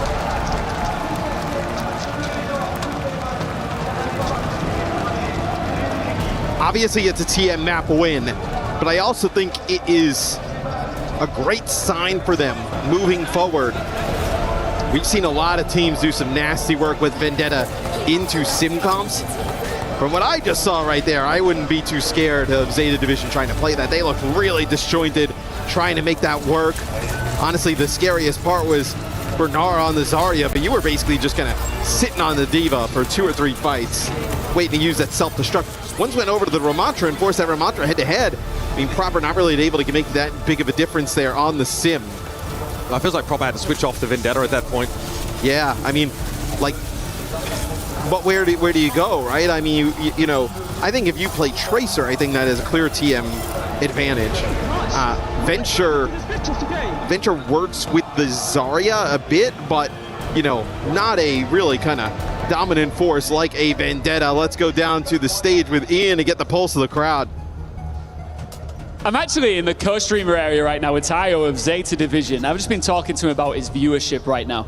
Pushing somewhere in the region of almost 20,000 viewers watching along here. And you said it's nice to have you over here. Thank you for being here. This is great. This has got like a long series written all over it. What do you think? I think it's going to go all the way 4-3. I don't know who's going to win, but it's going to go all the way. How are the nerves right now? Because, you know, in any sport, esport, when you're watching your team in a clutch series like this, the heart's pounding. Yeah, of course. I mean, I'm not playing or anything. I'm just watching, but I still got the sweats. I'm nervous. I can't wait to see the next map. Did they surprise you, Zeta Division? Because they came in as, I guess, one of the favorites here, but the way they've performed to get to this point, did it shock you at all, or is this what you expected? Honestly, I thought that they would be in the finals, but you never know what's going to happen, so I'm just going to keep cheering them on. What are the vibes from your viewers right now? I'm seeing some of the comments and the chat popping up right now. How are they feeling about the series? I mean, everyone's hyped. I'm glad that it's already 1-1, so it's going to be a close series, so we're all happy to see this match. Did you manage to catch the Twisted Mind series before? The semi-final coming into this, of course you did, you were right here for it. Did you see their crazy fans? Yeah, dude, their fans are crazy. I know personally, because I've been a professional player, fans like those are like the reason why we play. It's so encouraging to watch those fans, and of course it gives them energy. Yeah, because we were talking about how the players can hear it, you can feel it. As a former pro yourself, when you're hearing that sound and you're feeling that energy, does it actually, I guess, like affect your performance at all? I mean, not directly maybe, but mentally, I think that having someone push your back is always good. Right, what's your final prediction? Give it to me. 4-3 Zeta Division, that's what I'm going to go with. Love it. Have you got anyone you want to shout out right now before I let you go? No, all the fans watching from home, whether it be from Japan or France or wherever, thanks for watching. Let's watch some amazing Overwatch. Thanks for being here, man. Enjoy the rest of your stream and enjoy the final.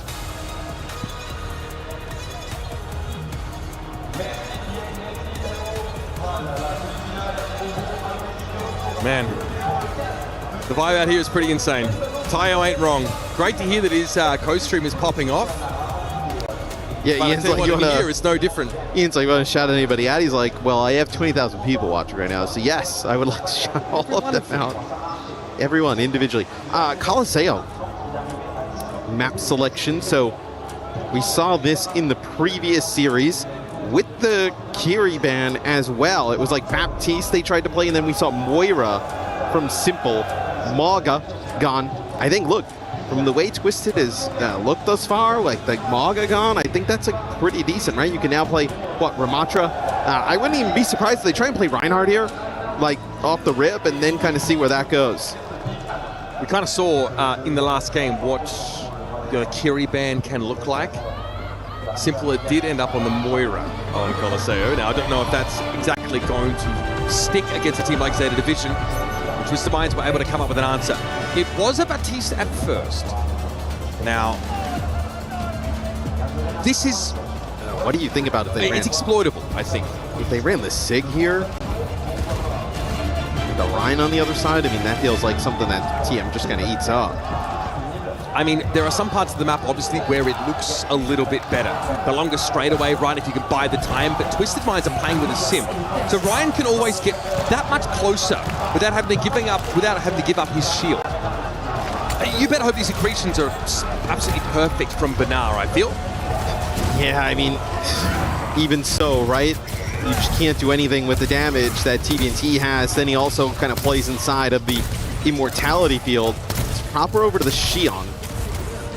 Simple is the linchpin here. Zeta are going to try and die to Baptiste early and often with their composition. The longer Simple lives, the easier it's going to be for TBNT to maniacally take space and charge ahead. The Bastion Wheels mode just kind of backs them up here. TP, where is this TP set up? Is it just kind of bait here? Simple has to use Immortality Field already, that's gone. Immortality Field out of the way, but it's not like Zeta Division are pressing on the absence of it yet until now. Probable's able to make his way into the backline. Quartz has been removed. TBNT probably feels a bit uncomfortable here, and UB tried for an off angle, but buddy, no TBNT shell means you can be slept right on down. TBNT charges, gets right up in the mix, is disruptor shot there placed on the turret, TP, so that'll be a Zeta Division fight win. They'll get the bot now into TM territory as Quartz goes over to the Cassidy. This is a lot like how that last series we had with Wavo started off. Fara for proper, how is that going to interact? Again, some parts of the map she's great. Others, it's a little uncomfortable to dare step into the Cassidy sightlines. You got to play around the damage fall off though of Cassidy, which is pretty significant at these longer ranges. Violet is going to be banking on that as well. Violet's got to be careful. It's going to be an Ant Matrix use here. They're trying to push out the Sig. Okay, well, Kinetic Grasp just eats the entirety of that. damage that would have been coming their way. Benar had to disengage, but Zeta have been playing pretty safe, pretty passive over the course of this map. Ooh, he's going to be the cat now. Got the Sim as well. Yubi somehow untouched until just now. She's going to finish the job. Sees that sound barrier come in, but it was too late to save the Symmetra. Oh, the Flux comes in from Benar, but he gets taken out by Quartz, so TVNT lands with full HP. Going to be able to keep that Ryan in the fight. That's huge. I mean, no one really going to be able to shift TVNT now. Oh, the Fire Strike on the Violet. Twisted Minds are slightly behind after Zeta Division got back into the game, and Knife is now looking to exacerbate this further. Shatter, but not before Simple had a hole bored through his body. 2 kills for Knife matters, but what matters more is that Twisted Minds still have a foothold, albeit they trail by 4. Now Arisa here for Bernard. I imagine we'll eventually see TVND make a swap, maybe over to the Ram. Or even the Zarya deal with something like this. Quartz. Bernard's armor's been cracked, he's got to be very careful. Yep, TP Deadeye opportunity here as well. Stunning shots there from Quartz. Here comes a Sim wall. Over the top goes Violet. Keep it. Most of Twisted Minds are still grouped up. A Bionade though, doused by it. At least it felt that way. Yubi's wall is important now. Benar finds himself on the wrong side of it, and a Deadeye, unassisted by TP. This is more of a defensive look. Ooh, almost had Violet there. Quartz really trying to make sure he lines up that elimination. And look where Proper's playing. It's unlike Zeta Division to look so discombobulated, but they are very spread. I mean, he's like on the other side of the map. Thankful for Knight that he takes out Simple. Now you probably have to back up here if you're TM. TP set up. Actually gets taken out there, so yeah, they're not able to make it out here. This Zeta Division comp is designed to really abuse that defensive high ground. Look at them, they just sat back. Twisted Minds knew it too. They didn't really want to come forward, but they had to advance the game. They are ahead for now, but they run into a brick wall there on the other side of the map. Diva here for TVNT. This will be good into the far of Proper, so wouldn't be surprised as Proper's kind of played mystery heroes throughout this to see him go make a change. Oh, the catnap set up right on top. Oh, what have we got? Oh, hint at the same time. Great response, but Yubi did go down. No one's looking at the far. They're too busy worrying about the feline menace. So Zeta Division still makes short work of Twisted Minds in this fight, and that is a big fight to win. Already 48 meters and counting. They're already in enemy territory, so winning a fight here is crushing. Yeah, getting very close to checkpoint as well. Nice rockets there from Proper around the corner. Takes out Quartz. Simple. The Baptiste putting up some shots towards Proper, going to force him back. So not checkpoint just yet here for Zeta Division. They get held there. Maybe an opportunity for Twisted here, right? Sound barrier, no support ult available for Zeta. Just nice OC. Simple putting some serious damage on Proper. Yeah, this Knife Poke is going to be a problem now. Look at the TP play though. This is Twisted Minds getting themselves together. Knife is going to be ferried out of trouble, but this has made space now for TM behind this amplification matrix, and Knife just can't peek. Shu was taken down by Simple. Oh, that is nice looks for Twisted Minds. Now it's their turn to start to take deep strides into enemy territory. Or at least you'd think so, but they've just lost their backline. TVNT still wants to nudge this up a little bit because Zeta Division did struggle in that fight. But I don't see Twisted Minds getting ahead of Zeta on this push. No, definitely not. Is the stall Violet just lurking? Yeah, the stall there. Gonna clear out these Sim turrets, get us back towards mid-map as Proper now. That's talking about playing all different types of heroes over to the Xion. Walters Deadeye. All Violet again, just with a very audacious drive-by. Watch out for the TP! Knife! Barely alive. Quartz had to pull the shot either way, but Violet goes down. Simple found him. A lot of good poke pressure with his Baptiste capacity combination. Yeah, Shu gets right-clicked into next Tuesday and Proper. Watch out, buddy! Got to scout those turrets. Now Twisted Minds mean business. Now they're in position. And Bernard is going to get staggered here for a little bit. Yubi's turrets end up doing the job as they push right up. Oh, Violet wants a catnap here. He's going to grab the Baptiste. Okay, does get that. That's a massive play. I mean, look, catnap's not gonna get like massive, insane value in a lot of these fights. Even if you can just get one and to get the Baptiste, I mean, that's massive. So denies Twisted Minds really from getting any much more of a lead. Huge play potentially there from Violet. Yeah, that one pick, full disengage. Yeah. Twisted Minds fall back though with some confidence. Symmetra Wall is still here. It's going to give Quartz a pretty insane advantage over Knife in that hit scan fight. Nanobus on the Benar trying to dive past the wall. First target immortality field. Yubi trying to dance and gets slapped by Benar. This is a good look now for Zeta Division. As the Lucio gets scooped up, but now it's a self-destruct, but that was a little audacious. He gets picked off while he's out of mech. TVNT handled though by Shu. And the pendulum swings back to Twisted Mind's side of the map. Yeah, and I wonder if Twisted, they can get out of spawn fast enough to be able to fight this, which they most certainly do. They want to deny Zeta from potentially getting close towards taking that lead back as we are down to almost 2:30 on the clock. Ooh, Deadeye here as Violet plays on in, and that is where he may get too aggressive at times. You find Violet going into the back line. You did end up having to invest Sound Barrier here as well. So fairly big investment for Twisted Minds, but still, you get that bot deeper into Zeta's territory and it's all worth it. Yeah, we're getting into the red zone in terms of time, and if Twisted Minds still have a lead, I think spending that Sound Barrier to maintain it seems pretty reasonable. In this amount of time, Funny Astro has enough time to build another beat, and it's not as if Zeta are playing the Lucio, so it's not a matter of trying to keep yours up to match your opponents and so on. In fact, if there's nothing against a catnap, there's environmental kill potential there. Oh, look at that, dive onto the high ground for TVNT. What's he hoping to dig up there? Immortality Field had to be deployed for Simple and Cobra. The backline all shelter under it until they can't. It's Knife with that overclock.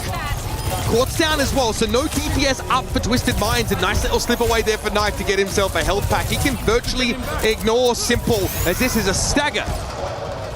Simple just tried to take one out on the road as see now Proper moves up. You're going to get 3 players back here for Twisted Minds. TVNT the most important, right? He's going to be able to contest. Even if he dies, self-destruct here is going to be huge. Violet goes deep there. Dussery spree in play though. Funny Astro just caught out by the hindrance. Doesn't seem to bother Proper as he torpedo dives straight through them. Here comes Zeta Division. We've got ourselves an equalizer with 1 minute left in the round.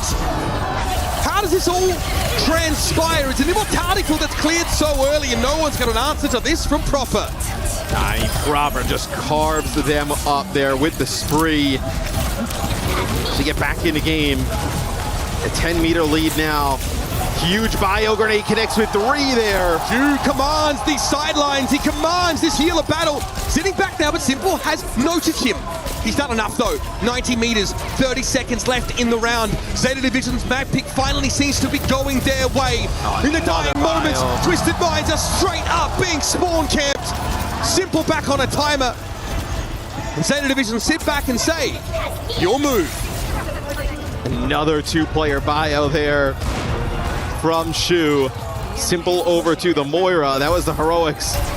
The last match is Wild's got a teammate getting ready to airdrop somebody in. Now they finally deal with Shu. Get him out of the spawn, but might be too late. We're in OT. Definitely too late, Matt. TVNT trying to get this robot out of the way, but DMX knowing that the game is virtually over, and Zeta Division strike back with another big win. The greatest series in Overwatch are built from these kind of back and forths, and both teams so far have obliged us. A neck and neck Colosseo until it wasn't. Started out fairly well for Twisted Minds. They kind of play that on even footing for most of the game, but Zeta makes some appropriate swaps there towards the end, get a nice ult advantage. Proper with the spree. Shu just too much all map long. This represents a good chance, Matt, to take stock of things as Proper gets his team ahead in the series. Let's head over to Puckett and the crew to break down the action. What a way to start this series. We have a 2-1 lead in the first of 4 for Zeta Division, and it all started with TM on the right pace. Johnny, let's start talking about that Lucio ban that affected by the Astro, and then, of course, what happened in Game 2? What happened in the first half of this series?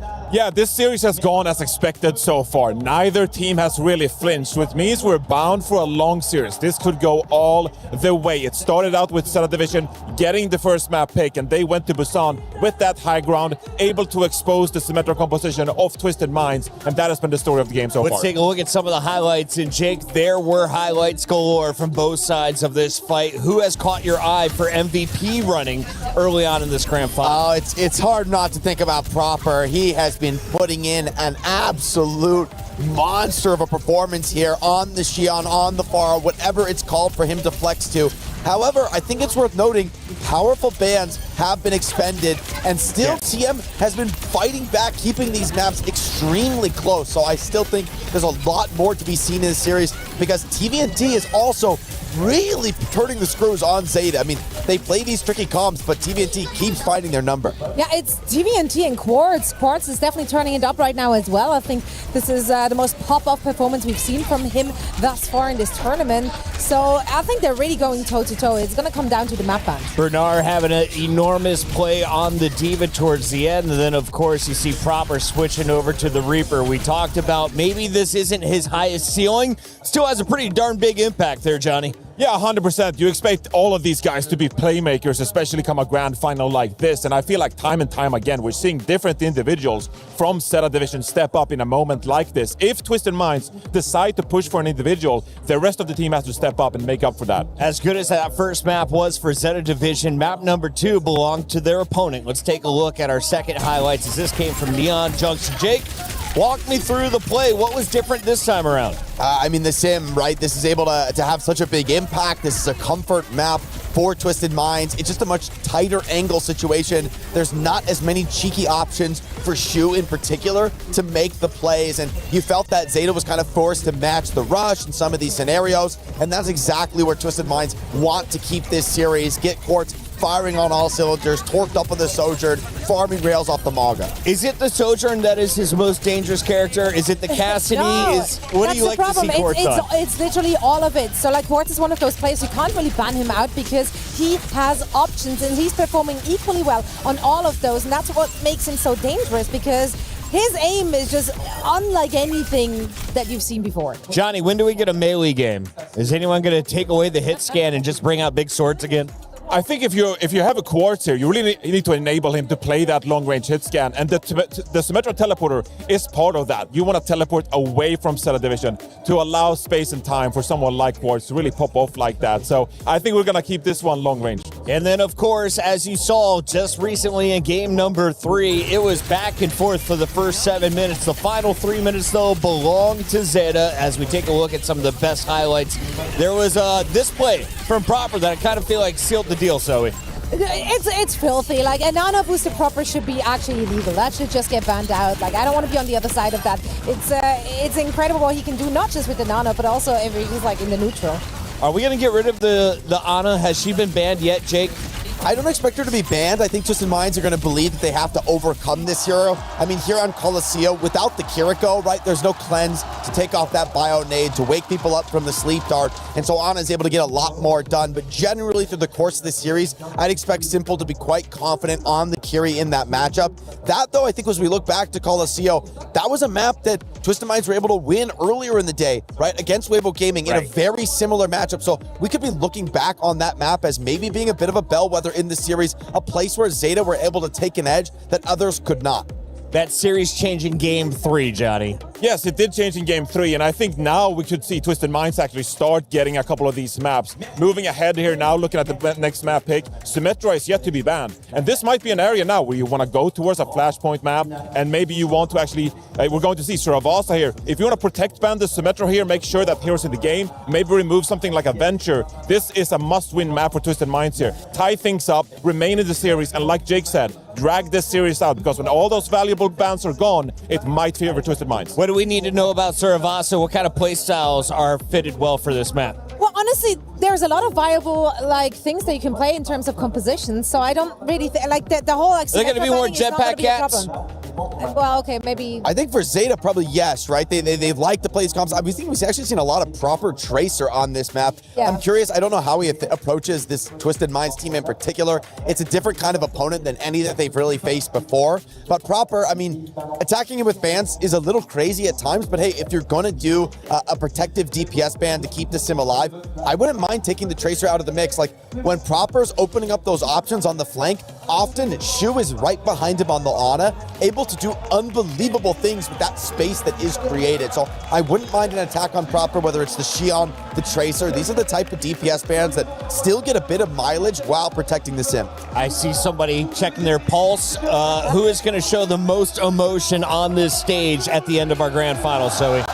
Honestly, I think it's just across the board Twisted Minds. They have been emoting hard. They've been really invested. And that can be good and bad, right? Because they just went through such a long series to get here. So they really have to lock in and keep those emotions in check. Johnny, at the start of this grand final, you said we are going to a Game 7. Is that still the vibe in the room right now? Or do you feel Zeta Division has things now in their corner? That's still the vibe. Map 7, and I feel like Twisted Minds, even though they're down 1 and 2, they are starting to build some momentum in this series. You don't want to go anywhere. Looks like Ramatra and Vendetta will not be seen. The rest of the heroes are available, and so are your casters as we send it back to Mr. X and Uber.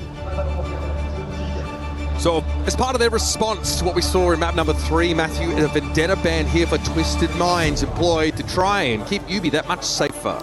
I think it's obviously to get Vendetta out of the game, but then also to protect the Symmetra here as we go into the next map. So Ramatra ban as well comes in, so TVNT obviously very good on that hero.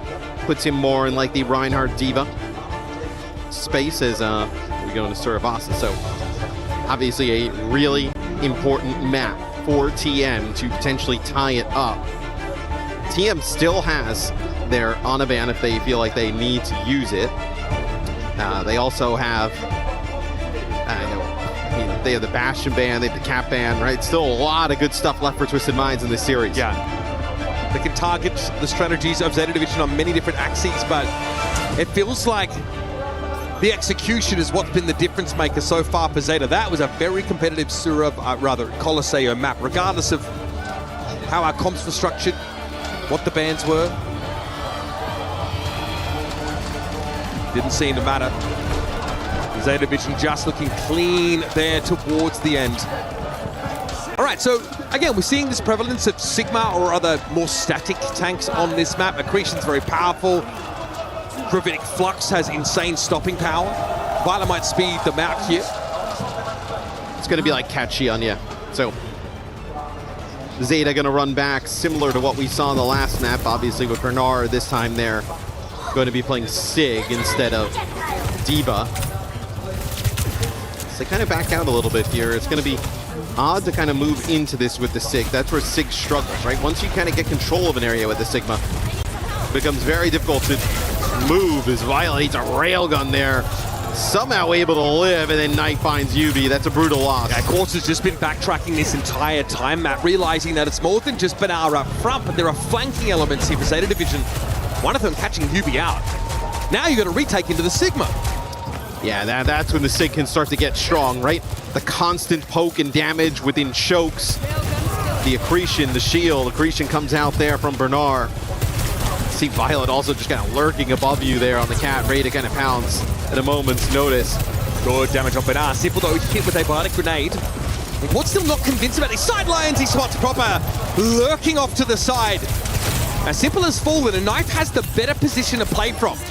Dangerous here for Quartz. He needs that healing, but it's only the Lucio. Losing the Kiriko early. A devastating blow for Twisted Minds. And it feels like it's being exacerbated now. Yeah, it is TM, though, in control of the point.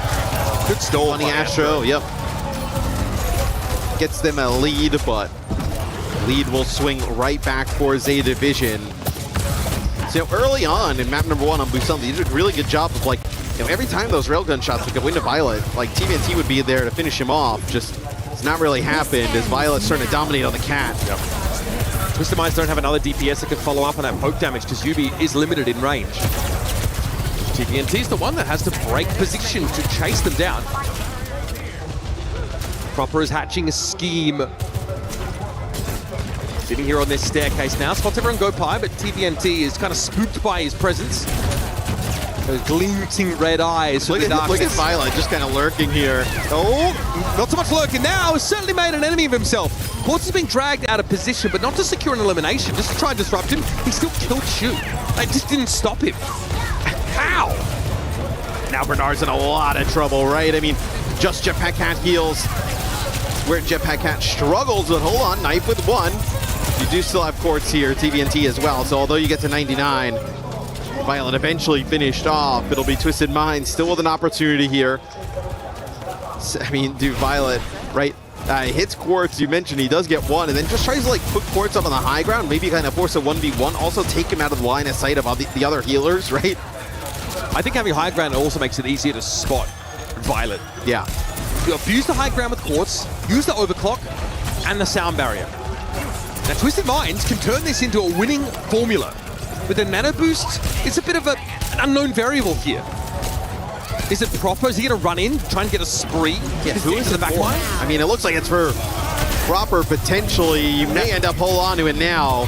He gets it. I think they've really had their hand forced here, Matt, because Quartz finds Violet with an overclock straight away. Now he's able to reposition away. Proper was heading towards the back line, heading after Quartz, but he was out of there. Heads up TP there by Yubi, and now a wall in play means that there's just no way forward for Zeta Division. Twisted Minds, an unbelievable job of battling back on that flashpoint, right? They're able to get control of the high ground yet again, right? Put Quartz on some better angles. Good sound barrier there from Bunny Astro Yubi with that sim wall. Proper ends up getting the benefits of the nano. Just no need to end up using the spree there. Are we about to get the Bernard Doomfist? We saw the Doomfist used by Gushui earlier in that Weibo series, and he definitely gave Twisted some trouble. I think the issue is that, yeah, the answers to the Doomfist would put the Twisted Minds in a really weird comp from what they are on right now. The D.Va is fine, though, against it. She just tries to avoid him. But it's been Knife in Proper lining up the kill feed. And Knife says, I want a bit of that spotlight for myself. Kind of always stood in the shadow of very known names. Now the understudy to Proper, trying to garner a bit of the attention for himself. And now how does Zeta Zeta bring the aggression, right? But Twisted Minds, how do they deal with like that Doomfist Xion Jetpack Cat combination? And now you're starting to find these kills on the Violet. And for me, that's like the series. Yeah, in a nutshell, feels like Violet had dangled himself a little too close to Twisted Minds on occasion. And Quartz just doesn't miss those. He'll chase Knife here. Yep. Well spotted. TVNT an opportunity to go after an out-of-position Sojourn. But this has allowed Zeta Division to stall into quite a healthy lead here on the second flashpoint. Bernard drops in. That's a lot of sim turrets. I would not be a fan of that. But a powered punch there doesn't even have to be charged very long. Bernard just unkillable in that moment, but now being chased down by a fully charged up Yubi. Where do you go from here? Ideally up, but without teammates, it's not worth the expenditure of that Meteor Strike. Zeta are happy enough with 80%. I mean, the nano use there onto Bernard, but I mean, between the sim turrets, the damage, there's no opportunity to really kind of get offensive, just really kind of taking up space and the damage reduction coming on through. It's Proper over to Tracer now. For me, it really feels like if you can just deny Violet, like just kind of lurking in your backline, constantly kind of swooping in, going at players, that's where Zeta becomes very beatable. Yeah, it's a 1-2 punch with Proper that I'm watching closely now, because see, Proper's never too far from Violet and vice versa. They're always trying to get a local player advantage on some of these individuals, but Knife just straight up wins against Quartz. Here's Bernard dropping on in, a funny Astro! Flat as it gets. Here with that Meteor Strike, and that is such a high value elimination to puck out of seemingly thin air. Bernard, low as he is, will have support for the rest of his team. Proper and Violet, the two-player tour de force, are still in full effect. The Twisted Minds are climbing, 74% and counting. TVNT can stall, he can get back in his mech. Now Quartz comes back with this overclock, but it's not a target. Richard Environment Shoe accosted as soon as Quartz rounds that corner, and Violet has to dodge away from this Sojourn damage. Quartz barely alive, somehow being topped back up as Desperately Simple gets into the fray. 99% and counting now for Twisted Minds. They've stalled this out for long enough, but there's a catnap around the corner. Quartz is going to be wary of it, and Violet just headbutts the railgun. What a connection! And Twisted Minds take another big step towards an equalizer. I mean, Quartz makes the highlight plays there, but TVNT is the only reason they have the ability to come back and fight this. Bye. As TVNT does a great job there with Funny Astro just being able to kind of juggle the point, stay alive forever. He just turns the corner, Quartz just deletes Shu. TM on the verge of just sweeping Suravasa here. Violet playing from the rafters now. fully aware of where Twisted Minds are playing. There's environmental kill potential here, of course, but a catnap and it connects. Who we got? Got the sim, dropped over the drink, and there goes Yubi. Sleeping with the piranhas. Which I don't recommend. It doesn't sound great.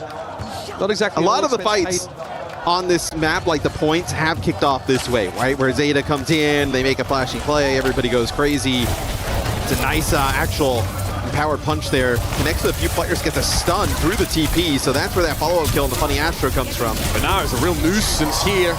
Could be a big part of a resurgence for Zeta Division on this map. They are 2 flashpoints to 0 down. Twisted Minds abide their time, sit on a sound barrier. And another wall from Yubi. Yeah, it was a nano used there on a Bernard, and then you lose Funny Astro who has beat, so you're not going to continue to fight that in any serious manner. Bernard just kind of blocking the doorway there. It'll be Sim TP across. Not a bad bio, if I do say so, but the sound barrier is going to inoculate Twisted Minds until it expires.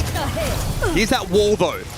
Yubi and TVNT just got hit with an empowered punch by Benar, but he has to fold back. Twisted Minds will be permitted to take control. I think Yubi's done enough to earn it.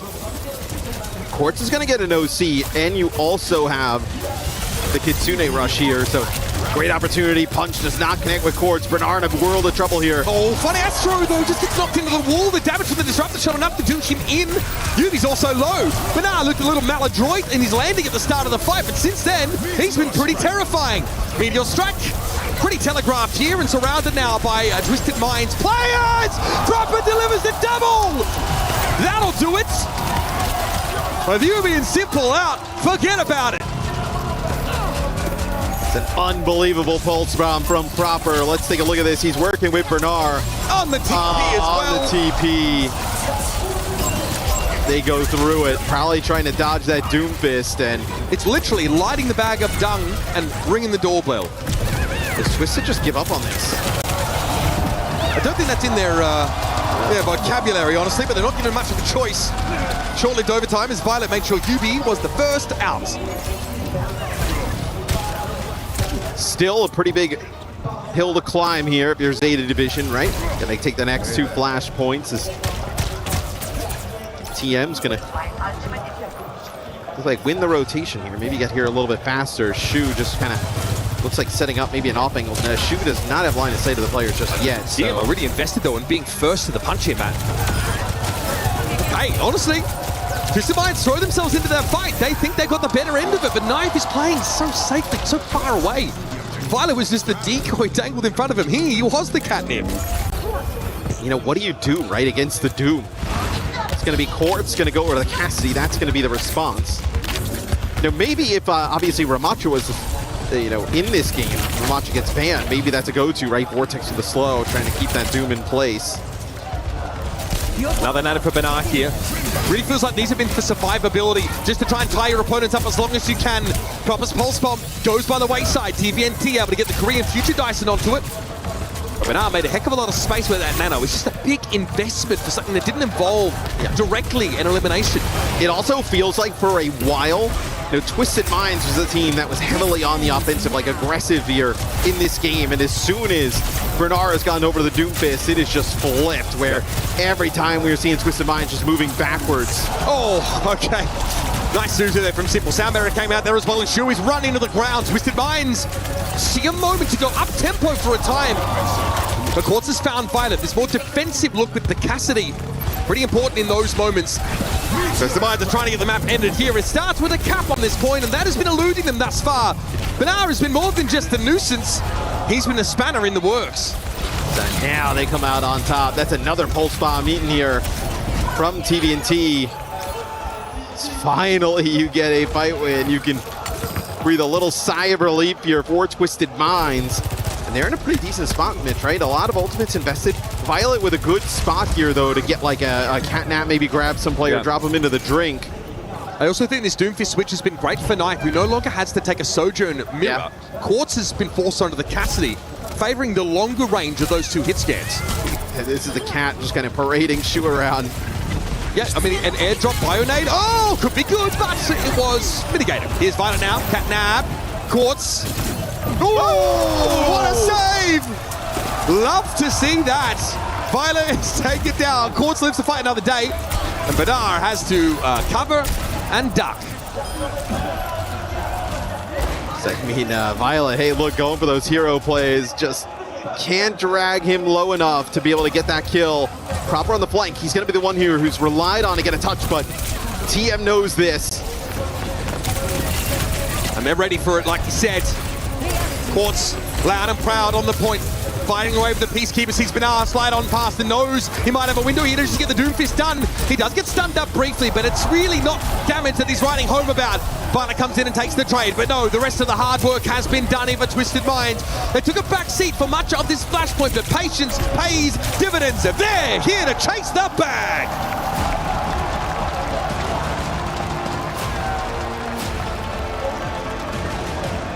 This series may just go back and forth until we hit that game 7.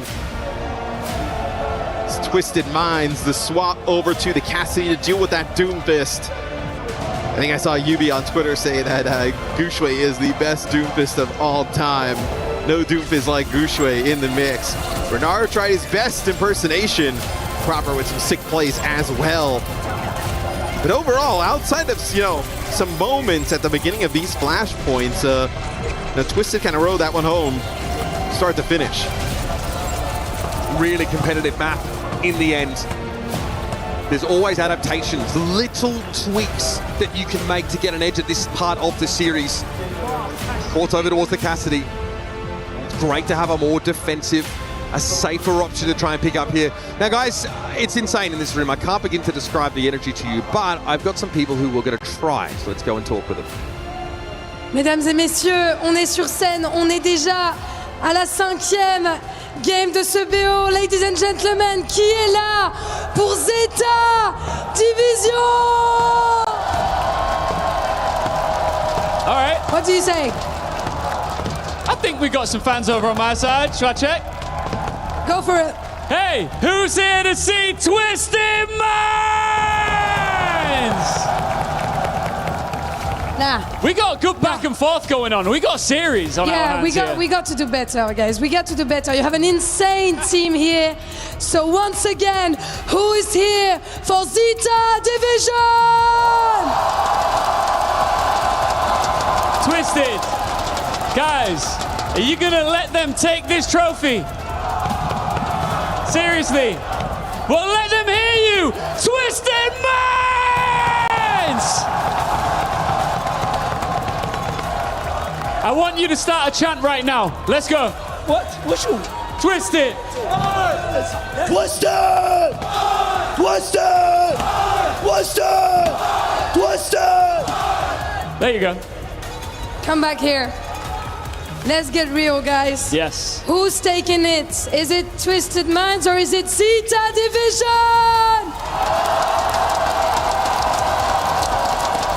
Sounds pretty solid to me. And I think we're going to have a blast on this grand finals, Ian. Absolutely. Just a reminder of what's at stake here, of course. Becoming the next champion here at the Esports World Cup. A huge prize pool and vital club championship points. Before you know it, this will be all said and done, and it'll be over. Because nothing is granted and everything is earned here at the EWC. It's time for me and Ian to toss it back to our lovely casters and get back to business. See you. 4 maps in now, so we've accounted for the preparation, the surprise factor, and the mythology. The 2 teams sitting on stage now are real. They do bleed. They do fight. From this point onwards, only the deeper team will remain. This is where instinct takes over. And the preparation, the deliberation, the forethought takes a back seat.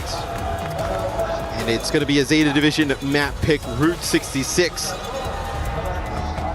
Wonder if this is the Sim band here. We'll see. Not a bad time to find a map. Yeah, it's going to be Sim. Sigma band here for Twisted Minds. So now, I mean, this is one of the more powerful bans you have against Twisted Minds, right? Puts all the pressure on Yubi. Yubi plays a ton of Sim. Probably 99.9% of his playtime on the Symmetra. Gonna be gone here. No, we've seen what Twisted goes to here is actually typically the Mei. So we'll see if it's May. Obviously, Tracer available for somebody like UB, but from what we've seen this tournament, they've gone to May here in a lot of situations because teams take them here and then ban the Sim quite often. Without the Sigma in play, one of the good answers to Ramatra, for example, is May, right? It's one of the most direct counters to Annihilation, direct as it gets anyway. So it is stress on Banar's hero pool. It also removes the necessity of Zeta Division having to create this frontline pressure on the Sim, right? This need to go over towards a vendetta and such. It's just not a factor here. They can go back to, what really got them here in the first place, what they're comfortable with. It's Traitor, it's Sojourn, it's Xion in the mix, maybe Farah if you need it. They don't have to stress about Twisted Minds appearing in their midst every 10 to 12 seconds. Oh. The Torbjorn. It's so based. We have not seen unfathomably based. Really, I mean, we have not seen Torbjorn the entire time, but why the hell not? No, this is D1 hating of proper Tracer. Yeah, I mean, this is like protect, courts at all costs. You also have Simple playing the Alari, right? So maybe that's where you feel like you're making up some of your damage overall. I think the biggest thing you're kind of worried about here, right, is like TVNT does such a great job of putting pressure on Shu a lot of that time. Being able to utilize the TPs of the Sim and then not have to use the flying cooldown of D.Va, you're obviously not going to have that luxury here. A mirror match of tank. Although that's been pretty rare in this series. Oh, Violet's going to ditch Cat here playing Mizuki. That's probably going to throw TM for a little bit of a loop. I think the Jetpack Cat just getting locked onto by Torb turrets randomly is actually a big problem. So Mizuki here to punish TVNT. Those binding chains, pretty potent. Gotta watch out for this very heavy poke damage-oriented defense side, though. Probably one of the only maps you can actually kind of play Torb on this first point is, okay, Cat Bastion. Okay. I wonder what it is that Violet sees that he feels safe to go back for this pick. Here's UB now encountering Banar, hoping to throw a couple dents on that sheen of the mech. Very quickly, naturally, Banar just opts out of that encounter. Just want to bar the Torb up close, not during his overdrive. Coming in there. Ooh. Nice damage from TVNT. Bio grenade hits there from Shu, but TVNT doesn't care. He just pushes up. Gets that kill onto Knife as Shu in the battle of the flex supports wins this time, taking out Simple. Bernard creating a lot of space here under Big Earls. Yeah. This also has been uncomfortable for Quartz here. Forced to the low ground. Now forced to try and defend this pylon. That's another removal of it. Shu is trying to do mostly the same thing as Simple is, right? Weave damage in, around, really consistent healing throughput. But without a pylon, that's much harder for the Iliari. Bernard actually gets rid of UV, so not going to have that Orb turret. Quartz gets hit with a bio grenade, dangerously low. That's an easy kill for Bernard to finish off, then gets the Mega. Everybody else dies by the payload there for Twisted. It's pretty easy offense there for Zeta Division. Yeah, it feels like the Sim ban map is proceeding as you sort of might expect, right? Twisted Minds don't have the same sort of macro game plan to lean on anymore. We start focusing much more on the individual. And that's where Zeta Division certainly have them beat. That's been the talking point. It's individual talent versus team-wide strategy, coordination, cohesion. Zeta Division must convert on this map. If Twisted Minds even start to threaten a comeback here, I'd be getting nervous. I mean, TM winning this map, they would view that as like a luxury, right? I think they'd invite it as an invitation up to the dais, mate. Oh yeah. I mean, if you win this for Twisted Minds, you feel like you got one hand on that trophy. Obviously, you go to match point, but probably the strongest ban.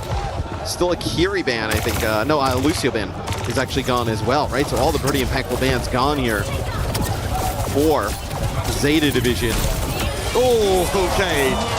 Shu just pumping that damage out. Could follow up on the biotic grenade, but Violet went down to Quartz, who's playing pretty safely at the moment, but there's that captive sun angle. You mentioned Iliari, great to sort of, enhance the damage output of your roster. Shu went to take matters into his own hands there, but it took him far too close to Quartz's purview. We're going to see Simple swap. Yeah, they're going to ditch this. They're going to go back, basically play their, tried and trusted comp, just minus the Sim. And it looks like this will actually cause a response here. So it'll be Cat Bastion yet again. UB on the Tracer. This is obviously a huge assignment for him, going up against probably one of the best to do it. And not where he's normally comfortable. That's a Biotic Grenade, a follow-up there from Shu. He just straight up wins that fight. He's on a really weird off angle, but TVNT can't try and chase him down because the rest of his team are having strips torn off them by Knight and co. TVNT gonna get demec'd here. It's like, all right, fine, I'll stand here. Yep, I'll stall. Eventually you gotta move me. They do. Maybe one more attempt here. 4 Twisted Minds on defense, and this is gonna be rough, right? Moving into some of this Bastion damage, the grenades coming through the choke here. Only so much defense matrix. It's gonna be UB actually here. Might be the one to touch, coming from the low ground. A Pulse Bomb would give them a chance to move on out and get a foothold, but the pressure's already being applied on that high ground. Vita found Quartz right at the beginning, and the Pulse Bomb was unsuccessful ultimately there for UB. Not good signs at all for Twisted Minds, and they collapse. Oh, that's so bad. Just can't be doing that on a stage like this. Just no reaction. Because he's like, get me off Tracer, guys. Get me off. Thousands of times as we take a look at Knife here on the Bastion, just clean up crew. Oh, shoot, just so nasty there on the Ana. No one's doing like it. No one's bothering to do it like it. When we get back in, it's going to be Bernard actually the benefits of the Nano. It's going to be UB. That Ice Block is already used. Yeah, look at Catnap going in. Good defense matrix used to try and protect Violet, but it's not quite enough because Quartz is a sharp shooter.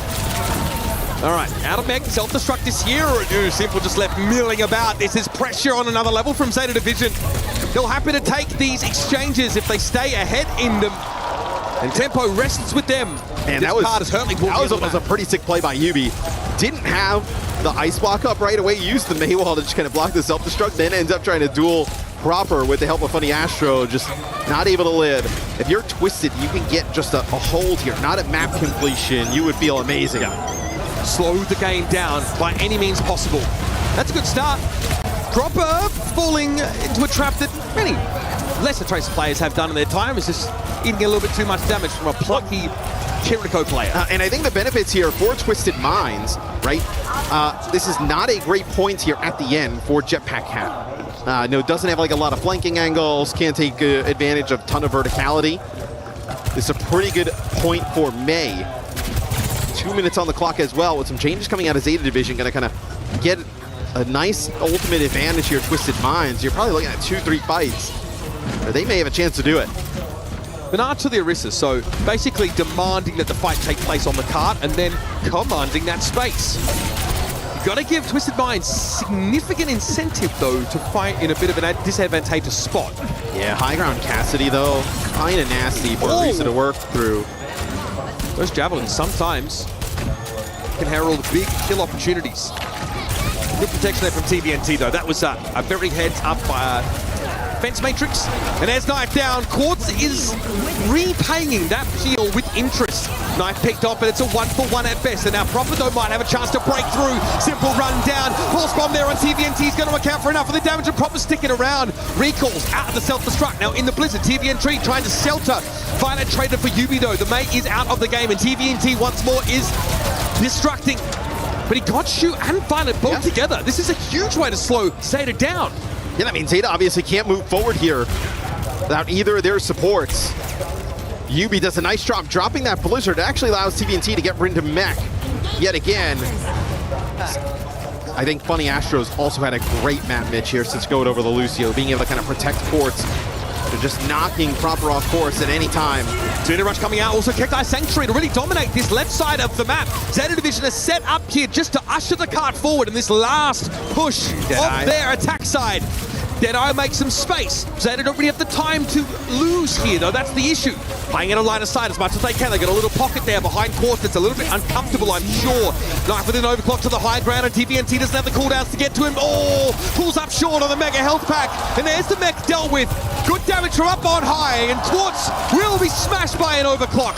It's not pretty. It's not easy. It's not quick. The Zeta Division finish the map. TVNT was really hunting for that Mega, right? Gonna wrap around that side, try and get that mega health pack, then make it double back to the point. Maybe you end up building up towards a self-destruct. With how bad the first 2 points of defense were for Twisted Minds, pretty awesome scenario they find themselves in, right? So obviously would have loved to get a hold, but still, having them finish with no time in the time bank, pretty important. I do feel, though, that the side of the map where the absence of the sim is going to be that much more palpable is their attack side. I think that's where they hurt that much more. May's not going to be an awesome option here, although we've seen them do it. Can you try Pharah here off the rip? But then I think if, you know, they play Cat Bastion, it's GG on the Pharah, right? So playing Ana. Playing Ana and something like Sojourn into that, I would not like to be the Pharah. OWCS 7.5k damage done. Knife about equal with him though. 9 deaths for Simple. Zeta Division. Look at the support damage from Zeta. I mean, they're basically ahead in healing and then, like, you know, almost 10k damage amongst the two of them as well. Oh, a Domina here from Zeta Division. Okay. So we've obviously seen teams play more Domina than we have throughout the whole of OWCS this year at this event. This time it'll be Zeta Division's chance to play it. She'll really slow the game down, and with the jetpack catch, she'll always be returned to this high ground, which is really annoying. Yeah, I mean, she can also just kind of like disrupt players from coming off this high ground, right? The knockback, really strong. Oh, what is this, bro? Like, get out. Being able to kind of like farm up. They need mobility high ground. And stat. Yeah. Like, imagine if he had Sim right now. That would be kind of nice, right? We could just circumvent this whole dog and pony show, but no, we've got to play the game, God forbid. TVNT taking so much damage from every direction. Oh yeah, Violet's happy to linger around as well, because Benar is still acting as a fulcrum point for the rest of Zeta Division. Spots like that feel a little bit uncomfortable, but very quickly. Dude, Violet is so fast with those grapples, and then just kind of like launching them up, just using their momentum. Right, Violet there, just, couldn't quite get back to the dominant position. TVNT with the bio, I don't think he cares for now. He'll be healed up, going after Knife. With the Emerald off the field, Benar now very deep in enemy territory in an awkward spot. This will be a Twisted Minds fight win. Yeah, Benar already here with a Domino ult. An Upticon. Gonna throw it in there on top of Yubi. Probably tells me we are going to have a swap here for Benar. Yes.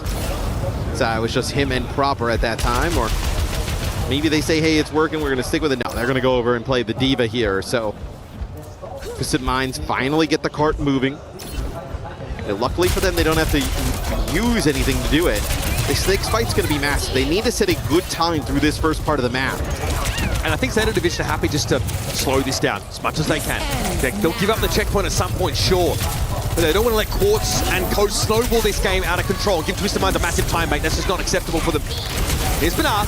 Looking to just control Quartz's damage and stake his claim to the top of Big Earls, and Simple spotted on that low ground. That's a very important pulse bomb out of Proper, but try as Benar might, he couldn't stop Simple from taking a trade there, at least blatantly. He gets this Kiriko out of the game, but it's back and forth stuff. Zeta Division now down to just 2 players left. And you're hoping that Shu can give you some healing. That's why Benar's playing up on the high ground, but there's too much coming his way. Yeah, they almost are like, hey, we have no chance of closing the gap with Shu. We are just going to ignore him. And just hopefully just kind of get rid of Bernard. Shu able to kind of keep himself alive there. They're going for an override protocol over the top. Violet as well, trying to hold them still. It doesn't work at all. Again, he's punished. This self-destruct is a problem. Knife was dead anyway. He wouldn't have been able to escape from that because he really lacked the mobility in that form. Maybe they kind of go for that at the end. Tracer Genji here. Okay, no, it's going to be Knife going back, playing the Sojourn. I reiterate, you cannot let Twisted Minds win the Simban map. Oh, yeah, I mean, it would be just a colossal waste here from Zeta Division. Twisted is able to escape this with a win. 3 minutes 10 on the clock. Healthy time bank.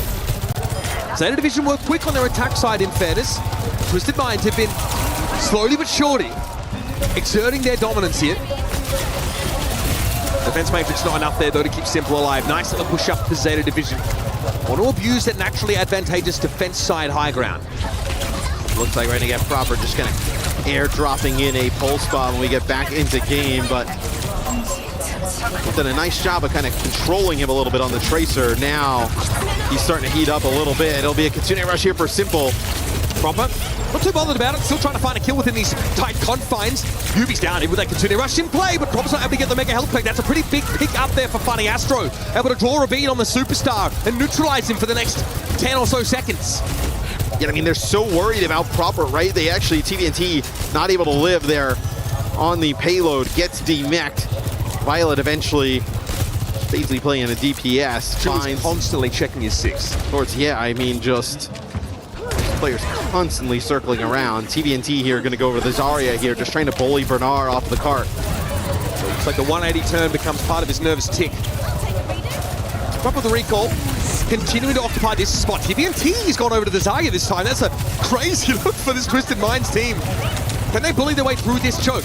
Violet has Benar out of there. Can they get him back to health? The answer is yes. Benar has a self-destruct to guarantee that it can go once more, and there's Funny Astro. I mean, it would have been Benar or Knife either way, but they find that Lucio elimination. It puts them deep, though. It puts them within striking distance to someone like Quartz. But yeah, tensions are high. 90 seconds left for Twisted Minds. A big bleed of clock. I mean, every time we're on board with Twisted Minds, Simple and Quartz looking behind them, looking in front. I mean, just players coming in every which direction. Just not been able to get comfy here on offense on Route 66. Zarya here up on the high ground. No way, obviously Sim out here. No able to get any mobility. Bio hits Funny Astro. It'll be the overclock here from Quartz. Quartz has a double back there as Violet just appear out of nowhere. She was worried for a moment. Thought TVNT was coming after him, but the Zarya never quite made it there. Now slept. Should have taken him down when you had the chance, TVNT. Pulled on away now. TVNT hoping to turn this 50 charge into something, but he'll be reset to 0 as Twisted Minds. We're on 35 seconds left to play. We're on with Quartz, and you see that POV. You don't even see Violet on your screen when he just kind of comes on in. The drive-bys by the Jetpack Cat of Zeta Division, now trying to just bring in Proper over the top. Violet gonna drag him back out to the rest of the team here. Simple there, knows he's under some pressure, but it's Kitsune Rush all the same. Violet's trying to get back in position at the top of your screen there. Can Zeta Division outmaneuver right now? Because TVNT is in the middle of the map, an important place to be, and sees Violet this entire time. Some charge would be nice, though. He's not hitting particularly hard right now, but Violet was dealt with in the end. Here's a grab, Proper held in place, an easy target or so you'd think, eventually brought down, but not before Shu extracts his toll. Funny Astro off the map now, but with Knife and Proper having fallen, Zeta Division running out of options to sleep under Quartz here. As Shu will go down, kicking and screaming, but go down all the same. And Twisted Minds will allow a shot at a time bank extension. TVNT is back, and Zeta Division are in tatters. Yeah, I mean, I don't think, Violet's going to be able to clutch this. I mean, you do get Proper back here with the Pulse Bomb. Violet with a catnap. He is lurking. You're also going to have Knife here up on the high ground. You can win the map here. He's going to go with a big stun. Got to be timed well. Proper gets the stall. Here's Violet knocking people away. Catnapping, not really there. No, we'll give it up. Violet will save that ultimate for later on, if he even sticks to the Jetpack Cat in this last phase of the map. But Twisted Minds will be offered the opportunity to play us into extra innings here on Route 66. Yeah, I mean, maybe if Proper lives and you get one with a Pulse Bomb, you think about going for it there. So it looks like Violet, at least for now, going to continue with that Jetpack Cat. Switched off of it on offense here, because the way the map is laid out here towards the end, not ideal for it. Proper wins the Tracer battle there with Yubi. So we are already under a minute to go. And he's been doing it all game. He has been ever present, a constant threat. Dropping down into the backline and looking to try and take an easy elimination. Even a hard one.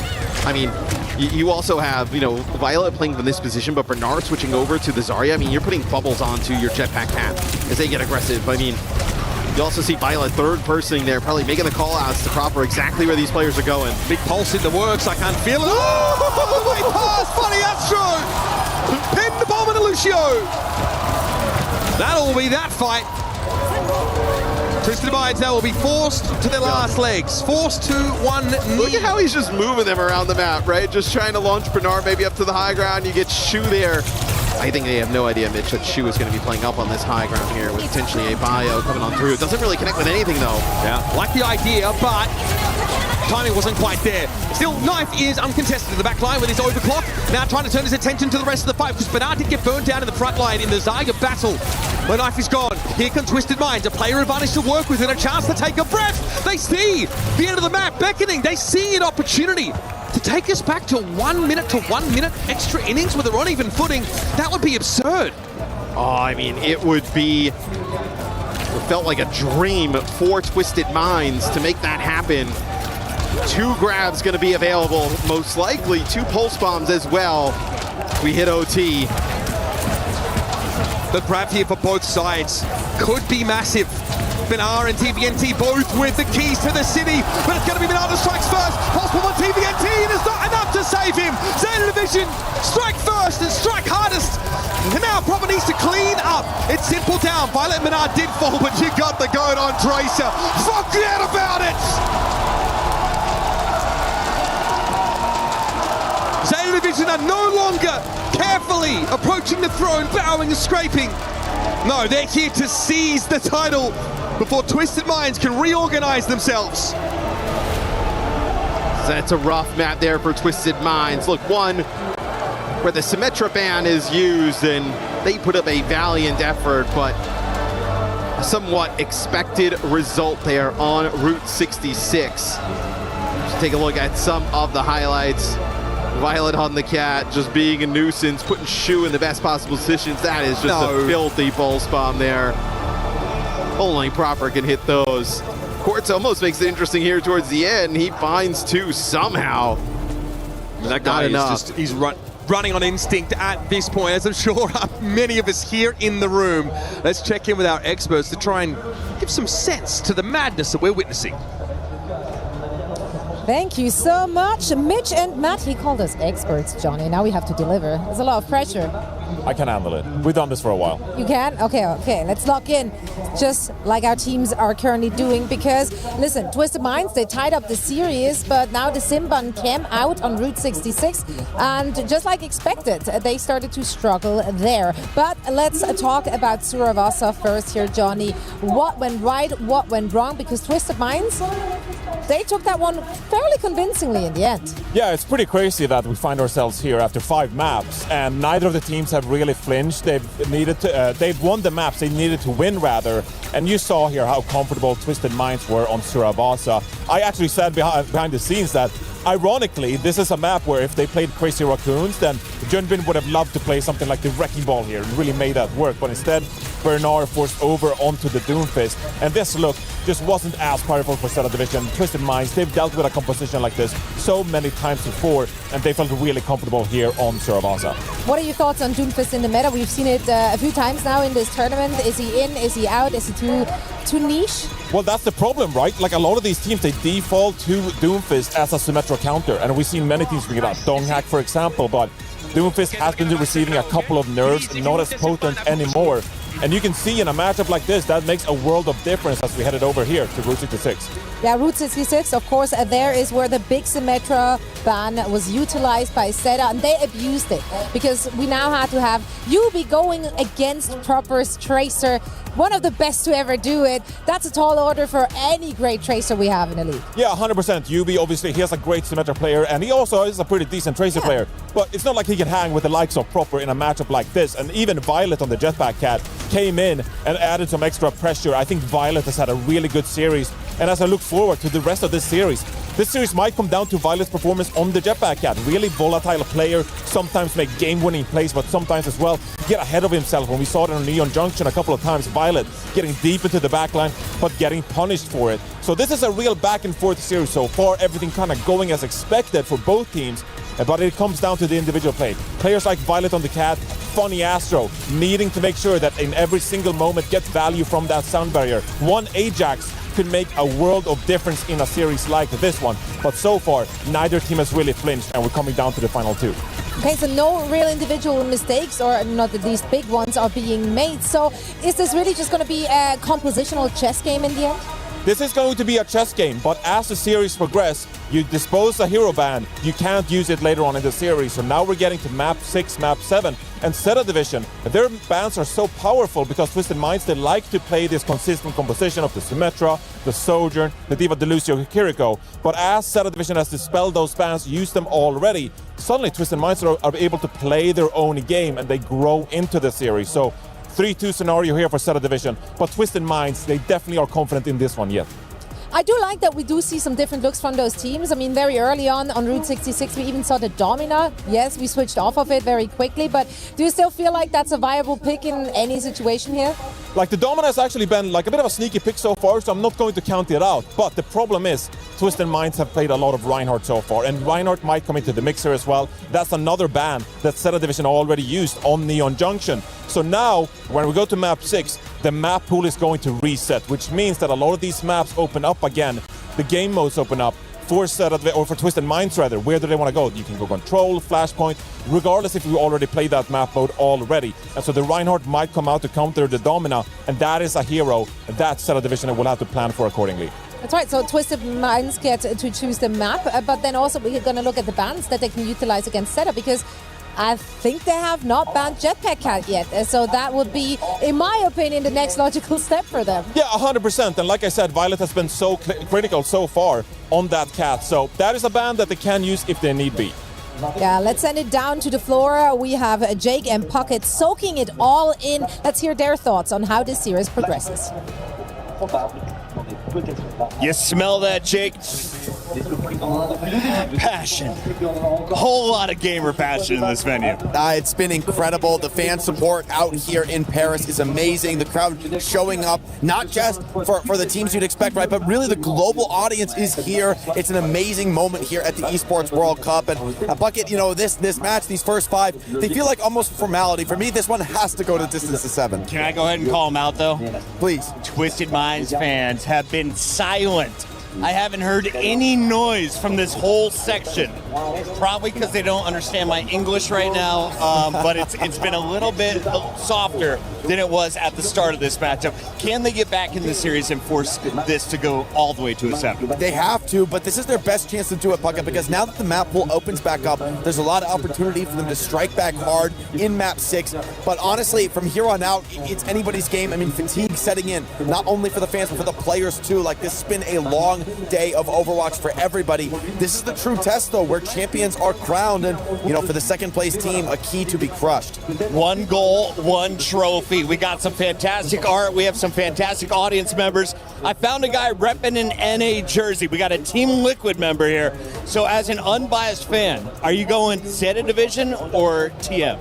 You know, I'm sitting on the TM side, so I kind of feel overwhelmed that I gotta rep TM on this one. Very smart thing. There's a lot of people watching that answer from you. And who has been the best player on TM throughout this matchup? Obviously Quartz. Obviously Quartz. Jake, I feel like this guy knows ball.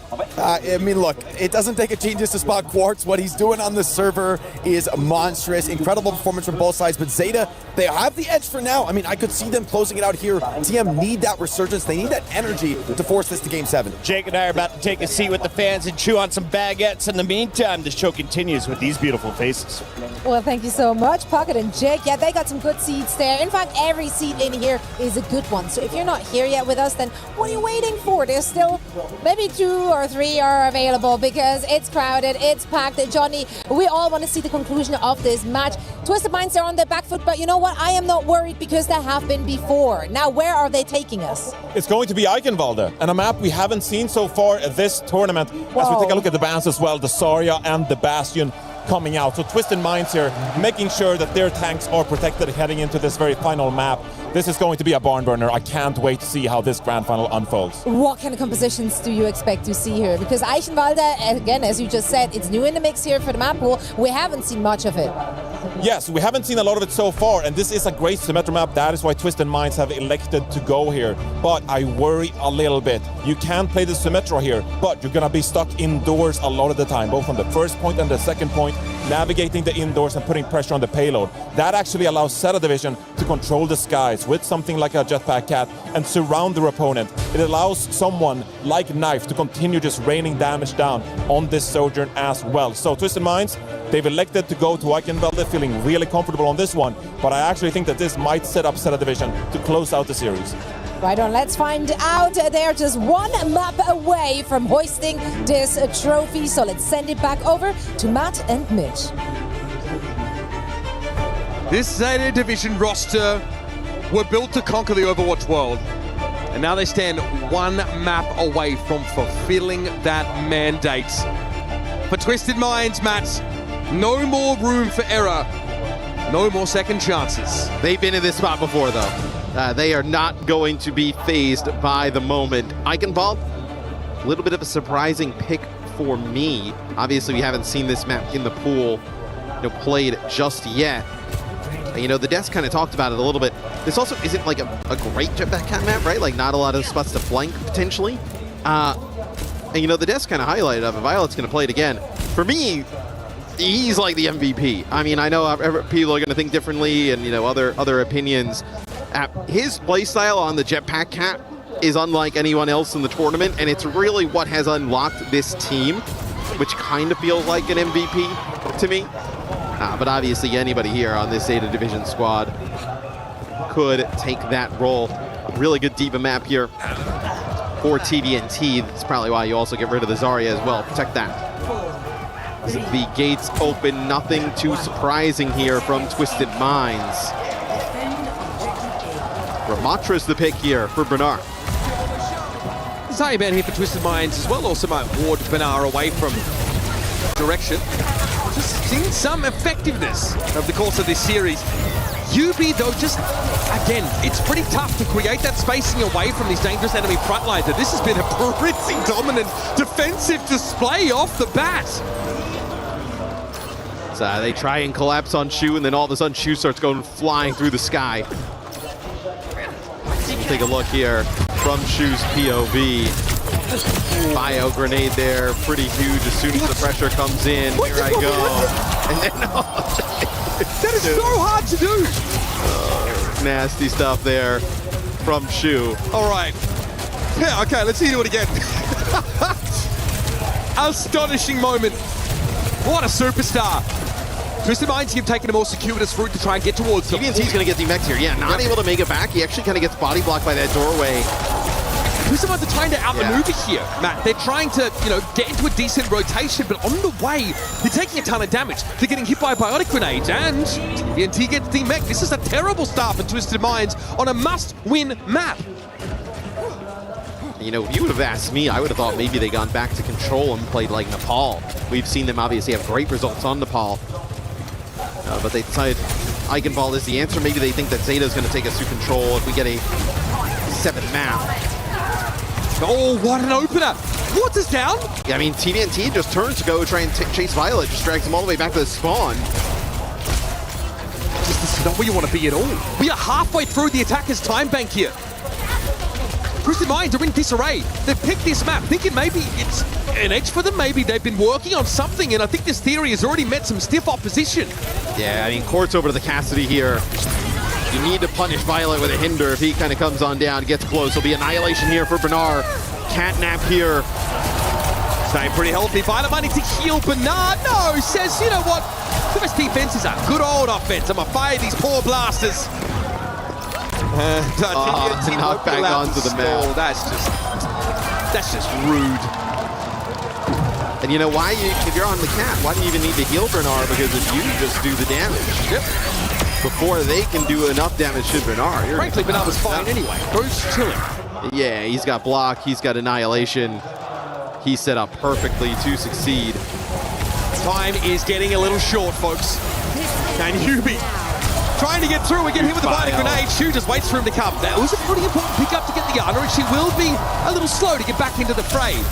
The TVNT just throws himself off the map to avoid being staggered. We are down to the last minute. Twisted Minds. These fans never quite heard them quieter. Yeah, they are silent here in Paris. Stony-faced. Minute to go. No support ults to work with. Simwall available. TVNT finally actually gets into the back line, deals with Knife. He may end up losing his mech, but's got self-destruct. That was big. Yeah, Bio didn't really matter in the end, Matt. They kept TVNT alive long enough, and he did is a very important work. Nice switching over towards Genji for a moment, but I think Zeta realizing here there's just no chance of contesting this. Wait a minute! Malga? Okay, guys. Let's just take a breath. Looks like here's some old charge. Yeah, here's not gonna be an over the top that we remember there. Sends the Malga flying to his death. Momentum means so much right now. You've got to create a mini snowball if you can. But that body grenade for Shu might have extinguished it in a heartbeat.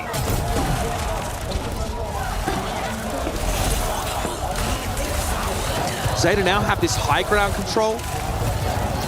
No chance for Twisted Minds to meaningfully push up forward. And look, it's another 3-player biotic grenade. That is going to be a regularity if you don't unseat Shu somehow, Matt. Yeah, I mean, it's going to be the sim wall here. But the nano boost onto Bernard that tries to buy them some space as Bernard's in a lot of trouble. Now, obviously, the one thing with Ana, right, is not going to be able to kind of heal Bernard through that sim wall. So kind of splits him off from the Ana of Shu. They were able to just kind of burn him down as a must-needed fight win there for Twisted Minds. Catnap here comes on in. Oh, no. TBNT.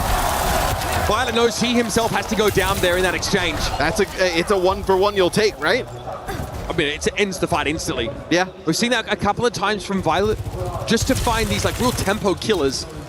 Oh, I mean, that stops. You would have had control over the bridge here. Maybe Quartz is on the high ground. It just stops everything. TP, they avoid the pulse bomb dropped in their wake there by Proper. All of Twisted Minds set up on the card right now, but for the next 5 or so seconds, they can't TP away from this spot. So what's the response? Zeta Division are going to come up with an answer and come up with it soon now. The Vortex is thrown at the card, but it is still hurtling towards those doors. Zeta Division have to have a plan, and it involves Shu shooting Quartz in the face. Apparently, Knife is nice and safe here, as TVNT won't be given a chance to rematch, because if the Shu fits, it's going to get stuck when the sun don't shine. That is disgusting! 3 for Shu, uncontested. Fighting to deliver a championship to Zeta fans everywhere.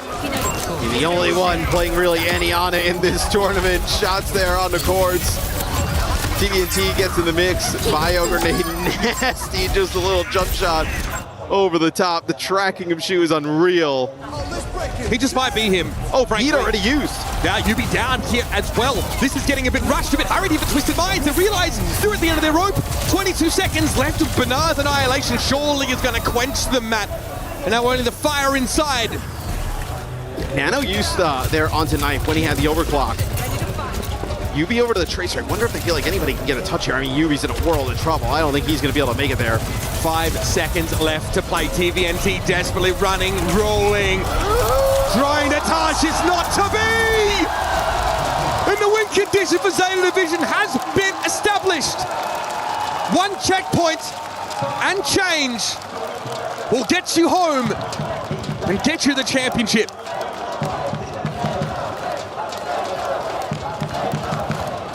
See if they can seal the deal.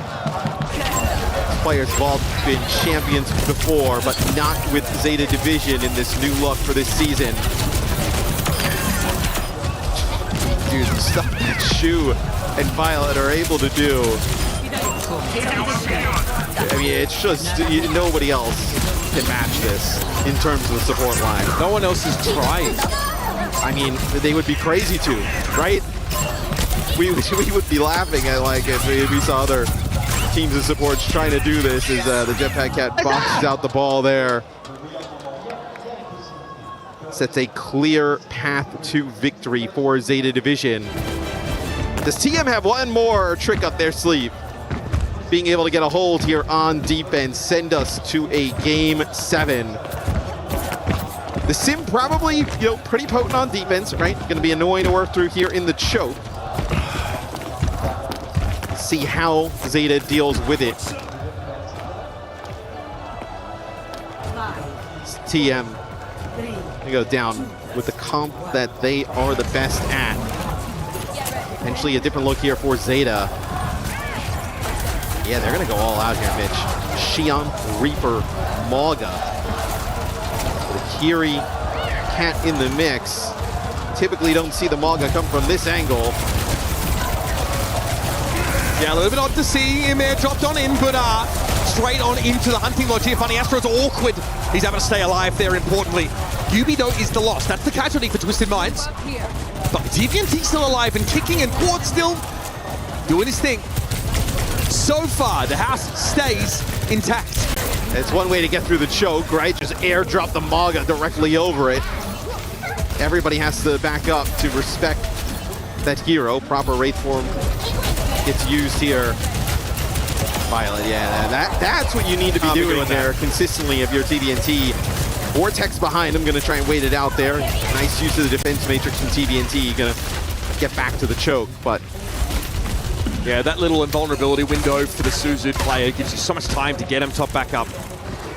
TVNT knew he was under no threat there. It's a free kill to push up and get on Violet. Kitsune Rush is coming in about the same time, though. Shu and Simple have them both developed here, and they're going to be popped straight away. Simple first, Shu second, doesn't matter. We've got roads overlapping. Proper taken down very early. Talked about how the Reaper can stifle his skill expression. Here it's just Quartz with his own brand of skill on display. His Shu's knocked down to side. Big headshot, forces the carry out of the fight, and Quartz doubles back for the rest of his meal. Always a potential path to victory for Twisted Minds. Is Quartz just dominating the game. It'll be the catnap here. It's going to get Yubi all the way to the spawn. How's he alive still? Okay, defense matrix there for TVNT. Now the D.Va has to get out alive.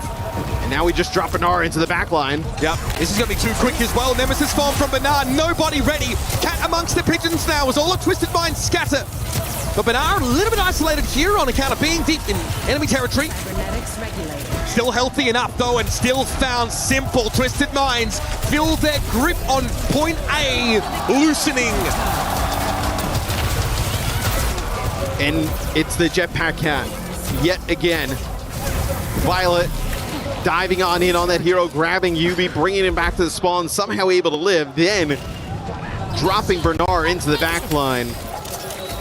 Just no other hero can give you that type of advantage. No other player playing this hero can give you this type of advantage. Gets the high ground, tries to go with a knock there, somehow able to live. And he's just wrapped around behind them. This guy is just dialed in. The Jetpack Cat's such a nuisance. Violet is everywhere all at once. Now Proper picks up where Violet left off. 3 damage on an enemy D.Va. I'll take that. TVNT is low. How are they going to get him healed up in time? TP him away. Quickly tend to his wounds. But this is all time that Zeta Division can use to set up, to progress. 3 minutes 20 is their time bank. Simple stretching himself thin to try and keep Quartz alive on that off angle now. Kitsune Rush comes on down. A 1-for-1, but now another annihilation, but needs healing. Needs it badly. Tries to hide out of line of sight, but eventually brought down as Twisted Minds weather the storm. Maybe a huge fight win there. Bernard gonna go over to the D.Va, try and match TVNT here. This is a huge fight. Zeta, obviously catnap Kitsune Rush. You can weather this storm if you're Twisted Minds. Dream starts to become real of getting this hold. I can't even imagine what awaits us on the other side of this 2 minutes and 40, Matt. If it's even that long. Catnap here for Violet. He's got his eyes on only one target. Catches out Quartz. Tries to drag him down to the depths. Quartz though to slide back up. He won't be down so easily. He's able to find Knife on the return, but it's not going to be enough. Zeta Division breakthrough. Twisted Minds yet again with 2 minutes 20 to go. Victory is within their grasp. It's going to be Violet going back to spawn. Think to go grab Knife. Bring him over the top. Get him back in the action rather quickly. Still a little bit more to go. Bernard is going to try and deny some of the exits here. Proper with a pulse bomb here up the high ground. Is he going to go through the window? They're not ready. They don't know what's coming. Now, Proper Herald is arrival. Gets rid of the TP at the very least. This is a bit awkward now for Twisted Minds, but they're committed. They know there's only one way out of this fight, and that is through Zeta Division. Stake their claim to the high ground, up on the castle, and that will be enough to buy them some moments to breathe, a chance to set up. I think they know that Violet's underneath them. Not going to be able to kind of really go engage with the cat. Nothing like the pitter-patter little paws to give it away, Matt. No, he's... Look at this. Oh my God. He has the knockback perk now available, so... Oh, he has the slash perk, excuse me, so still dangerous in a 1v1. They're running out of time here, and if he dies, they're in a bit of trouble. Minute 15 on the clock. Corsi very mindful about Proper just turning up at a moment's notice, and that could be it. The opener from Knife, and he twists it in the back of these mines. Now Simple, just flat, nowhere to go at all. Twisted Minds in desperation know they've got to pull TVNT out of there, but if he dies here, it's all over. He's got to get back to the card. He's got to go for a self-destruct, and he needs to get his mech back. But it's not to be. Bernard finds himself a couple, and Talent will give these guys a seat at the table, but it never promised them a championship. Nothing was given. Everything was earned. Zeta Division are your 2026 Mid-Season Champions.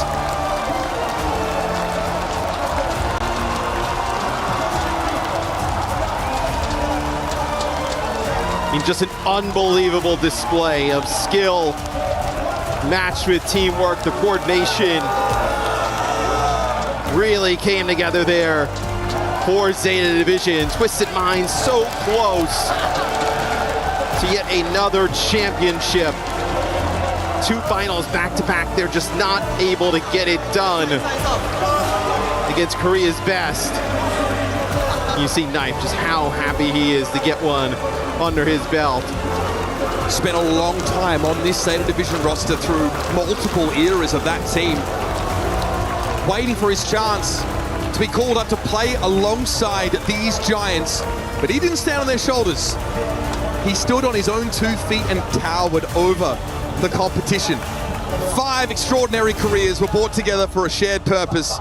Here in Paris, purpose has become permanence, and Zeta Division will ascend to the throne. And yes, a new era in Overwatch begins tonight. South Korea back on top. Let's head down to Ian on the floor. High emotions. What a win for Zeta Division here at the Esports World Cup. They are your champions. Before you raise your trophy, there's something we need to do. One more key crush. 이제 우승 컵을 들어올리기 전에 마지막으로 해야 할 일 하나 있죠. 마지막 키를 부수는 일만 남았습니다, 여러분. 한 분이 가셔서 바로 키 부수러 가시겠습니다. 여러분 다 이쪽으로 가시죠. Any of you can step forward and do the honors here. The last key to be crushed for Overwatch at the Esports World Cup here. Please join our key master and complete the mission.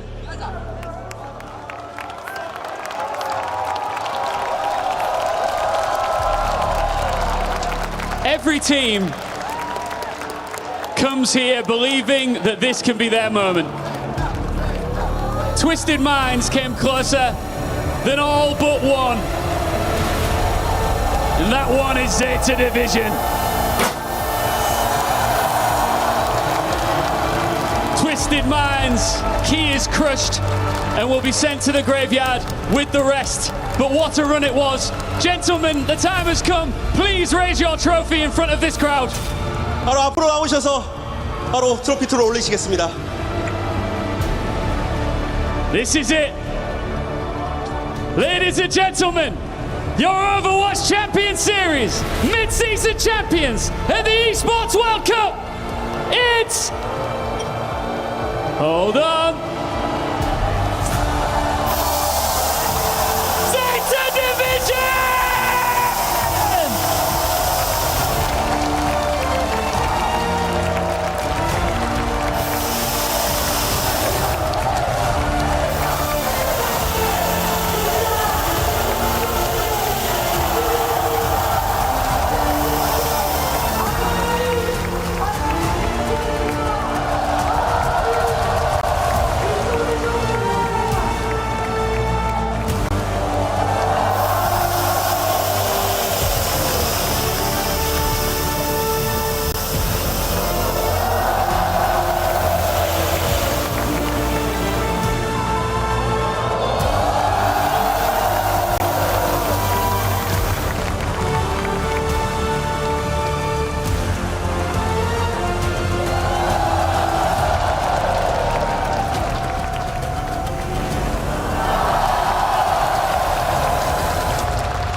incredible.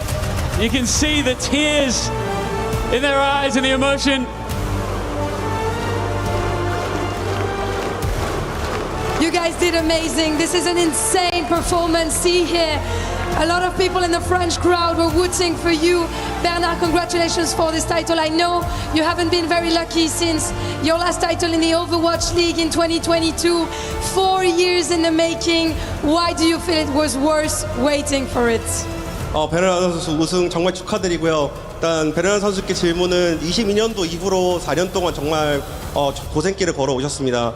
정말 4년 만에 이렇게 우승컵을 다시 들어올리시게 되는데 그간의 기다림이 좀 값진 기다림이었는지 묻고 싶네요.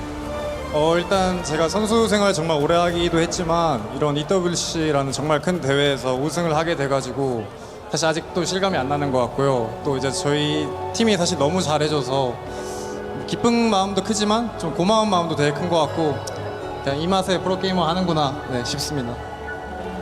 I mean, it's a surreal feeling that it's almost the first time that I've been lifting this trophy of international land, and yeah, we have a great teammates out there. I have a great teammate and I've played a lot better this time, but it's just that this is why I play as a pro. This is why I compete. This is how I'm feeling right now. This is beautiful and that's what you deserve, Bernard, I'm telling you. Donc évidemment, cette question, t'as pas été très lucky. Ça fait 4 ans que t'as pas pu soulever un tournoi, un trophée international depuis la dernière fois en Overwatch League. Qu'est-ce que ça fait? T'as l'impression que ça valait la peine d'attendre ces 4 ans? C'est littéralement pour ce genre de moment que je joue à Overwatch. Ça a été long, franchement, j'y croyais plus forcément trop. Mais j'ai continué à avoir confiance, jouer avec des teammates qui sont incroyables. Et je suis tellement content d'en être arrivé là. Donc mesdames et messieurs, est-ce qu'on peut applaudir Bernard, s'il vous plaît. Violet, you came here as Korea's champions. You leave as the mid-season champions here in Paris. When this roster was assembled, did you always believe you could achieve this? 바이올렛 선수께 질문은 바로 이제 한국을 우승하신 이후에 다시 이렇게 여기까지 파리에 와서 우승을 하시게 됐습니다. 팀 로스터 구성된 순간부터 이 순간이 오기까지 이 순간이 올 거라고 생각을 하셨는지 한 번이라도 묻고 싶네요. 이번 연도 로스터가 제가 초창기 했던 19년도, 20년도 이후로 진짜 엄청 그 이상으로 강력한 로스터였다 생각해서 진짜 올해 하면서 그냥 저만 잘하면 무조건 우승할 수 있다 약간 그런 마음가짐을 했고 결국에 이렇게 우승할 수 있었던 것 같습니다. Honestly, seeing this roster in this coming this year, I felt myself that this is strong. This is what I have experienced since 2019, 2020, or even stronger than that. So yeah, I felt myself that if I get to do my part, then yeah, we'll definitely get to lift the trophy. And you did. Congratulations. Of course he did. Donc très belle réponse de la part de Violet forcément. Est-ce que tu t'y attendais avec ce roster-là à faire une performance pareille? Honnêtement, quand je suis arrivée dans cette équipe, je me suis dit c'est au moins du même calibre qu'en 2019, qu'en 2020, mes premières équipes. Et je me suis dit si j'arrive à faire ma part du boulot, on va soulever des trophées. Et il avait raison and you were right, Violet. And don't think that I'm forgetting our MVP here at the STC Arena, our Sony MVP, guys. Do you have any guess? Because I heard his name and you hear it now. It is you, Shuj Gaya. Congratulations.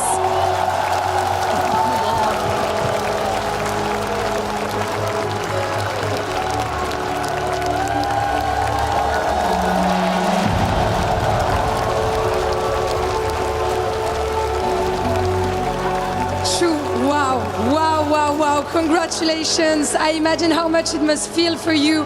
You are used to winning trophies. This is not your first one. This is probably not your last one either. But I want to know, with this roster, why is it special winning 2 titles at the same time here in 2026 in Paris?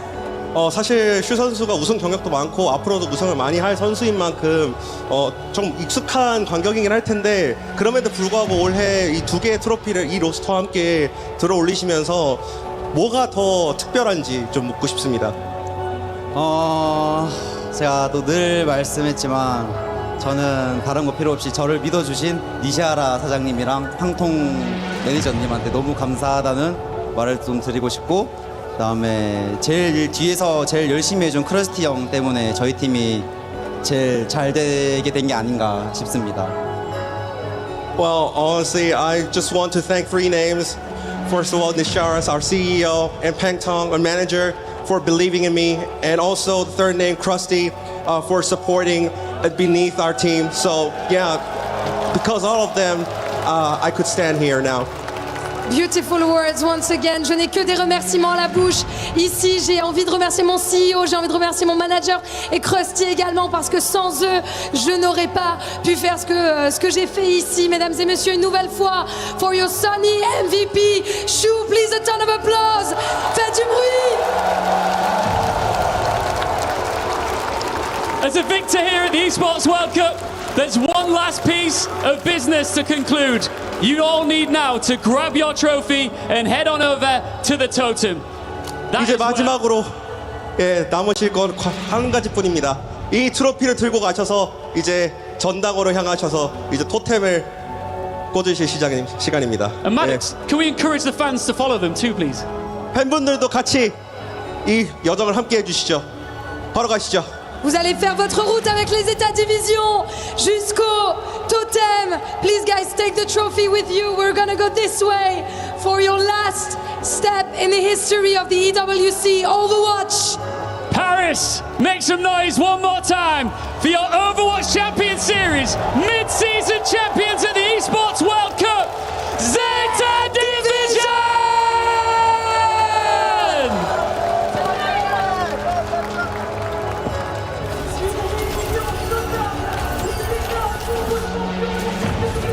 What an epic run by Zeta Division here at EWC 2026. They are our mid-season champions, and that man at the front walks away not just with MVP honors. Shu also will bank $25,000 for his efforts this weekend. It's not always that supports get the glory. It was well-deserved tonight. And in a roster full of stars, it's hard to pick out individual stories, but for me, there's one that shines through. Knife. He started his journey into top-tier professional Overwatch, asked to do the impossible to turn around the fates of a struggling team. He played on 200 ping, a team that could barely get a win, and yet he still distinguished himself. He still made us believe that there was something special about this player. Now, to see him lift the trophy in Paris, it's a beautiful thing. It's a beautiful moment. Yeah, and for this organization of Zeta Division, they took a gamble heading into this year. They let go of the entire roster except from Bernard. They gave Shu the keys to form a new one, and it all paid out.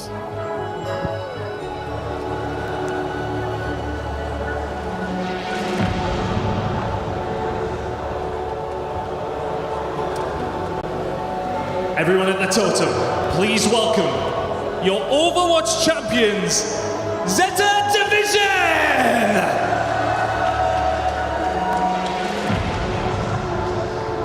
An incredible achievement for this team in Overwatch once again, Trav. And what a tournament from these guys. Please, congratulations. Give it up for Zeta Division one more time. Guys, please take to the totem. Cement your name in the history of the Esports World Cup.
hands together one more time and make some noise for your EWC 2026 Overwatch Midseason Champions!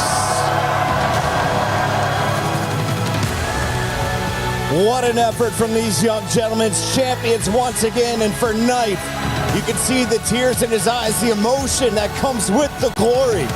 $400,000 banked this weekend for their efforts, but more importantly, they're going to walk away with the trophy and the memories that come with it. Struggle and sacrifice, it's an inevitable part of the journey, the long road for all of these players to arrive here at this moment, and so well deserved.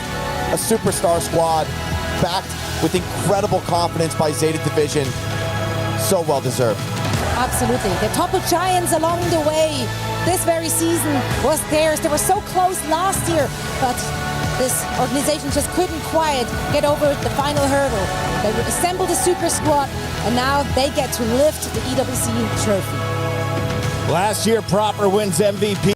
This year, with a new team, he gets another trophy. Congratulations to Zeta Division, our EWC 2026 champions.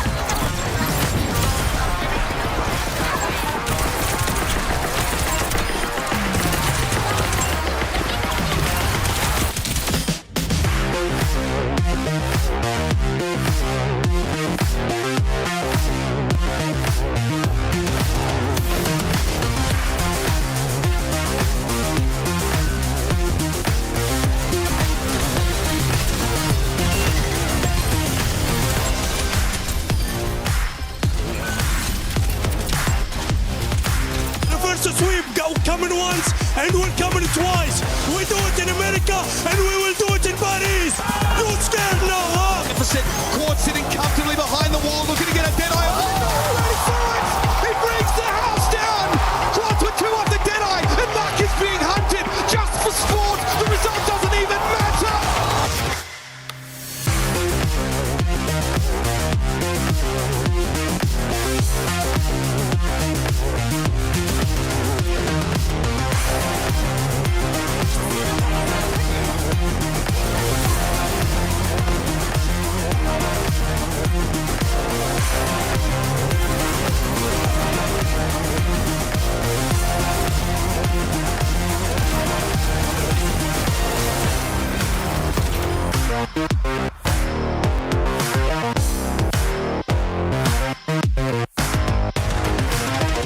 Let's play Overwatch now, okay?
Play is in our DNA. Whenever we let it out, it becomes our superpower. Now imagine an entire city being built to supercharge it. Kadir City, powered by Play.